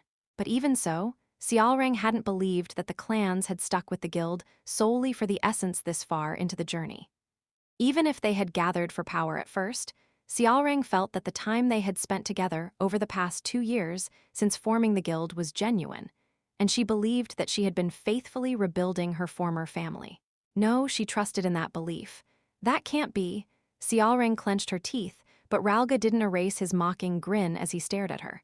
Then, he let out a small chuckle and snapped his fingers. Snap, and then, as if they had been waiting for the signal, the other members of the Golden Mane tribe started gathering behind Ralga, one by one. Sialrang looked at them in disbelief. The clan member she had greeted just 2 days ago, the one who had spoken with her earlier on their way to this place. No one was an exception, all stood behind Ralga, and Sialrang, noticing that they bore no wounds unlike the mercenaries, realized the truth. Ha! For the first time, she let out a bitter laugh. Not the warm smile she had always shown to the clans, but a cruel, cold smile. Now that's the expression of someone waking up from a dream. I am satisfied, Ralga laughed, satisfied, as he patted Sialrang's head in mockery. To be honest, every time you acted like you were something special, it disgusted me.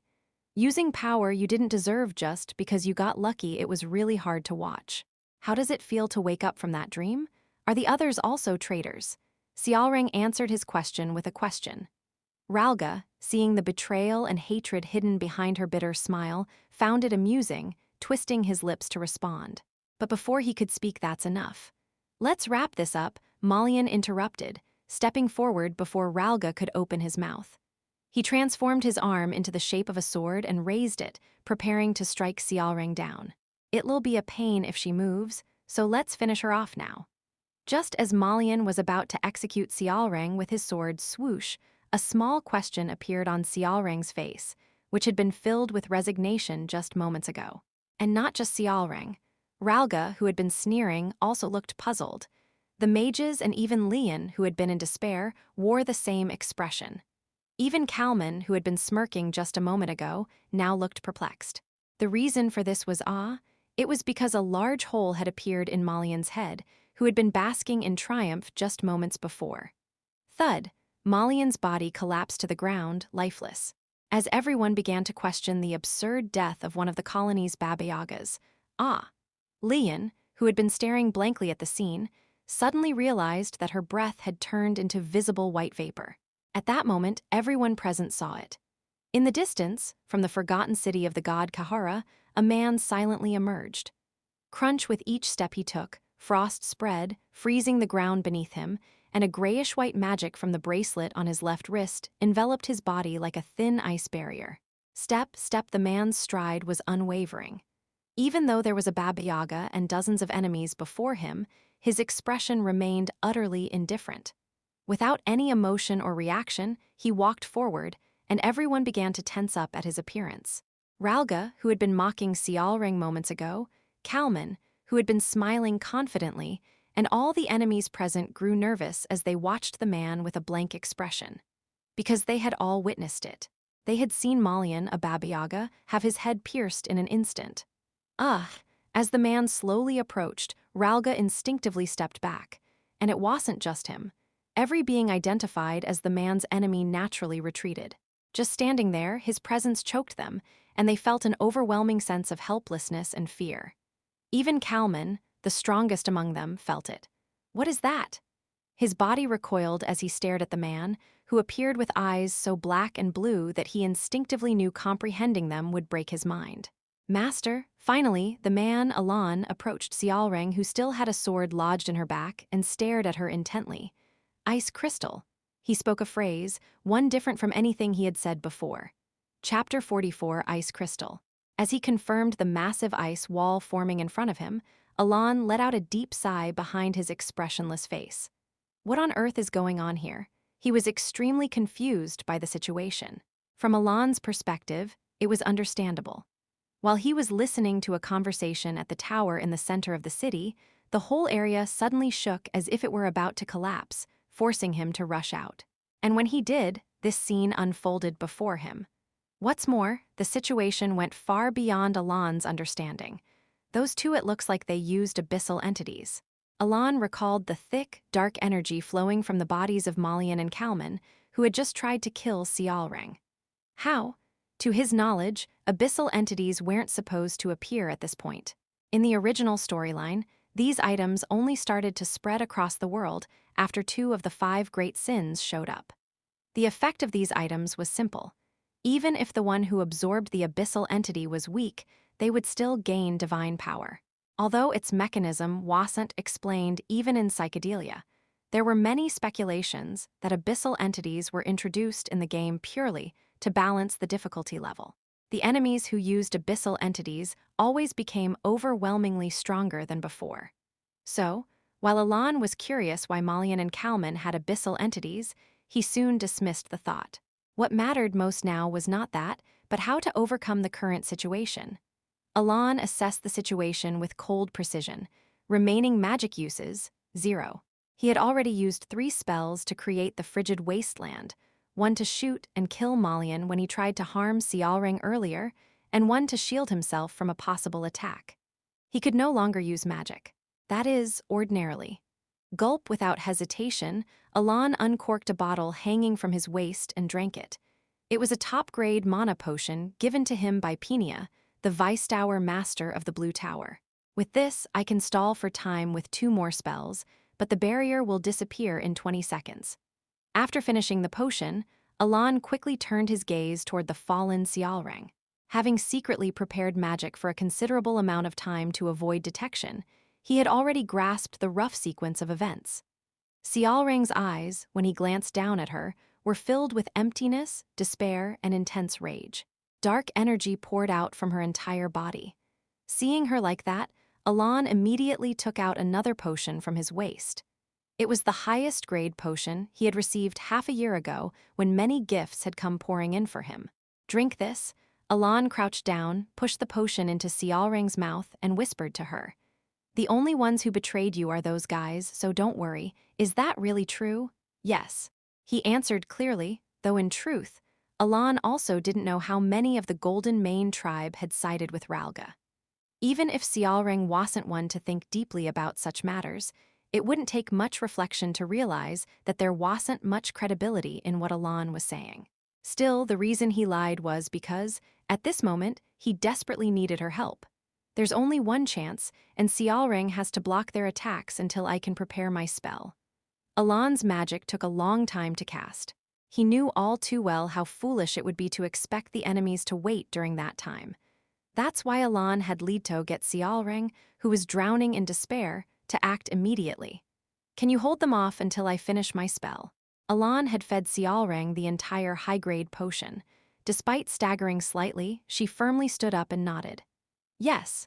Even though the poison wasn't fully diluted yet, there was no other choice. Alan decided to trust Xiaoreng and began preparing his spell. Once the spell was ready, dealing with Kalman wouldn't be a difficult task. Even though Kalman had absorbed the abyssal entity and become stronger, ironically, Alan would become even stronger because Kalman had done so. He had placed a restriction of power that could twist the world when facing gods. With a light sigh, Alan formed a seal with his hands. In an instant, the cold ice wall that had been scattering frost disappeared as if it had never been there. Ice snow. As he uttered the next incantation, frost swirled wildly around him, and assassins and members of the Golden Mane tribe charged forward as if they had been waiting for this moment. There were dozens of them. But shape. Despite her staggering, Xiaoreng began fending off the enemies charging at her, and as Alan watched her, he uttered his next phrase. He then closed his eyes and recalled the words spoken by that formless entity earlier. You may have lost the great legacy of the past, but those who understand magic know that its essence lies in the fact that a magus is someone who implements the laws of this world. The array of magic, the incantations, and even the names, all of them exist to implement those laws. Only when everything is arranged properly in accordance with those principles can it be called magic. Fame of the Snowy Mountain. As Alan spoke, a round sphere formed between his middle and ring fingers and froze. But it didn't just freeze. Each individual point of the magical array he had prepared bloomed like snowflakes, with each hexagonal plate as the starting point for a unique flower. It seems you only know a few phrases, but you also need to use sentences. Phrases can twist the laws, but sentences are the keys to opening certain doors that approach the laws of this world. Well, it's not like today's magicians have completely lost the names. They've just been overly simplified and unified, losing the original words in the process. Nowadays, they probably call it something silly like ice spear. Blind man's inevitability. The blooming flowers fully opened. The sphere at Alan's fingertips was no longer a simple orb, but a massive crystalline snowflake. Crack at the center of that snowflake, a beautifully shaped spear formed in front of him. And then, but originally, that magic wasn't called something as foolish as ice spear. Ice crystal halberd. That's the true name of what those foolish magicians forgot. After quietly speaking, Alan opened his eyes. He could see Kalman, with his dark gauntlets, staring at him with a frustrated expression, and Xiaoreng desperately holding him off. Seeing them, Alan tightly clenched the seal he had been forming and finished the spell. In the blazing hot chamber, a snowy field arrived. Lian watched Alan's magic unfold. The mind that usually ran countless simulations to analyze whatever magic was used had now come to a halt. She could only stare blankly. Everything in the path of the spear Alan had cast had frozen. Whether it was the ground, the air, or Kalman, whose heart was pierced by the spear of ice. Everything had frozen. The abnormal, yet breathtakingly beautiful scene left Lian and the other magicians unable to take their eyes off it.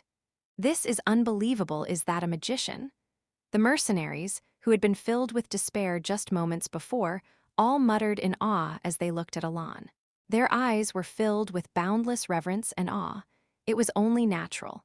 The desperate situation had changed dramatically because of the being standing right in front of them. At that moment, even Xiaoreng, who had narrowly escaped the range of the spell, was looking at Alan. Suddenly, it moved. The first to notice that the being, more precisely, Ralga, whom they thought had been struck down by Xiaoreng, was moving again, was ironically a mercenary who had been watching the scene. Ralga, whose right arm was shattered, raised the poisoned dagger that had previously put Xiaoreng in danger and charged at her. He was still empowered by the ability Xiaoreng had granted him, as the authority of the Golden Mane tribe had not been revoked. Moving at lightning speed, he appeared close to Xiaoreng just as she let her guard down. Xiaoreng, thinking it was all over, tried to retreat, but it was already too late. Her body was already covered in wounds from fending off Kalman and the attacking rogues. The poison still lingered in her, leaving her no choice but to watch as Ralga's dagger aimed for her heart. Ralga's face lit up with joy as he thought, if I can just kill her, I can take control of the essence and escape. I can start over again. With that thought, he tightened his grip on the dagger. But Ralga's dagger didn't pierce Xiaoreng's heart. What? The reason was that, like the mercenary, Alan had instinctively seen Ralga's charge and pulled Xiaoreng's body backward just in time. However, because of this, Alan's body naturally slid forward and collided with Ralga's sweeping dagger. Blood spewed from his mouth. It was thick, blackened blood, a clear sign of deadly injury. And just as Ralga, stunned by his failure, stood there, Xiaoreng, filled with rage, smashed his head with her foot. "Count," Evan's voice rang out. In conclusion, Alan wasn't actually hurt at all. Of course, a sword had pierced his side, but surprisingly, it hadn't caused any real damage. That was because Ralga's dagger had indeed struck Alan's body, but just barely. It only tore his clothes. In other words, Alan wasn't injured. So why had he coughed up blood? That was purely due to mana exhaustion. Although he had enough mana to cast one more spell, the spell consumed so much mana that it drained him beyond exhaustion, causing internal damage. The power exceeded my expectations, but I'll need something to supplement the missing mana, he thought, as he pressed a hand to his uncomfortable stomach, watching the receding ruins. He hadn't seen the Eastern tablet, but since the ambush had occurred, they had decided to leave the ruins for the day. After watching the ruins fade into the distance for a while, Alan turned his head toward Xiaoreng, who was staring intently at him. If things had gone according to his original plan, he would have been comforting her right now. After all, knowing that she would one day become one of the 5 great sins, he couldn't let her harbor any ill will. However, to his surprise, Xiaoreng's eyes showed no signs of negative emotions like anger or hatred, which left him curious. "Master." "Yes. Can I ask you something? What is it?" Xiaoreng asked her question. "When Kalman attacked earlier, why didn't you dodge?" When Kalman attacked? Alan thought for a moment, then recalled Kalman's gauntlets that had come so close when he used the ice crystal halberd. "It's not that I didn't dodge, I couldn't." Though that was the truth, Alan didn't think it was the best answer, so instead he replied, "Because I trusted you." "You trusted me?" "Yes, you said it was possible, didn't you?" "To be honest, it was more like I was begging you, please let it work." As Alan gave his carefully packaged answer, Xiaoreng's eyes sparkled slightly, and she asked again then, "Why did you save me when Ralga tried to kill me?" "Why?" Alan couldn't find a suitable reason. Wouldn't it have been strange not to save a long-time ally from dying right in front of me? Besides, I didn't expect the dagger to reach me. Just like with the previous question, Alan hesitated, but this time he decided to speak honestly. "Do I need a reason?" "There's no reason. You don't need a reason to save family." To him, Xiaoreng had already been like a daughter he had raised for over 5 years, so his answer came out naturally. But then he quickly realized his mistake. After spending some time with her, he had noticed that Xiaoreng seemed to hold a very special meaning for the concept of family. And so, as Alan subtly shifted his gaze to her, "But Master, you're not family." "Family is tied by blood," Xiaoreng murmured, and Alan nodded in agreement. "Still, I want to be family with you." At her next words, Alan felt a deep warmth inside. It was like the feeling one might get after finally being recognized as a father after many years of trying. Not that he had personally experienced that, but just as Alan was about to nod in satisfaction, but Xiaoreng suddenly moved and climbed on top of Alan. With her hands on his shoulders and her waist resting on his thighs, her eyes were shining brightly. Alan, bewildered by the sudden turn of events, could only stare as Xiaoreng, smiling, said, "In this state, we can't become family. I am from the Golden Mane tribe and you're a human." So her smile widened as she continued, "Let's get married?" Alan's mind froze. Meanwhile, Xiaoreng's tail was wagging more happily than it ever had before. Chapter 45, 5 days later. The news that Kalman and Malian, both Baba Yagas, had targeted Xiaoreng's life spread rapidly throughout the entire colony. With the testimony of Leon Aguilera's, the daughter of the Red Tower Lord, and the mercenaries who survived the attack, the story gained widespread attention. The public was outraged at the fact that 2 Baba Yagas had cowardly teamed up to take down another Baba Yaga. As a result, they dragged down and destroyed the statues of Kalman and Malian that had been erected in the eastern part of the colony. Similarly, the guilds associated with the two Baba Yagas quickly disbanded, and within a matter of days, all traces of Malian and Kalman vanished from the colony. In their place, Sialrang took over. Despite being ambushed by Malian and Kalman, Sialrang not only survived but also dealt with them, returning to immense public support. As the testimonies of the Red Tower Lord's daughter and the mercenaries were increasingly proven true, Sialrang's popularity soared to unprecedented heights. Sialrang was even beginning to be called the first Baba Yaga by the public, overtaking Kalman, who had held the title for the longest time.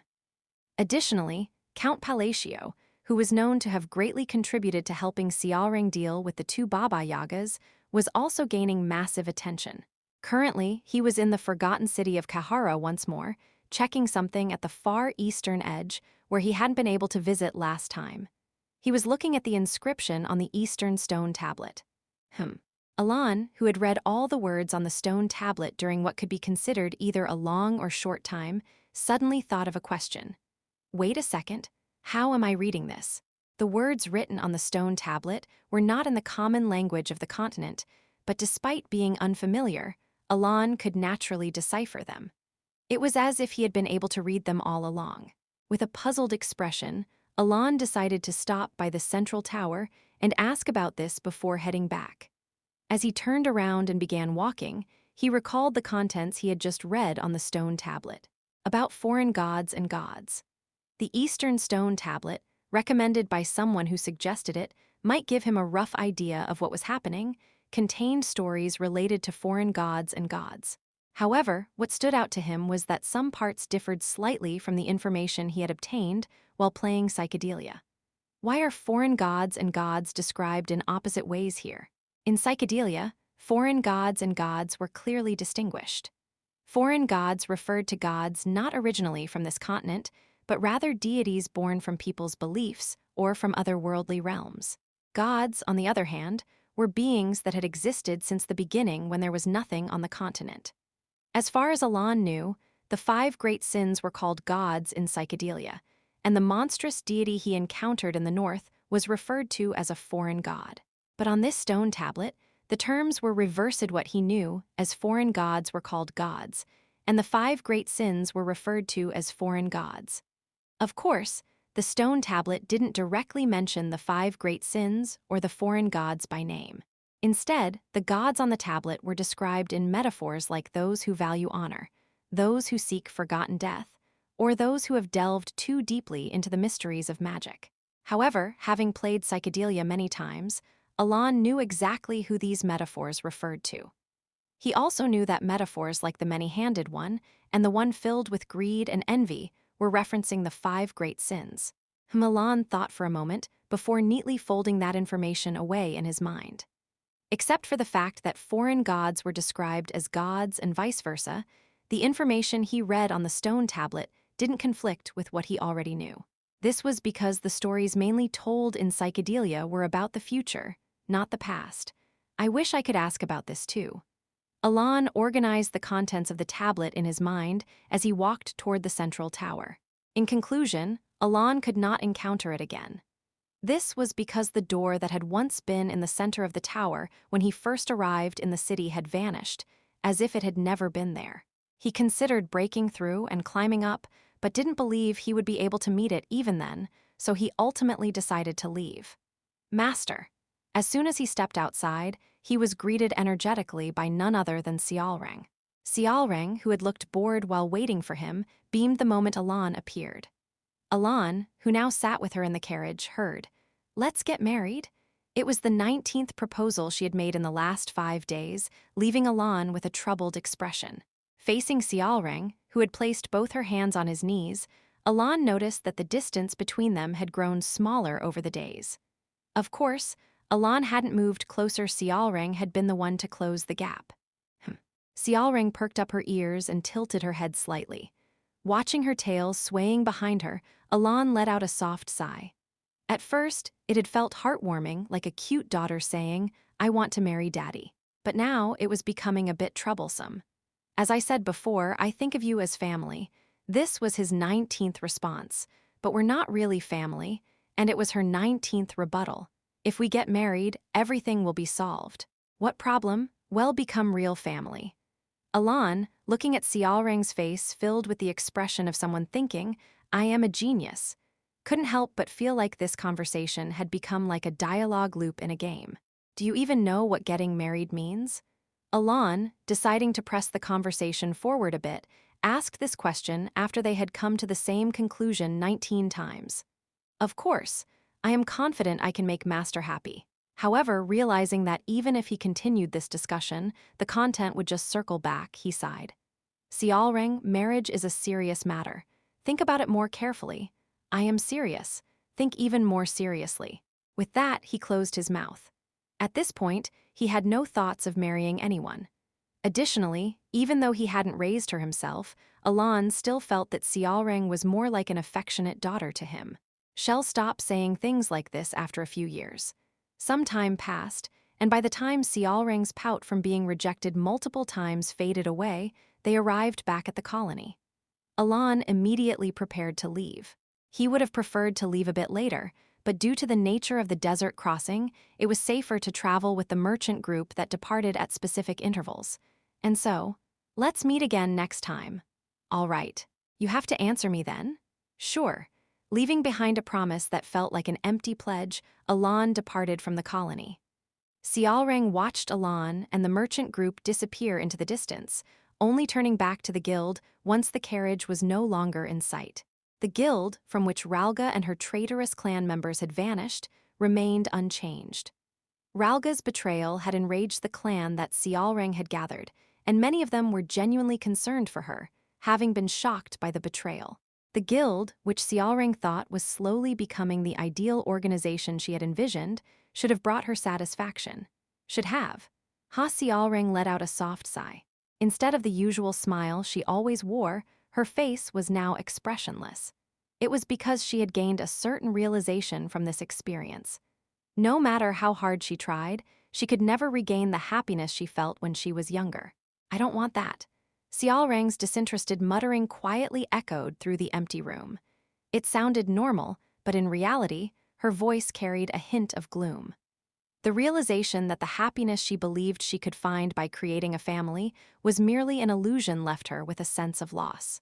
She had genuinely believed that if she gathered her clan and returned to how things were before, she could once again feel happiness. But even in the midst of that sense of loss, a smile began to creep across her face, and it was all because of one person, Alan. In that moment, Xiaoreng recalled how, during Kalman's attack, Alan had trusted her completely and stood still, preparing his magic without taking a single step. She also remembered how, when Ralga launched her surprise attack, Alan had thrown himself without hesitation to save her. He had shown her the image of an ideal family, not through words, but through his actions like a great moon guiding her. Xiaoreng's tail swayed happily. In just the week she had spent with the great moon, she had glimpsed the path to the happiness she had not found in the clan she had gathered over 2 years. The path toward the happiness she sought. Of course, he wasn't family yet, but that didn't matter. If he wasn't family yet, then all she had to do was make him family. I want to get married. Xiaoreng murmured the words she had already said many times before, a cheerful smile on her face. Her heart pounded with excitement at the thought of the happiness she would reclaim once the great moon became her family. But unfortunately, Xiaoreng also knew that this couldn't happen immediately. For now, she still had the task of forming a personal guard to protect the great moon and serve him. In fact, Xiaoreng hadn't initially given much thought to that task. She had assumed that as long as she gathered enough of her clan, the task given to her by the great moon would be taken care of on its own. But now, things were different. To her, the great moon was no longer just a master, had become someone indispensable. So she had to create it, Xiaoreng resolved. No matter the situation, a personal guard that can protect him from any danger. Her golden eyes shone brightly with determination. The night of Alan's departure from the colony. By the way, did you check? You mean the ones in Xiaoreng's guild? I've checked everyone, and aside from Ralga and those who were dealt with this time, no one seems to be showing any suspicious activity. Hearing Evan's report, Alan nodded. After returning from the ruins, Alan had ordered an investigation through the Information Guild, to see if there were any other suspicious figures within Xiaoreng's guild, similar to Ralga. The reason, of course, was that it would be a problem if Xiaoreng were hurt again. I'd rather avoid any unnecessary complications. Once was manageable, but he wasn't confident that everything would be fine if it happened again. So, Alon intended to deal with any potential problems in advance. Well, that's a relief. And since we have the money you gave us, I've instructed them to continue briefing us on any developments that might arise. Good job. After replying to Evan, Alon finally felt like his work in the colony was mostly wrapped up, and he let out a deep sigh, leaning against the carriage. Although it seemed like the tasks were done, unfortunately, he wasn't entirely finished. There's still one more foreign god to deal with additionally. The new knowledge he had gained kept floating around in his mind. From the reversed roles of the foreign gods and the gods to the mysterious beings' mention of order. But above all, Alon recalled a fragment of hidden truth about this world, something he had never heard or seen during his time playing psychedelia. Is it finally time to go there? He continued to ponder, remembering the destination filled with countless inscriptions that he had been meaning to visit for a long time. At that moment, me and the regular meeting that all members of the Blue Moon, including those from the colony, were required to attend, the previously peaceful atmosphere had suddenly going to marry the Great Moon. Been replaced by a storm. A rather fierce storm. Chapter 46. Basically, the regular meetings of the Blue Moon often end without any special incidents. The previous meeting was extended significantly due to Deu's outburst in response to Xiaoreng's question, but that was merely an exception. Once everyone but Deus and Yusha had internalized the notion that there were certain questions they should never ask Deus, such exceptions could be avoided. Although Deus, who usually remained silent, would occasionally speak up whenever the topic of the Great Moon was mentioned, those conversations no longer dragged on. This was because Rhine and Raiden consistently redirected the conversation. Thus, today's meeting should have proceeded peacefully, unlike the last one, and thanks to their efforts, it was expected to conclude in under 20 minutes. By the way, Xiaoreng, that person said he was going to the colony this time. Did you meet him? Yusha asked Xiaoreng. Going to marry Great Moon. What? That was before Xiaoreng answered. In the beginning, the atmosphere wasn't all that bad. The other members of the Blue Moon were aware that Xiaoreng sometimes used exaggerated expressions, and Yusha thought it was just one of those moments. But then, that person is truly wonderful. No wonder Xiaoreng likes him. Exactly. That's why I am going to marry him? The moment they realized that Xiaoreng wasn't just exaggerating, but was actually serious. What are you talking about? Yusha's face, usually calm under any circumstance, suddenly hardened, and the other members of the organization held their breath at the sight. Everyone at the meeting knew exactly when her expression and tone would take that turn. She's holding back. She's really holding back. She's holding it in. Deus, Raiden, and Rhine immediately sensed Yusha's mood and recoiled. Even though it was just a virtual meeting using magic projection, they instinctively knew how terrifying Yusha could be when she was angry. But the three of them assumed that this storm would soon pass. Xiaoreng knew Yusha well enough and feared her too. However, I mean it, I'm going to marry the Great Moon. Contrary to their expectation that Xiaoreng would back down, she confidently declared her intention as though it was a final decision. The other members of the organization were left dumbfounded. Yusha briefly closed her eyes, as if trying to regain control of her expression, then opened them and asked, Xiaoreng, do you understand what you're saying right now? Of course I do. We're going to become a family. I am confident it'll do well. Yusha closed her eyes again, as if feeling dizzy, then opened them slowly. With a faint smile, as if trying to soothe a child, she spoke softly. Even if you're confident, that's impossible. Why? Because we are the shadows of the Great Moon. Can't we get married and still be shadows? Xiaoreng's face showed no sign of being convinced, instead asking, what's the big deal? A crack formed in the faint smile that had returned to Yusha's face. Listen carefully, Xiaoreng. We are the shadows of the Great Moon. Shadows can't stand by the side of their master. Do you understand what I'm saying? Yusha's face, which anyone present could see held a subtle yet distinct edge of anger, made the other members think that this conversation would finally come to an end. Xiaoreng, seemingly feeling Yusha's emotions more clearly this time, shrank back a little. But then, as if gathering her resolve, she blinked and answered, still, "I'm going to get married." Even after Yusha's growing irritation became clear, Xiaoreng's firm declaration left the members momentarily stunned. "I know. Anyway, the most important thing is what the Great Moon thinks." The organization members couldn't help but gape at the situation, as Xiaoreng was openly declaring war against Yusha. As Yusha and Xiaoreng began glaring intently at each other, Ryan and Raiden had a single question running through their minds. What exactly happened between Xiaoreng and the Great Moon to make her act like this? Do you really think that person will choose you? Master said that I am not too bad. Of course, Alan didn't say that sincerely, but merely to comfort her when Xiaoreng was whining and asking if she was disliked. However, cutting out the context, only that part of the conversation surfaced, causing Ryan and Raiden to react. What did you say?" Just as Yusha was about to be hit by shock. "What exactly happened between you and that person, Xiaoreng?" Deus asked, attempting to change the subject. So, Xiaoreng began recounting her interactions with the Great Moon, slowly shifting the atmosphere to one of calm. Seeing that Deus had effectively diffused the tense situation, Ryan and Raiden exchanged satisfied glances. "And that's what happened, I see. So, isn't that amazing?" "Indeed. Listening to your story suddenly reminds me of the majesty the Great Moon showed in the north half a year ago." As Xiaoreng's story neared its conclusion, taking about 20 minutes, both Ryan and Raiden wore expressions of regret.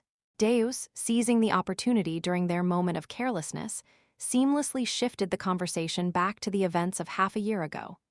"Just like that, I still vividly remember it, the figure of that person, standing against the sunset on the ashen, barren land." "Oh, I know exactly what you mean." "Ah." Before Ryan and Raiden could redirect the conversation, they saw Xiaoreng eagerly agreeing, as if she'd been waiting for this topic, and their faces darkened. 2 hours later. That was quite a lengthy tale. As they expected, Deus' story had finally come to an end, and both Ryan and Raiden felt a sense of relief, thinking the meeting was finally over. "Anyway, you can't marry that person." "I can." "You can't." "I can." "You can't." "I can." With the argument between Yusha and Xiaoreng flaring up once again like it was nothing, both Ryan and Raiden engraved a new realization in their minds that day. Yusha exhibits a surprisingly childish side whenever the Great Moon is involved, even just a little. It wasn't exactly the kind of information they wanted to know, Ryan and Raiden thought as they gazed up at the sky, which had already begun to brighten. About a week later, Alan finally managed to escape from the desert. "Then I'll visit you again next time, Count." Rad, the leader of the Golden Hair Merchant Guild, bowed so deeply it was as though he might be mistaken for a mere servant. However, none of the merchants, mercenaries, or even the mages present questioned Rad's behavior. They were all aware of the growing renown of Count Palacio from the colony, and among them, the mages and mercenaries had witnessed the Count's power firsthand. "I'll see you when fate allows. Thank you very much."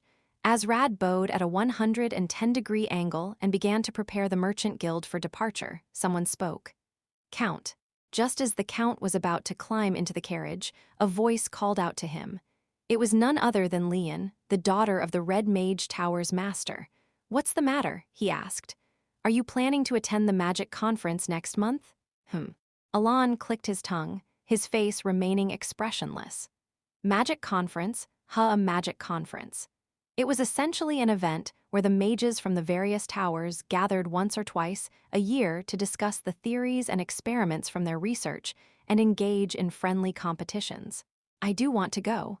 In fact, Alan had been meaning to attend the magic conference for some time. More specifically, he wasn't so much interested in the research materials from the conference as he was in the central tower where the conference was held. There was something in that place that could alleviate Alan's critical shortage of magical power, at least to some extent. Unfortunately, the Central Mage Tower's policy required one to be affiliated with a tower to gain entry, so Alan responded, "I would like to attend, but it seems I won't be able to." "Why not?" Lian asked. "Because I am not affiliated with any mage tower." Leon looked slightly surprised by Alon's words. So, it's true that you're not associated with any tower? It is. There's no reason for me to lie about that. Then, would you like to participate in the conference as a member of our Red Mage Tower? As a member of the Red Mage Tower? Yes. Alon considered the unexpected proposal for a moment before responding. Well, it's certainly a good opportunity for me, but I don't think I'll be able to do much by simply attending under the Red Mage Tower's name. I am not expecting anything in return. Just like last time, it would be enough if we could discuss magic topics together during the conference, Leon said, subtly glancing up at Alon. All right, that's a pretty good deal, Alon thought. Though he briefly wondered why Leon was offering such favorable terms, he couldn't find any reason to refuse, so he nodded. Then I'll gratefully accept your offer. When should I head there? I believe there's about a month and a half left, but I'll send you the exact schedule via letter or magic orb. Understood. With that, the conversation concluded. See you then. Alon parted ways with the mages from the Red Mage Tower and began gathering some provisions from the first village he encountered after crossing the desert, preparing to return to his territory. Ah, Count, Evan suddenly exclaimed, as if he had just remembered something and delivered 2 pieces of news. What is it? Well, it's about Rhine, and I heard that she's become a powerful figure in Lartania. A powerful figure? Yes. From what I've heard, she's become one of the council members of the Triumvirate. The Triumvirate, that's the group responsible for the overall governance of the Labyrinth City, isn't it? That's right. Rhine? Yes, she's certainly moving up in the world. The first piece of news was that Rhine had risen to power in Lartania, a pleasant bit of news that might bring some benefits their way. And Raiden, yes. It seems he's unified 5 of the 7 archipelagos and has essentially become the Pirate King. Is that a good thing? I'm not sure if it's good or not, but his bounty has now surpassed several million gold coins. Several million gold coins? Yes, apparently, it's comparable to the bounty on the original Pirate King. The second piece of news was that Raiden had transformed from a pirate into the Pirate King of the Somali archipelago, a rather strange turn of events. Sergius, one of the 8 cardinals of Rosario, had held his position for over 20 years. He was a man who enjoyed luxury and indulgence, far from fitting the role of a cardinal. He cared more for a bottle of wine than reading the scriptures, and valued holding a woman more than praying, could easily be seen as a cancer within the holy nation. Pleasure to see you, Cardinal Yusha. Likewise, Cardinal Sergius. Yusha Bloodia smiled faintly as she sat facing Sergius. In truth, Sergius wasn't close enough to Yusha to warrant a one-on-one meeting like this. In fact, this was only the second time he had ever seen her face. Still, there was a reason why Sergius had sought her out. I came to make you an offer. Would you care to listen? This was that reason. What kind of offer? To be blunt, I need a name. A name? Sergius nodded in response to Yusha's question and answered.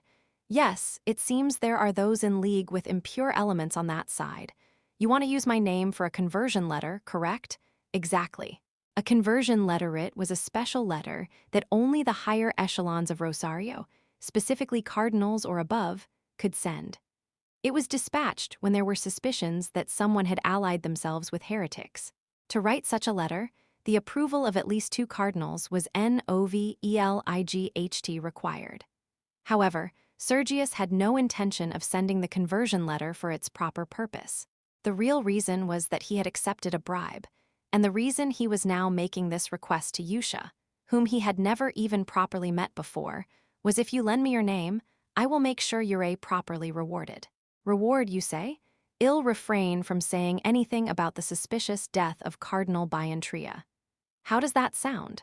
Unlike the other cardinals, with whom he would have to share the bribe, Sergius believed that Yusha would be someone he didn't have to split the payment with. This confidence came from the fact that Cardinal Biantria? Yusha asked, I assume you're not going to claim ignorance, considering the position you're in. He had gathered enough information to be sure that she, like himself and the other cardinals, had already been tainted.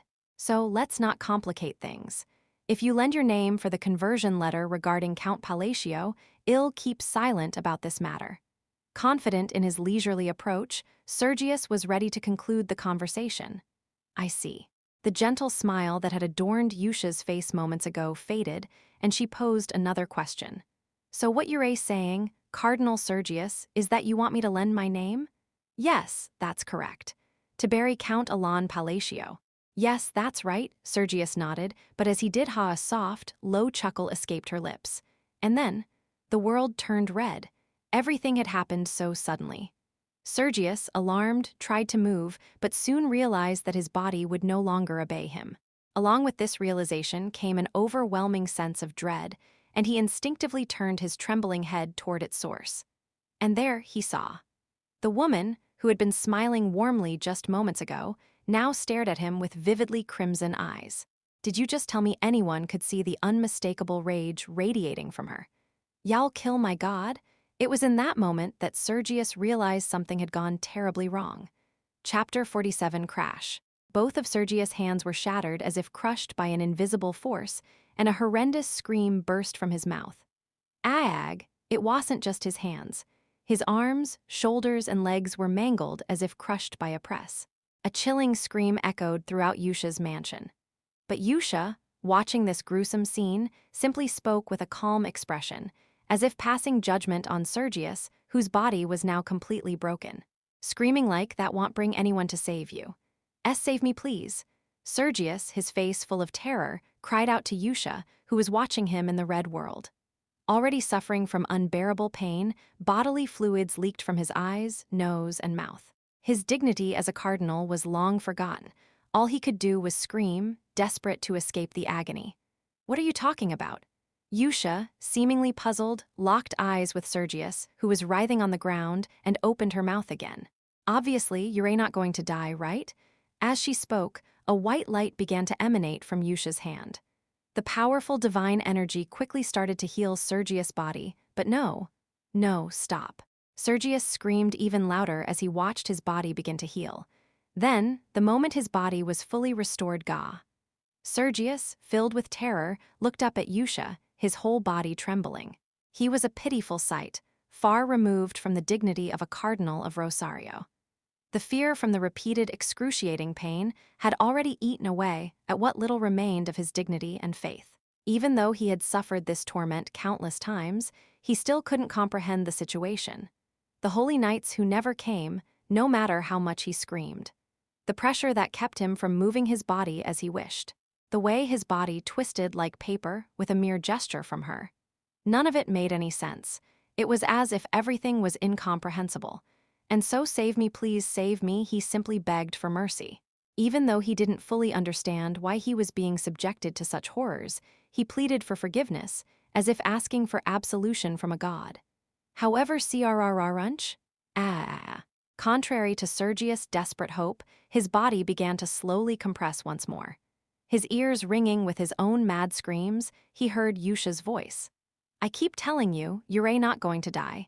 You still have something to do. Her voice was sweet to anyone's ears, but soft, yet y'all have to atone for the crime of trying to harm him. Her voice sent chills down his spine. Aog! Sergius' screams echoed once again. It had been about a month since Alon returned to the Count's estate. He had spent the time recovering from the weariness of his long desert journey, while also investigating the source of the abyssal entity that wasn't supposed to have appeared yet, along with signs of foreign threats he had heard from it. Now, Alon was preparing to leave the estate once again. There were two reasons for his departure. One was to attend the magic conference, to which he had been invited by Leon Aguilera's, the daughter of the Red Tower's lord. The other was to make an appearance at a social gathering before the conference. Social gathering. In truth, it was more accurate to call it a nobles' social event rather than a grandiose term like gathering. The nobles were just getting together to strengthen their friendships. The only slightly unique aspect was that unlike typical NVLGHT, read the full story, noble gatherings, this one allowed participation from renowned non-nobles. I really don't want to go. Alon smacked his lips as he thought about it. But even so, the reason he felt compelled to attend the gathering before the magic conference was that, as the head of Kalfa, he needed to maintain some degree of decorum. Whether he liked it or not, he was already the leader of Kalfa. Of course, that didn't mean he was forcing himself to do things he truly didn't want to do. Up until the middle of the process, he was full of thoughts about having to do things against his will, but that changed completely because of a single letter that came to Alon. Alon looked at the magical letter that brightened his mood just by looking at it. It wasn't enchanted or anything. It was simply a letter stating that Alon had become the legitimate leader of a faction, along with details about the regular payments he would now receive. Impressive. The amount of money mentioned in the letter, which a faction leader could legally receive, was far beyond his imagination. It was enough for him to finally understand why the leaders of the two factions he couldn't comprehend before had held onto their positions so stubbornly for years without stepping down. At this rate, I could go through all kinds of hell every day and still hang on. Alon wondered how the faction's structure worked to generate so much money. But setting aside that curiosity, he felt satisfied once again, imagining the money that would come in the future. Just as he tucked the letter into his coat, feeling content with this financial relief count, isn't that the letter you received 2 weeks ago? It is. And you're still carrying it around? It puts me at ease. At this unexpected answer, Evan looked at him with a strange expression. Sometimes, it's hard to tell if you're being serious or not, Count. Well, I am neither particularly serious nor not serious. At that, Evan shrugged and changed the topic. Now that I think about it, I heard some interesting stories while we were staying in the village yesterday. Interesting stories? Yes. What kind? Well, it's still just a rumor, and I haven't confirmed it with the Information Guild, so it's not certain yet, but it seems Deus has defeated Reinhardt. Reinhardt? You mean the One Sword of Caliban? Yes, Deus defeated the One Sword. At Alon's question, Evan nodded. As I said, I haven't confirmed it with the Information Guild, so it's not 100% certain, but considering how widespread the rumor is, I think it's likely true. Alon thought of Deus, with whom he had lost contact naturally after their northern expedition together half a year ago. Isn't Reinhardt too difficult to beat? Of course, Alon knew that Deus was strong. He was one of the Master Knights, just like Reinhardt, and Alon had witnessed Deus' strength firsthand. However, Alon, who had learned just how powerful Reinhardt was through the game Psychedelia, couldn't help but feel a bit confused. As far as he knew, Reinhardt possessed a strength on a completely different level from other Master Knights. But then again, he didn't think the rumors were necessarily wrong. If he's become strong enough to defeat Reinhardt in just half a year, just how talented is he? As Alon marveled at Deus' talent, Evan continued with more news. There's something else too. Is it about Sialrang or Yusha? Well, it seems like Yusha might be involved, but it's actually a different story. Curious, Alon listened closely, and after hearing everything, he asked again in disbelief. The Duke of Limgrave was taken to the Holy Nation. Yes, and this isn't a rumor, it seems he really was taken. Why? I heard he received a conversion letter. A conversion letter? You know, the letter the Holy Nation sends when there's suspicion of collaboration with heretics. That's what he received. So he was taken to the Holy Nation? Yes, although it was said that he went willingly, it's essentially the same as being dragged there. From what I heard, it happened about 2 weeks ago, so you probably won't see the Duke of Limgrave at the gathering. Alon nodded, seeming to think that wasn't entirely a bad thing. In truth, he had been somewhat reluctant to meet with either Duke Limgrave or Marquis Filboid just yet. Every time he saw them, they looked at him as if they were ready to devour him. Of course, no matter how much animosity they directed at him, it didn't actually cause Alon any harm. But even so, it was still uncomfortable to be in the same space as someone who was openly hostile toward him. It might be more comfortable this way. Murmuring to himself, he soon spotted the distant lands of the Veritian estate, where the gathering was being held. A short while later, they arrived at the estate of Marquis Veritian, where the gathering was taking place, and headed straight for the ballroom. We've arrived, Count. At Evan's words, Alon naturally stepped out of the carriage. There are a lot of people. As soon as he got out, he couldn't help but notice the large crowd gathered before him. There had been many people at the grand church event as well, but this gathering had even more. There certainly are a lot of non-nobles here. Over there are mercenaries, here are merchants, and over there mages and even priests. Alon observed as he walked, noting the presence of many attendees who didn't look like nobles. Soon enough, they reached their destination. As if they had been waiting, Alan encountered Duke Arsha in a black dress and Count Zenonia. "You've arrived. Have you been well?" "Yeah." Alan responded briefly to the casual greetings from the two shadowy figures. Even though he was already aware that he had boarded the same ship as them, there was still an inexplicable feeling of intimidation when standing in front of them. It was likely due to the subtle misunderstandings between them that made him naturally wary. From Alan's perspective, he couldn't afford to let them discover that there was indeed some misunderstanding. So, after exchanging simple pleasantries, Alan busied himself by picking up snacks from around the ballroom and making small talk with them. But then, unfortunately, Alan made eye contact with the one man he least wanted to face, Marquis Filboid.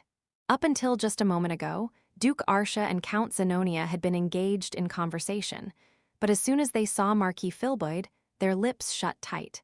The moment the Marquis began walking toward them, their expressions stiffened. Although Arsha and Zenonia were undoubtedly strong in the underworld, in the political arena, they were still beneath Marquis Filboid. Having survived countless political battles, he had the ability to inflict damage both internally and externally with nothing more than his words, and that made them tense. At the same time, several of the nobles attending the gathering noticed that Marquis Filboid was approaching Count Palacio. I lost. So please, spare me." The Marquis muttered dejectedly, and not only the nobles who had been watching him, but also Duke Arsha and Count Zenonia were shocked by what they heard. It was no wonder every noble present was well aware of how much influence Marquis Filboid wielded in the political world. They also knew that since the Marquis had begun his rise to power, he had never once bowed his head to anyone. So, when every noble who witnessed the scene turned in astonishment toward Alan, who had seemingly made the Marquis declare defeat. "Me? What did I do?" Alan, who had been absent-mindedly responding to the other two ladies' conversation while snacking on financiers, could only look utterly confused. Chapter 48. Count Zenonia stared blankly ahead. Before her was Marquis Filboid, the leader of the noble faction and someone whose power in the political world could not be ignored, bowing his head to Count Palacio. What? Though Count Zenonia had once operated mainly in the underworld before creating Kalfa, that didn't mean she was entirely ignorant of current politics. After all, the Zenonia family had, at times, maneuvered between factions to reap benefits. But even if she had never been involved in politics, this situation was astonishing. Among nobles entrenched in politics, those with significant authority never bow to others. In contrast to the underworld, where one might bow in front and stab in the back to achieve one's goals, the political world of nobles valued justification, principle, and prestige. Such a gesture was never made lightly. In a world where justification, principle, and prestige determined almost everything, bowing to someone meant giving them tremendous leverage, both internally and externally. How? Count Zenonia turned her gaze to Count Palacio. Even though Marquis Filboid was essentially declaring his defeat, Palacio's expression showed no hint of surprise. It was as if he had anticipated this outcome all along. Feeling a tingling sensation at her fingertips, Count Zenonia couldn't help but smile. As expected, remarkable. Of course, she had no idea what method Count Palacio had used to force Marquis Filboid to admit defeat, and honestly, she couldn't even imagine. But what mattered to her was the power itself, so she could only look at Count Palacio with admiration. What is this? Meanwhile, Alan was watching Marquis Filboid, bewildered as he bowed his head. Silence. Though Alan was not silent by choice, he was simply trying to grasp what was happening, as he had no idea either. Did I do something? Alan, who had even forgotten to chew the financier in his mouth, was racking his brain, but soon shook his head.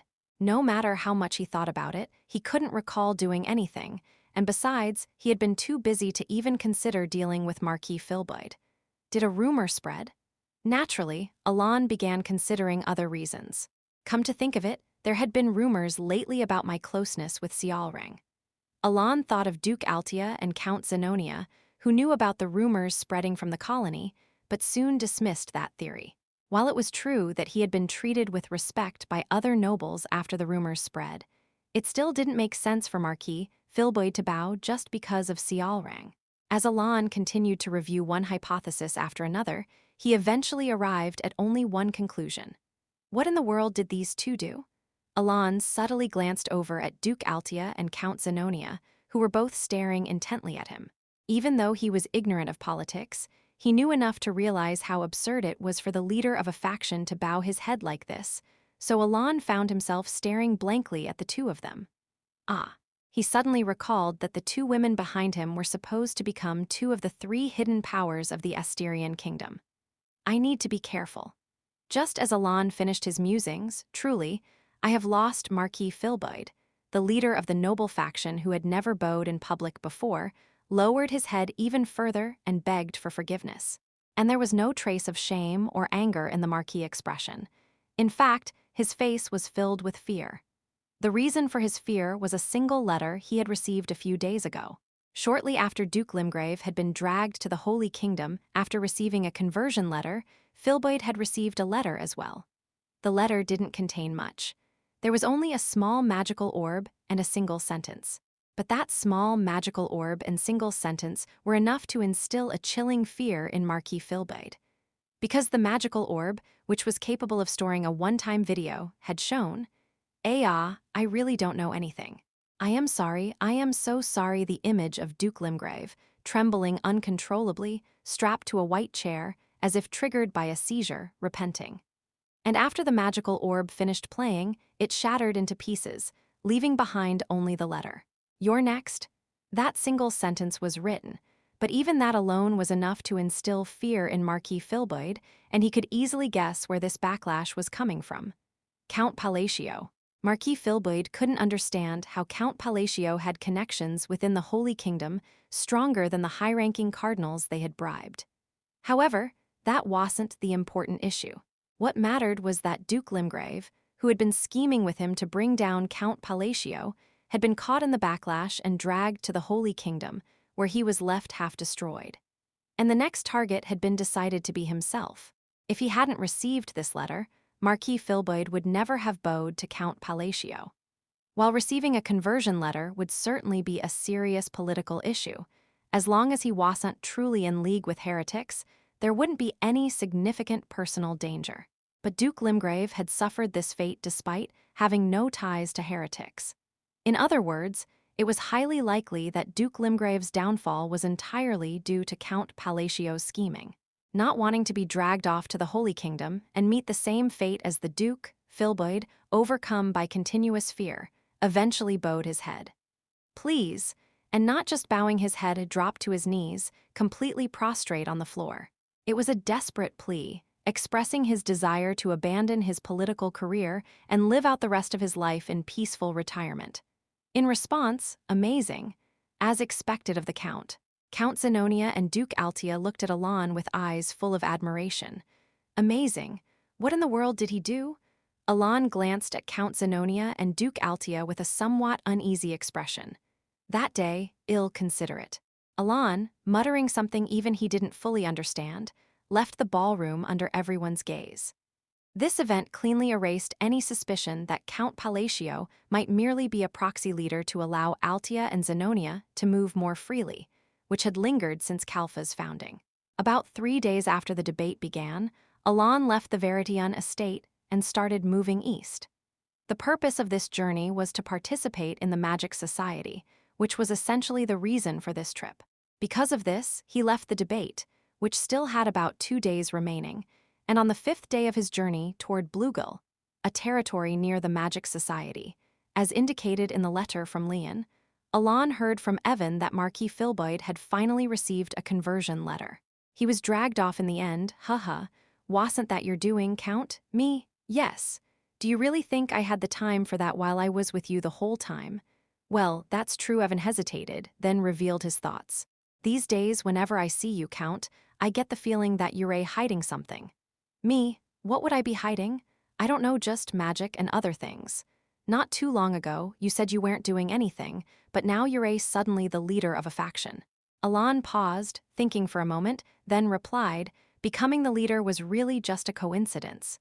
Is it even possible to become a leader by coincidence? As he considered the absurdity of his situation, even for a moment, it seems we're almost there. Evan, with a relaxed expression, pointed out that they were near Bluegill, a territory of the kingdom of Ashtalon, close to the Magic Society. Shortly after, Alon met Leon, who was with magicians from the Red Tower at their arranged meeting place. "Hello, Count. Good to see you." Unlike before, Leon bowed courteously, and they headed straight for the Magic Society. Thanks to traveling by carriage as soon as they arrived in Bluegill, they reached the central tower while the sun was still up. "Wow, it's huge," Evan said in awe as soon as he saw the central tower. Alon, too, was impressed as he gazed up at the tower. Of course, he had seen illustrations of the tower many times when playing Psychedelia, but seeing it in person was entirely different. "Isn't this taller than Lot Tower?" Unlike the in-game scenery he had seen before, the presence of such a towering structure in a fantasy world left him feeling overwhelmed. As he compared the size of the tower to massive buildings he had seen in real life, he wondered how long he had been staring up at it. "It's really big, isn't it?" "Indeed. Let's head inside." Alon entered the tower alongside Leon. "As far as I know, on the first day, the Green Tower is set to present the new theory they recently established. After that, there should be a small friendly competition. Then, tomorrow." Alon listened to Leon's explanations as they walked inside. "There aren't as many people as I expected." "Well, it's not the main event of the Grand Conference." "The Grand Conference? Oh, did I forget to explain that?" As Leon began explaining again, Alon nodded in understanding. "So, to summarize, the Grand Conference is the gathering where all the Tower Masters participate." "That's right. Because of that, there are usually quite a lot of magicians at the Grand Conference." "It's the same with this one too." As Alon nodded again, acknowledging this new detail that wasn't present in the game, these idiots, seriously. "What? That's way too harsh." "Harsh? If they can't even understand this much, they're definitely idiots. Don't you agree?" Hearing the familiar voice filled with irritation coming from one side of the central tower, Alon raised an eyebrow in curiosity. Leon sighed deeply. "Looks like someone's picking a fight with the Blue Vice-Tower Master again." "The Blue Vice-Tower Master?" "Yes. I'm sure you know by now, but she's someone who thinks very highly of herself, so she's probably causing another argument." Recalling the NV-lite previous time when Leon had shown open disdain for the Blue Tower, Alon was about to ask her a question when, "Hey, let's do it again. What's there to redo, you fools? Do you really think you can beat me? What, are you going to bring 20 people this time because 10 weren't enough? Hey." From the direction of the friendly competition space, a very angry group of magicians emerged, led by Penia, who was smirking openly as she walked. "Huh." Suddenly, Penia noticed Leon and curled her lips into a sly grin. Well, who do we have here? Isn't it the half-baked magician who couldn't even hold her own against me last year?" Her taunt was obvious. Leon furrowed her brows and glared at Penia, but the latter just laughed it off as if Leon's anger was beneath her notice. "What's this? Did you bring a friend this time to help you stand up?" She shifted her gaze to the right. She froze. Her expression went pale. Just moments ago, Penia had been mocking everyone around her as if they were beneath her, but now it was as if she had completely shut down. Leon, confused by the sudden change, looked at her in bewilderment. Hello." The words Penia finally blurted out left Leon speechless. She had spoken in formal speech. The fact that Penia, who Leon had never imagined would ever use polite language, was speaking so deferentially for the first time left Leon stunned. And then, "It's been a while. How have you been?" "Why, yes, sir." Penia, who was infamous as a notorious troublemaker among magicians despite being hailed as a genius by outsiders, responded like a soldier snapped to attention. Not just Leon, but the angry magicians who had followed Penia were also left gaping in silence, staring at Count Palacio, who had somehow managed to make the impossible happen right before their eyes. Chapter 49. Penia, the Vice-Tower Master of the Blue Mage's Tower, was a genius, but not many wizards liked her. There were 3 reasons for this. First, she was incredibly rude. Second, she was unbelievably rude. And third, she was insufferably rude. Typically, wizards gathered around those who held higher ranks, regardless of their personalities, since what mattered most to them was the pursuit of knowledge, not individual character. In other words, even if someone had an awful personality, wizards would still try to stay close to them to gain any amount of wisdom. However, even such wizards couldn't tolerate being near Peenia. She was a genius, but her arrogance was unbearable. As a result, Peenia's presence always caused various disturbances within the society. She openly disrespected anyone below the rank of Tower Master, making it impossible to avoid conflicts. That's why all the wizards referred to Peenia as a reckless troublemaker and disliked her.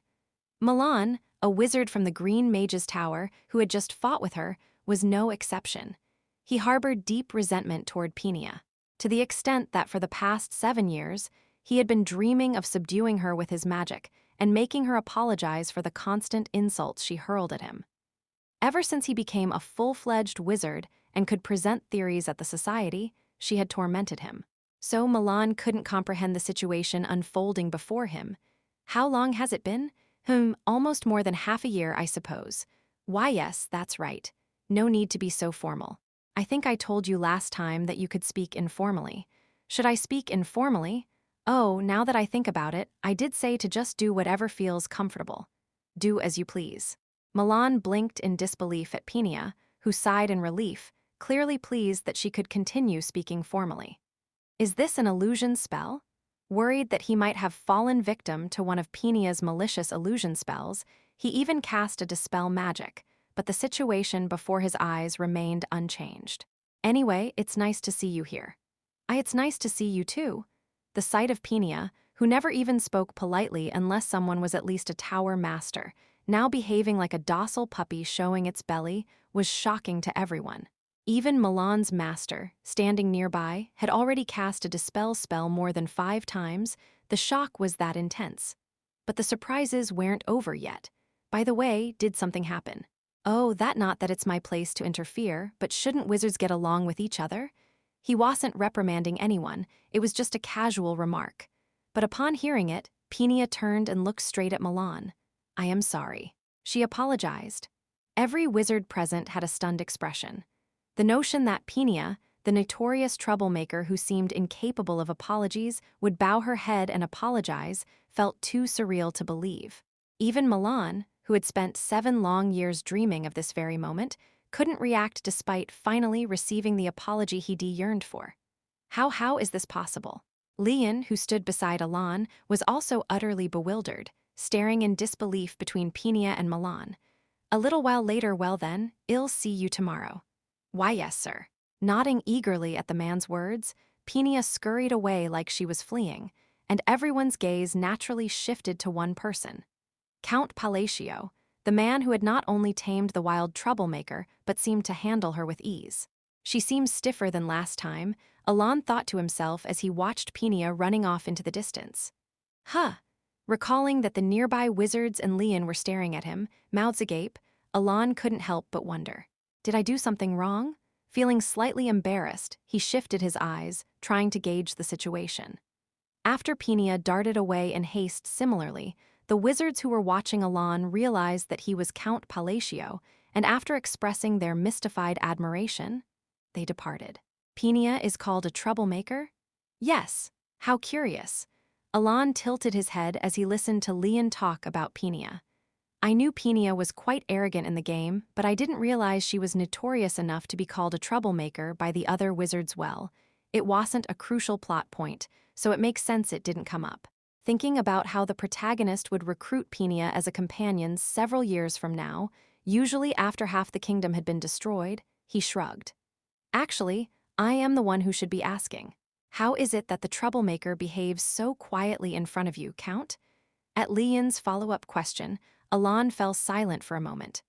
Amusingly enough, even Alan didn't really know why Peenia acted the way she did around him. But simply admitting he didn't know seemed a bit awkward, so he was contemplating how to respond when Leon's voice brought his attention back. We've arrived. Looking ahead, he saw the structure before him. It's the interfloor transportation device. Before them stood a structure that reminded him of an elevator from his previous world. You said you wanted to visit the library on the 38th floor, right? Nodding as he recalled the request he had made before coming to the Mage Tower, Alan responded. Yes, can I go in now? Of course, but I have something to prepare, so I won't be able to accompany you. That's fine. I am just curious about the library. In fact, Considering what he intended to do at the library, it was actually better for Alon if Leon wasn't there. So when he nodded, Leon pressed a button on the right side of the structure. And how exactly do you manage to handle Penia that way, Count? Just as Envite, read more on our source, Leon asked the question again, wooing. With a deep resonating sound, the door to the interfloor transportation device, which had been firmly shut, opened. The smile that had been on Leon's face instantly vanished as her expression twisted in displeasure. Startled by her sudden change in mood, Alon naturally followed her gaze and turned his head. Walking towards them was a man who looked like he had a complaint about everything in the world. And then, oh, who do we have here? Isn't it our dear little Leon? Baruch. Leon's tone was openly hostile as she addressed the man, who smiled in a way that didn't exactly radiate friendliness. Did you come to see me? As if, really, I wanted to see you. What a shame. The man, called Baruch, chuckled as he shifted his gaze from Leon, who was glaring at him, and looked directly at Alon. Who's this? A face I haven't seen before. He's Count Palacio. At Leon's words, Baruch gave Alon a quick, dismissive once-over, the kind of look that made it clear he wasn't impressed. After a brief moment of contemplation, Baruch seemed to remember something as he let out a small ah. Oh, you're the one, right? The one who helped deal with the foreign invader after hundreds of years. Baruch, smirking to himself, nodded slowly. Pleased to meet you, Count Palacio. I am Baruch, a wizard of the Violet Mage's Tower. I am sure we'll meet again. With that, he gave Alon a slight nod before walking past him. A little while later the son of the Violet Tower Master, as the interfloor transportation device began to move, Alon felt his body floating and thought back to the conversation he had just had with Leon. He never appeared in the game, though. Alon didn't believe in physiognomy, but as he thought about how Baruch acted exactly as his rude appearance suggested, he decided to stop paying him any mind. From what Leon had told him, Baruch seemed to be the type to steal research achievements and present them as his own or secretly belittle others behind their backs. But he wasn't someone important to Alon. After some time passed, there was a deep resonating sound. Wuong, oh. As the giant sound reverberated, the once-closed door opened, and Alon couldn't help but let out a small exclamation. What he saw before him was a space filled entirely with books. From the ground he stood on all the way to the ceiling. The seemingly endless sea of bookshelves and volumes made the entire space feel unreal, fitting for the name Mage's Tower, and Alon found himself awestruck for a moment. There are two things I need to find here, but only for a moment. Alon quickly set himself in motion, walking between the countless bookshelves. Though impressed, he had been here dozens of times in the game, so he moved through the area with ease, as if he were already familiar with it. However, reality wasn't the same as a game, so it took him a little longer than expected. But soon enough, he found the book he was looking for. A single book with a particularly dark black cover standing out among the others. This is it. Satisfied, though his face remained expressionless, he pulled the book from the shelf and examined it. There was no title or author written on the cover. It was a book with no known creator, but without hesitation, Alon opened it and began flipping through its blank pages, just as dark and empty as the cover. Without any concern, he continued to turn each blank page, one by one. About a third of the way through the book, Alon finally discovered the hidden compartment. Found it. Inside, he found a ring-like piece of jewelry that could fit on a finger a hoe gaftu. Like his clothing, the hoe gaftu was a deep, pitch-black color, as though it could swallow even light. Alon instinctively slipped it into his pocket before returning the book to its original place. That's the first thing done. The second will take more time, so I'll just prepare for it now. Satisfied with the texture of the hoe gaftu in his pocket, Alon began preparing to retrieve the second item. That's it. The rest I'll come back in 2 days. After setting the broken, giant clock on the left side of the library no longer in Usido point at 12, ignoring the current time, Alon fiddled with the hoe gaftu again. I'd like to use this right now. According to his predictions, this hoe gaftu would significantly enhance his current magic usage, so he was eager to test it out immediately. But it's not like I only have time today. Remembering that it was already late in the evening, he shrugged and left the library. The next day, having acquired what he wanted, the Magic Society gathering began. And after the presentation from the Green Mage's Tower, during the friendly competition that most of the wizards attended, Alon received a challenge. "I'd like to test my strength against the famous Count Palatio, who dealt with the northern outsiders after hundreds of years. What do you say?" It was a dual request. The one making the request with a sly grin was none other than Baruch, the son of the Violet Tower Master, clearly with some hidden agenda in mind. Chapter 50, The Labyrinth City, Lartania. A city where the end of the labyrinth has yet to be discovered, where the deeper you go underground, the more treasures and artifacts appear. Many mercenaries and explorers reside there.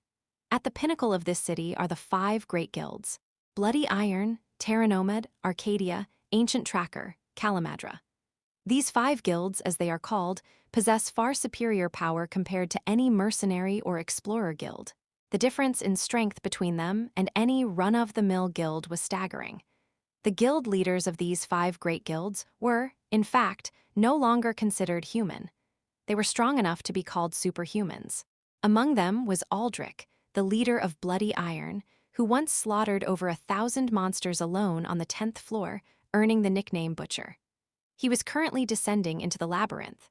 However, today he was not heading down to reach the lowest floor, but because of a large commission sent to Bloody Iron.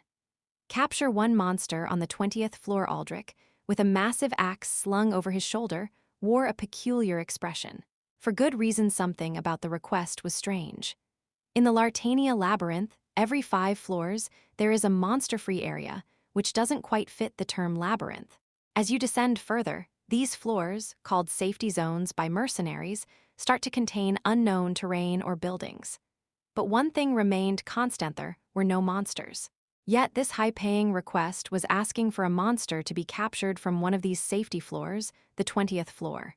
It was odd, to say the least. Nevertheless, Aldrich led his subordinates down to the 20th floor because the advance payment was substantial, and more importantly, the client had explicitly stated, even if you fail the mission, you won't have to return the advance payment. That was why Aldrich was now descending to the 20th floor. It might be a trap.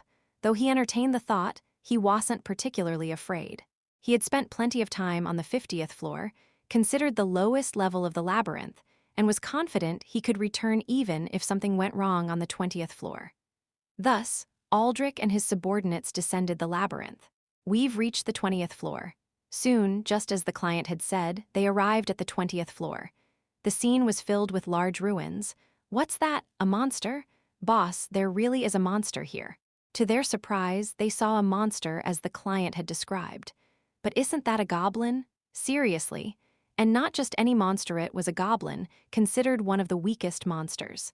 "There's really a monster here on the 20th floor. Wow, if we catch that thing, we'll get even more money than the advance payment. This is like finding a golden goblin. It's even wearing clothes like something from the East." Aldrich's subordinates laughed and pointed at the goblin, as they had all slain thousands of goblins during their explorations of the lowest floors. As everyone chuckled, the goblin, which had been staring blankly at the ruins, sighed and turned around. Insexure noisy. The goblin, with a clear voice that didn't match its appearance and a lazy gaze, murmured. Then it moved its finger, from left to right, and then in an instant, the mercenaries who had been laughing at the goblin were sliced cleanly in half. That was the end of it. With a soft thud, the 5 mercenaries who had fought alongside Aldrich for years were dead in an instant. As Aldrich, feeling an instinctive threat, raised his axe, he saw it. The goblin's eyes, far too intelligent to belong to a mere goblin, were looking straight at him, filled with only 2 emotions: arrogance and thud. Contempt. What Aldrich saw last was that, and nothing more. There was nothing after. As the horrific screams of the remaining mercenaries echoed, his mind fell into darkness. Not long after, Hino, the king of all ghouls, who had dealt with all the mercenaries that descended to the 20th floor, began to move toward the surface. After discussions at the academy, the friendly matches usually commence. The format is that the designated wizard for the friendly match comes out and chooses their opponent. In other words, any wizard gathered to watch the match could be challenged. However, the wizard with the right to designate an opponent rarely challenges someone too far below their own rank. Challenging a wizard too low in rank could lead to gossip that they were bullying a weaker wizard. On the other hand, challenging someone much stronger could result in embarrassment and offend the higher-ranking wizard. Wizards, by nature, are prideful creatures. Thus, it was common sense for a wizard with the right to designate an opponent to choose someone of similar rank, and even Alan was aware of this. Was Baruch around 4th rank? Feeling the curious gazes around him, Alan recalled how Leon had glared at Baruch yesterday. He's 1 rank higher than me. In the world of wizards, ranks create significant disparities. The higher the rank, the more that disparity grows, so the difference in power between, say, the 7th and 8th ranks was enormous, even though they were only 1 rank apart. Being 4th rank at that age, even if he's not as skilled as Penia, he's clearly a genius. As Alan contemplated this, watching Baruch, who didn't look very old despite his impressive rank, surely the great wizard who helped subdue the mighty outer god isn't afraid, right? Baruch suddenly spoke up. His words, a clear provocation, startled even the wizards who had been observing the situation with envite, read more on our source, interest. Baruch's comment obviously implied that Alan's reputation might be nothing but rumor, and Alan quickly grasped his intent. He's trying to provoke me. Though he couldn't be sure of Baruch's exact motives, Alan didn't care. To him, that was enough of a reason. If someone is trying to provoke you for no reason, give them a reason. Alan wasn't the type to take insults lightly, especially from someone who didn't seem all that difficult to defeat. I guess I'll get to try this out in a real fight sooner than I thought. Sliding a magic-enhanced glove onto his index finger, Alan spoke. I accept. Thus, the duel was set. Everything's going as expected. Baruch, the son of the Violet Tower Master and a fellow 4th rank wizard like Leon, smiled as he felt the gazes of Alan and the surrounding wizards on him.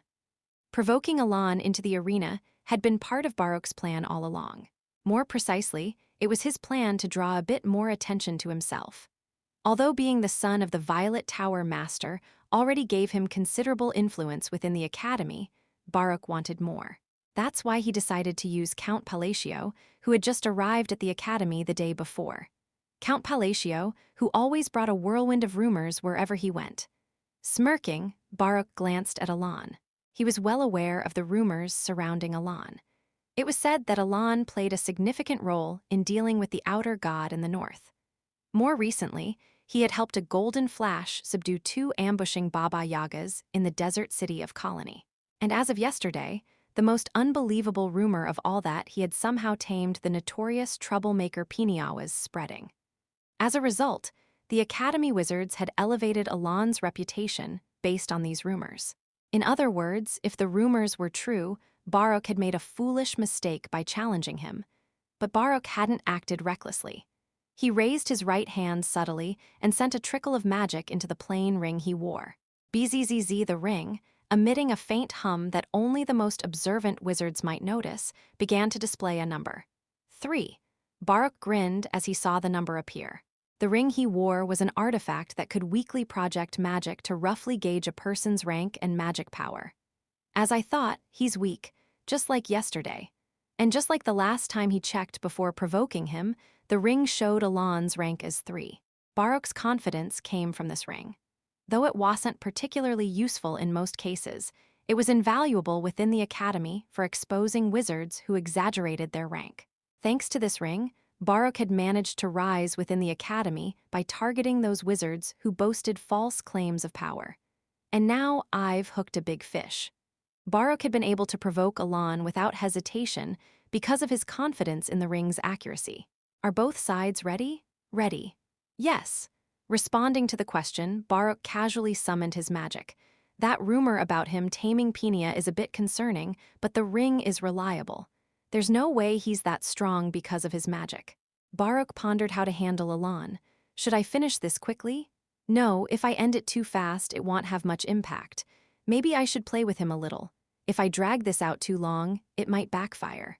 If it's revealed that this count's skills are just rumors, my reputation, which should be rising, might unnecessarily suffer. Right. It's better to end this a little early. He gripped his staff, already imagining how he would finish Alan. As both sides are aware, using magic that could threaten the life of your opponent is prohibited, so please adjust the power accordingly. Now thud, begin. The match started with a light tap from the referee's staff.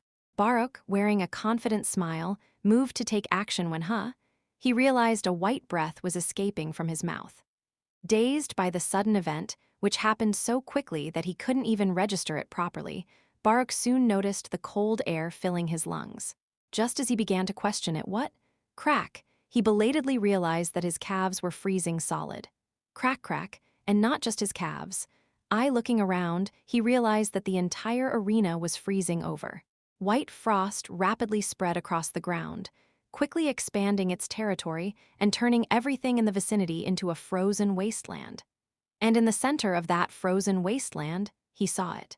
A man standing tall on the arena, expressionless, emotionless, wearing black, ominous armor from which dark magic seeped out, freezing everything around him. And in that moment Baruch realized something had gone terribly wrong. However, by the time he realized it, glory of the snowy mountains, Alan had already spoken the incantation.